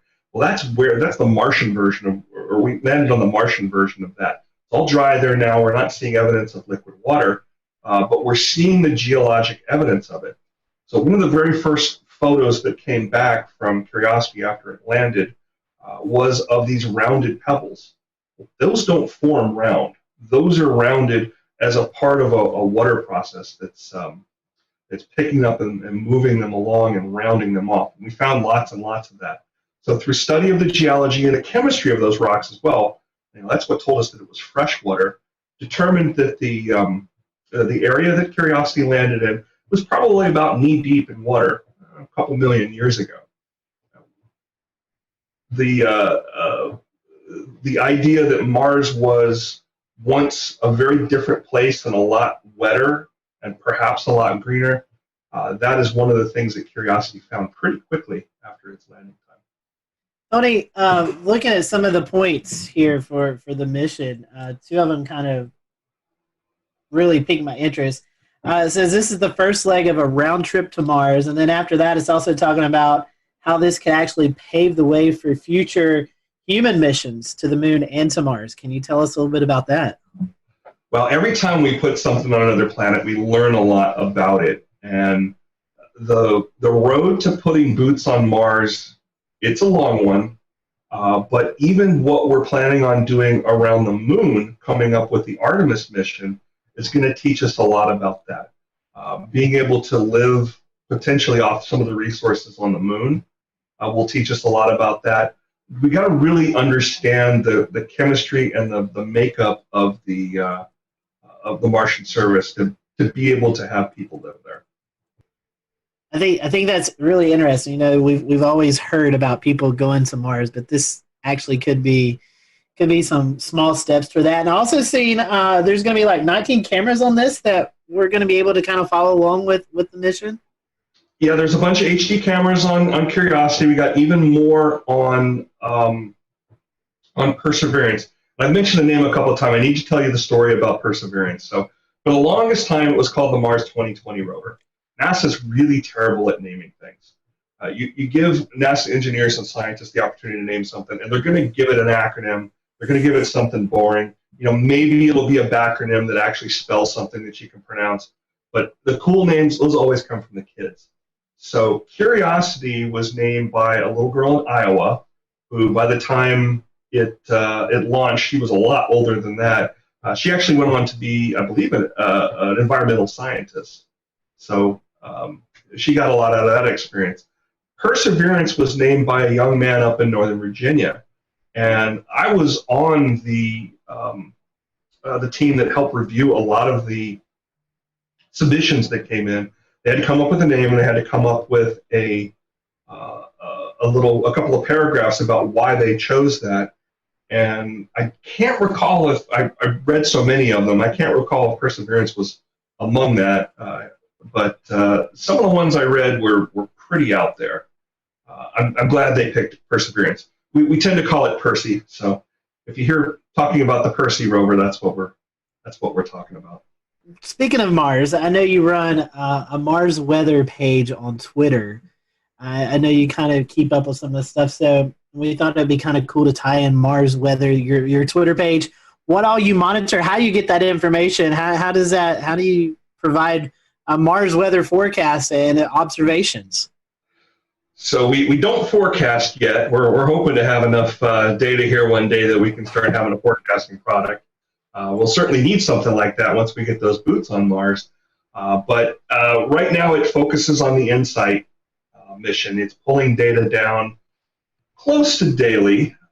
There's a lot of data that has to come down, and unfortunately the weather data sometimes gets pushed to the back if there's images or things like that that the science team needs right away, especially when we were working with InSight trying to get a temperature probe to finally be pushed into the Martian soil there. I think everybody that's ever put a spade into the ground in the Carolinas knows what that clay's like. So it was dealing with some of that same problem up on Mars.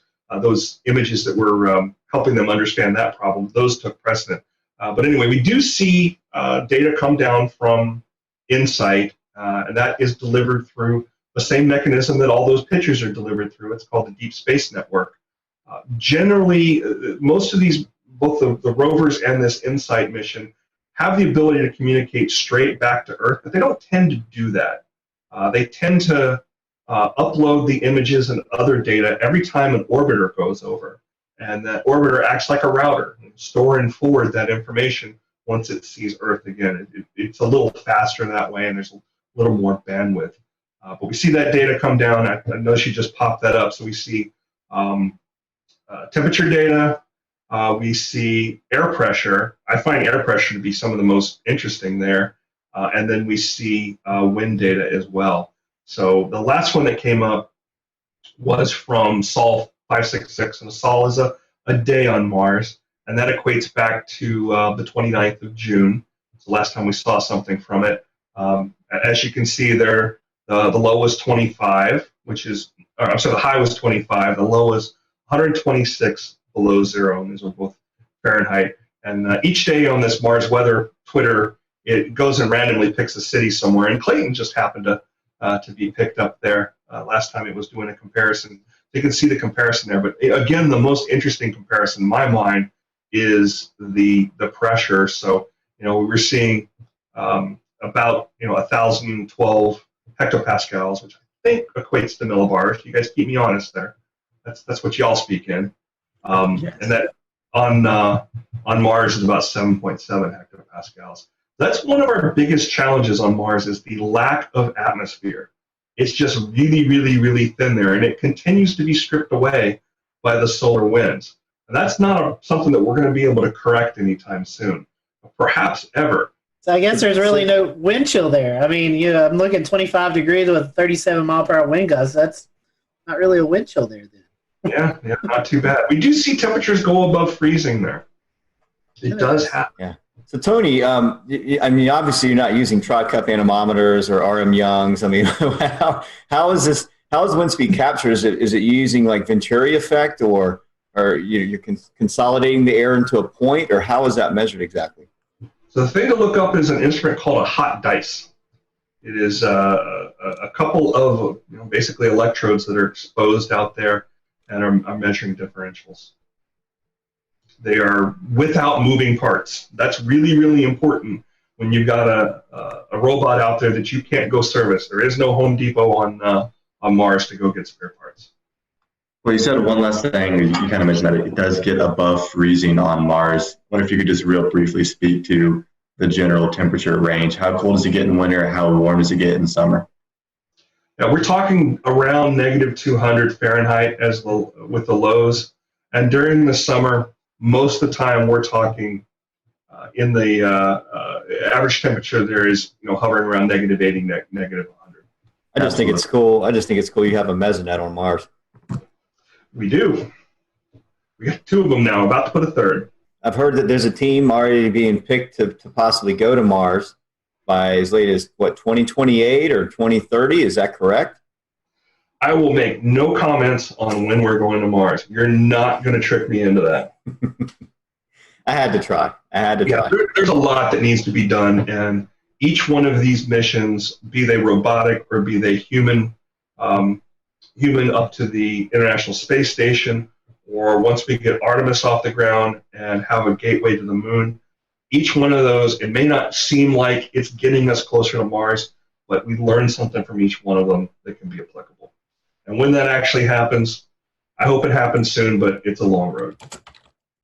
Tony, shifting gears, one of the things that I spotted on Flight Tracker this week, and I think several of the people here in the Carolinas have, were alongside all of the little cute icons for airplanes, these circular balloon icons for the Loon Balloon Project. Tell us about it. I understand you're familiar with it, and I think it caught a lot of us flight trackers off guard maybe a little bit, but also people screaming UFOs in the sky as these things were passing overhead. There was a little bit of that, wasn't there? Yeah, it's something that I got to learn a little bit about the other night. So in addition to talking with you fine folks, I've got about 350 meteorologists around the country that I'm in contact with on a regular basis. I try to give them information about the what's visible in the sky, usually planets, usually comets, meteor showers, things like that. But I am perfectly happy to get a what's this thing in the sky question when it's something in our atmosphere. And that's what happened. I forget what day was it. Was it Tuesday night? Yeah, that sounds maybe Monday. I mean, depending on where you were, right? These things went right over Greensboro, down towards Fayetteville. We'll return to Best of the Carolina Weather Group in a moment. Now your Carolina weather forecast. Here are today's forecast high temperatures for North Carolina. Here are the forecast lows for tonight for North Carolina. Here are tomorrow's forecast high temperatures. And here's forecast rainfall across North Carolina tomorrow. Here are the forecast highs for the day after tomorrow.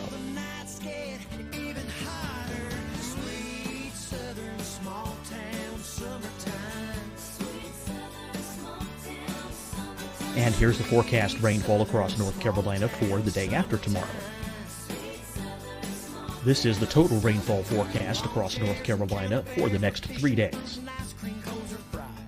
Here's the severe thunderstorm outlook for today from the Storm Prediction Center.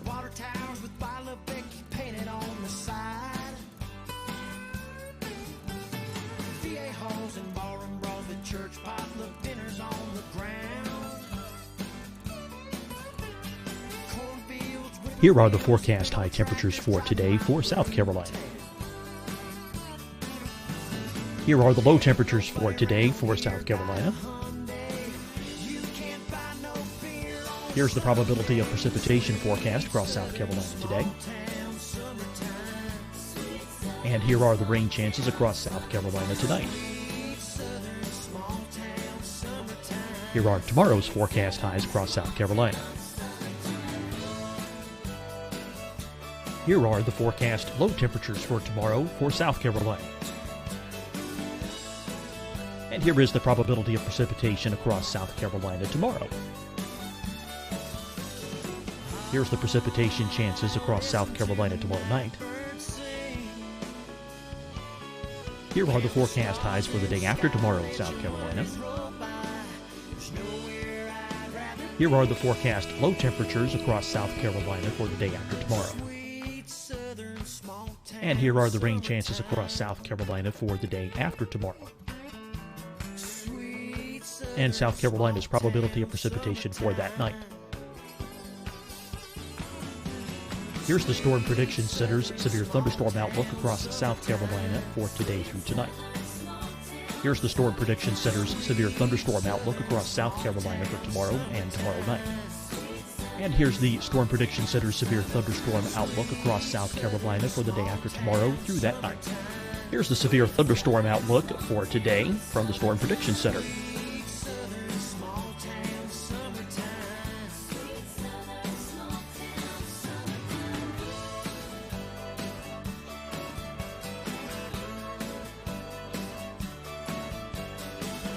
Now, here's a live look at weather radar across the southeast. Fight the spread and take a stand against coronavirus. Wear a mask in public. Stay at least 6 feet apart from others. And get tested. Join us and fight the spread. Visit scdhec.gov/COVID-19. Getting tested for COVID-19 helps you to take the steps needed to protect yourself, your loved ones, and your community. Find the testing location at scdhec.gov/COVID-19 testing. Deciding when to wear a mask isn't about who you know or how well you know them. Just ask yourself, will I be with anyone I don't live with? If the answer is yes, get behind the mask. Help slow the spread of COVID-19. Get behind the mask. Learn more at covid19.ncdhhs.gov. Hi, everyone. I'm Dr. Mandy Cohen, Secretary of the North Carolina Department of Health and Human Services. And when you follow the 3 W's, you protect your family and your neighbors from COVID-19. When you leave your home, practice your W's. Wear a cloth face covering, wait 6 feet apart, wash your hands often. Wear, wait, wash. We're in this together. Stay strong, North Carolina. You'll see your Carolina weather forecast at 25 and 55 past. And now back to the best of the Carolina Weather Group on the all-new Carolina Weather Net. And that's how I first got looking at these things. It was Tim Buckley at WFMY in Greensboro. I get a text from him and it says, there's this white dot in the sky. What do you know about it? What? And I looked at it and immediately thought it was a balloon. An unmoving white dot in the sky, especially that high up, is going to tend to be a balloon. It's so high up it doesn't appear to be moving at all. These balloons are operating with between 50,000 and 60,000 feet. So as you mentioned, as part of Project Loon, we came to understand, which is a project that is, I want to make sure I get the relationship correct here. Google and Loon are subsidiaries of the same parent company, which is called Alphabet. It's all business spin-off nonsense, but anyway, they're looking to provide, as I understand it, internet connectivity in areas that don't get it, which I think is great. I think they're pushing to have like 1 megabit ability. There's an antenna that you have to have outside. And it's going to be a network of balloons, not unlike SpaceX's Starlink project, that talk to each other and serve as an uplink downlink network. But as I understand it, they're in a testing phase. I think their launch site is up in northern Arizona somewhere. I'm sorry, northern Nevada. And these particular balloons that floated over the Carolinas, there was 4 that were visible here around the Triangle area, and up in the Triad around Greensboro, they were visible there as well. If you think about 50,000 feet, you think about that circle that you draw around something like that, it's visible for a good amount of space. So we dug into it. It's funny that you saw it on flight radar first, because everybody else saw it in the sky first. We go outside from time to time. We didn't get the direct overhead pass here in Charlotte. Yeah, you did have one float a little bit near you. There was one that went on out over Asheville, out over Cherokee, and ended up in Alabama the last time I saw it. The ones that we saw around Greensboro, as I understand them, they floated out directly south off the coast of Charleston and ultimately Jacksonville. But I went and looked just out of curiosity. Once I found out that they were trackable through flight radar, wrote a little script that went up to use one of the APIs of one of those radar tracking sites, or those flight tracking sites. I found 32 of them around the world. Wow. I found actually 33 over Australia, the Congo, Kenya, Zambia, Peru. I'm looking at my list here right now. There's a bunch out east of Madagascar and one off Peru. And then we had the couple here that had floated down from Canada, down across Ohio, West Virginia, and into the Carolinas. They could be pretty scary if you don't know what they are. I had one other question, and then it sounds like Shay has one too. I'm curious, Tony, in your reading, besides the application of using them to provide internet to rural places that maybe aren't tethered on the ground, have you seen any discussion of an application to use them in storm response when a network might be wiped out due to a natural disaster? I believe they actually used them for that purpose after, I want to say it was in 2017, but with that pair of storms that went over Puerto Rico. They did some releases from Puerto Rico. If you go on one of the flight tracking websites, I think it might have been Flight Radar 24, don't quote me on that, but there's a blog post on there about them tracking many of these things during some of those storm responses. And providing that kind of connectivity to folks that, they may not have power, but they probably have a way to charge phones. To figure out how to do that, it takes a little while to get that infrastructure back up for cellular service. So being able to do that with a balloon is pretty incredible. Yeah, I would agree with that, Tony. I know that with some of our Mets with WeatherFlow, we met and talked about it several years ago when Google was partnering with them. Now they're partnered with HAPS Mobile, and they provide LTE connectivity to these countries, these third world countries. There are other countries that lose connectivity during natural disasters. Peru, 2019 was a prime example of where Project Loon was utilized to get LTE connectivity for authorities to get their internet settings back up and for folks to get some LTE receptions on their phones and whatnot. So it's pretty interesting. I didn't know that there were that many balloons, but I know that they started this off back in 2013, where they did their first test flight around the world. So things have kind of progressed over time. Do you see this as being a permanent solution? I don't know. Not my area of expertise, but I think it's great that we're able to provide that kind of functionality there. One concern I've got, though, is that these things are helium-based. And helium is something that is in short supply right now. I mean, if you were to go to one of the party stores and try to get helium balloons, you probably couldn't do it. Helium is a very important gas in the space industry. It's used for cleanly purging cylinders and spheres and things like that. So we need it for lots of different things. I hope they can find another lifting gas other than helium, because it is a neat and useful project. But I hope they don't use up too much helium doing it. One other thought on it too is, while we're up there hanging around for days and days at a time at 50, 60,000 feet, sure would be nice to get some weather instruments up there too, some atmospheric instruments, and be able to send some of that data down from that close to the stratosphere. Sure, I know Boeing's doing that with the unmanned craft that flies for weeks and months at a time on solar energy. And I think when I read on Loon's website that they have their partnership with HAPS Mobile, they have test flight. They've done all their they've rolled out their new unmanned craft that goes out. So that may be the solution to what they're looking for. Instead of having balloons anymore, they're going to have unmanned planes going up that just circle around. We've lost a lot of data from the grounding of commercial airliners too during the COVID situation. It's amazing how much data we were getting from those. That's closer to 30,000 feet, but it really filled in a lot of those gaps the radio songs were providing.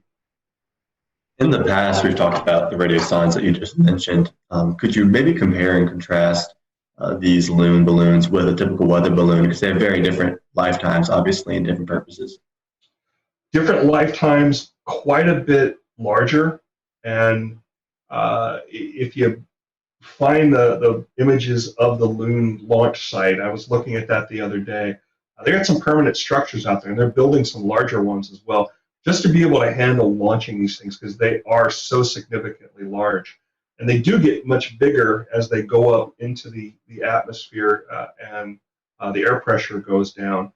So most folks that I saw report them or share pictures of them describe them as looking like big jellyfish. It's a kind of a silvery looking material, very, very large. It's not as spherical as a weather balloon looks.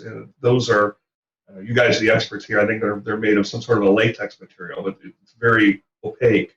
Where these are almost like translucent appearance. They're much larger, and the volume of lifting gases that they put in there is very different too. So these balloons don't explode at 70,000, or they aren't even meant necessarily to go up to 100,000, like a typical weather balloon. They aren't. They hang out between 50,000 to 60,000 feet.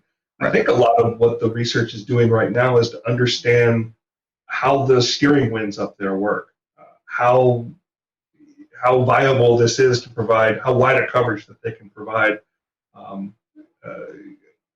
the jet stream changes in the jet stream and other things like that are going to affect their coverage. It'll be interesting to see what comes out of it. And as you mentioned, we can go on these flight tracking websites and look at them. If you go in and you enter HBAL and a 3-digit number, you might just find one. Well, Tony, we certainly appreciate you being with us tonight to talk about the Mars mission and the Loon balloons, and we definitely appreciate your time. If folks want to follow you again on Twitter, how can they do that? So my personal account is RTP Hokie, HOKIE, and if you are interested in Mars weather, the Mars WX report. You can also find you on WRAL as a contributor and the Weather Brains, right? You're still doing the recorded version?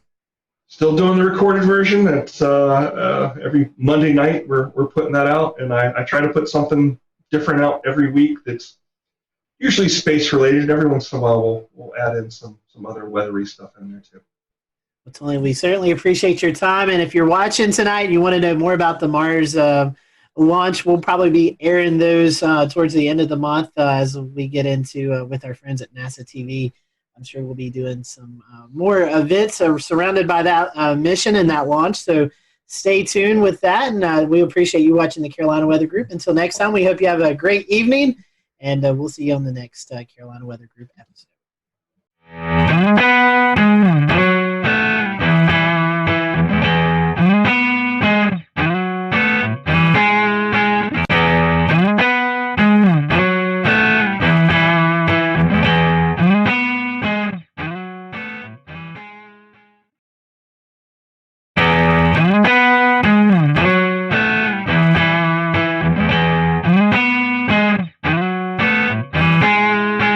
Everyone, welcome to the Carolina Weather Group. We're happy to have you this evening, and we want to welcome our guest, Mr. Stephen Baxter. He works for NOAA headquarters. He is the Winter Weather Services Program Lead, and we're getting into that season where we're transitioning more into fall and winter, and with that comes the threat of winter weather, and that's what we're going to be talking about tonight. It's going to be kind of twofold. NOAA just recently released the winter outlook for the 2020-2021 winter season. So we're going to go over that briefly, and then we're also going to talk about a new product that NOAA is releasing. And this is kind of similar to what we see in the summertime with storms, the threat of storms. So it's going to be a new outlook that we're going to talk about and really dig into, because this is a new product and one I think everybody will find useful. So we'd love for you to join in on the conversation as you're watching tonight. Feel free to drop any comments if you want to. Stephen, welcome to the show, and thank you for joining us tonight. I know kind of a busy season with you getting ready and ramping up for the winter weather season. One thing we always like to ask our first-time guests, and we talked a little bit about this off air, but we'll go through the short, brief version. Tell us about your weather journey. How did you kind of get hooked into the weather field, and how did you get to where you're at right now with NOAA? So my interest in weather started at a young age. A lot of us have some formative moment where we decided that we wanted to be meteorologists. Mine was the blizzard of '96, early January of '96. I was in second grade, and I still remember it quite vividly, actually, watching the Weather Channel and watching the local on the 8s every 10 minutes. And I think my parents thought there was something legitimately wrong with me as I was just watching this constantly. I loved it. I was hooked. And so I love winter weather. That's always been my favorite type of weather. And so I went to Millersville University in Pennsylvania, where I got my bachelor's degree in meteorology. And when I was there, I was lucky enough to do an internship at the time what's called the Student Career Experience Program. Now it's called the Pathways Program. It's actually a broader, it's not just the Weather Service, but it's a broader federal initiative. But I did for the Climate Prediction Center, and I worked there, including that time, for 10 years, about 10 and a half years before I went to headquarters. So I worked in a couple different positions in the Climate Prediction Center, but I did a lot of research to operations of applied research in climate variability, subseasonal, seasonal climate variability. And as part of a rotational assignment last winter, I worked over in headquarters in the winter program, and then I took that position permanently during this summer. And so that's what brings me here tonight. So I'm pretty new in that position. So I'm still doing a lot of spinning up.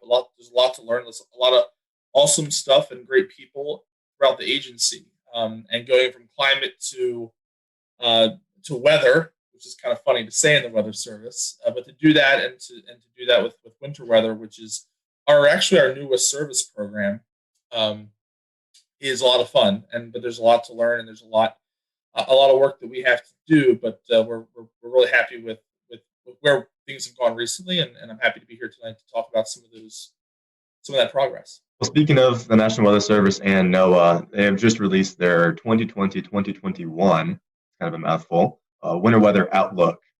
And La Nina has been a word that's been talked about a lot, and some of our viewers may not fully understand what a La Nina is. So what is the winter outlook, and how does La Nina play into that? Great question. So we start with La Nina. So La Nina is the cold phase of what we call the El Nino Southern Oscillation. So the reason this is important is because the tropical Pacific is an important heat source in generating convection in big swaths of thunderstorms across the equator, especially in the central western Pacific. And that plays a really critical role in the formation and maintenance of the climate as we observe it even in the mid-latitudes, namely through the formation of the jet stream.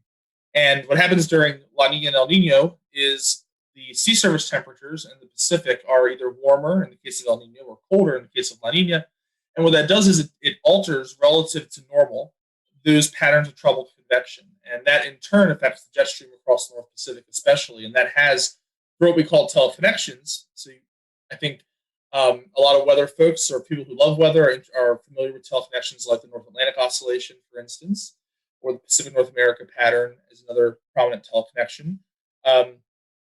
And so itself imparts an extratropical teleconnection, and so is the El Nino Southern Oscillation. And so that kind of classic La Nina teleconnection, if you will, is what drives in large part the outlook for the upcoming winter. And so if you look at the forecasts that were published by the Climate Prediction Center, so I used to do these outlooks until about 3 or 4 months ago, you'll see that there's kind of a very typical La Nina type pattern that you might be familiar with, which shows, generally speaking, milder than normal conditions across the southern interior of the United States are favored. And then across the northern interior of the U.S., especially across the north central, northwestern parts of the U.S., colder than normal temperatures are favored.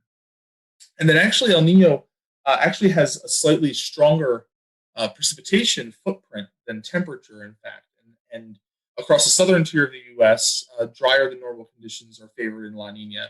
And across the northern interior, generally speaking, it's wetter. But there's kind of two centers of action you'll see. So one is in the Ohio Valley, which tends to favor wetter than normal conditions, the Ohio Valley and the Great Lakes. And then again across parts of the northern Rockies and the interior Northwest. So it's a pretty classic look that you see in La Nina winters. And it's fairly close to the exact opposite of what you see in El Nino. Not exactly. There's some interesting reasons for that. But generally speaking, with a moderate-ish, maybe strong La Nina this winter, certainly a robust La Nina event, that's going to have an important impact. And so that's what forms the basis for that winter outlook. So in regards to the La Nina oscillation, what about the NAO, the North Atlantic Oscillation? Are there any trends regarding what the outlook might be for this season? Another great question. So this is actually something I worked on quite a bit while I was at CPC for the last few years. So the short answer is not really-ish. So the NAO is a very important pattern of climate variability across timescales. So we know it's important for short-term climate variability for the next week or two. We know it varies on longer timescales, potentially up to decadal timescales. The problem is the ability to predict it on seasonal timescales, especially once you remove a little bit of a La Nina influence. So the way the NAO is calculated, right? So you think one way you can think about the NAO, or one way it's calculated, is by looking at the relative sea level pressure anomalies in the North Atlantic between, say, near Iceland and the Azores to the south. Well, if you just take El Nino or La Nina and you look at this wave pattern that comes out of the tropics, and you look at the teleconnection that's imparted from El Nino and La Nina, it will have a non-zero effect in the North Atlantic. It's small, but non-zero in a way that can appear to affect the NAO. And so there's some literature that in our academic literature that looks at the relationship between El Nino and NAO. And such as it is, you might favor a positive NAO during La Nina winters, but that's not, as a causal mechanism, is a little flimsy. The example I just gave, quite famously, the 95-96 winter was such a winter where you had a La Nina, but you also actually had a predominance of the negative phase of NAO, and hence one of the snowier winters on record across much of the eastern U.S., including my part of the Mid-Atlantic. But there are some interesting areas of research related to identifying sources of prediction skill for the NAO, and so it's something we don't have right now. But I'm hopeful that in coming years, we'll be able to talk more explicitly about the seasonal tendencies of the NAO, or sometimes it's couched in its kind of its sister oscillation called the Arctic oscillation, the AO, which is kind of more of a hemispheric look. They're just kind of derived slightly differently, but capture the same, in essence, the same phenomenon. So I'm hopeful that in future years we'll be able to say something more specific about these patterns of mid-latitude variability. Unfortunately, in this winter outlook, and what we're comfortable imparting in the current outlooks from the state of the science, wouldn't really support that right quite yet. It's a good question. It's something that we think a lot about. If I was approaching from the general public and I wanted to take a look at the 4 different colors that were available that represented the outlook, can you tell me a little bit about what those colors mean and how were they decided? In the case of the winter storm outlook, there's a few different, we added an 80% this year. So there's a less than 10% chance, which won't show up as any color. There's 10 to 30, 30 to 50, and 50 to 80, and then there's in excess of 80%. And so that's the probability of exceeding that local watch warning criteria. Now, how do we come up with this? And so in that sense, those are meant to just kind of fairly easily communicate what the relevant risks are. We can think of 50% as kind of being, roughly speaking, the criteria for a watch. So if it's more likely than not, that would favor a watch. Now, also, it's important to mention that this doesn't take the place of or totally inform watches, because as we're moving towards consistent forecasts across the agency, the other aspect that we're working with is to also improve the impacts-based nature of watches and warnings.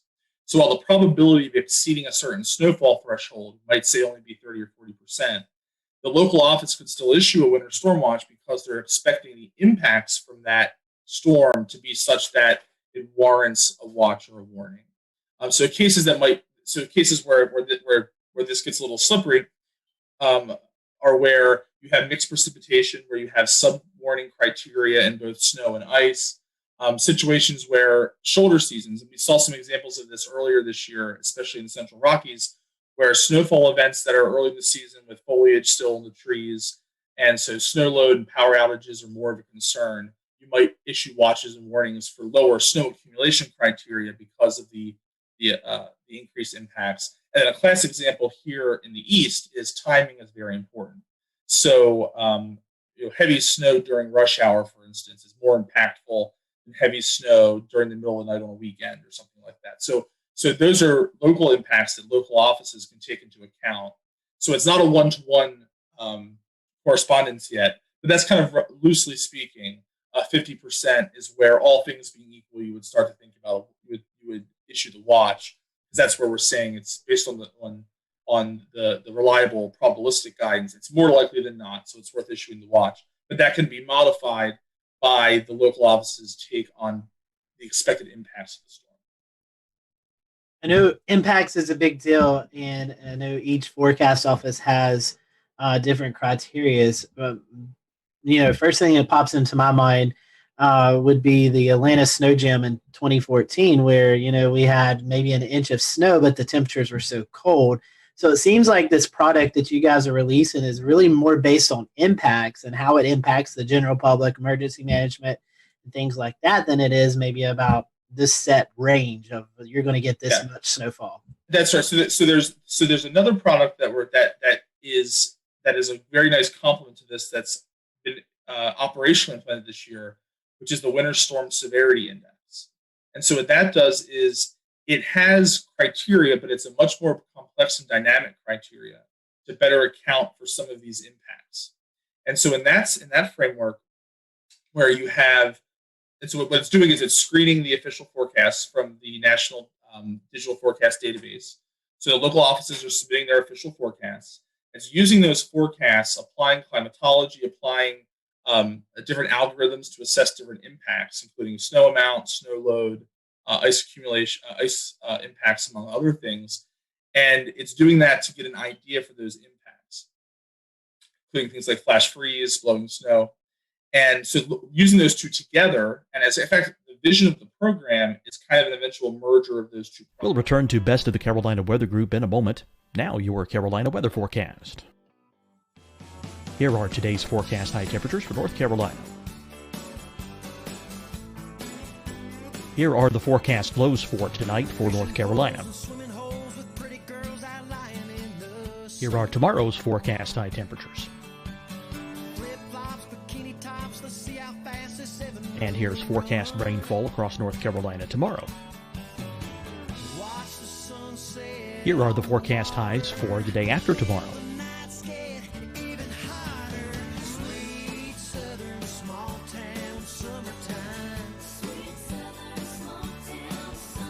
And here's the forecast rainfall across North Carolina for the day after tomorrow.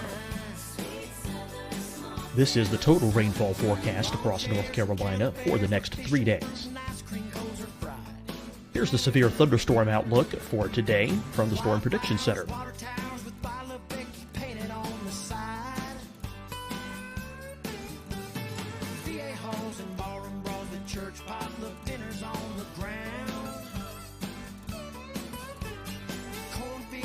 Here are the forecast high temperatures for today for South Carolina. Here are the low temperatures for today for South Carolina. Here's the probability of precipitation forecast across South Carolina today. And here are the rain chances across South Carolina tonight. Here are tomorrow's forecast highs across South Carolina. Here are the forecast low temperatures for tomorrow for South Carolina. And here is the probability of precipitation across South Carolina tomorrow. Here's the precipitation chances across South Carolina tomorrow night. Here are the forecast highs for the day after tomorrow in South Carolina. Here are the forecast low temperatures across South Carolina for the day after tomorrow. And here are the rain chances across South Carolina for the day after tomorrow. And South Carolina's probability of precipitation for that night.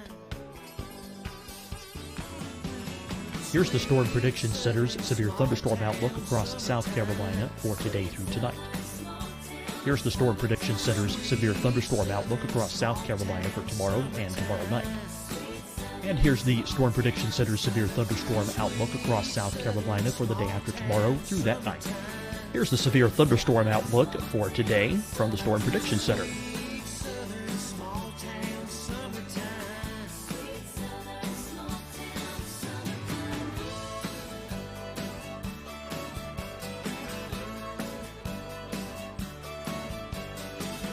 Now, here's a live look at weather radar across the southeast. Fight the spread and take a stand against coronavirus. Wear a mask in public. Stay at least 6 feet apart from others. And get tested. Join us and fight the spread. Visit scdhec.gov/COVID-19.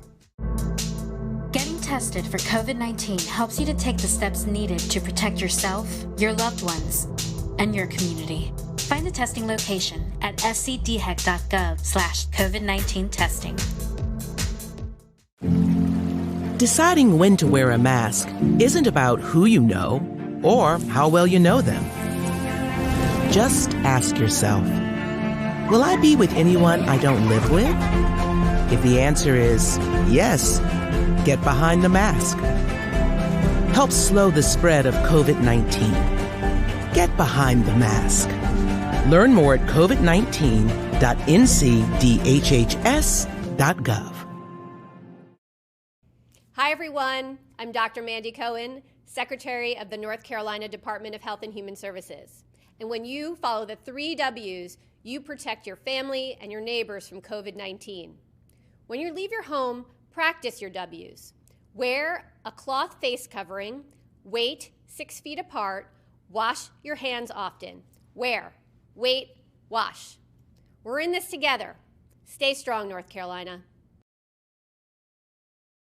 You'll see your Carolina weather forecast at 25 and 55 past. And now back to the best of the Carolina Weather Group on the all-new Carolina Weather Net.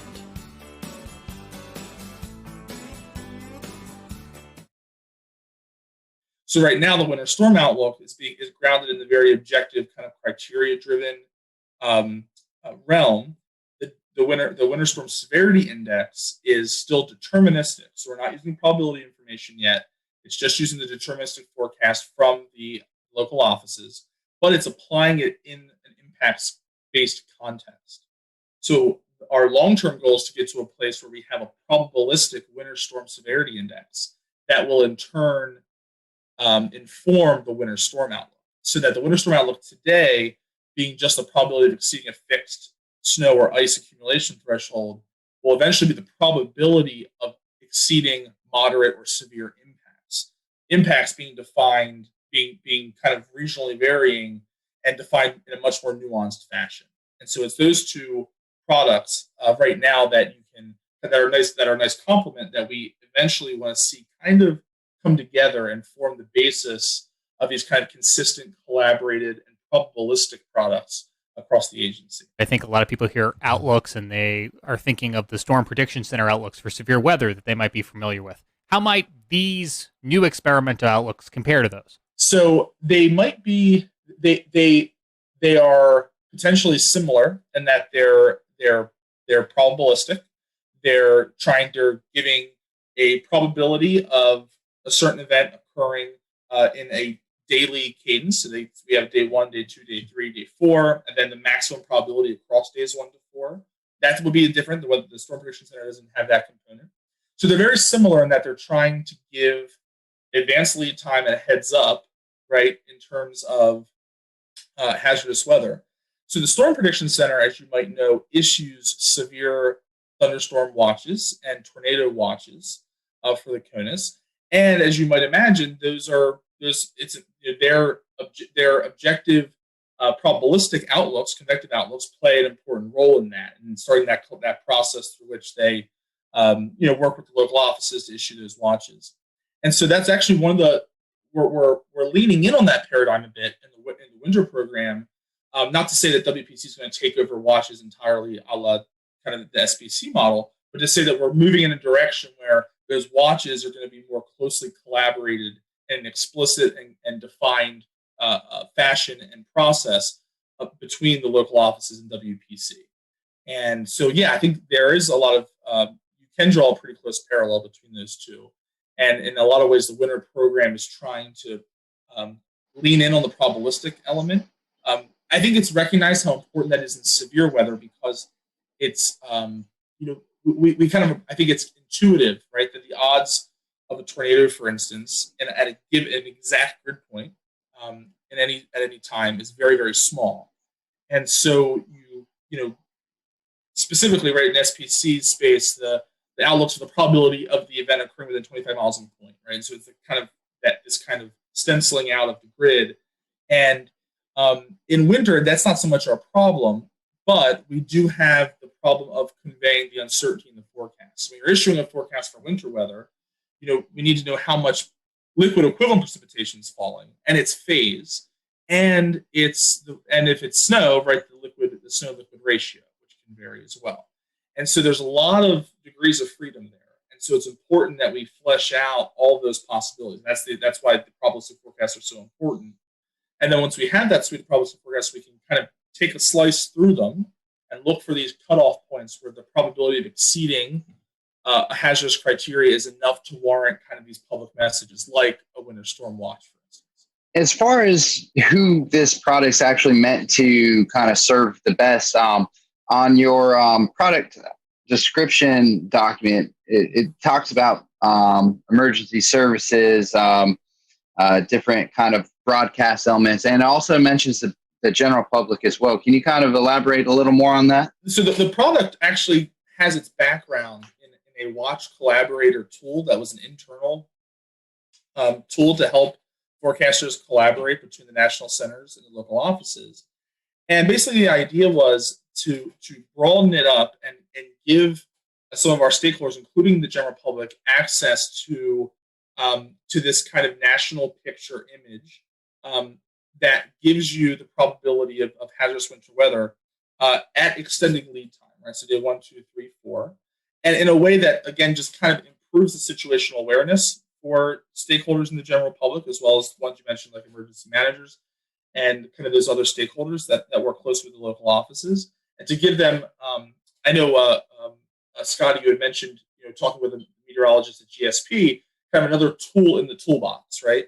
And so that's the idea here, is that we're giving the general public, as well as more sophisticated, maybe decision makers, not to say that the general public's not sophisticated, but the general public, as well as more acute decision makers, another tool in the toolbox to improve situational awareness, to understand the threat of hazardous winter weather, but also to highlight areas where maybe the threat of winter weather is lower than would qualify for a watch, but where certain very sensitive industries might still want to be aware of that. And so it's also an opportunity to better inform the public and those stakeholders about the utility of probabilistic forecasts and how we use them. So how can the public give feedback on this? So it is important when we have experimental products. So the process that we go through in the Weather Service is when we have an experimental product like this, it goes out for what we call an experimental comment and review period. So it's reviewed not just by internal meteorologists, but it's also being reviewed by the general public. And so if you go to the Winter Storm Outlook website, which is hosted by the Weather Prediction Center, there's a link there at the top where you can provide feedback in a survey to give feedback on anything from there's a set list of questions, but it will include things like scientific integrity, the accuracy of the product, as well as the aesthetics of the product. Does the display make sense? Does the web page make sense? Is the data easy to access? I do think the Weather Prediction Center has done a really awesome job with that website. It's dynamic. It's in GIS format. You can download the shape files, KMLs. You can pull static images if you want. So there's a lot of great ability to get hands-on with the data there. It has custom level zooms to each of the county warning areas. So for each office, you can kind of get a zoom in to whatever office, whatever area of the country you're in.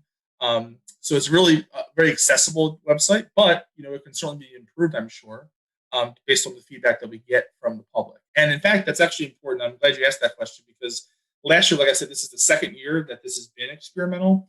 In the first year, last year, we didn't get a whole lot of public comment on it. And I think it might have just been an awareness thing. A lot of people weren't as aware that this existed, that this product was out there, and that we were looking for comment on it. And so hopefully one of our goals this year is to hopefully get more public feedback. And that's not only important to help us improve the product, that is important, but also helps us make the case to organizational leadership that this is a product that we want to support operationally. It's not a foregone conclusion that this will be around forever, right? If the feedback's not positive or not sufficient or it can't be resourced, we might have to discontinue the product, right? So experimental products aren't guaranteed to continue forever. And so it helps us build that case to transition into operations or to make improvements and then transition to operations in a way that keeps our program and our programmatic goals moving forward. Well, speaking as a daily GIS user, that new user-friendly interface sounds awesome, and I'm really glad that opportunity is going to be there. Lastly, are there any other winter weather products that y'all are working on besides this winter weather outlook? So that's a great question. So the winter storm outlook, that's experimental right now. I did mention the winter storm severity index that's operational. Okay, that's that. So that went through this experimental process and has been implemented operationally this year. So a few key initiatives that we're working on, I'll just run over real quick, and they're kind of in experimental space or in development space, just things to look for. But these are just kind of general things that we're interested in from a programmatic perspective. I mentioned moving these products through the medium range, and so extending the winter storm severity index and the winter storm outlook through day 7 is an important priority. I touched on briefly the development of a probabilistic impact-based component. So a winter storm severity index that's in probability form. That's something that we're working toward. We're working with kind of the research arm of the Weather Service to help kind of move that along and get that into the operational pipeline eventually. And then lastly, one of the things that you might also be familiar with is there's the local probabilistic snow experiment. So at the local level, if you go to your weather.gov/3 digits like GSP, although I'm not certain that GSP is participating in the experiment, but supposing it is, if you do /winter, right, you get the main winter page, and one of them is the probabilistic snow forecast. So it shows the expected value and then the high end and low end amounts. And so those are the 10th and 90th percentiles respectively. And what we're working on there is that's been experimental for some time, and we're trying to get that on a path to operations and including probabilistic ice forecasts with that. That might be especially relevant in your part of the country where one of the parts of the country where you get a lot of interesting icing events. And so that's a complicated issue organizationally that we're working through. And it's something that we're trying to make some progress on, but we're looking forward to there being some experimental changes and then getting that on a path to operations.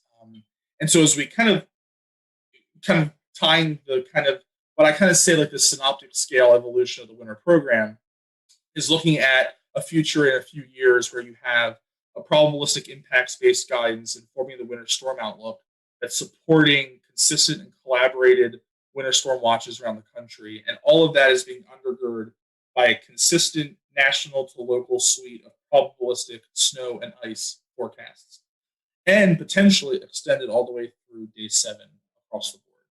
And with that kind of, and that's kind of that, like I said, synoptic scale.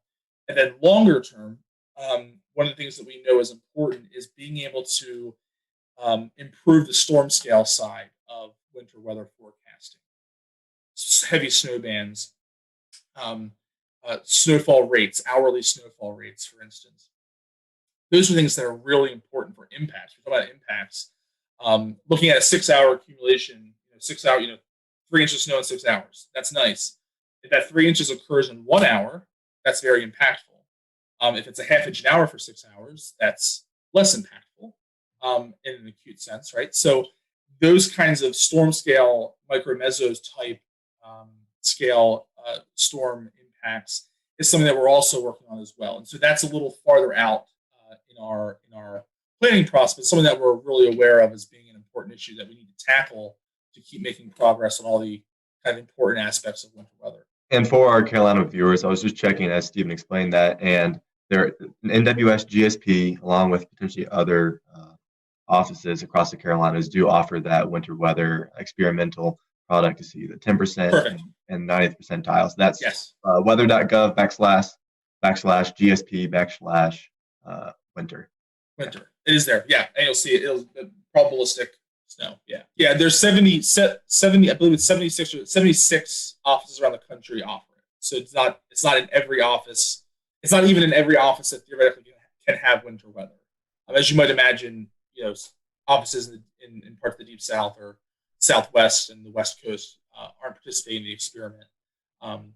But I'm glad to hear that those parts of the Carolinas are. So that's something to definitely check out your local office as you go through this winter season. And another opportunity to provide feedback as well.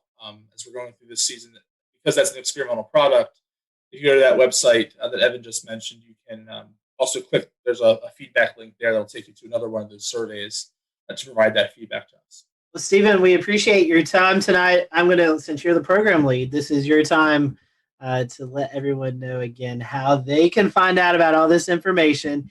I know you guys are hoping for a lot of feedback. So where should our folks go to find the outlooks and the severity index? And again, remind us how we can provide that feedback for you all. The easiest place to go to get started on this is to go to the Weather Prediction Center's website. That's wpc.nsouth.noaa.gov.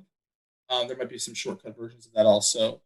And under their winter weather tab, on the options panel on the left, you can select the experimental winter storm outlook or the winter storm severity index. I think the WSSI might actually be linked at the top of their homepage. And then for the winter storm outlook, that's the experimental product where they can give a lot of input. For more information on the winter outlook itself, I would recommend going to the Climate Prediction Center homepage, and they'll have a link to the latest press release from NOAA that was put together, and that whole forecast put together by my former colleagues at the Climate Prediction Center, and you can read more about that there. Awesome. Well, thank you, Stephen, and thank you guys for watching us tonight. If you're a big winter weather lover, hopefully you'll be able to use these products. I know last year was kind of a bust for much of the Carolinas winter weather-wise, so maybe this year we'll be able to use these products, and definitely recommend that you give some feedback. Full disclosure, right? In a La Nina winter, it doesn't look good. It doesn't. You're right. It only takes one. It only takes one, and these are all probabilistic forecasts, so you can get lucky, and you can pull a rabbit out of the hat here and get some winter. So I'll certainly be rooting for it. But La Nina winters are not typically our winters here in the eastern part of the U.S., especially the southeastern part of the U.S., unfortunately. That's it. But so, you never know. You never know. It's like we talk about the hurricane season. It only takes one. So hopefully, if we do get that one storm, you'll be able to use these products and definitely provide some feedback. I personally think it's a great product, and hopefully it'll get out of the experimental stage and into operational stage. So, Stephen, thank you again for watching. Thank you all for watching tonight. We'll see you real soon.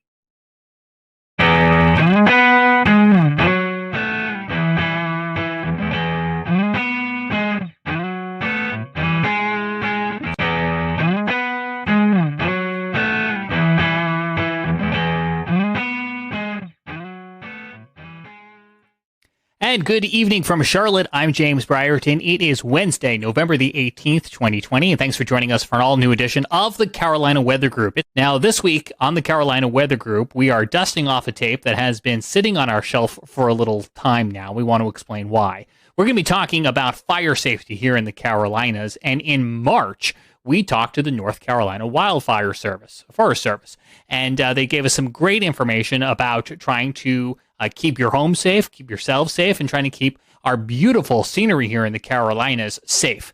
No sooner did we tape this episode last March, well, as you might recall, the pandemic really increased and a lot changed, and we ended up covering several coronavirus-related shows here in the Carolina Weather Group before conditions really became so wet that we haven't talked about wildfires since early in the spring. We had lots of moisture from the tropical season. We had severe weather roll on through with lots of thunderstorms, all conditions that kept things very moist outside and really kind of kept the fire risk to a minimum. Well, it's now cooler outside, it's windy, we have lots of abundant dry leaves on the ground, and thus we're entering a little bit of a fall fire season here in the Carolinas, so we thought it was an appropriate time to go back and visit that episode, and we wanted to give you that premise and our appreciation for our guests who have been waiting for a little while to share all of this great insight with you. That's coming away in just a moment. Hello, everyone. Welcome to the Carolina Weather Group. We thank you for joining us tonight. And tonight we're talking about wildfire and how wildfires and weather kind of go hand in hand. And so tonight we have with us Justin Query from Granite Falls, North Carolina. He is in charge of Western North Carolina and the wildfire mitigation program. And we also have with us Hannah Thompson Welch. She's located in Kinston, North Carolina, and she manages Eastern North Carolina and the wildfire mitigation program there. So Hannah, Justin, thank you for joining us tonight. We appreciate that.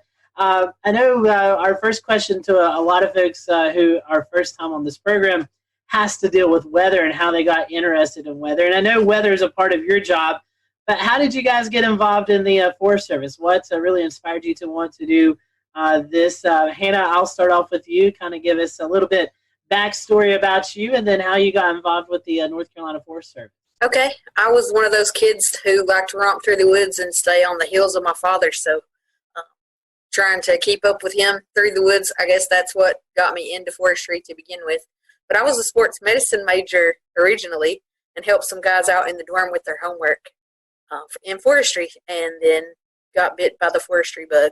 So I worked for Kentucky Division of Forestry for a couple of years and then came to North Carolina, and I've been here 16 and a half years so far. And Justin, how about you? How did you get caught up in the Forest Service? Yeah, it's somewhat similar to Hannah. You know, it was a lot of outdoorsy type things with my dad growing up. But then when I got to high school, we had a FFA department there, and they did a lot of stuff with forestry throughout that. And, you know, I realized it was something I really enjoyed and decided to go to school for it and pursue a career in it. And just like Hannah, me and her, we started right about the same time. I'm sitting about 16 and a half years myself now. Very cool. Those are great stories. So now kind of transitioning into the main topic of tonight, which is obviously wildfires. Justin, I guess we'll kind of start with you. Is the spring fire season the only fire season of the year, or is there another one later in the year as well? No, we'll typically have another one in the fall of the year, usually right around leaf fall. We'll have a lot of fresh leaves on the ground, ripe for ignition. Right, yeah, I can see how that would be an issue. Speaking of ignition, how do some of these fires get started, Hannah? So in North Carolina, we have around 98% of our fires are caused by humans. That is terrifying. Well, it's only 2% are caused by lightning, and that's different in a lot of other parts of the country. But here, with our wildland-urban interface, we have a lot of population, so we have a lot of human-caused fires. And some of those are debris burning is our major cause, around 38%. And then incendiary is about 20%, miscellaneous 14%, and then it goes all the way down to camping at 1%. So it's a variety of human causes, but our main one is debris burning. And to sort of piggyback on that, to Evan's question, a lot of folks here, we see prescribed burning a lot in our forests. And a lot of folks are always asking, hey, is that fire out of control? Sometimes it can really set up where you get pyrocumulus clouds building over the top of it and just looks like a really ominous situation. So I got to ask, are any prescribed burns responsible for some of these out of control fires, or is that really monitored heavily and that's almost a 0% risk? Okay, well, I'll take that one then. I was thinking about it for a moment. Yeah, we'll go with you first. Sorry, my fault. So I guess the question is, does a prescribed fire ever turn into a wildfire? Is that the long and short of it? Yes, it has happened before. And will it happen again? Yes, it probably will. We do our best to plan for that not to happen. But, you know, when you're dealing with something like fire and something as with weather, and, you know, it can be an unpredictable thing. As much as we like to think we can predict it, you can have a wind shift that you didn't see coming.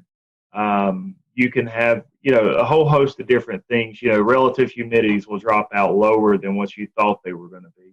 And, you know, experience some more extreme fire behavior than what you were thinking you would have that day. Justin, just quick piggyback off of that.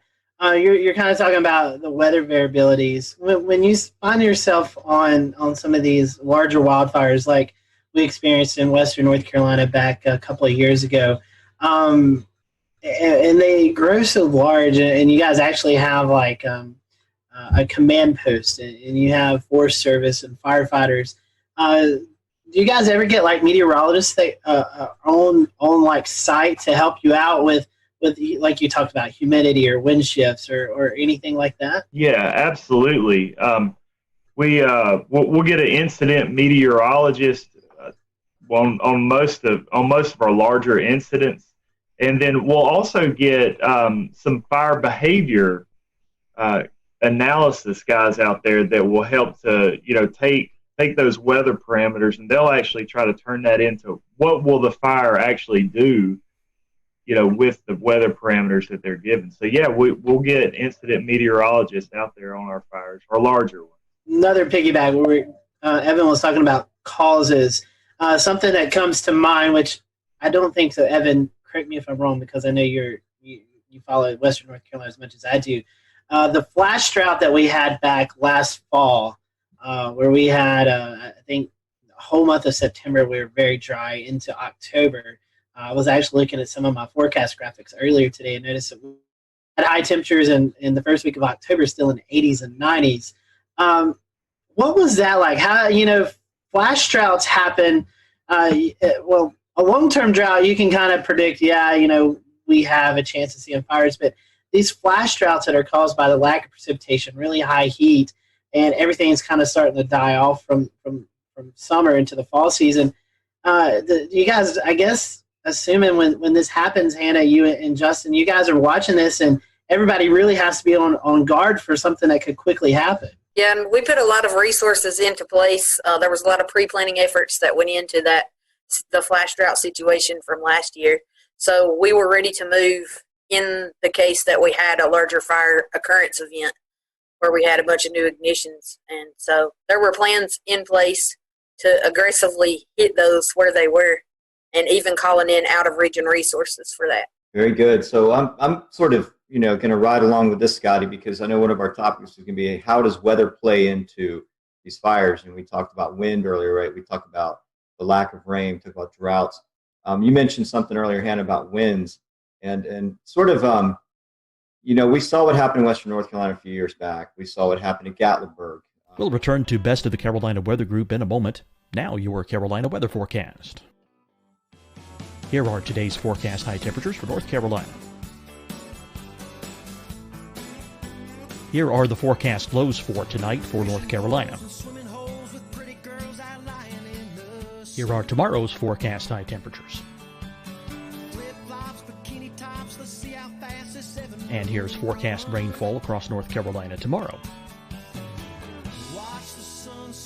Here are the forecast highs for the day after tomorrow.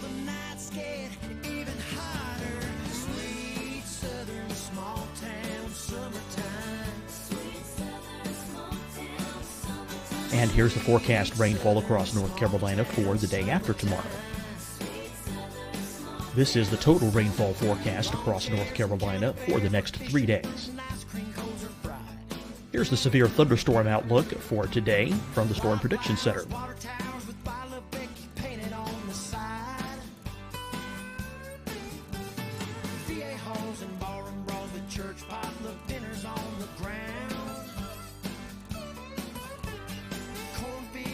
Here are the forecast high temperatures for today for South Carolina. Here are the low temperatures for today for South Carolina. Here's the probability of precipitation forecast across South Carolina today. And here are the rain chances across South Carolina tonight. Here are tomorrow's forecast highs across South Carolina.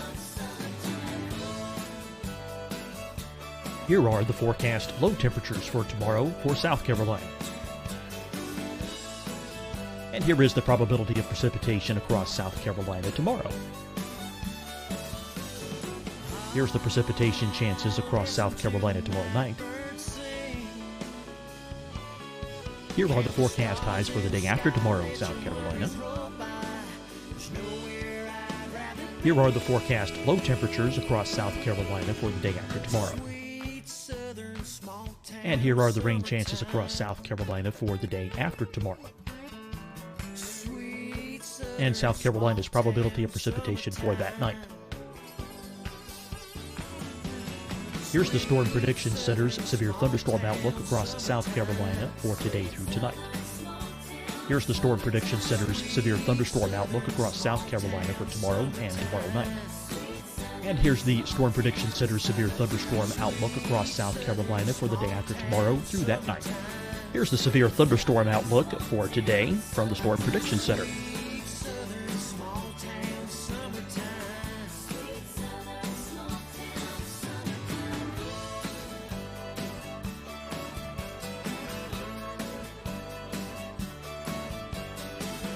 Now, here's a live look at weather radar across the southeast.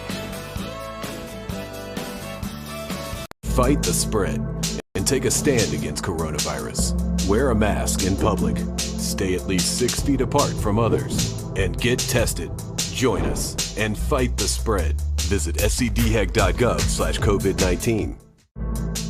Getting tested for COVID-19 helps you to take the steps needed to protect yourself, your loved ones, and your community. Find the testing location at scdhec.gov/COVID-19 testing. Deciding when to wear a mask isn't about who you know or how well you know them. Just ask yourself, will I be with anyone I don't live with? If the answer is yes, get behind the mask. Help slow the spread of COVID-19. Get behind the mask. Learn more at covid19.ncdhhs.gov. Hi, everyone. I'm Dr. Mandy Cohen, Secretary of the North Carolina Department of Health and Human Services. And when you follow the 3 W's, you protect your family and your neighbors from COVID-19. When you leave your home, practice your W's. Wear a cloth face covering, wait 6 feet apart, wash your hands often. Wear, wait, wash. We're in this together. Stay strong, North Carolina. You'll see your Carolina weather forecast at 25 and 55 past. And now back to the best of the Carolina Weather Group on the all-new Carolina Weather Net.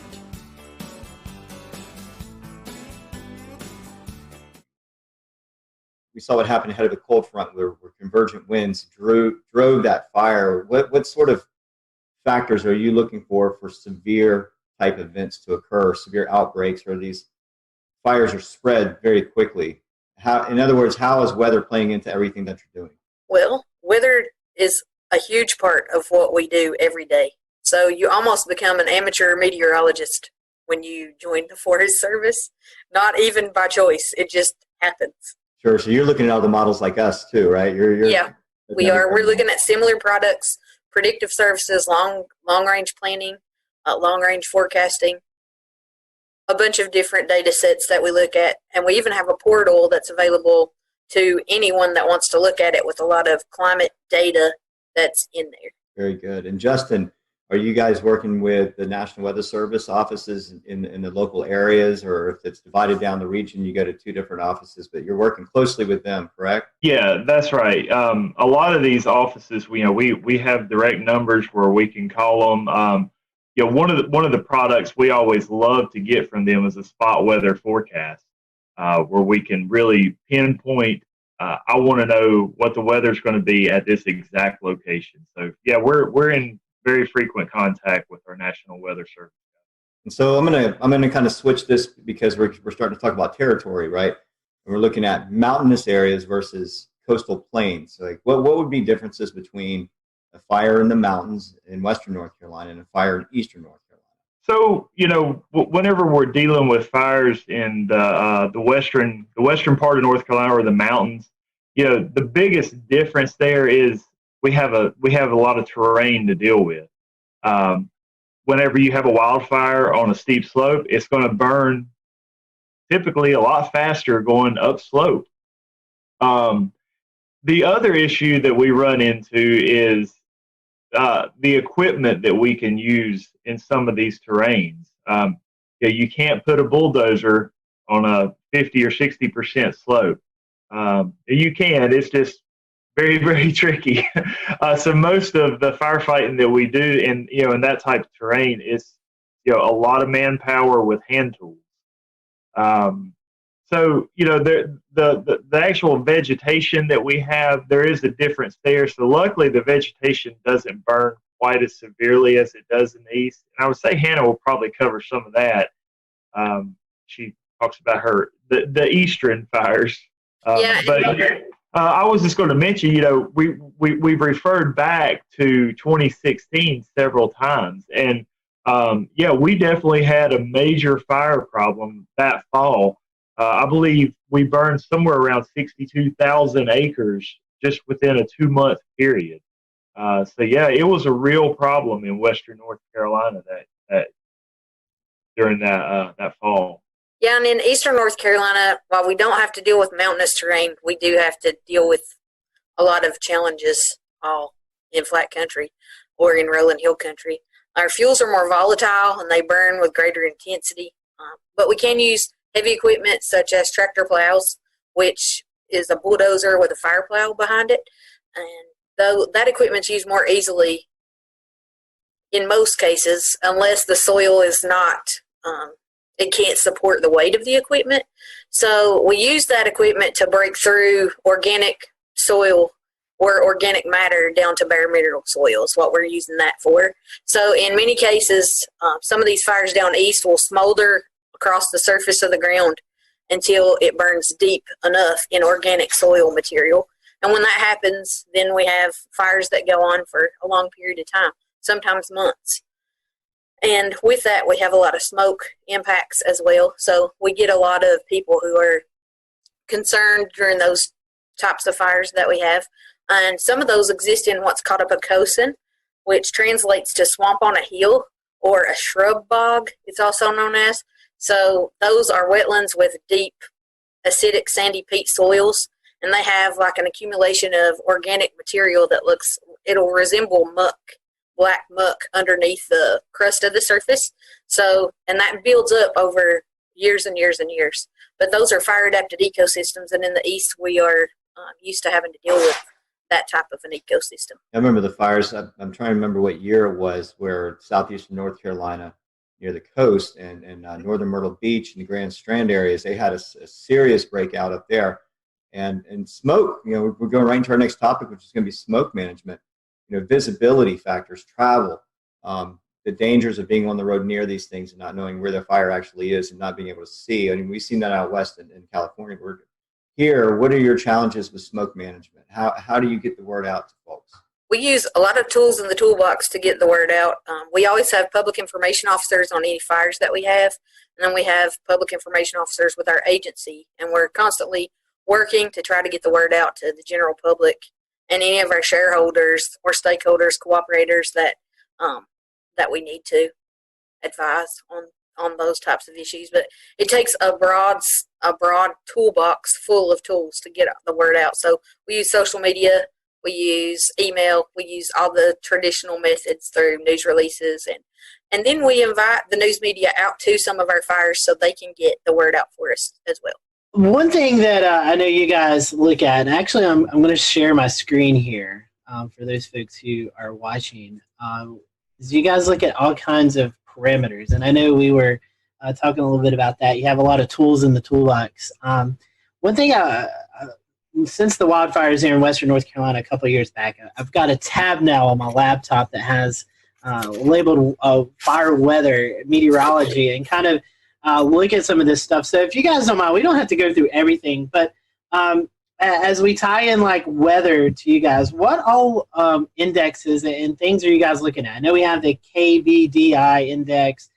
You guys look at kind of like the initiation point. You're looking for fuels, fine fuels. Kind of talk to us a little bit about that and what you guys really look at day to day for the potential for wildfires. Yeah, that's So our fire weather intelligence portal. This has been a great tool for us as fire managers. In the prescribed burn realm, but also for the wildfire realm here too. Because a lot of times when we're looking at wildfire, we're not just looking at one specific area or just one county. A lot of times we're looking at like an 8-county district, or possibly a 30-county region, or the whole state. So we may need to look at different indices crossing over the state. So some of your more obvious ones, temperature, relative humidity, wind speed and direction, precipitation over the past 24 hours. We like to look at some of that stuff, but some of the other things that we really like to look at are, let's say, the Keach-Byram Drought Index. That's one that can tell us, just how dry it actually is out there. The lower the number, the wetter it is. As we start going up closer, 500, that means we're starting to get into a pretty severe or significant drought situation. Some of our other parameters that we look at, you mentioned ignition component. That is one, pretty much tells us how easily a fire is going to ignite. Some of the other ones we're looking at, the energy release component right there. That's one that just tells us how intense that fire is going to burn. So there's a lot of different indices in there, and all of them are relative. It just it's just another tool in our toolbox, as Hannah mentioned earlier. Just different things we can look at that will help us as fire managers to determine how that fire will burn on any given day. And how are these values come up with? Like, is there like tools that you guys have that you go out and sample the soil? How do these values come up there? I mean, what all goes into that? So you'll notice they're kind of placed oddly across the state there. There's actually a small weather station at each of those that are taken. We actually have small fuel sticks out there, and that takes some of our fuel moistures, and then a lot of your typical weather readings such as temperature, relative humidity, wind speed, precipitation. It also takes in solar radiation. Trying to think if there was anything else that I'm missing on those. But those are called, remote automated weather stations. And another thing, Hannah, I'll bring you into this. This is another thing that I look at. It's the national, the NICC. It kind of gives you a seasonal outlook for wildfire.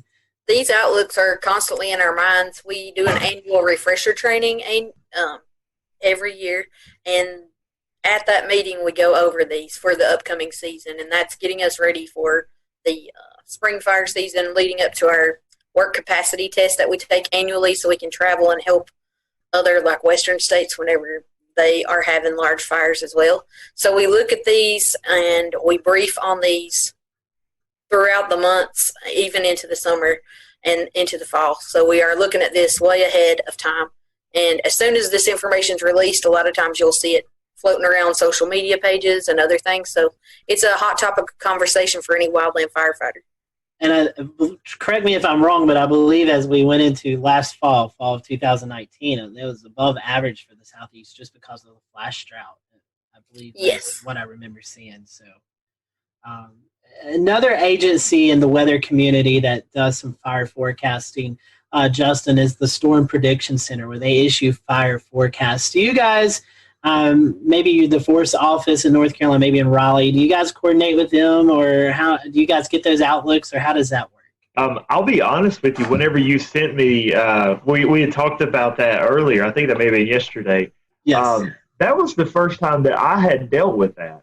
I don't know if Hannah has worked with that particular tool, but I played around with it a little bit, and it seems like that's definitely another tool that I'm putting into my toolbox. So, Hannah, I don't know if you had seen that before or not. I have not. Well, I'm glad we were able to help you guys out. Yeah. For those who may be watching or listening to the podcast, we've had on Randy Bauer from National Weather Service in Norman, Oklahoma, who is also in with the Storm Prediction Center. And they issue these fire weather outlooks for the day of and then 3 to 8 days. It's kind of like the severe weather outlooks, Evan and Shay, that we see on a daily basis, but they kind of highlight areas that they're concerned about for the potential of some increased fire danger. And Shay, correct me if I'm wrong, if I'm not mistaken, we kind of saw this last year in eastern North Carolina, northeast South Carolina, where dry lightning was highlighted for portions of the area. No, that's exactly right. They've even done it a little bit out in the Midwest as well during some of the drier seasons, and where positive strikes might be forecast. Anything of heat values where drought conditions, severe drought conditions are existing, and it seemed like it was maybe a little controversial, but at the same time they're trying to incorporate more into their risk factor for severe weather to be a threat, even more of a threat on any level. So they're working with the Forestry Department and others as well, from what I understand. I'd like to learn more about that this year because it is kind of new with them. So yeah, I think to me it's a good effort on their part. Definitely. So, Justin, Hannah, one reason that we wanted to invite you guys on tonight is the North Carolina Forest Service is really putting a big campaign out about being ready and prepared for fires. But one thing I wanted to talk about before we do that was the idea of prescribed burning and how that kind of helps you guys get ready for the wildfire season. So could you briefly kind of talk about the purpose of prescribed burnings, and then we can kind of go into the wildfire mitigation, what you need to do as we get into the fire weather season? I'll go ahead and grab that one. So our prescribed burns, you know, we're going to do those anytime that we, you know, we have a forest stand out here that we want to reduce the hazard in. You know, if you don't have a fire in there, the leaf litter, the pine litter just continues falling to the ground year after year after year, and it accumulates more and more and more. So, you know, the more it accumulates, the more of a hazard you have. Whenever you do have a wildfire come through, it's going to have a pretty extreme danger there. So what we do is we'll come through and we'll actually burn the understory and reduce that wildfire hazard. But we'll do it under controlled conditions, or, you know, we'll make a pretty strict prescription as far as the weather goes, and follow that to a T in order to hopefully control that prescribed burn like we were talking about earlier. And so, Justin, one thing that you guys are doing with that prescribed burning, trying to prevent these wildfires, but if we do see some coming, how can folks prepare for these? I know Shay alluded to Gatlinburg earlier, and we kind of have seen some of the scary videos out of California, the fires that were out there, and how these people are kind of just grabbing what they can and getting out before all heck breaks loose. What can folks do now while things are kind of wet, like we were talking about? It's pretty wet outside, but as we could possibly enter a dry part of any time of this upcoming year, how can folks get ready around the house to get prepared for the possibility of these wildfires? But the first step for most homeowners is you need to realize what your risk is. And so we always recommend that folks actually do an assessment of their own home, or possibly have their neighbor do an assessment of their home. And if they will go to resistwildfirenc.org, that is a webpage that we run, and we actually have some links to a home assessment sheet on there. But some different things that are just really quick and easy that any homeowner can do. The biggest one we see is keeping your roof and your gutters clean. You wouldn't believe how many homes I go out to, and I'll take a look around, and the gutters will just be simply packed full of leaves and debris. The fact is, when a wildfire comes through, it will simply pelt the home with embers, just thousands upon thousands of embers. And it just takes one ember landing in that gutter or on that roof, you know, in the eave of that roof where the debris has piled up, and it could easily ignite and start a wildfire there. Ignite that home. And the last place that you want to have a fire is on the roof of your house. So that's one, you know, really quick and easy mitigation strategy that folks can do.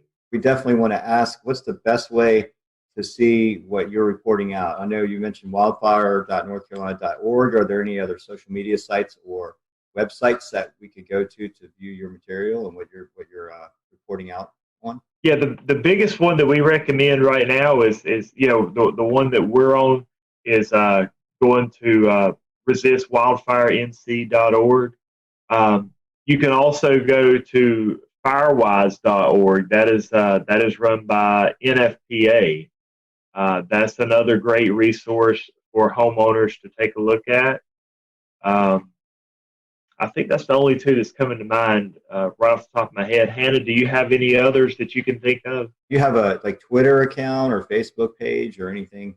Yeah, we do. The North Carolina Forest Service does have a Facebook page, and I think we do have a Twitter, but I'm not active on that one. So I know we do periodically post stuff for mitigation strategies on there. Justin, it was a pleasure having you on. Anything else you or Hannah would like to cover kind of before we close out the program? Well, I think the other mitigation strategy I was going to cover real quickly was just going to be, the one of the most important zones around the house are just the first 5 feet around the home. And that's typically where we have a lot of our flower beds, where we do a lot of our landscaping. So it's very important, the things that we put there, such as not putting highly flammable plants in that area. And then the mulch what we're putting down on the ground there is not using a flammable mulch, not using anything that's organic that can catch fire, such as pine needles or a shredded bark. Best thing we could recommend is like a hardscape, such as a lava rock or a pea gravel, or possibly even a river rock.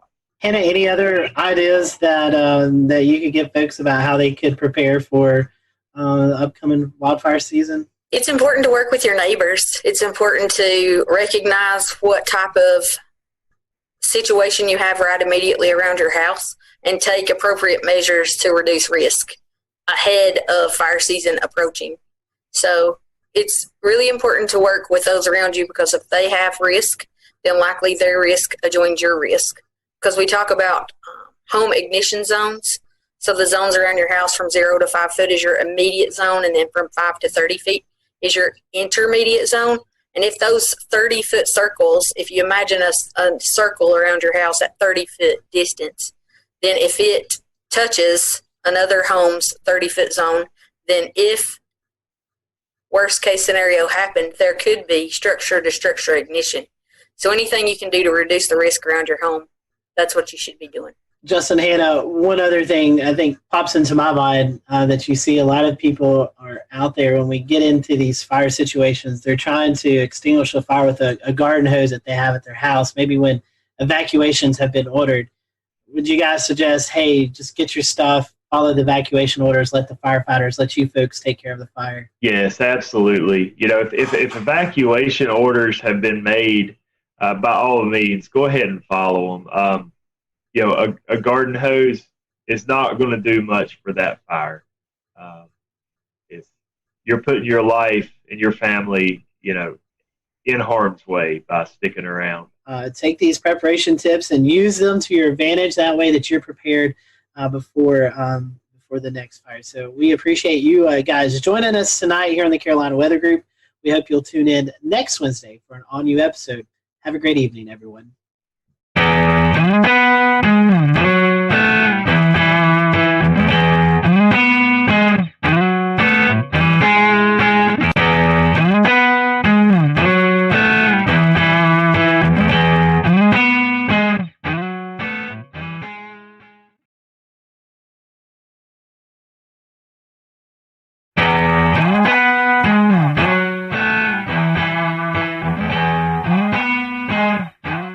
Good evening, I'm James Brierton in Charlotte. It is May the 6th, 2020. Can you believe it is May already? We had a thunderstorm roll on through here earlier and brought the temperatures way down as we are looking ahead to a cool down the next few days, and through the weekend could be pretty chilly as you wake up on Mother's Day, Sunday morning. But we're so happy you're with us tonight on this Wednesday night. The panel will be along in just a few moments for tonight's episode. It's kicking off a new series that we're calling Quarantining at Home. We're kicking it off with the weather team from WECT, the NBC affiliate in Wilmington, North Carolina. It's designed to be kind of a lighthearted experience among all of the serious news that is going on. But first, we do have to start on a more serious tone tonight. The National Weather Service has confirmed that an EF1 and an EF2 tornado struck southern portions of Chester County and Lancaster County in South Carolina about this time yesterday. It all kicked off at about 6:30 when the National Weather Service at Greenville-Spartanburg issued that tornado warning as a tornadic supercell was moving to the east just south of the city of Chester. It continued to move to the east, where it produced an EF1 tornado, brought down some trees and some power lines, and much of that town was in the dark for a good portion of the evening. Now, the storm itself was moving just north of Little Rock Creek when it most likely lifted and then dropped again. What is being considered a second tornado then touching down near Interstate 77 as it began to leave Chester County, enter into Lancaster County, move towards Great Falls, where the National Weather Service out of Columbia took jurisdiction of the storm. Now, both Weather Service offices went out there today, did storm surveys, and the team out of Columbia came back with EF2 damage caused by the tornado in Great Falls, and that would have been winds of about 115 miles an hour. The other thing you're looking at here on your screen, we're going to go ahead and bring these beautiful and stunning pictures full screen for you. This is friend of the show, Chris Jackson, was out yesterday in the area with his drone. I believe it's a DJI Maverick. And take a look at these stunning pictures. You can see that supercell coming towards him, the lightning that is being produced by this storm. Now, the tornado itself is not believed to have caused any deaths or injuries. However, one man did die in Chester County yesterday from a lightning strike, and you can see some of that powerful lightning here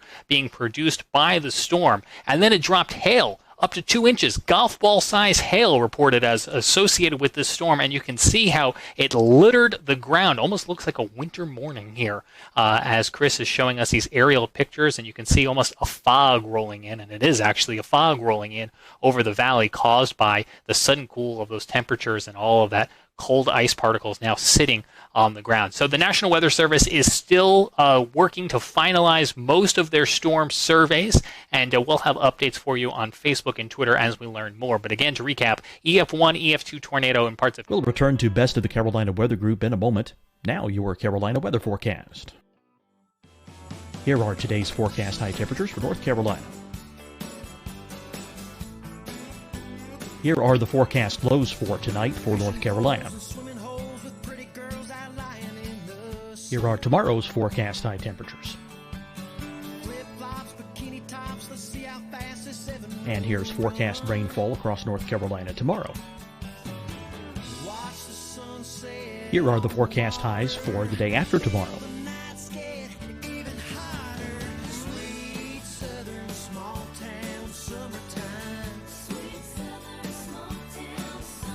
And here's the forecast rainfall across North Carolina for the day after tomorrow. This is the total rainfall forecast across North Carolina for the next 3 days. Here's the severe thunderstorm outlook for today from the Storm Prediction Center.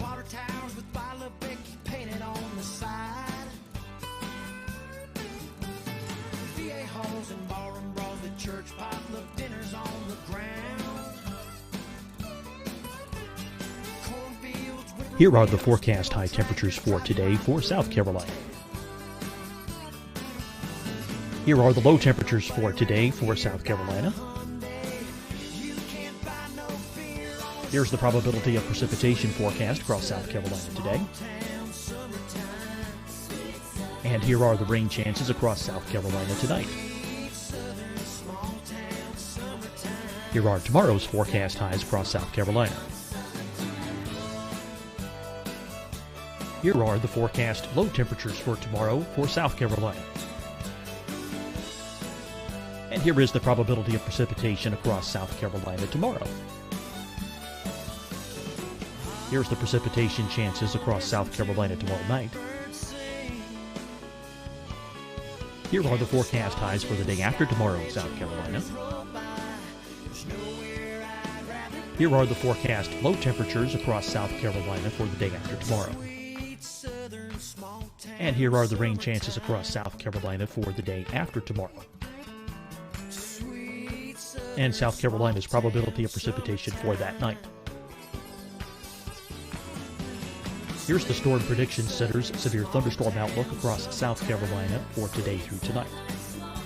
Here's the Storm Prediction Center's severe thunderstorm outlook across South Carolina for tomorrow and tomorrow night. And here's the Storm Prediction Center's severe thunderstorm outlook across South Carolina for the day after tomorrow through that night. Here's the severe thunderstorm outlook for today from the Storm Prediction Center.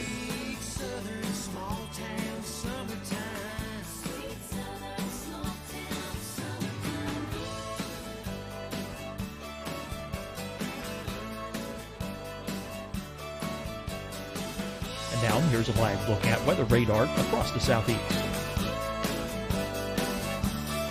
Fight the spread and take a stand against coronavirus. Wear a mask in public. Stay at least 6 feet apart from others. And get tested. Join us and fight the spread. Visit scdhec.gov/COVID-19. Getting tested for COVID-19 helps you to take the steps needed to protect yourself, your loved ones, and your community. Find the testing location at scdhec.gov/COVID-19 testing.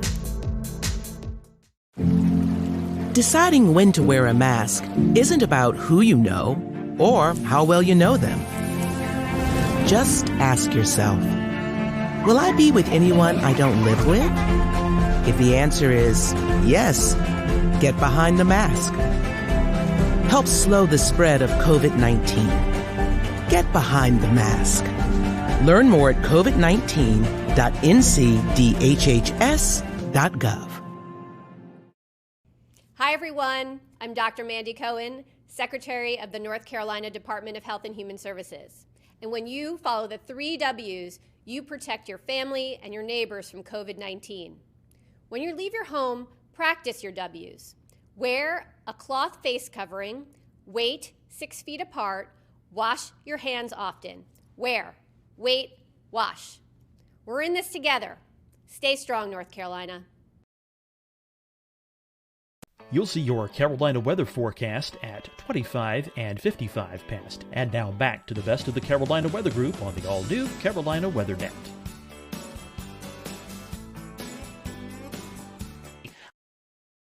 On Tuesday evening, and thanks to Chris Jackson for these pictures. Now let's get over to Scotty Powell and the panel for tonight's kickoff of our Quarantining at Home series with the meteorologist from WECT in Wilmington. Scotty. Hello, everyone. Welcome to the Carolina Weather Group. Welcome. We want to welcome the WECT weather team out of Wilmington, North Carolina. They've gratefully accepted our invitation to just have our question and answer segment with the folks. So happy to have on with us Gannon Medwick, Eric Davis, and Kelly McGlynn, as they all are at either home or the weather state at the TV station doing some work. And so when this is recorded, we actually had a severe weather event move through. So Eric and Kelly are actually in the studio, it looks like. So happy to have them join us for a few minutes.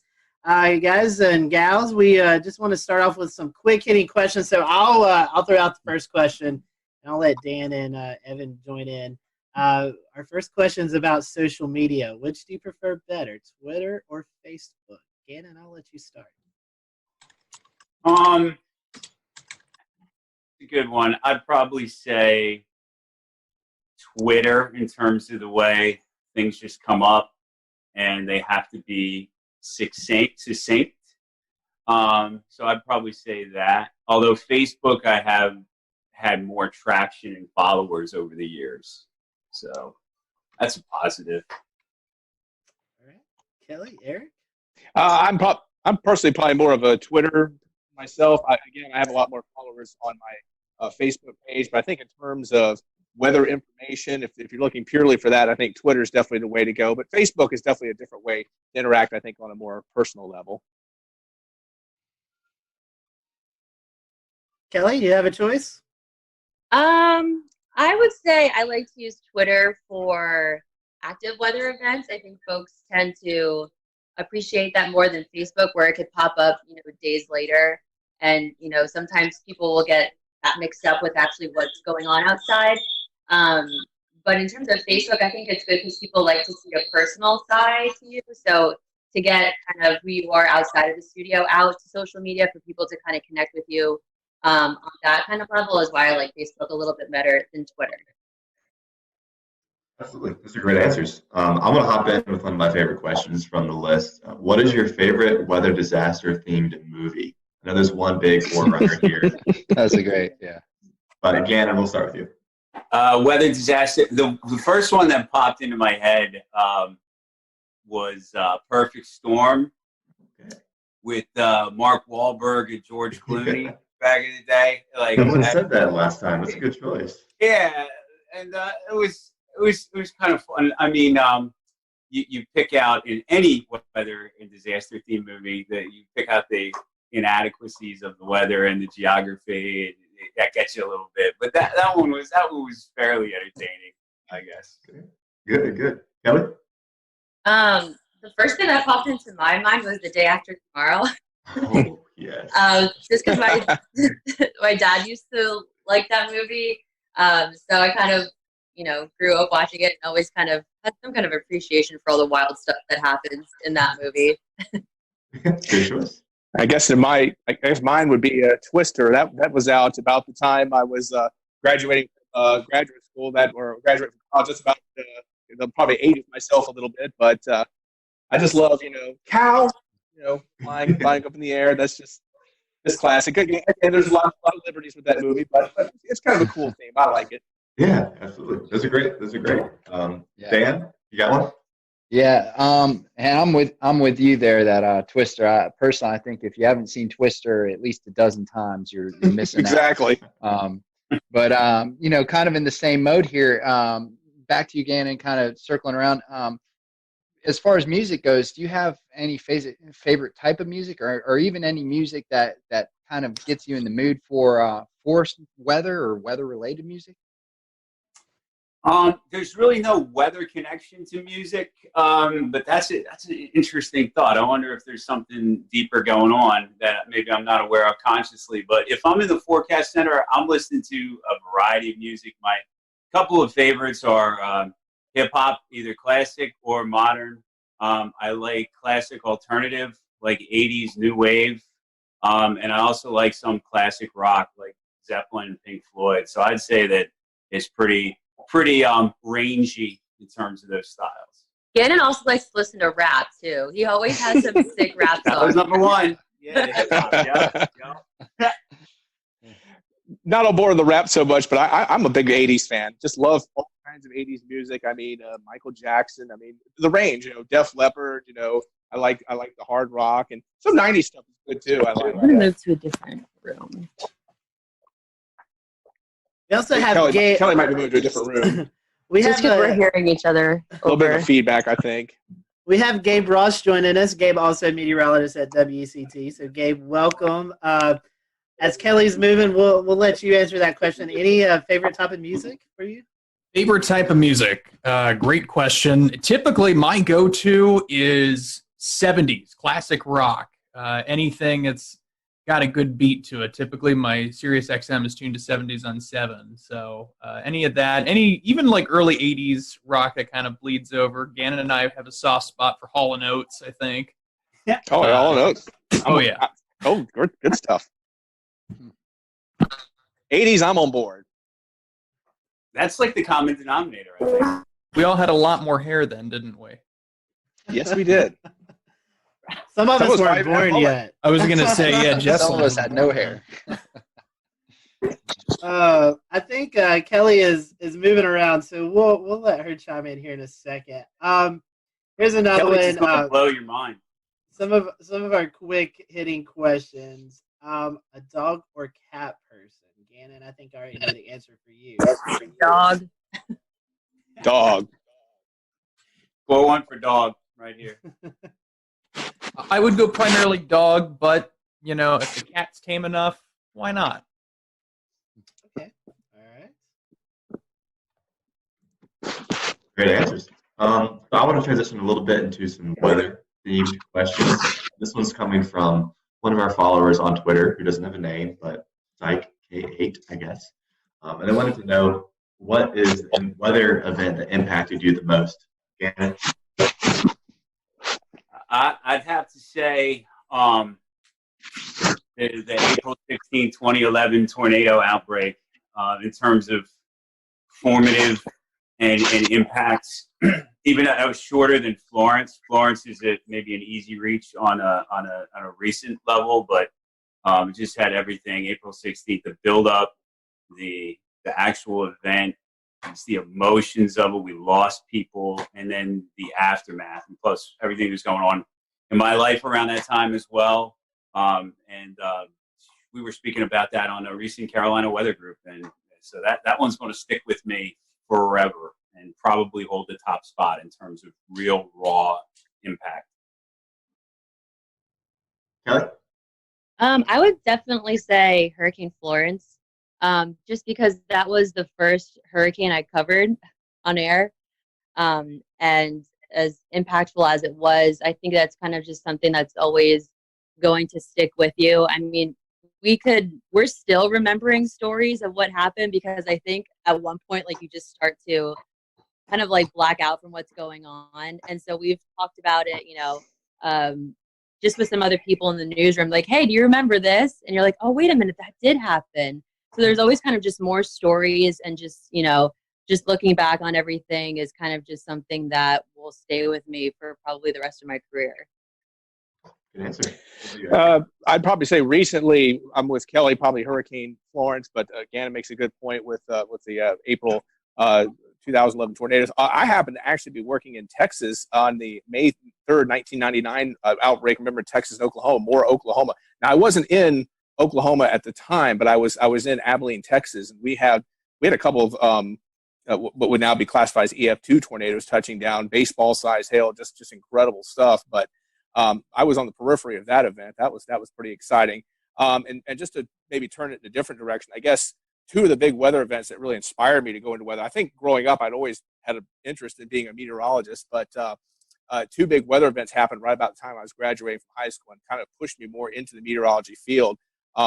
The Raleigh tornado of 1988. I don't know, we're kind of going way back here, but the Raleigh tornado of 1988, I just remember the damage. And one of my friends in high school, there was only 2 deaths, surprisingly, with that tornado, but a friend of mine in high school actually had to perform CPR and unfortunately lost one of the girls who died in that tornado. So that was kind of a direct impact.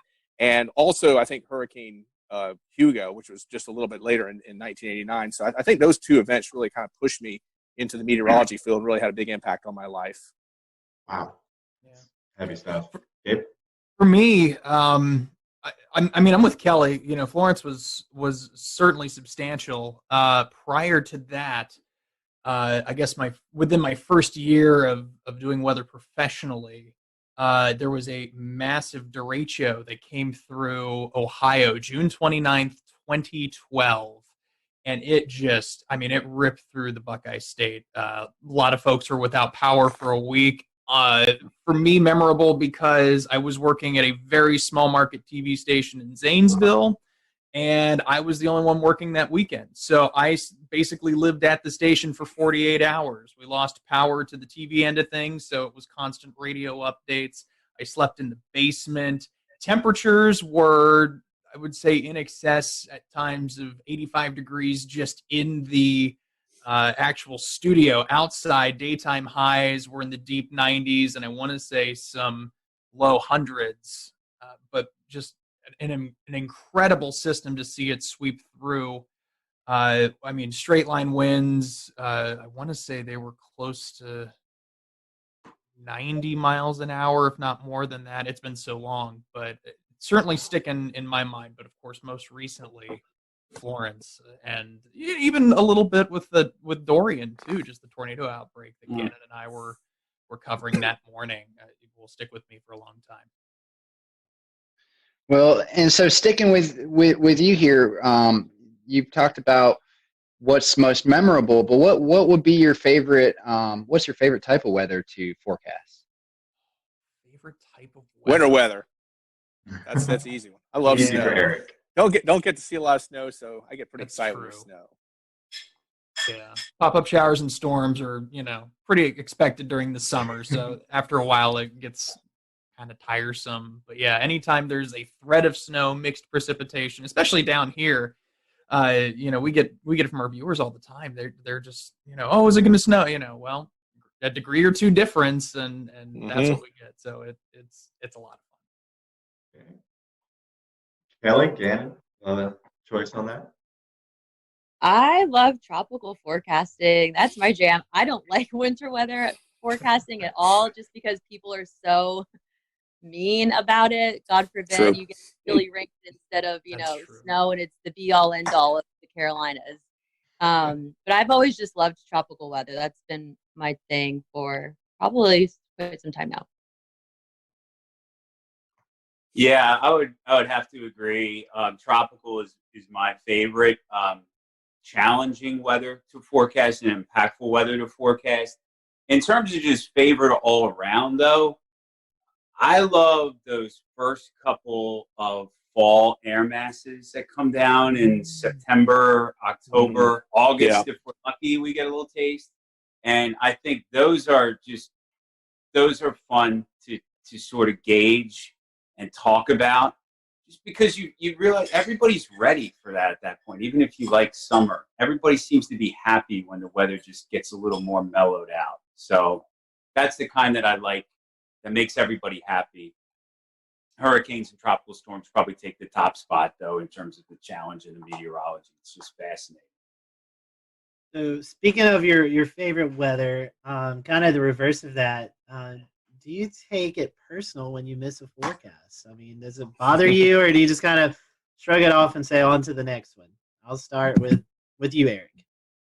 I guess it depends on the circumstances. Sometimes, I know early in my career, I kind of got a good lesson in when I was in Rapid City. I completely I went outside and I said, "Oh yeah, beautiful sunny day," and then all of a sudden, some big storms developed in the Black Hills. Like, oh, and then of course, Rapid City that was my first job, was in Rapid City, South Dakota. Of course, obviously, I've had many more misses since, and I guess it just depends on the experience. I guess when I go back and I look at something, I miss something, I'm a little more bothered. But sometimes, I guess Mother Nature just throws a monkey wrench in your forecast, and you just, at that point, you just kind of have to say, "Oh well." But I guess I'm a little more upset when I maybe didn't look at something and I should have, and then I missed the forecast.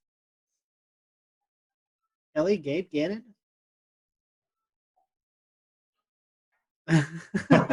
Ladies first. Yeah. And I don't mean you, Gannon. No. He wants to answer. I mean, yeah, of course, it's something that, if we miss a forecast, or, the timing of a line of storms is off by a couple hours and it arrives earlier, and, a lot of people work outside in the summer, like landscapers, and, people have businesses along the beaches, and they rely on those forecasts for their businesses. So, from time to time, we know how the summer goes here. Of course, we can't predict where those pop-up storms are going to be, but, I think it's a kick in the butt when we miss our own forecast, and, we let some viewers down, if you really want to say let them down. But I think for the most part, our viewers are very appreciative of our forecasting and how, accurate we can be in the summertime, especially during hurricane season. We get a lot of emails saying, how appreciative they are of, how interactive we are on social media and whatnot. So there's, pluses and minuses to that too. I don't really feel like I take it personally, except for you've got to put your name and your face on your product, so that when your product is less than perfect, it reflects on you that way. So you can't help but be personal. But I think I've learned to kind of compartmentalize that and shake it off, if you will, maybe more than if I was a really young forecaster. And then also you learn when you have to eat humble pie that maybe you should have messaged it different. Maybe you knew there was a possibility that the outcome could have been that. Maybe I could have articulated that better. Probabilistic approach to forecasting, as opposed to, the high's going to be 75. And then if it's like 73, is that bad? No, we're talking about the same kind of flavor. So yeah, take it personally, but grain of salt. But only because we have to put our name and our face on the product. Otherwise, treat the instance as a learning opportunity to do better next time. Yeah, I think you hit the nail on the head with that, Gannon. At least in my case, probably compared to the other Mets that are on the team, I'd say I have I won't say least experience, but I know these guys could write books on the stuff that they know by comparison. And when I miss a forecast, it is just that, a learning experience. And agreed with Kelly that our viewers, I think, are very generous. They understand that what we do is difficult, and if it's a huge blow in the forecast, for instance, cold air is rushing in and it comes farther south than we anticipate. And so instead of seeing highs in the mid 70s, we don't even make it to 70. And that, becomes tricky. And to Gannon's point, how could I have messaged that differently? What steps can I take to be clearer about that message going forward? We blame it on the wedge here in Western North Carolina. It's all about the wedge. All right, Evan. So last time I asked this question with the WFMY crew, we got somewhat of an unexpected answer. So this will be interesting. What is your favorite model website, if you have one? Okay, I'll jump in. I use Weatherbell. I use the other ones like Pivotal and Tropical Tidbits occasionally. I probably need to use those a little bit more than I do, but I started paying the Weatherbell man, and I feel like I got once you pay for the ticket to the amusement park, we're riding every ride. We're gonna use that all day. So that's kind of what I'm stuck on for the time being. It's good. It's good. I didn't get a Weatherbell account, but Pivotal just started charging. I was kind of using their Euro model, and then I think it was like Monday. I think they started charging. I was like, I kind of got to have something. Got to have my Euro. So yeah, I went ahead and just sucked it up and paid Pivotal. So I'm paying Pivotal. I'm with Gannon. I like Tropical Tidbits a lot. I'd say Pivotal and Tropical Tidbits are probably my two favorite. Okay. Complete agreement with the two of you. Pivotal, Tropical Tidbits. Good to know that they're paying. It's been since Sunday since I forecasted. So if they're paying now, then it looks like I'm going to have to knuckle down and get an account. Just ask old Gannon. He'll help you out there. Eric, Weatherbell's a good side note. Yeah. Yeah. But you, Kelly, I have to agree with the rest of the guys too. I like to use Tropical Tidbits obviously during hurricane season, but I favor Pivotal Weather for severe weather. I just think they have different parameters than Tropical Tidbits has, and I like to use that more. Now, did those answers surprise you? No, they did not. Okay, those are generally what we were expecting last time. Sorry, guys. Last time we got the Penn State E-Wall as the resounding answer from everyone. I've used that a little bit. Yeah. I've used it. And I haven't heard of it before. Gannon, even with the hat, I've been using that for years. But I haven't used the e-wall so much recently. I gotta be honest. I probably need to go back and check it out. That used me to be my too. go-to for the HRRR mod for her. I used to go there for the e-wall. Now I use Weatherbell. So, Gannon, here while we're on you here, the this kind of multi-part question. Were you scared of thunder and or lightning as a kid? And also, was there kind of a period connected to that or after that you knew you wanted to be a meteorologist? My answer to the first part was not especially. Like, I don't have one specific knock your socks off thunderstorm memory that really freaked me out. And I have a couple of thunderstorm related memories. Like, we actually had a lightning strike to a tree outside of my house, and I remember the current got in the house somehow to the extent that some electronics were messed up. And I remember thinking, wow, how would that, so it's like 3-4 years old. That kind of gets the gears turning in your head that something bigger is at play. It didn't really turn into fear. And I would say it was just a compilation of thunderstorms and other weather phenomena in aggregate that got my interest in meteorology going throughout my childhood years and in my adolescent years. Okay, great. And Kelly, do you want to speak to that? Was I scared of thunder and lightning when I was younger? Is that the question? And then did that kind of evolve into an interest for meteorology one way or another? I don't think I was ever scared of thunder and lightning. I actually would love when a summer storm would pop up in Pennsylvania in the summer, and you just feel that nice rush of cool air. But I don't think that necessarily led to my love of weather. I mean, growing up in Pennsylvania, I mostly remember like huge snowstorms, even though I don't like winter weather forecasting that much. Kind of ironic there. But that's kind of, what sparked my interest in weather is waking up to like 2 or 3 feet of snow, just overnight. And it kind of just snowballed, if you will, from there.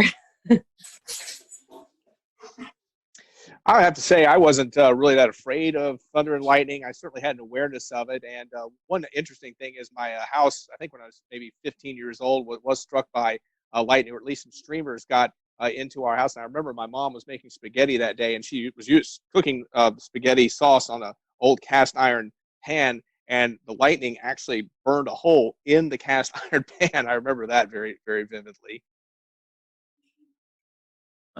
Well, see, I'm going to go the opposite of these guys. I was scared to death of storms growing up, and I think doing weathers has helped me over the years, of course, get over that. I remember, I was living in Thornville, Ohio at the time. It was the summer of 96 or 97, I think 96, and we had just a huge, string of showers and storms that came through that resulted in what was basically tornadoes, and constantly the EAS tones going off. As a kid, that's kind of scary. So it always stuck with me. From there, I was always at least keeping an eyeball on the weather forecast, no matter what it was. And then when I got to college, I had actually. Long story short, my folks had us grow up basically in TV. They were both TV personalities, TV managers in Columbus, Ohio. Got out of it for a little bit, and then college came around, and then got back into it. And so I started on the news end, and then I actually dated a meteorologist my junior year of college, and then that sparked the love of weather. So the relationship didn't last, but my love of weather. We'll return to Best of the Carolina Weather Group in a moment.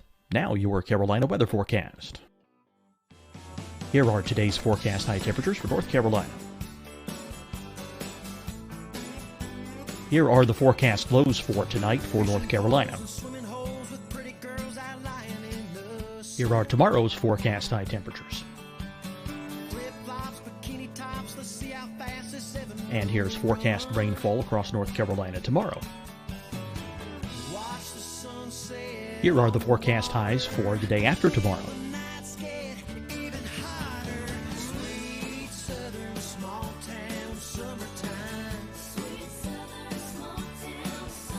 And here's the forecast rainfall across North Carolina for the day after tomorrow. This is the total rainfall forecast across North Carolina for the next 3 days.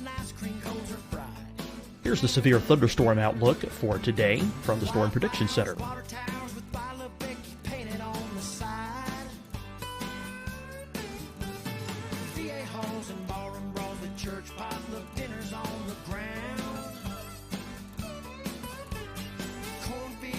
Here are the forecast high temperatures for today for South Carolina. Here are the low temperatures for today for South Carolina. Here's the probability of precipitation forecast across South Carolina today. And here are the rain chances across South Carolina tonight. Here are tomorrow's forecast highs across South Carolina. Here are the forecast low temperatures for tomorrow for South Carolina. And here is the probability of precipitation across South Carolina tomorrow. Here's the precipitation chances across South Carolina tomorrow night. Here are the forecast highs for the day after tomorrow in South Carolina. Here are the forecast low temperatures across South Carolina for the day after tomorrow. And here are the rain chances across South Carolina for the day after tomorrow. And South Carolina's probability of precipitation for that night. Here's the Storm Prediction Center's severe thunderstorm outlook across South Carolina for today through tonight. Here's the Storm Prediction Center's severe thunderstorm outlook across South Carolina for tomorrow and tomorrow night. And here's the Storm Prediction Center's severe thunderstorm outlook across South Carolina for the day after tomorrow through that night. Here's the severe thunderstorm outlook for today from the Storm Prediction Center.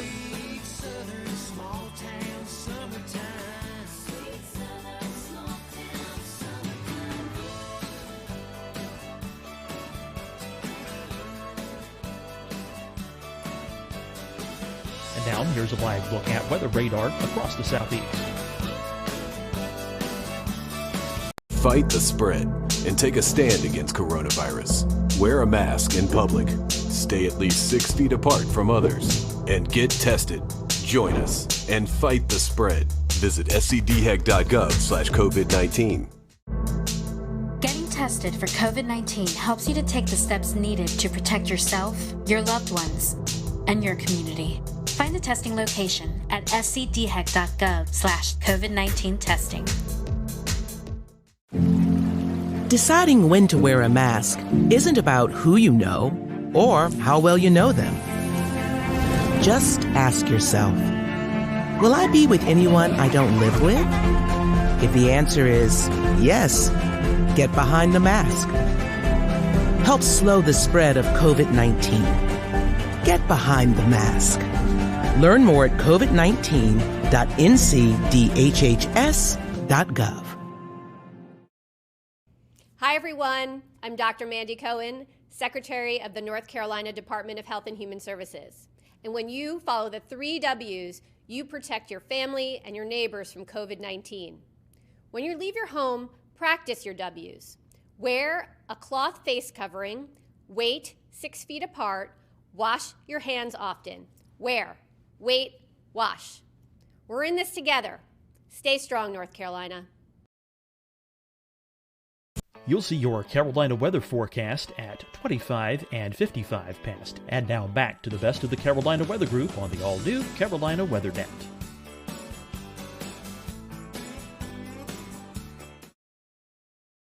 At least you had something lasting from that. You know, we'll call it a nice parting gift. Another question, and then we want to kind of get to some more fun questions. While we're taping this, we've been going through some crazy times in the country with the COVID-19 pandemic. So this is kind of another two-parter question. A lot of folks have been able to do weather from home, a lot of meteorologists. So my question is, what are your thoughts on doing weather from home, and what do you think the future of meteorology looks like? Do you think we can incorporate this more into your daily routine of what you guys do on TV? Whoever wants to start, I'll let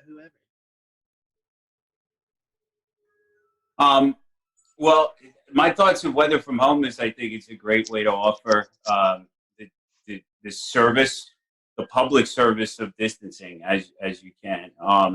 We've kind of followed the guidelines at work from our middle and upper managers, and we're kind of as weather in terms of directives, the last off the boat, really. A lot of our anchors have been broken up, and our reporters have been taken away. Some of our producing has been doing sales, etc. But they've left us in place. But I mean, I think it's great when it can be done. I know Gabe has a great setup that he's probably going to speak to, and but I'm enjoying watching some of the setups and the creative things that people have in other media markets. Every little bit helps, I suppose. Yeah, Gannon's right about that. I for sure think that this entire outbreak is going to change the landscape. Are we going to be doing this completely at home from now on? No, but certainly we have a baseline of what to do in the event that we can't be at the station. I mean, it's really no different than doing live shots, but the key is going to be for stations to help as much as they can, their meteorologists, their anchors, reporters, utilize the technology they have or provide them with the technology they have that is comparable to what they would have if they were in the building. Yeah, I kind of agree with Gabe. Again, I think it is incumbent upon the stations to make sure that the meteorologists have the tools that they need, the computers, the broadcasting equipment they need to broadcast from home. I love the idea. Of course, I think you always run into the issue, of course, is probably severe weather. It's probably a little easier to obviously broadcast from home on a quieter weather day, but when you start getting a severe weather situation, especially, it kind of feels like it's more incumbent to be at the station where you have all of the tools that you would really need to do a broadcast, especially on short notice. Yeah, just to piggyback off what they were saying, I have personally seen a lot of very impressive work from home setups. And I think, at least for me, going in, you know, you normally think you're a broadcasting major. Everything that you do needs to be done from the studio. And now that we, you know, kind of are taking that step forward to work from home, there's so many different, you know, opportunities and doors open on how much can you expand this? What more can you do from home? And then you also think, you know, how long is this going to last for? And, you know, if it's, you know, tech trends to be something that pops up more in the winter or in the summer or whatever it would be, you know, would people just start to transition to working from home during that, you know, time where people would more likely get sick than, you know, during the off season, if you will, from that coronavirus? It's amazing how many different setups there are too. I mean, I even saw a picture of someone using augmented reality in California, and their weather hits. It's impressive. So transitioning away from some of the weather talk, and Kelly, I'll put this right back to you. What are some of your I guess your favorite non-weather hobby? Well, I've recently started painting at home just to keep myself busy. And I've also realized that I'm pretty good at doing puzzles, since that's kind of one of the only things that I can do now. But I also love doing anything at the beach. Anybody who knows me knows anything coastal or nautical or ocean related. Like, my name is just all over it. I really want to start surfing. That's like the next thing on my list. Are you able to get to the beach right now? I know. Well, Ganna said there's parking in Carolina Beach, so I'm going to try and get down there like ASAP, because I usually go probably like 3 days out of the week, and I haven't been in like 2 months. So I'm starting to go a little stir crazy there. The waves are good today, so I know. it could be a good day to learn. I'm seeing that. Even just body surfing would be fine with me. Just something to get into. I love being in water and around water. Awesome. Good choices. Eric? Well, I don't get to do it enough, but I'd like to play tennis with my son. Obviously, in recent years, I've been having raising my kids, but now they're kind of getting older. So actually, probably in the future, I'm going to have a little more time to myself. But yeah, I love sports. I like golf. I'm a terrible golfer. I haven't golfed much recently, but I do love the sport. Obviously, I love just getting out, walking around. And you know, obviously, when I go to neighborhood swimming pool, beach, things like that. Pretty simple guy. Wouldn't say I'm real complicated, but those are the kind of things I like. You know, we found out during a photo shoot that Eric has got some pretty awesome hoop skills. Oh, yeah. This was. Need to get in shape. I got to get in shape though. That's the first thing. Well, yeah, is there but any video of this? I feel like someone recorded some cell phone video with it. I'm not 100% certain, but I could shoot a little ball of the day. I could. Yeah, it was October, November. I'm a perpetual band kid, so my athletic talent is slim and none, unless it's pro wrestling, because it's predetermined and I know how to do it. So you would fit in well with the WFNY crew last week. Every single one of them played an instrument. They were all in the band back in the day. So we're trying to get a band together, a weather meteorologist band. So we'll maybe reach out. Not me. Oh well, I'm your guy. Any drums or any percussive needs, I've got you covered. Okay. Gannon, what about you? Favorite non-weather hobby?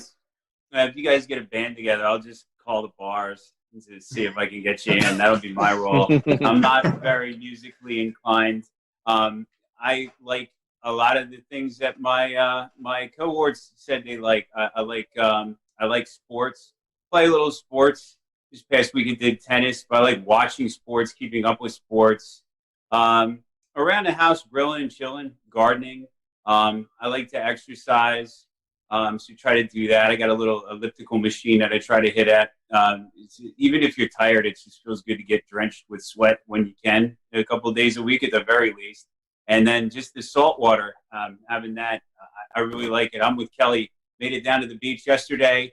They kind of have a just keep moving along directive going on right now. So there's no coolers or beach blankets, but that's real nice when you can do that, because that's just a real good way to unplug, is being near water. I've always found that to be the case. Very nice. Well, in a similar light, is there what makes this city that you live in so great? And do you have any favorite spots to go to? Anything you can recommend to the viewers? I'll say Wilmington is great in its variety of things to do, for a city of its size. I think it's a relatively small city. And you might pick something out of Charlotte or Atlanta or Washington, D.C. that Wilmington wouldn't have had a chance of even having. So, I mean, I know there's scale to be had, but there's plenty to do. And then the variety of landscape with the different water bodies, the ocean, the intracoastal, the river, so close, that naturally lends itself to a lot of different things to do.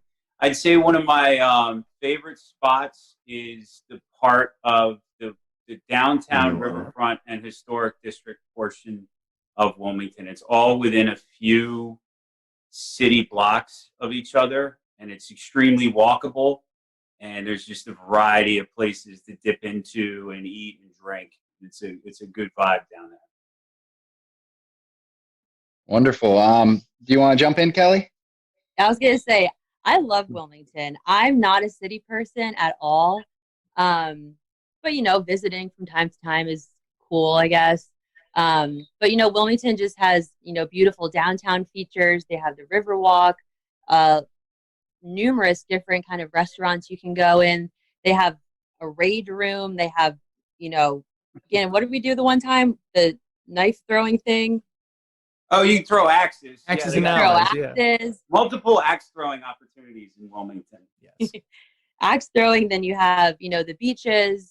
Any beach you go to is going to be a beautiful beach. I love how the people here really take care of the beaches. Like, I rarely ever see any trash on the beaches, and it's great.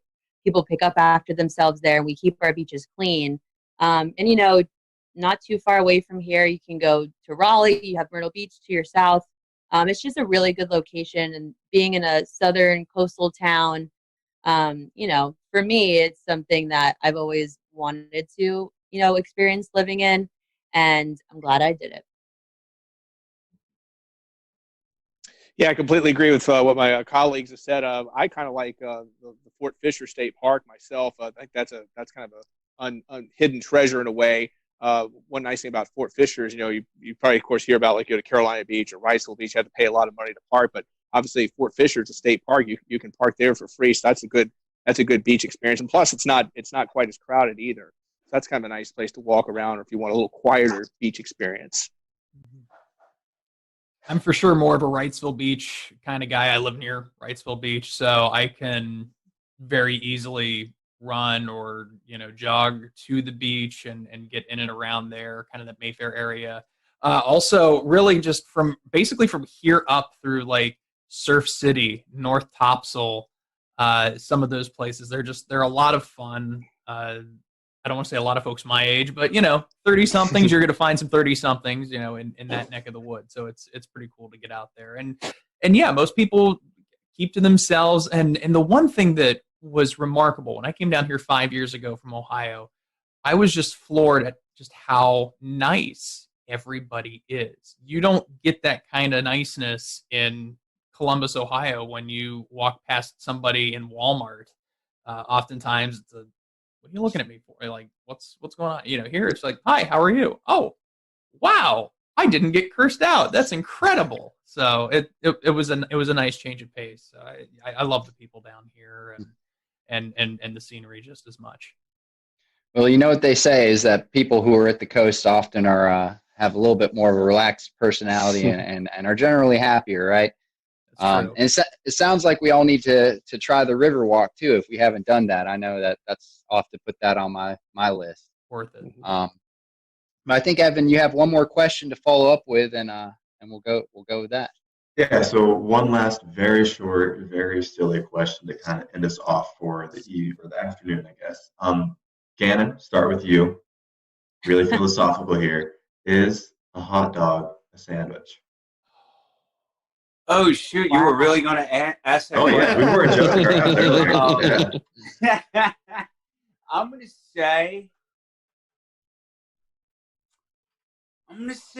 say, yeah, like a square is a rectangle, but it's a square. What goes on? What goes on your hot dog, Gannon? Tell us what's your toppings. Oh man, I haven't had hot dog in years, but I like brats, so same kind of thing. It's mustard and sometimes pickle relish, but definitely mustard. I like the rectangle is a square is a rectangle, whatever. That's good. That's good logic. I got mathematical on you. I'm going to say yes, because if it's between two pieces of bread, in my mind, that qualifies as a sandwich. Very, very simple criteria. If I have to have a hot dog, I'd probably say chili, mustard, and some onions. Got to throw some onions on there too. Okay. Well, by that criteria, quesadilla is a sandwich too, then, right? Oh, Sure. man, that's for the next show. It's got to be bread. Hot dog Bread. is kind of It's bread. a parallelogram. Gabe, Kelly? I'm stumped. Would never consider a hot dog a sandwich, but I guess if you think about it, kind of. Yeah. I don't know. You know, in elementary school, when they'd send out the list of what's for lunch or whatever, they actually would have for us hot dog sandwich, which is okay. Small town Ohio, great, but I guess it would be considered a sandwich in that regard. I mean, if that's the same thing with with a hamburger, I guess it's technically a sandwich between two pieces of bread, like Eric said. So, in my case, I'm with Eric though. I like chili on my hot dog, and I am a cheese fiend. So whether it's nacho cheese, cheddar cheese, you name it, load it on there, good to go. So Gabe, on my hot dogs, I do the cheese rotel dip. You can mix the rotel and the cheese to get with a little bit of chili. It's good. Oh yeah. Oh, and bacon too. Duh. We're planning in my front. A little bit of bacon on there, just for some taste. Kelly, what's on your hot dog? I'm still figuring out if a hot dog's a sandwich over here. I haven't even gone past the first question. But I guess, I don't know, kind of just a classic hot dog kind of gal, onions, mustard, ketchup. What's that one hot dog place in Southport that's now in Wrightsville Beach, guys? You know what I'm talking about? The Trolley Stop or something like that? Maybe it. Yeah. They have a bunch of really cool, different kind of hot dogs there. So, I don't know. Is a hot dog a sandwich, though? This is a question that's going to have to come back every time we do this now. I bet like y'all's answers. These were good. I bet for you guys watching, you never thought we was going to talk about hot dogs on this show. But we are going to start to close up. So would love to give each and every one of you the opportunity, if our followers and listeners find themselves in Wilmington, how can they find you on the social media platforms so they know what the weather's going to be like when they're visiting the Wilmington area? Gannon, I'll start with you. Thanks, Scotty, and thanks, guys, for the opportunity to hang out. I'd like to revise my answer on the hot dogs to include chili, first of all. But also, if you're in Wilmington, you have any interest in Wilmington weather, I'm at Medwick, just my last name, on Twitter, at Gannon Medwick, all one word, on Instagram, and then meteorologist Gannon Medwick, -WECT, is the search for Facebook. So I'm on all of those three places. Forgot my Instagram. I'm going to have to remember that. But on Twitter, I'm at Eric Davis, WECT, ERICDAVIS, WECT. Meteorologist Eric Davis -WECT. You can find me on Facebook. I'll have to get back to you on the Instagram. I forgot for the moment. I have it, Eric. It's WX Eric D 10. WX Eric D10. There you go. That's Instagram. Thank you, Gabe. Quick search. My Twitter is at Kelly_WX. And for those that may be watching that doesn't know what WX means, it means weather. And my Facebook is just meteorologist Kelly McLinn. So if you do come to the Wilmington area, you won't be disappointed. And hopefully you won't be disappointed in what the weather is that day. But otherwise, it's a beautiful place. I try to make all my social media as consistent as possible. So you can find me on Facebook, Twitter, Instagram, at TV's Gabe Ross, TVS Gabe Ross, GABEROSS, YouTube, and all the other fun stuff you can find on that too.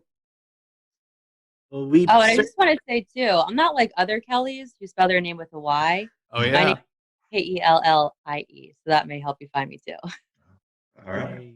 There you go. Well, we appreciate you you all joining us this afternoon. For everyone who is watching, thank you for joining us, and catch us next time as we wrangle up another group of meteorologists and ask them these silly questions. Have a good day.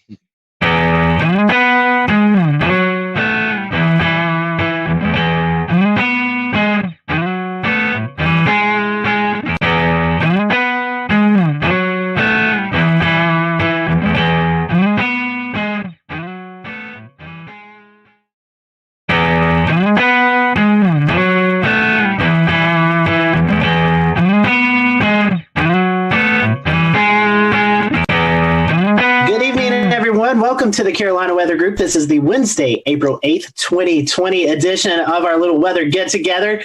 We hope you are all staying safe out there. Tonight we're going to be talking about storm chasing and COVID-19. We know that the pandemic is ongoing throughout the United States, and we are entering severe weather season. So we're going to talk to some storm chasers tonight, some familiar faces and some new faces. We want to welcome in Kevin Smith. He's with the National Weather Service in Pocatello, Idaho.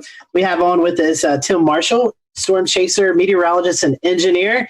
If you are familiar with the weather community, you know Tim goes out and performs damage surveys after these big tornado events. So happy to have Tim on and let him talk a little bit about that towards the end of the show. And our good friend Mike Olubinski is with us. He's back with us, storm chaser, videographer, located out in Arizona and goes out throughout the plains throughout the storm season, capturing all the sounds and the sights of tornadoes and severe weather. So we're happy to have Tim and Mike and Kevin on with us. We may be joined by an additional guest later on in the program. But bring in our guests. I want to bring in Tim Marshall, Mike Olubinski, and Kevin Smith with us tonight. Gentlemen, welcome to the show. We're happy to have you. How's everyone doing this evening? I'm still alive. Well, that's good. We like to hear that. Doing Tim, great. Thanks for having us on. Yeah, Mike. Great to be here. Thank you. Thank you for that. Tim, we'll start with you. You are in Texas right now. Tell us a little bit for your first-time guest. So tell us a little bit about your weather history, your weather background, how you got caught up in this crazy weather community that we're all involved in. Yeah, we've come a long way, haven't we? Many, many years. Well, I've always been interested in the weather. Ever since I was small, I really kept weather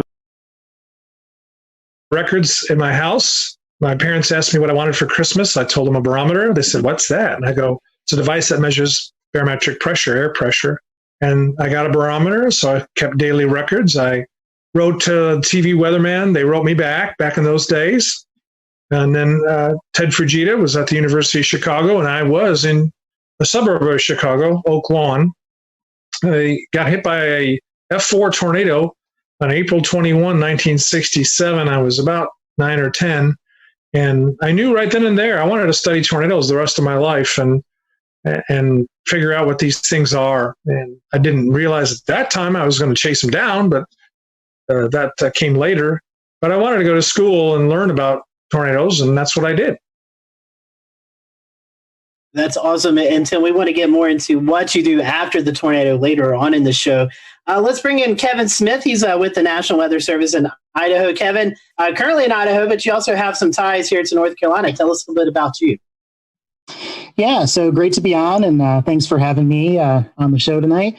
So grew up in central New York, Syracuse area, right in the middle of New York State, and right on the edge of the lake effect snow belts, which might have helped spur a little bit of my early interest in the weather. And I'm not really sure what really got me into it. You know, a lot of people have stories of a big tornado or a big storm or some trigger for them that really launched them into their meteorology careers, their storm chasing careers and whatnot.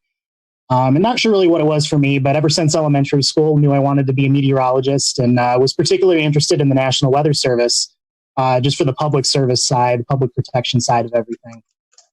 So went to college down in NC State, Raleigh. So there's my connection to North Carolina. Started in 2007, working on my meteorology degree and was there for 4 or 5 years. So, got to know a lot of great people down there. And Dan Whitaker and I believe we met possibly doing some local chasing back during that time when I was in college.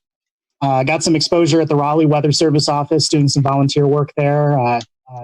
Whatnot, and I got involved in the ham radio side of weather spotting and the Skywarn programs there in central North Carolina as well.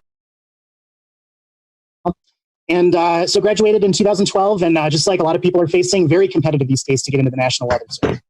And it took several years of applying and kind of refining my credentials and gaining some more experience in different areas. And During that time, I spent some time actually firefighting and doing private security as my paid job during that period. So a little bit of a break, and then was able to get a job offer at the National Weather Service out here in Pocatello, Idaho, just a little over 3 years ago. And I've been out here ever since. Do you know one of my best friends out there? I'm sorry? Do you know one of my best friends out there, Jeff Hedges? Yes. Jeff was there when I first started. He's retired now, but I was able to work with him for, I believe, a little bit over a year out there. Yep, Jeff and I went to school together at NIU. Yeah, so small, tight-knit community in this meteorology world we live in. Yep. And I have about 12 or 13 years of storm chasing experience as well that I've continued on the side. So. Do you know Elizabeth Padian? I have met her. I believe she is or was working at the Boise Weather Service office, and I've met Boise. her. Oh, that's what it was. Okay, yeah. I shot her wedding like years ago, and she was always. She said she was up from one of those offices, and for some reason, Pocatello always seemed to be where she was from, or something in my head. So that's why I remember. Yeah. No, I have met her as well. Well, Mike, I'm going to start off with first question for you. Our guests may remember you from December. But I want to ask all three of you guys your different roles. Each one of you have a different role in storm chasing, a different agenda, idea of what you want to do. So, Mike, I'll start with you. Kind of tell us, you live in Arizona, so you make the trek out to the plains every year. Kind of tell us about the role that you want as you're out storm chasing. I was just talking to someone today. They were saying something about, I bet you'd probably still go chasing if you didn't have a camera. And I was like, I don't know. I would love to watch it. We'll return to Best of the Carolina Weather Group in a moment. Now your Carolina weather forecast. Here are today's forecast high temperatures for North Carolina. Here are the forecast lows for tonight for North Carolina. Here are tomorrow's forecast high temperatures. And here's forecast rainfall across North Carolina tomorrow. Here are the forecast highs for the day after tomorrow.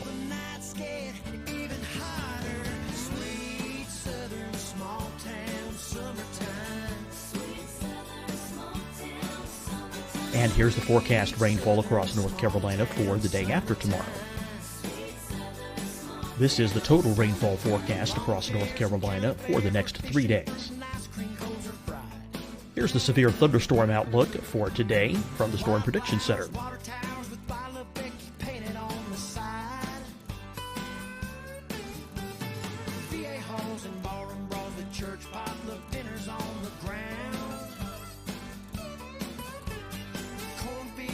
Here are the forecast high temperatures for today for South Carolina.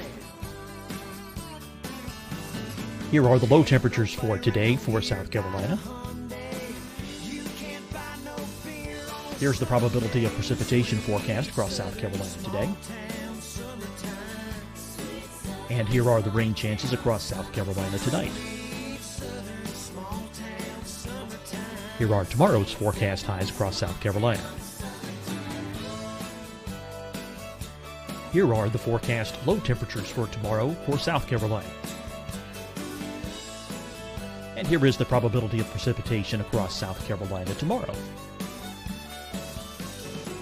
Here's the precipitation chances across South Carolina tomorrow night. Here are the forecast highs for the day after tomorrow in South Carolina. Here are the forecast low temperatures across South Carolina for the day after tomorrow. And here are the rain chances across South Carolina for the day after tomorrow. And South Carolina's probability of precipitation for that night. Here's the Storm Prediction Center's severe thunderstorm outlook across South Carolina for today through tonight. Here's the Storm Prediction Center's severe thunderstorm outlook across South Carolina for tomorrow and tomorrow night. And here's the Storm Prediction Center's severe thunderstorm outlook across South Carolina for the day after tomorrow through that night. Here's the severe thunderstorm outlook for today from the Storm Prediction Center.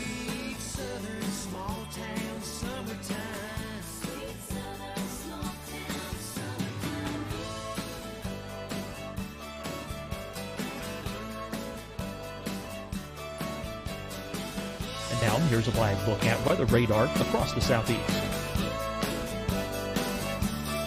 Fight the spread and take a stand against coronavirus. Wear a mask in public. Stay at least 6 feet apart from others. And get tested. Join us and fight the spread. Visit scdhec.gov/COVID-19.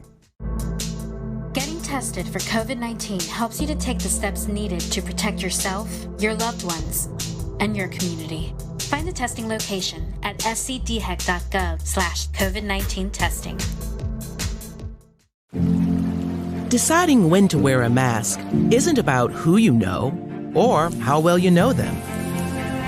Just ask yourself, will I be with anyone I don't live with? If the answer is yes, get behind the mask. Help slow the spread of COVID-19. Get behind the mask. Learn more at covid19.ncdhhs.gov. Hi, everyone. I'm Dr. Mandy Cohen, Secretary of the North Carolina Department of Health and Human Services. And when you follow the 3 W's, you protect your family and your neighbors from COVID-19. When you leave your home, practice your W's. Wear a cloth face covering, wait 6 feet apart, wash your hands often. Wear, wait, wash. We're in this together. Stay strong, North Carolina. You'll see your Carolina weather forecast at 25 and 55 past. And now back to the best of the Carolina Weather Group on the all-new Carolina Weather Net.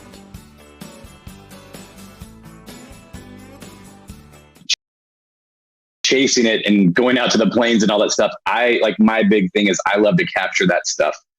Photos, time lapse, and share that stuff. That's kind of what, drives me. So my whole kind of motivation every year is to go out and do that. And it's, my job has kind of evolved since I've been, started doing this over 10 years ago out here. And I'm, from Arizona, we get amazing monsoon thunderstorms. And that's what I grew up loving out here, was lightning and dust storms and all that. And so, of course, once I saw a supercell in a tornado, I was like, well, that's the next best thing. So, but my job has kind of evolved where I'm out there mainly for me to get footage, but I've also turned into taking people along on tours. I kind of, do more like, I guess I would kind of call them private tours, where there's 1 or 2 or 3 people coming along, try to keep them small because I still want to get, the footage I want to get. And we've also played guide to having some people follow us that want to get the same kind of footage that we're getting. And we're definitely, when I say we, I mean, sometimes I have my buddy Brett ride along or me by myself, but we, we kind of have a different mindset. I know Tim, a lot of these guys are right under the tornado. They want to get close up footage. They're getting the damage. They're getting all the crazy stuff. And we're usually in front of it because we want to stay out of the rain and the hail because we want to capture these images. So the footage we're getting is a little bit of a, different type than what other people get, but it's a heck of a lot of fun, and I'm hoping, badly that I will be able to get some more this spring. I'll bring in Brett Adair. He's joining us. I think he's actually out in the field right now doing a little bit of chasing. Brett, a guest of our show, so if you've been following us, you've seen Brett before. Brett, you do live storm media, doing some stuff for Weather Nation. What's your objective? What's your goal as you go out in the field and chase? The number one objective has been report. Obviously, we want to get in front of these storms and, in some cases get close and others maybe not so close. Today, the objective was we had some inverted V-type soundings earlier in the day, so we knew hail and damaging winds were going to be the key elements and components for earlier today. So we did a little chasing in the severe thunderstorm watch down in Alabama just to do a little bit of reporting if we had anything. Now we're shifting into nighttime mode where we're moving up I-65 north of Birmingham, headed toward Huntsville, and we're going to go up and see if we can't, confirm anything that might happen. We got increasing shear in the overnight hours, and we're still really unstable. 2,000 to 3,000 Cape out here as these storms push out of Tennessee and Arkansas. So we're going to be doing anything that we can to confirm any type of damage and see if we get any wind or hail reports up here. And so we know chasing kind of a different scenario this year with the coronavirus going on.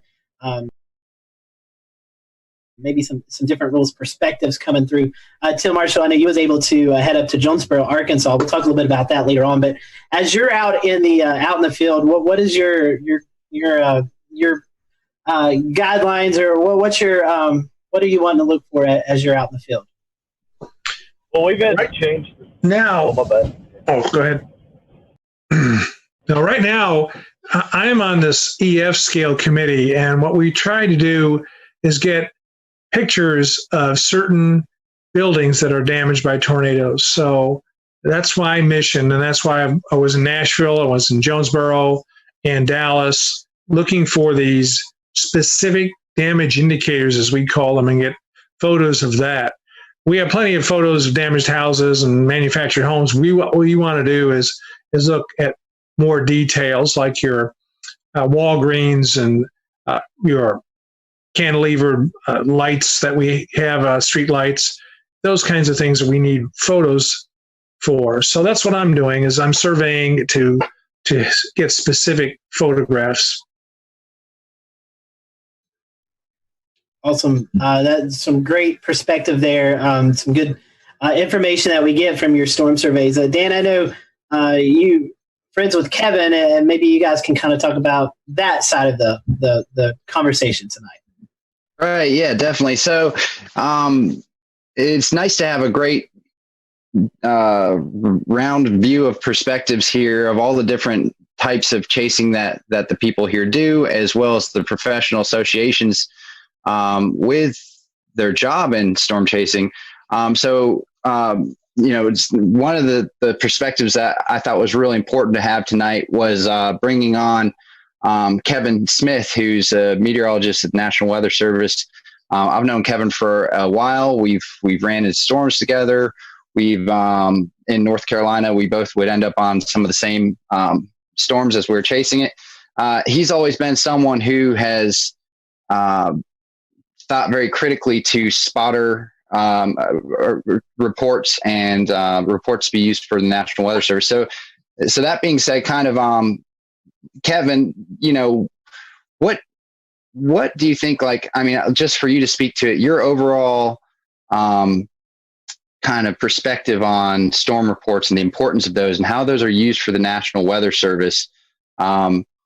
What's kind of your history and your, where you feel that importance lies with those reports?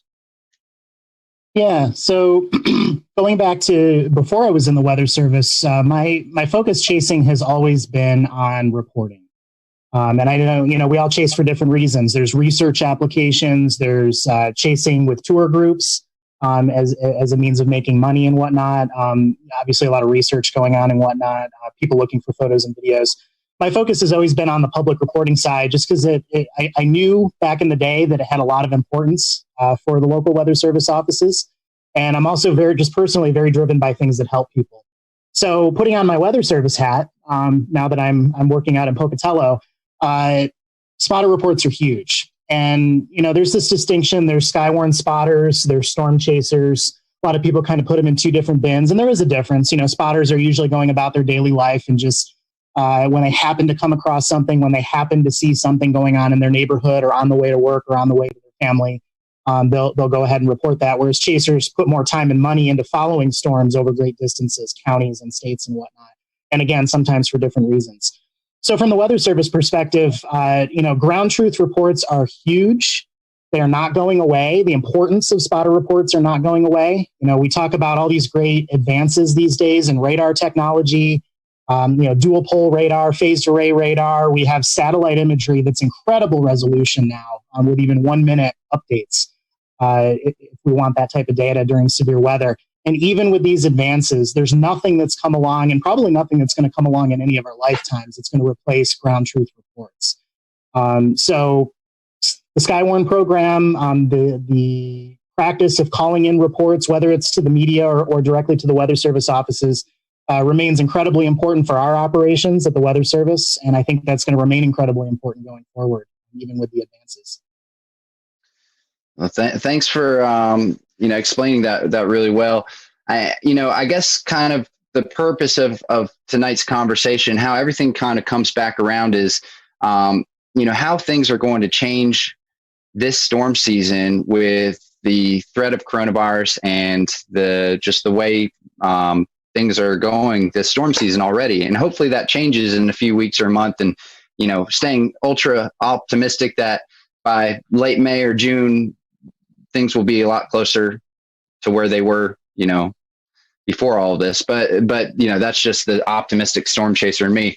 All that being said, I think one of the important things is, what if we're talking 5 years from now and we're looking back at this storm season, what are going to be the biggest takeaways? What are the most important things that may have happened weather-wise from a lot of people staying home, from a lot of research potentially being halted. So that being said, Kevin, kind of back to you about, this reporting, just kind of starting there, as we're all trying to make sense of severe weather and trying to figure out the best way to make sense of ground reports and get those in. How do you think that might be affected this storm season? It's really hard to tell. So obviously, and probably everyone on this panel is aware, there's a lot of debate right now going on among the spotter community, storm chaser community on to chase or not to chase, and CDC guidelines, and how is the overall season going to be impacted? With everything going on with COVID. In terms of the reports that are streaming into the Weather Service offices, it's hard to tell. We get a lot of reports from the local spotters in each CWA, so each county warning area, the area that each Weather Service office is in charge of in terms of forecasting and warning operations.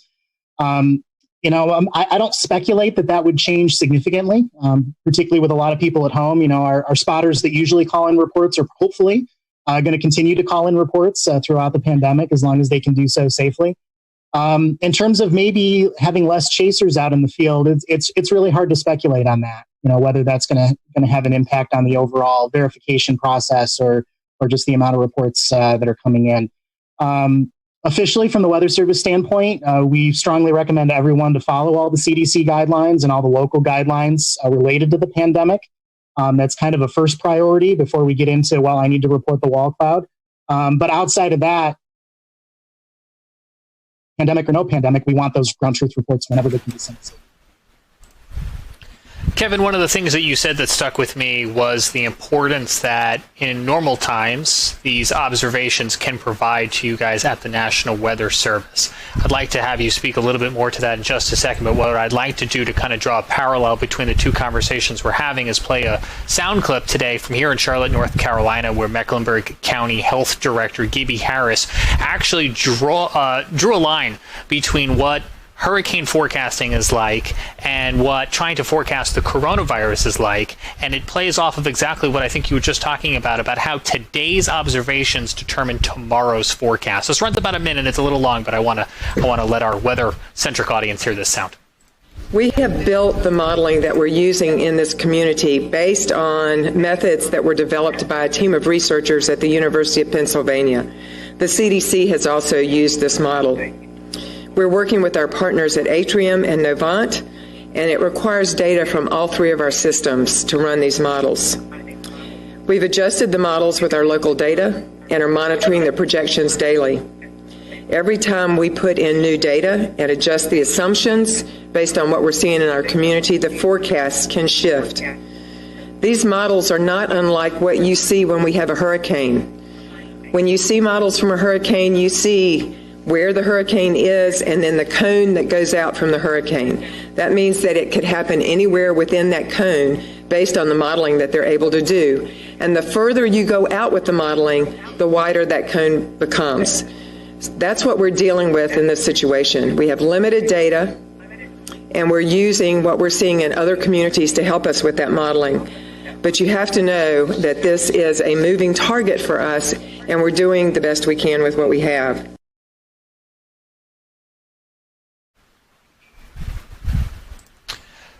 So, Kevin, those observations, whether they come from humans or machinery, really do play a role in the weather world to help with tomorrow's forecasting. Is that right? That's right, yes. And I think we're padded a little bit as far as spotter reports go. And what I mean by that is Obviously, when we're reducing weather balloon launches, which are directly inputted into the models that we use, if we're reducing observations coming from aircraft, because air travel is down so much right now with the pandemic going on. Things like that are direct inputs into the weather models are going to have a pretty clear and documented impact, I think, on some of the accuracy and just the performance of the overall model. When we circle back around to ground truth reports from spotters and from storm chasers, again, it's hard to ascertain. We're not plugging a spotter report or a chaser report directly into a model. And again, with the majority of spotters being on the spotter end of that spectrum and reporting from home, reporting from work, again, we're hoping that we don't see a big reduction in those types of reports coming in during the pandemic.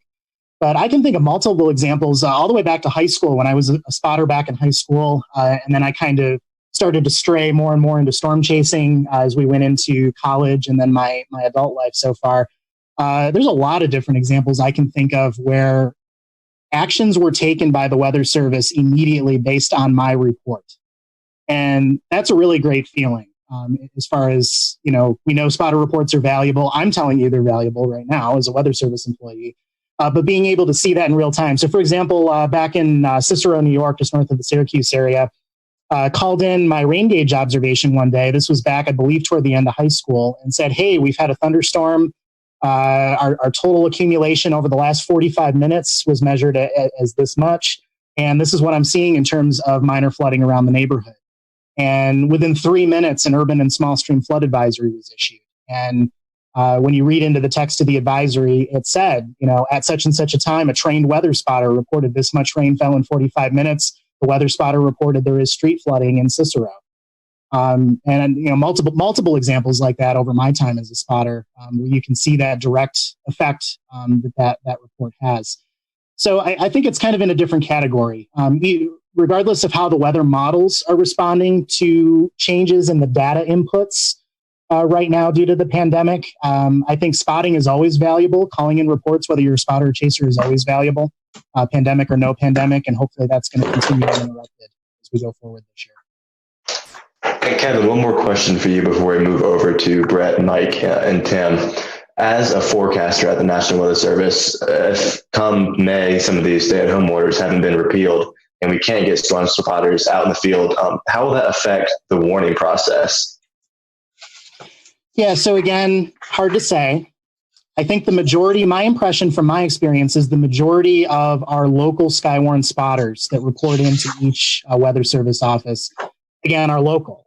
And so I don't think there's going to be a huge interruption in general in terms of their ability to report what they're seeing in their backyard, the type of weather that's impacting their neighborhood and whatnot. And again, it's hard to categorize, if people are not going out as much as they would, if some of the local spotters are not driving the neighborhood looking for damage, maybe because of the pandemic, or if we're cutting down on the chaser presence out in the field, just from the storm chasers, whether they're local or coming in from another state. It's very hard to tell what type of impact that would have. But the final thought on that, again, is whether you're a storm chaser, whether you're a spotter, whether you're someone looking to get involved in that process, these reports matter a lot. We use them every single high impact weather event and operations at all the Weather Service offices, and it's a great thing to get involved in. And if you want me to at some point, I can speak a little bit more to that and how to get involved as well. Yeah, actually, Kevin, near the end of as we after we talk about some more things, we'll be talking about that specifically. And for any of the listeners, it would be great for us to give them things to do they can that they can do from home to become involved with better reporting and stuff like that. So we'll be actually speaking to that. I think it's a great and very useful thing that we can all kind of try and figure out what we can all do while we stay at home. So, but over to you, Brett. You're out in the car, you're pursuing storms right now. Just as a kind of overall question, what is so important about today and about what you're doing that you're in the car and following these storms right now? What from a media perspective and from a meteorologist's perspective is the reason you're out there, and why is that so important? Yeah, Dan, it's one of those situations where now, some people are definitely scared to go on the field because, the advisement has been to stay at home in most states. For us, we're still essential. We still have to report. We still have to, give the news, whether it be the news or weather news. And we're having to take really drastic steps to change things in the field ourselves. Normally, when we go out, we do this. We're, covering the storms, and then we may be covering damage. And then, in most cases, we're going to go and, try to find a place to have a meal, try to find a place to sleep for the night, get ready for the next day, or get ready to head home. For us, over the last month and a half, my wife already has a bit of an issue with lupus. So she has an underlying condition. So I'm having to be extremely careful. We have tons of hand sanitizer, gloves, N95 masks. We've been sleeping in tents on air mattresses at campgrounds that were open. Now we're going to likely have to do some primitive type camping when we go out for the next month or 2 months or however long. We also are having to bring our own food because in many cases we just don't, either A, you don't have restaurants open to do curbside when we're finished with our day, or B, the comfort level of trying to get food right now is just not there because personally I think you could easily spread a virus through, food contamination. So, we're just having to be extremely careful wiping down gas pumps before we use them, wiping down credit card readers because we've still got to pump fuel. It has really changed the way that we operate, and we're having to really slow down and be more attentive to the things that normally would be second nature to us when we're in the field. So, personally, I'm a little more worried about other things than the storms, and you have to pay attention and really think about things more in depth. And it also, I second guess myself sometimes. I don't want to become complacent about the weather and then have an issue there as well. So it's becoming very challenging, but we still have to be out here, reduce the number of spotters. One thing that has not happened yet, and luckily for all of us it hasn't, what if we had a radar failure during, a time of this where we don't have as many spotters and eyes out in the field on storms if we had severe weather? Luckily our equipment hasn't failed us yet. Let's just continue to hope we get through this without any of those type of issues as well. Yeah, that's right. So, Tim, to kind of speak to you, you've already been out chasing as well. You've done your damage assessments. You've seen some of these effects probably as well. Is there anything like what Brett was talking about that you think you've had to change, or that's limited your ability to do your job or to pursue the storms? Absolutely. Everything Brett was saying with regard to carrying hand sanitizer. I have an N95 mask and have gloves, have surgical gloves, have a whole box of them. So every time I go to fuel up, I put on a surgical glove and then go ahead and proceed to use that and then throw it away after I fill up the vehicle. Fast food is the order of the day, obviously, and that's not good for my health. My doctor would certainly frown on that, but that's the way chasing is. So some of the fast food restaurants are still open fairly late at night, and even the Sonics we found are open, and not my first choice to go eat there, but if it's the only thing around, you want something warm there you go. Hotels I have not found to be a problem yet. I've been finding that many hotels welcome to have a visitor because they don't have hardly anybody in the hotels. So I'm not too concerned about that. So far, we've done pretty well. We've had a couple chases already, and it's been fun. But I think what happens is we'll see how things work over the next few weeks and months, and see how bad it gets or if it improves any. And so, Mike, I want to bring you in because Tim lives in Texas, Brett's in Alabama. You're in Arizona, so you have to do a lot of traveling to get to where you need to be.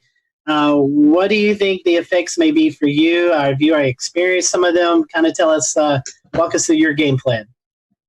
Well, at least I haven't experienced them. I haven't been out chasing yet. I've kind of put a goal in my head of not chasing until May, just so I don't even think about it right now. I just want to wait till things maybe get a little better. Plus, I have 3 kids. They're out of school, and my wife works at our church where there's only a couple people working, so she still goes in every day. And so I'm kind of hunkered down, helping them, get caught up on schoolwork that they need to do. I'm the one going to the store to get groceries and all that. So it's actually been really fun, but also kind of, still trying to work and stuff on my own, which has been a little bit stressful with the kids. But, I'm trying to look at this time a little bit with some silver lining as a gift that I get to spend time with them and help them out. But all the precautions they're taking, I've been taking. I'm starting, I'm freaking out. I sound a little sick. I have allergies out here. But on Friday night, I thought I was like, oh my God, my chest is caving in and I've got all these symptoms, and I had a panic attack on Friday night. So, since then I realized I just have allergies. It's real bad out here for everybody. But I do everything, go to the store and wash my hands before I go in. I try not to touch anything. I've trained myself not to touch my face. And it's just crazy how much your face itches once you've trained yourself not to touch your face inside a grocery store. And I cannot immediately wash my hands and make sure and wash my phone if I've touched it, or credit card or whatever. So, but for me, at least coming up, it's going to be different. I usually will do tours for 7 days, 10 days. I don't know if any of those are going to happen. They don't usually start until mid-May. So right now I'm, one of the guys coming, he was a 77-year-old man who's come on a couple of my workshops before. He's like, I don't want to come and I don't want to stay in hotels, and which is great. I don't want him to risk anything he doesn't want to. But, for me, when I started doing this, I started in Arizona chasing by myself. And when I started coming out the plains, I had a buddy or two, but really my first time ever coming out was by myself. And I learned to chase solo and how to navigate, look at radar, and do all the stuff at the same time for me. We'll return to Best of the Carolina Weather Group in a moment. Now your Carolina weather forecast. Here are today's forecast high temperatures for North Carolina. Here are the forecast lows for tonight for North Carolina. Here are tomorrow's forecast high temperatures. And here's forecast rainfall across North Carolina tomorrow. Here are the forecast highs for the day after tomorrow.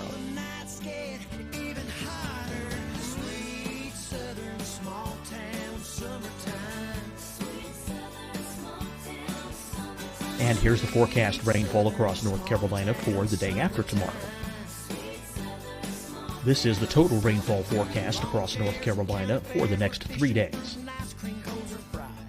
Here's the severe thunderstorm outlook for today from the Storm Prediction Center.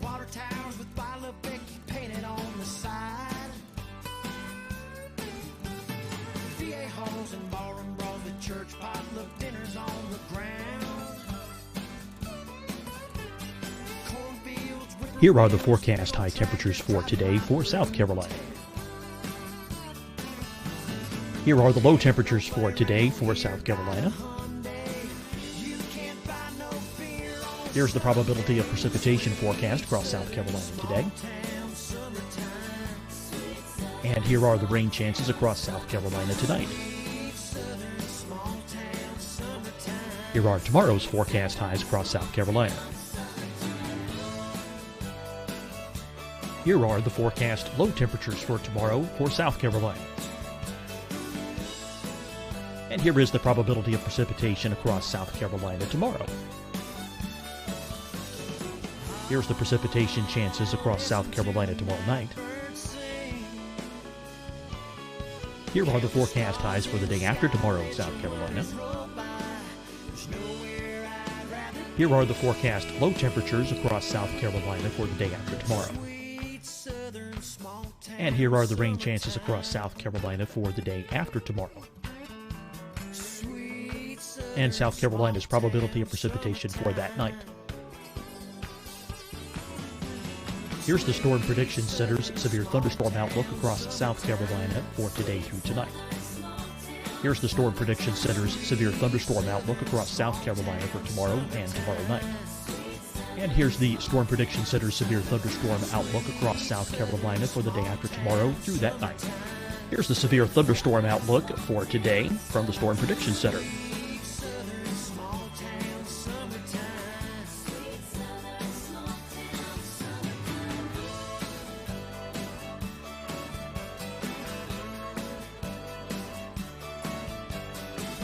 And now here's a live look at weather radar across the southeast. Fight the spread and take a stand against coronavirus. Wear a mask in public. Stay at least 6 feet apart from others. And get tested. Join us and fight the spread. Visit scdhec.gov/COVID-19.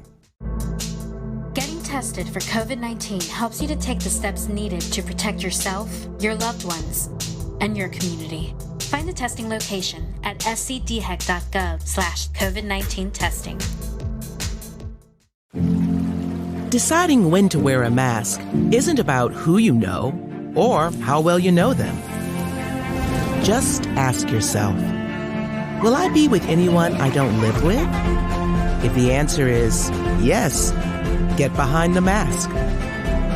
Help slow the spread of COVID-19. Get behind the mask. Learn more at covid19.ncdhhs.gov. Hi, everyone. I'm Dr. Mandy Cohen, Secretary of the North Carolina Department of Health and Human Services. And when you follow the 3 W's, you protect your family and your neighbors from COVID-19. When you leave your home, practice your W's. Wear a cloth face covering, wait 6 feet apart, wash your hands often. Wear, wait, wash. We're in this together. Stay strong, North Carolina. You'll see your Carolina weather forecast at 25 and 55 past. And now back to the best of the Carolina Weather Group on the all-new Carolina Weather Net. You know, it's going to be like kind of like a flashback to how I used to chase. And right now, you know, the plan is to bring a cooler of food and a sleeping bag and a pillow and sleep in the back of my 4Runner. And if I need a, motel, I might even go in and bring my pillow and my sleeping bag, so I don't really have to touch the bed, and make sure I wipe everything down. And like Tim said, I have a neighbor who works with hotels, and, I know that some of them out there, they're going to need money. They need support as well. And so, in a way, hopefully we're kind of helping them out at the same time of being, safe and all that. So, my plan is to just kind of try to do that as much as I can. I've gotten used to driving out there, especially to, kind of to Denver, chasing, coming back to Denver, leaving my truck somewhere and flying home for, $100 a flight one way, which is pretty cheap, staying home for a few days, flying back out and chasing. So I don't have to do the crazy drives back and forth across New Mexico and everything. But this year I'm probably going to have to get used to doing that again. So I think it's possible it's going to be a little bit different than before, but my plan really is to, hopefully wait till May, maybe first, second week of May. I love late May and June anyway. It's about my favorite time to chase. Usually it's more picturesque, or it can be. But that's just kind of my goal. And if it's safe to go, I'm going to feel real good about it. But I'm definitely going to be ultra paranoid the whole time I'm out there, and try to avoid any, big chaser meetups, no Applebee dinners, none of that stuff. It's just going to be kind of staying below radar, just chasing and having fun and trying to just do what I really love, which is just be out there all night getting lightning photos. And honestly, storm chasing, at least to me, is one of the most socially distancing hobbies you can possibly have. That also, at least for me, is a job. So I get to go do that and really have an excuse to be away from everybody and not have to do anything. But other than, Tim and Brett said, wash your hands before touching a gas pump and avoid, that kind of stuff as much as possible. So at least that's my plan right now, but we'll see. It's, it's only early April. Who knows what's going to change? Yeah, definitely in a changing world. Kevin, I want to bring you in, and then we're going to go to a quick break. With the Weather Service, I know some things have to be kept internally, but as we get into storm season with the Weather Service, we see these bigger severe weather days. Sometimes the Weather Service brings in additional staff to help monitor social media, Skywarn, things like that. Does the Weather Service have any clue or any ideas or plans on how to address these bigger severe weather event days during the COVID-19 pandemic? Yeah, so the guidance we've been given is operations continue. So broadly in the Weather Service, we have a lot of people teleworking if they can, particularly on the management side, upper management, even some of our IT support and electricians type positions, electronic support. are trying to telework as much as possible. As far as operations goes, doing the forecasting for the airports, providing support for our partners, all of the severe weather outbreaks, all of that. I say business as usual. We're washing our hands more. We're spraying down the workstations. We're trying not to sit next to each other. So we're trying to practice social distancing and disinfect as much as we can. But we're going to bring in everybody that we need to work a severe weather event or a tornado outbreak. And it kind of comes down to risk. If we have the potential for big tornadoes to start wiping people out, there's a point where that risk potentially, particularly if we can't warn for it, that risk is going to become pretty big and be a pretty big threat to life and property. And, right alongside the pandemic, that needs to be addressed. So, we bring in everybody that we need on the operational side to handle the big events, just like we normally would for the pandemic. So, Tim, you were in Jonesboro just recently, the past few days, surveying. Did you notice any effects of the COVID-19 outbreak and how that influenced storm surveying as well as storm recovery? Well, the people there were very cognizant of the stay-at-home order, but they also wanted to go out and see the damage. So there was, two types of people out there. There were people who did stay home, and then there were people who were out in their cars taking cell phone pictures of the damage and destruction. The police were all over there, and funny because talking to the police there, one police officer shook my hand, and then we both thought, wait a minute now, we shouldn't be doing that. And then other officers would say, well, we could just, say hi or something like that. And that's great. So there was some of that. And then the hotel I stayed at up in Jonesboro, they said that before the tornado, they had 20% occupancy. But then after the tornado, it went to 60%, and they expected to be sold out as more first responders and contractors come into town. So in a way, it brings back some business. Absolutely. Wow, that's scary stuff. It's the worst case scenario that a major tornado goes through a populated area at a time like this. And obviously that's awful no matter when, even when there's no virus wreaking havoc through the world. But that's just awful for those folks. Over to you, Scotty. Thank you, Evan. Tim, I want to keep you up and bring Kevin in as well. Tim, you were able to kind of go through Nashville, Tennessee, look at this tornado damage that went through downtown. That was pre-COVID-19, before everything kind of shut down. You was in Jonesboro after COVID-19. So you did storm surveys on both. So I want to ask you, how are those storm surveys different? Have you noticed anything? And then Kevin, I want to piggyback that off to you as how will the Weather Service conduct these storm surveys when we're in this time of social distancing? So, Tim, I'll throw it to you first. Well, as far as Nashville and then Jonesboro is concerned, I was still able to get around without any problems whatsoever. I was able to do my survey without any problem. I do a lot of walking as well, and I have all the credentials with me. So, I have my hard hat on and I have a jacket on that says, that I'm a surveyor. So those kinds of things, people recognize me as somebody who's supposed to be essential out there doing the job. And that's what I do. So I've had no problems with it myself. And like I was saying earlier, there's two kinds of people out there in the Jonesboro area, those that stayed home and those that went out and took a look at the damage. And it wasn't anything too bad because it's a rural town, and it didn't have the hundreds of people that have had it or died from it yet. And so it wasn't really that impactful to a lot of the people I spoke with. They didn't realize the full extent of it, I don't think, like some of the bigger cities have. It's because they're out 2 hours from Little Rock, for example, and they're out in the country, and they don't have the concentration of COVID positive cases as something like Little Rock. Very well. And Kevin, with you guys doing out National Weather Service storm surveys, I know you got the credentials and stuff, but sometimes you maybe interview or interact with homeowners and business owners and things like that. Is there any guidelines that are changing during this COVID-19 period? Yeah, so luckily we haven't had anything to survey yet out here in Idaho. Certainly less severe weather than the plains, which makes it a little bit nicer. But, storm surveys are a responsibility of the Weather Service, usually a lot of times in conjunction with local emergency management and some other partners. And as they fall under operations, we're going to proceed forward with what we need to do. Certainly, there's going to be social distancing. There's going to be an increased emphasis on safety and disinfecting and masks and things like that, just like everyone else is doing. So that's the main difference there, is that type of stuff is going to come into play in a pretty big way as we go out and do that. But storm surveys will continue. I'll mention, too, since it relates to chasing and spotting, we've had to cancel our outreach.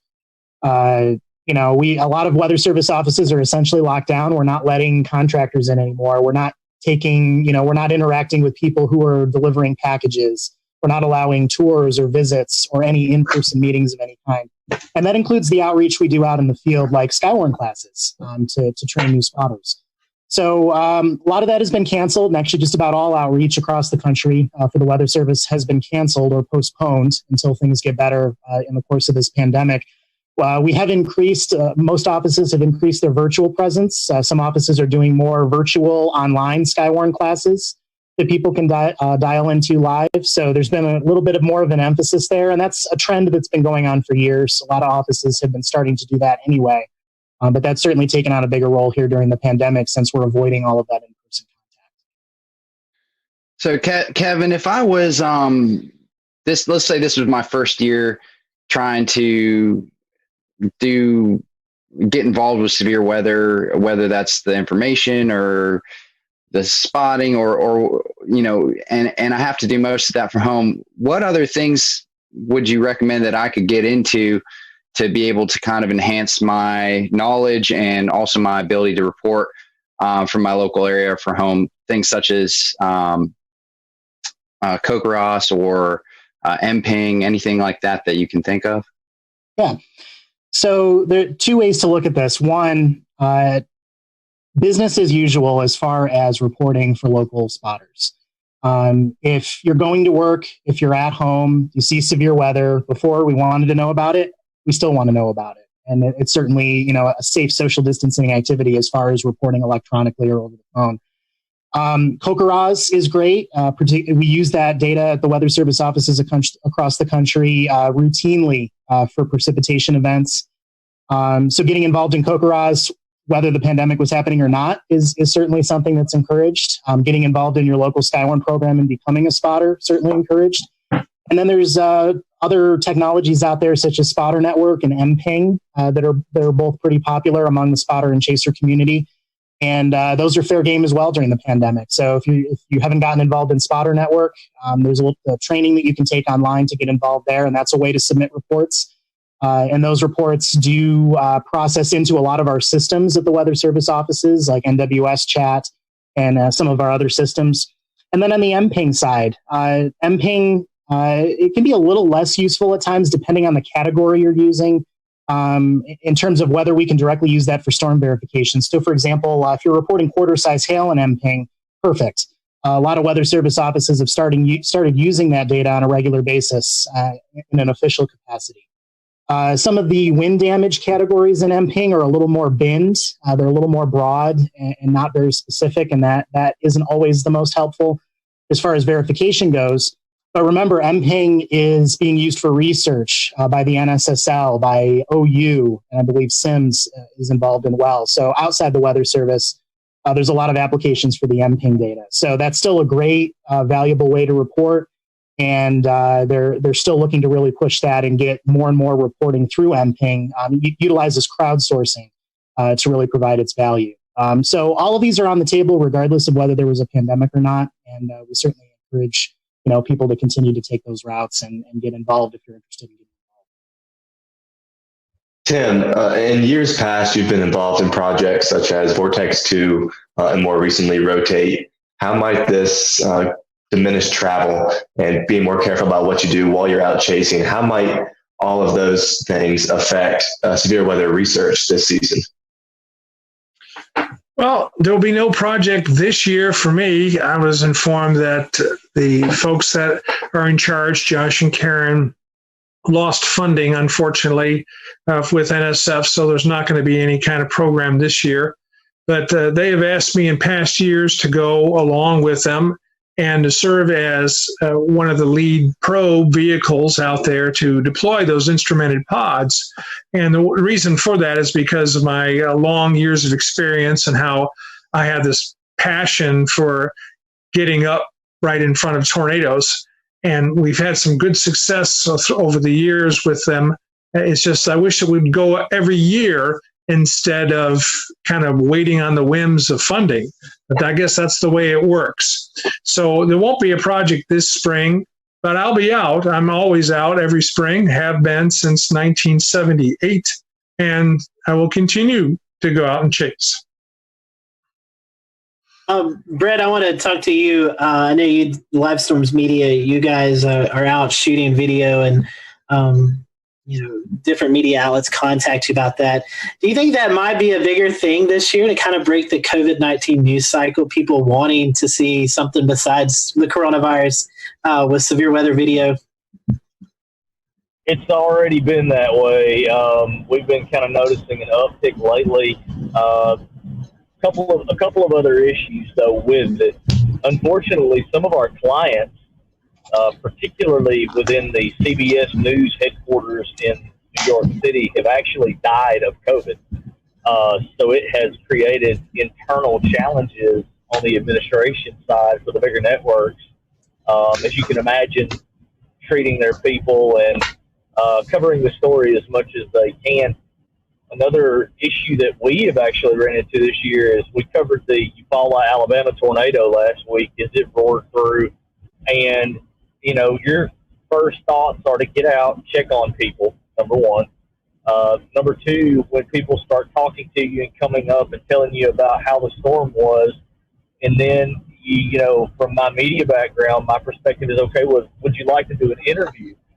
And it's very, very hard for me to try and retrain myself. Wait, I can't mic this person up, or we're going to have to take a different approach. We're trying to stay 6 feet back. Well, the boom mic pick up the audio, those type of things. So the actual coverage element has had to change overall as well due to COVID. But back to your original question, yes, we've seen an uptick in weather video. I think really and truly, there's so much doom and gloom with the curve and the number of fatalities nationwide, the number of cases, that anything that is different that's going on television, people are kind of glued to, because they know the seriousness of the situation, but they're getting burned out on hearing about it. Definitely so. Well, I know we're running up on the hour. I want to invite you guys to stick around for just a little bit more. We're going to do a weather roundtable. But before we do that, I'd love to give you an opportunity to promote any website, social media that folks can follow you on. Mike, I'll start with you first. How can people keep track with you as we get into the storm chasing season? Pretty much, unless it's something called TikTok, which I've never understood what that is, you can find me. So Twitter and Instagram and Facebook, and my name for my website and all that. But if you Google my name, you'll probably find it. I think we may see Mike on TikTok before long. Tim, how about you? Well, I'm on Spotter Network. When a storm gets going, then I put my beacon on, but not until my target storm is going. So people cannot follow me until there's a target storm there. And I'm on Facebook. That's the only social media I'm on. Even though I do have a Twitter handle of Tornado, I don't really post very much on Twitter. So it's best to follow me on Facebook. I put out a forecast in the morning if I'm going chasing, and I show kind of the setup and show you my target. So that's not done by too many other chasers, but that's what I do. So at least they have an idea of where I'll be in the afternoon. I always enjoy seeing your Facebook posts, drawing the target area of where you are headed towards. Brett, how about you? How can we follow you? Yeah, we're on Facebook. Obviously, I have a personal Facebook, but Live Storms Media, you can see all kind of cool videos, and then the YouTube channel, Alabama Storm Tracker on Twitter. And if you got an iPhone, Android device, which most people do these days, the live chasing app. That's one thing where people are going to be able to get some entertainment. We're going to have a lot of new live streamers streaming storms this year. And we're going to be running on livestormchasing.com. Also, lots of cool new features coming as we go through the season. And then, Kevin, if we find ourselves in Idaho up in your area, how can we follow you? Well, unfortunately, with my focus always being on calling in reports, and that's been, always been kind of my core focus. I haven't really dabbled much into having social media pages for people to follow me on. So not super helpful there. I have a personal Facebook page. I post some photos and video, mostly for friends and family. And I'm on Spotter Network. So for the chaser community and the spotter community, you will see my beacon moving around when I'm out on chases on Spotter Network. I'll toss out there too, since I don't have a personal page that's public. The last question I kind of said, well, there's two different things here.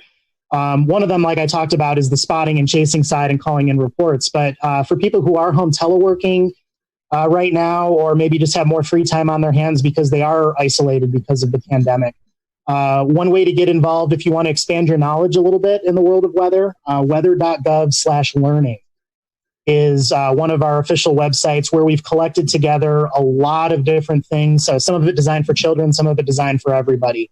And I believe there's links to like Comet Med Ed and some different programs in there where actually you can take Skywarn spotter training online and get that to your local office. But a lot of different resources there for anyone looking to pick up a little extra knowledge or learn a little more about weather if you have extra time at home during the pandemic. Climatologically, this is the prime time for severe weather in the South. So we'll definitely be keeping our eyes on that. And James, today, the National Weather Service, NOAA, Weather Ready Nation ambassadors, all were promoting Safe Place Day. Safe Place Selfie Day. I'll say it that right the second time. Safe Place Selfie Day. And so, James, I know you were able to capture a few selfies. Yes, the first one comes to us from the National Weather Service in Greenville-Spartanburg, making mention of social distancing. Have you thought about where your safe place is at work? For that point in time when we actually went to work. For them, it would be their break room, which doubles as their storm shelter. And you'll notice that it is empty here, as we've talked about with so many of them working from home. This guy's going to look real familiar to you. Here's Scotty Powell in his, is this a basement closet, Scotty? This is the basement bathroom, yes. Yeah, you got your helmet on, which is good. You have your tools, and loyal viewers of the show will know that we've actually seen Scotty reporting live from this space while seeking shelter, so we're used to seeing that wood paneling there behind him. And then... What are you going to say? Remind me, it happened about this time last year, right? Yes, I believe we were talking about that earlier. A year ago, coming up, not the 16th, because that's a different tornado outbreak, but it was about a year ago that all took place. And then here's my picture. We moved into our new house a couple months ago, and I'm still trying to figure out where everything is, but we have this really nice space under the stairs, and I was going to pose with my emergency hand crank radio because it's important that when you go into a shelter, you can continue to receive information, but it's actually acting as the flashlight in this particular photo. So it's not too late. If you have not already taken your picture, you can send it using hashtag #SafePlaceSelfie. And it's just always good to know exactly where you're going to go, how you're going to get there, and if you're like me, make sure you clean the space out, clean the closet out, maybe the day or so ahead of time so you can get in there in a moment's notice. Scotty, back over to you. Yeah, so we have a couple of days. We'll be watching that severe weather possible setup over the weekend. So that's all for tonight. Next week, we're going to be talking about the April 16th, 2011 tornado outbreak in the Carolinas. So be sure to tune in next week. We all hope you have a great Easter weekend. Stay safe out there, and we'll see you next time here on the Carolina Weather Group.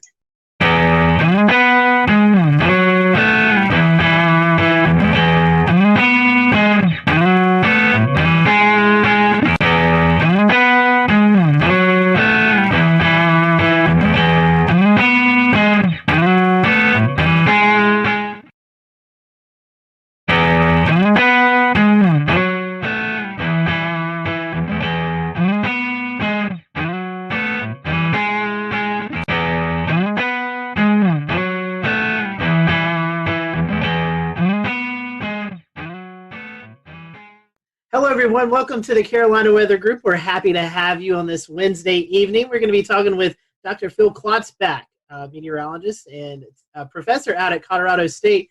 University, as well as Mr. Carl Schreck, who works for NC State University. You've also probably heard him associated with NOAA up in the Asheville office. So, Carl, a fellow North Carolinian on the show tonight, and we're going to be talking about some research that they've put together, and they are trying to get a little momentum behind of this theory of classifying hurricanes not by the traditional way of wind speed, but more of surface pressure. And that is something that we've seen over the past couple of years with, you guys know, living here in the Carolinas, we've had our fair share of tropical weather. So as always, we appreciate you following along. And if you have any comments throughout the show, feel free to drop them in the respective outlets that you're watching on tonight. So, Phil, we've had you on the show several times. We're happy to have you back. Carl, this is the first time for you, so I'll start with you first. Kind of give us the background of your weather history, and then Phil, I'll turn it back to you and let you kind of give our audience a little bit of background behind you too. So, Carl, I'll let you go first. Yeah, thanks, and thanks for having me on the show tonight. So I grew up right down there in Raleigh, North Carolina, and one of my pivotal moments was in high school when Hurricane Fran made landfall in Wilmington, followed I-40 right up to Raleigh, and just the power of that storm and all the damage that it caused and the power outages and missing school for 2 weeks, which seems like nothing now, but back then that was a big deal. So decided to go on to grad school, and to this day my parents don't understand why I went from North Carolina up to Albany, New York to study tropical weather. But Albany is actually kind of one of the hot spots for tropical meteorology. And I did my PhD, master's and PhD in tropical meteorology up there, mainly large scale. We'll return to Best of the Carolina Weather Group in a moment. Now your Carolina weather forecast. Here are today's forecast high temperatures for North Carolina. Here are the forecast lows for tonight for North Carolina. Here are tomorrow's forecast high temperatures. And here's forecast rainfall across North Carolina tomorrow. Here are the forecast highs for the day after tomorrow.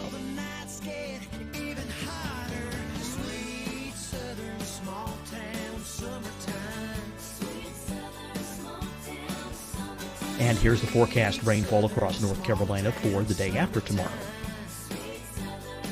This is the total rainfall forecast across North Carolina for the next 3 days. Here's the severe thunderstorm outlook for today from the Storm Prediction Center.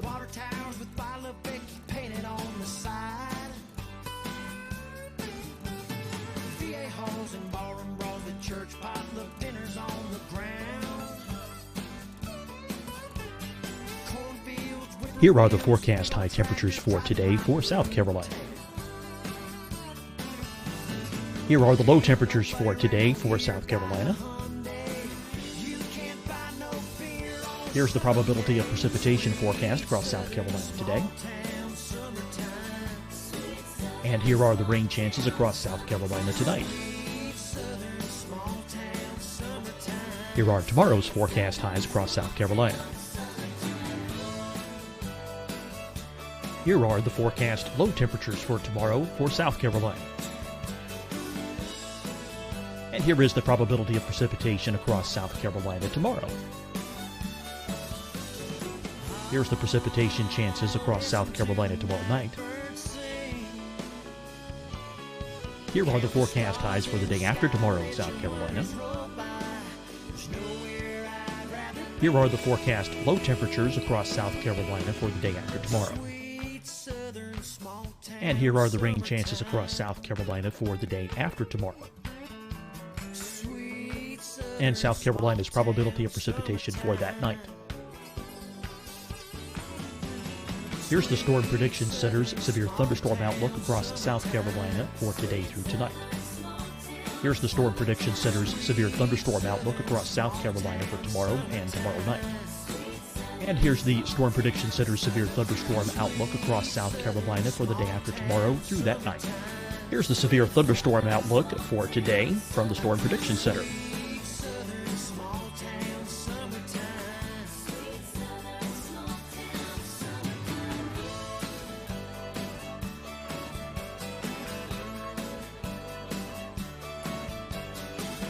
And now here's a live look at weather radar across the southeast. Fight the spread and take a stand against coronavirus. Wear a mask in public. Stay at least 6 feet apart from others. And get tested. Join us and fight the spread. Visit scdhec.gov/COVID-19.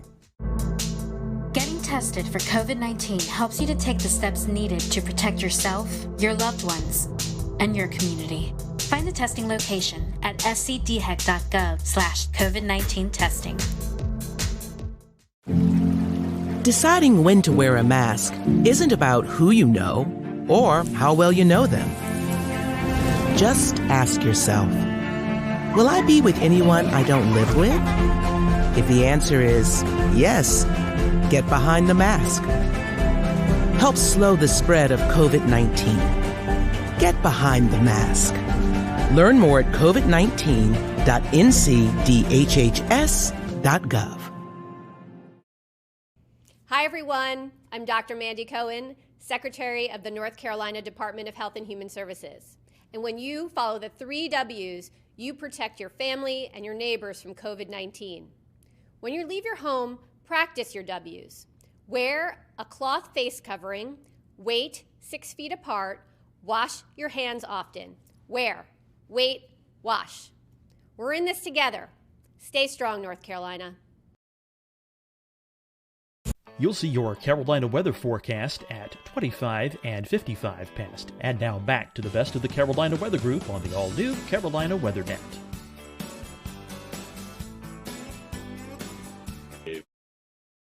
And the Madden-Julian oscillation on subseasonal scales. And then managed to find my way back here to North Carolina, where I got a postdoc out here in beautiful Asheville, working for NC State University, but at the National Climate Data Center at that time, NCDC. It's since been renamed the National Centers for Environmental Information. Yeah, we're kind of like the research arm of NCEI, doing some of the more fun researchy stuff. And Phil, for those who may have not caught you on a program that you've been on with us before, you study hurricanes, but out in Colorado, so kind of tie all this together and let us know a little bit about you. Yeah, so I grew up in Massachusetts, right on the coast in Plymouth, and so when I was 5 years old, Hurricane Gloria came into Connecticut. But even though it was about 150 miles away from where I grew up, it still had pretty significant impacts there, and that was I've always been kind of really fascinated by the weather, but that's really what got me focused more on hurricanes. And then I did my undergraduate at Bridgewater State in Massachusetts in geography, and then I'd done some research on seasonal prediction as an undergraduate, and so I applied to go to CSU, where Bill Gray was, and he accepted me, and I was very, very, very excited to go work with Bill Gray because he's kind of a legend in the field of tropical meteorology and everything. And I went out to CSU in 2000, and I've been working at CSU ever since. So I've been doing seasonal forecasting, part of the team for 18 years now. And if you were to ask Bill Gray why I forecast hurricanes in Colorado, he would say it's because a storm surge can't get you at 5,000 feet. That is very true. That is very true. Well, Dan, I think you're going to kick off the topics, so go ahead. We want to talk a little bit about surface pressure in relation to how hurricane damage is assessed. Currently, hurricanes are based mostly on wind speed, but it would be great if you could tell us a little bit more about how the pressure is actually related to the hurricane damage assessments, or how that comes into play at all, other than just forecasting.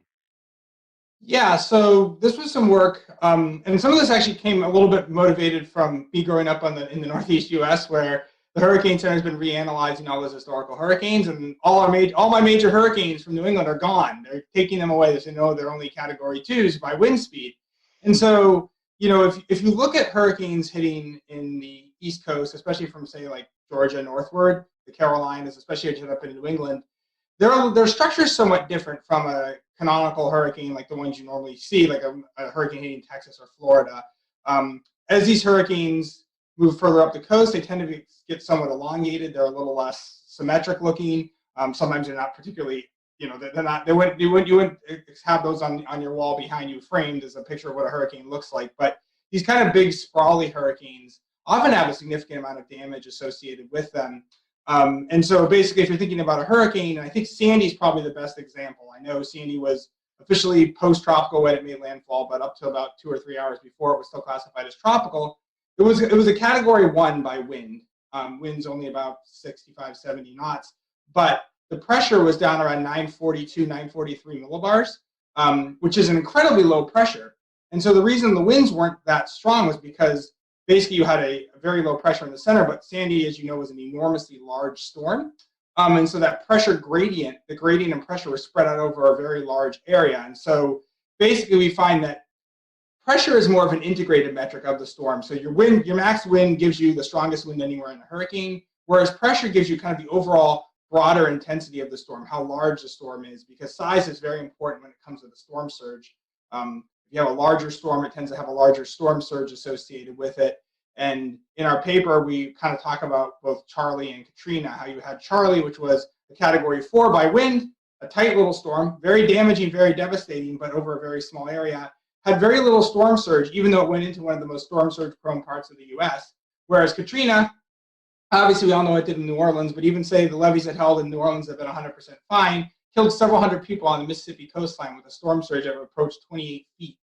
Because even though its winds were slightly lower, it had a low pressure, 920 millibars. So we argue from our pressure classification scale that Katrina actually would have been a Category 5 hurricane. And consequently, if you look at the damage from Katrina, even putting aside the New Orleans damage, certainly had the damage more you would expect with the Category 5, just basically complete devastation and surge going miles inland. And so, Carl, we're talking about categories. This is all based off of the Saffir-Simpson scale currently. Can you just give us a brief rundown? I know it's not all not quite as complicated as perhaps the pressure categories you guys have produced, but can you just give us a rundown of the Saffir-Simpson scale? Yeah, so the Saffir-Simpson scale was developed back in the I think it was the 60s, based mainly on damage assessments, and it was tied very much to the wind speed. Originally, it was set for wind speed, pressure, and storm surge, but as the decades went on, they started to realize that those aren't always one-to-one. So the Hurricane Center is really narrowed in on using just the wind speed to define each level of the scale, going from 1 to 5. And it's convenient because it's an easy way to communicate to people how strong the storm is with just a single number, but it can also be misleading, and some of them are spaced closer together than others, and so there's a little bit of kind of statistical noise with it as well. And so that was all part of why a lot of folks have really been starting to turn away from this really simple, just based on the maximum wind speed.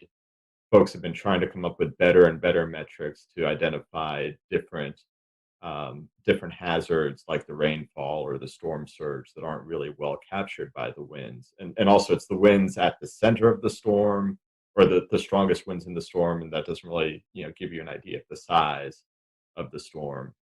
And so one of the most popular alternatives to just using the wind speed is something called IKE, or integrated kinetic energy, that takes kind of the whole disk of the storm and kind of adds up all of the wind speeds throughout the size and really takes into account that size.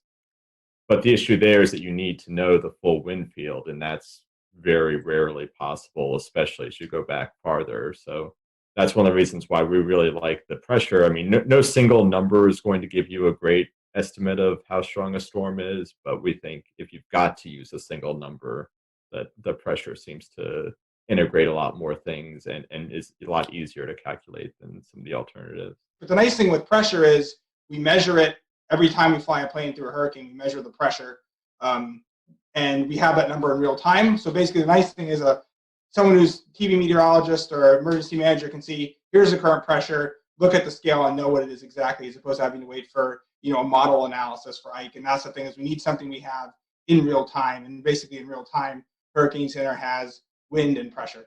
And we argue also you can measure pressure a whole heck of a lot better than you can measure wind, both with aircraft and especially on the ground during a hurricane. Obviously, we all know anemometers tend to crash and burn in strong winds right when we want them. So your research, is this at the point where we could see this becoming the new scale in the near future? I don't know. I mean, I think, the general public, I think we do need a scale for hurricane intensity. I think you need a 1 to 5 scale. I mean, you look at whether it's a hurricane, a tornado, or even just like storms, your CTV stations will categorize it under 1 to 5. I think really what we find is that it gives you an overall better indication of, one, how much damage the storm is likely to cause. If you look at the historical relationship between wind and damage versus pressure and damage, pressure works better. And we've seen that. You see it also with fatalities. The storms with lower pressures have higher fatalities compared with the storms with higher winds cause more fatalities too, but the relationship is better with pressure than it is with wind. When it comes to storm surge in general, lower pressures, you're going to see higher storm surges, even with a stronger relationship than you do with wind. And one of the big things we've seen is a pushback against Saffir-Simpson in the last, say, 10 to 12 years, as with these large storms like Ike and Sandy doing a lot more damage than we would expect from the category. But if we were categorizing them by pressure, we wouldn't necessarily have that strong pushback because they've actually worked pretty well. When you look at the pressures, they correlate really well with the damage. And obviously, all we're looking at is the storm itself. We're not looking at where the storm is making landfall, because obviously if a storm makes landfall in a major metropolitan area like Miami or Houston, it's going to do more damage than if it makes landfall in a much sparsely populated area. So just simply looking at the pressure, we can explain about 55-60% of the variability in the damage, not even knowing where the storm is going to make landfall.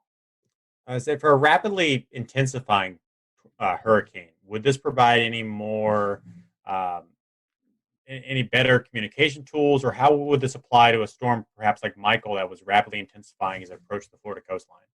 When it comes to rapidly intensifying storms, it should work about equally whether you're using wind or pressure. I would say typically your pressure is going to, you may see the pressure fall. The pressure often will fall just ahead of where the winds pick up, so it might give you a little bit of extra notice. I think a lot of what you find is that pressure works well for these storms. I would say that pressure is going to work a little more robustly than wind when you have an eyewall replacement cycle. Because when you have an eyewall replacement cycle, the storm grows in size, the winds come down, but the pressure will maybe go up a scooch, but it's not necessarily going to go up. You're not going to see as big a dramatic a variation in the pressure as you do the wind. And so often when these storms go through eyewall replacement cycles, it's like, oh good, the winds are coming down, but the pressure is staying the same or even going down at the same time. And so it's not, things are getting better, it's the storm's getting larger. And basically, kind of the way I always figure it is that the pressure's falling, there's other things that come into play, but in general, if the pressure's falling, the storm's either the winds are picking up, the storm's getting larger, or a combination of both, all of which is bad. We saw this a bit with Hurricane Dorian last year, as once it emerged from the Bahamas, it was it had weakened, the winds had come down, and the pressure had gone up. But then we had a few hours where the winds were still coming down, and the pressure was actually dropping at the same time.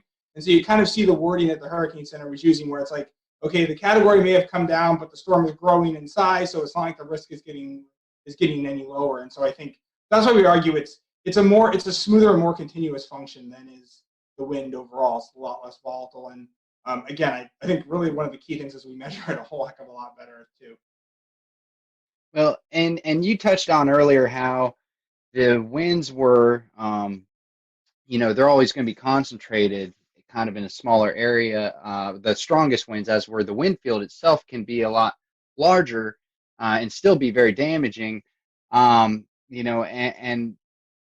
how does, assigning a number to a hurricane, a category number, obviously when it comes to research purposes, you're going to be able to look at a lot more factors. But when it comes to emergency management and assisting funds that are associated with these storms, can either of you speak to, how putting a number to that storm might affect that system if you have a 4 versus a 2, and how many funds you would be able to get from that, and why it would get better to have a better rating system? Yeah, so I'm not sure exactly how the numbers are used in that scenario. I know that the Hurricane Center has been increasingly trying to kind of de-emphasize the Saffir-Simpson scale. So if you look at the warning graphics, the cone of uncertainty, nowhere on there, you have to really dig pretty hard to find the Saffir-Simpson category. It may not actually be in there usually. They usually just give the wind speed and the pressure. They'll put, hurricane, major hurricane, which is category 3 or greater, but they don't really get beyond that because people seem to focus too much on the category, and they'll see, like Florence says it was approaching Wilmington, we've got downgraded from a category 4 to a category 2, but we all knew that the rain threat wasn't going away at all. And with pressure, the downgrade wouldn't have been as significant. So really where the Hurricane Center seems to be moving is, and I think this is similar to other parts of the Weather Service, where it's really warn on hazard instead of warn on the hurricane itself. So they're really more focused on having this custom suite of different storm surge products and wind products going farther inland, and the rainfall and the flooding, like having each individual component warned on. And that's really, I think that's what the emergency managers probably really need, because they really care about what's going to happen in their county, not necessarily what's happening at the coastline if you're not, right there on the beach. But if you're on the nightly news, going through all those details is going to take a lot longer than you probably have. And so that's why boiling things down to just one number still is valuable. It's just a matter of trying to figure out what one number is going to be the best for it. And we think this is a better solution, but we'll see how quickly people pick up on it. Have you guys looked at applying this to typhoons in the Pacific or any other basin? I would love to do that, but unfortunately we don't have really independent pressure measurements from wind. So in the Western Pacific, almost all the assessments are based on satellite. So they have basically what's known as the Dvorak scale, intensity estimation scale. And basically it and all its derivatives are based off of like satellite presentation, and then they assign a wind and a pressure based on that. So unfortunately, the Atlantic is really the only basin we have independent pressure measurements to actually be able to do this analysis. We actually do have aircraft recon that goes back from like 1950 to 1987 in the Western North Pacific. Unfortunately, I don't think, Carl, you can correct me if I'm wrong, but I don't think the pressure is archived in the best track, though, unfortunately. So like this, the statistics at the end of the year, basically the Hurricane Center or the Joint Typhoon Warning Center in the Western North Pacific will go through and reassess the storm, maybe tweak its location slightly, or will maybe change its intensities. And so in the Atlantic, they archive the position, the wind, and the pressure. In the Western North Pacific, they only archive the wind speeds. So the other really interesting thing that Phil was touching on there with the West Pacific is, so the Joint Typhoon Warning Center, their best track historical data only reports the wind for most of the record. But we do have the pressure fixes from recon data. And the really ironic thing is those winds that are reported in the best track were almost never measured. Because if you think about it, right now, most of the winds that we get are primarily coming from dropsons. And, we look back in the 50s, we found a schematic of what a dropson looked like in the 1950s. It literally had a record player in it, like a turntable dropping down out of the sky. How accurate do you think that was for measuring the wind speeds? Not very. So, really what they were doing for most of the recon era in the West Pacific was they were actually measuring the central pressure and then using their best guess of a wind pressure relationship to estimate the winds from that pressure, because the only way they could really measure the winds was to look down at the ocean and see how much spray was coming off of the waves. And again, not a very accurate way to do things. My, how the technology has changed. You guys have poured a lot of time and effort into this research. If some of our followers who are watching tonight, they want to kind of look at the research, where can they find that at? Where's the best spot? So it's been accepted. It's currently in early online review or early online for publication. So you can view it. It's currently the way it was accepted, the way it's currently formatted. They'll actually put a nice new formatting on it. It was supposed to come out in April, but I still haven't seen like the final version. So I suspect it's now going to be May. We have some other stuff going on in the world, so a lot of stuff has been delayed. If you search Phil Klotspot, Carl Schreck, and wind pressure, you'll definitely find it from that. There's not a lot of us roaming around. Well, gentlemen, we certainly appreciated your time tonight talking about this as we get into the tropical season. I know there's a lot of conversations going on in the weather industry about the Saffir-Simpson scale, maybe adapting or changing a little bit. I think tonight you've got a little bit of an idea of what a future scale may look like as we go throughout the next few years. So, gentlemen, we certainly appreciate your time, and hopefully this tropical season will be a little bit quieter, but if not, when you hear about surface pressure, hopefully tonight's episode will kind of give you a better idea about how we're determining the damages that these hurricanes could cause. So thank you for watching the Carolina Weather Group. Hope you have a great evening, and we will see you back here next time.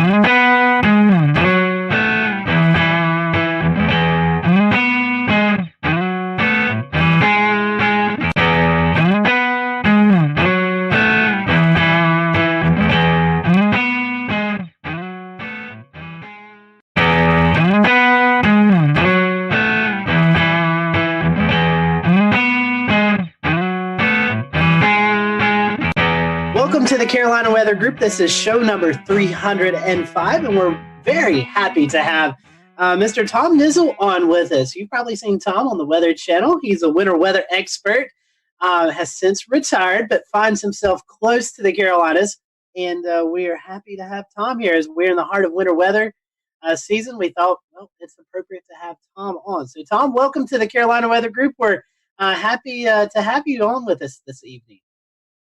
It's great to be with y'all. And, I'm originally from up north in Buffalo, New York, but now I'm right next door to you, just across the border in a place called Roan Mountain, Tennessee. Yes, Roan Mountain, Tennessee. You've probably heard about that on the show here. Ricky Matthews, meteorologist up in the Bristol, Tennessee area, talks about Roan Mountain, as does Evan Fisher, who goes up several times throughout the winter season to do some snow chases. So you've heard about Roan Mountain, so now you can kind of put a face with the place tonight. So Tom, you have been dubbed the winter weather expert at the Weather Channel. You work for the National Weather Service. You've been able to develop some weather programs, some tools. Kind of talk to us about your weather journey. How did you catch the weather bug? Kind of go through with us on your journey and how you got to each stop along that journey.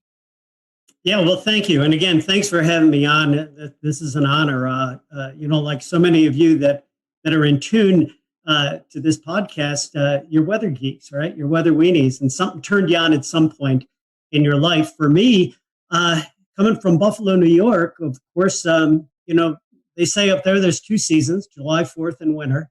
And we, of course, really got to enjoy winter as kids.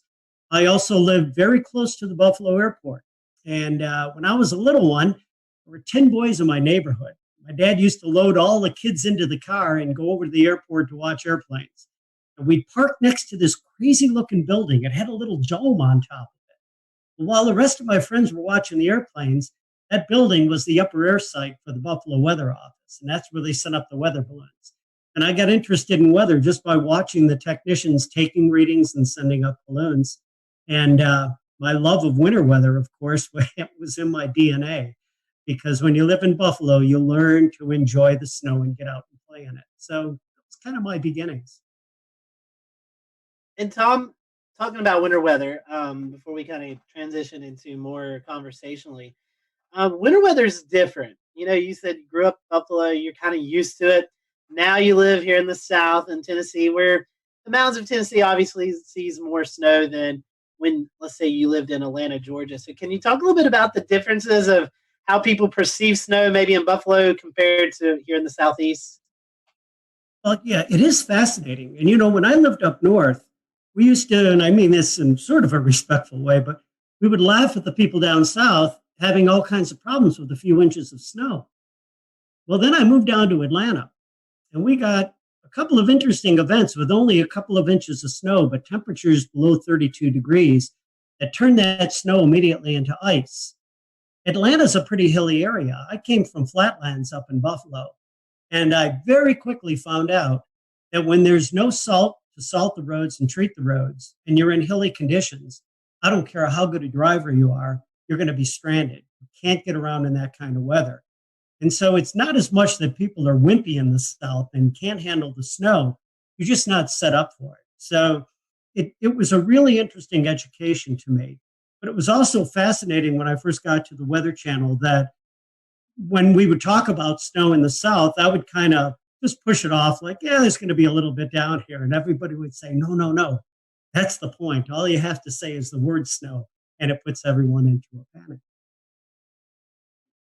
Ain't that the truth? The time, that we're talking about this, we just recently had a snow scare here in Charleston. Somebody, a snowflake showed up on the app and everybody freaked out. So it's, I get it. I lived down here a long time, and it just freaks everybody out. So let's talk a little bit about you started, you really got your big time in weather before you came to the Weather Channel. You were at the National Weather Service up in Buffalo. You were up there, did a lot of really, a lot of really cool things that we're going to talk about here later in the show, such as Buff Kid, and but also naming winter storms was something that came out of the Buffalo office, as I recall.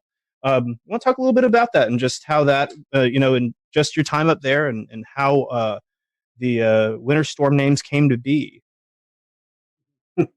Well, let's start with career real quickly here. It's great to be in the right place at the right time. When I graduated from college with a bachelor's degree out of State University of New York in Oswego, one of the lake effect snow capitals of the world, I worked research for about 3 years in the Buffalo area in atmospheric science, and then transferred over to, at that time, the Weather Bureau, now the National Weather Service office in Buffalo. And, immediately began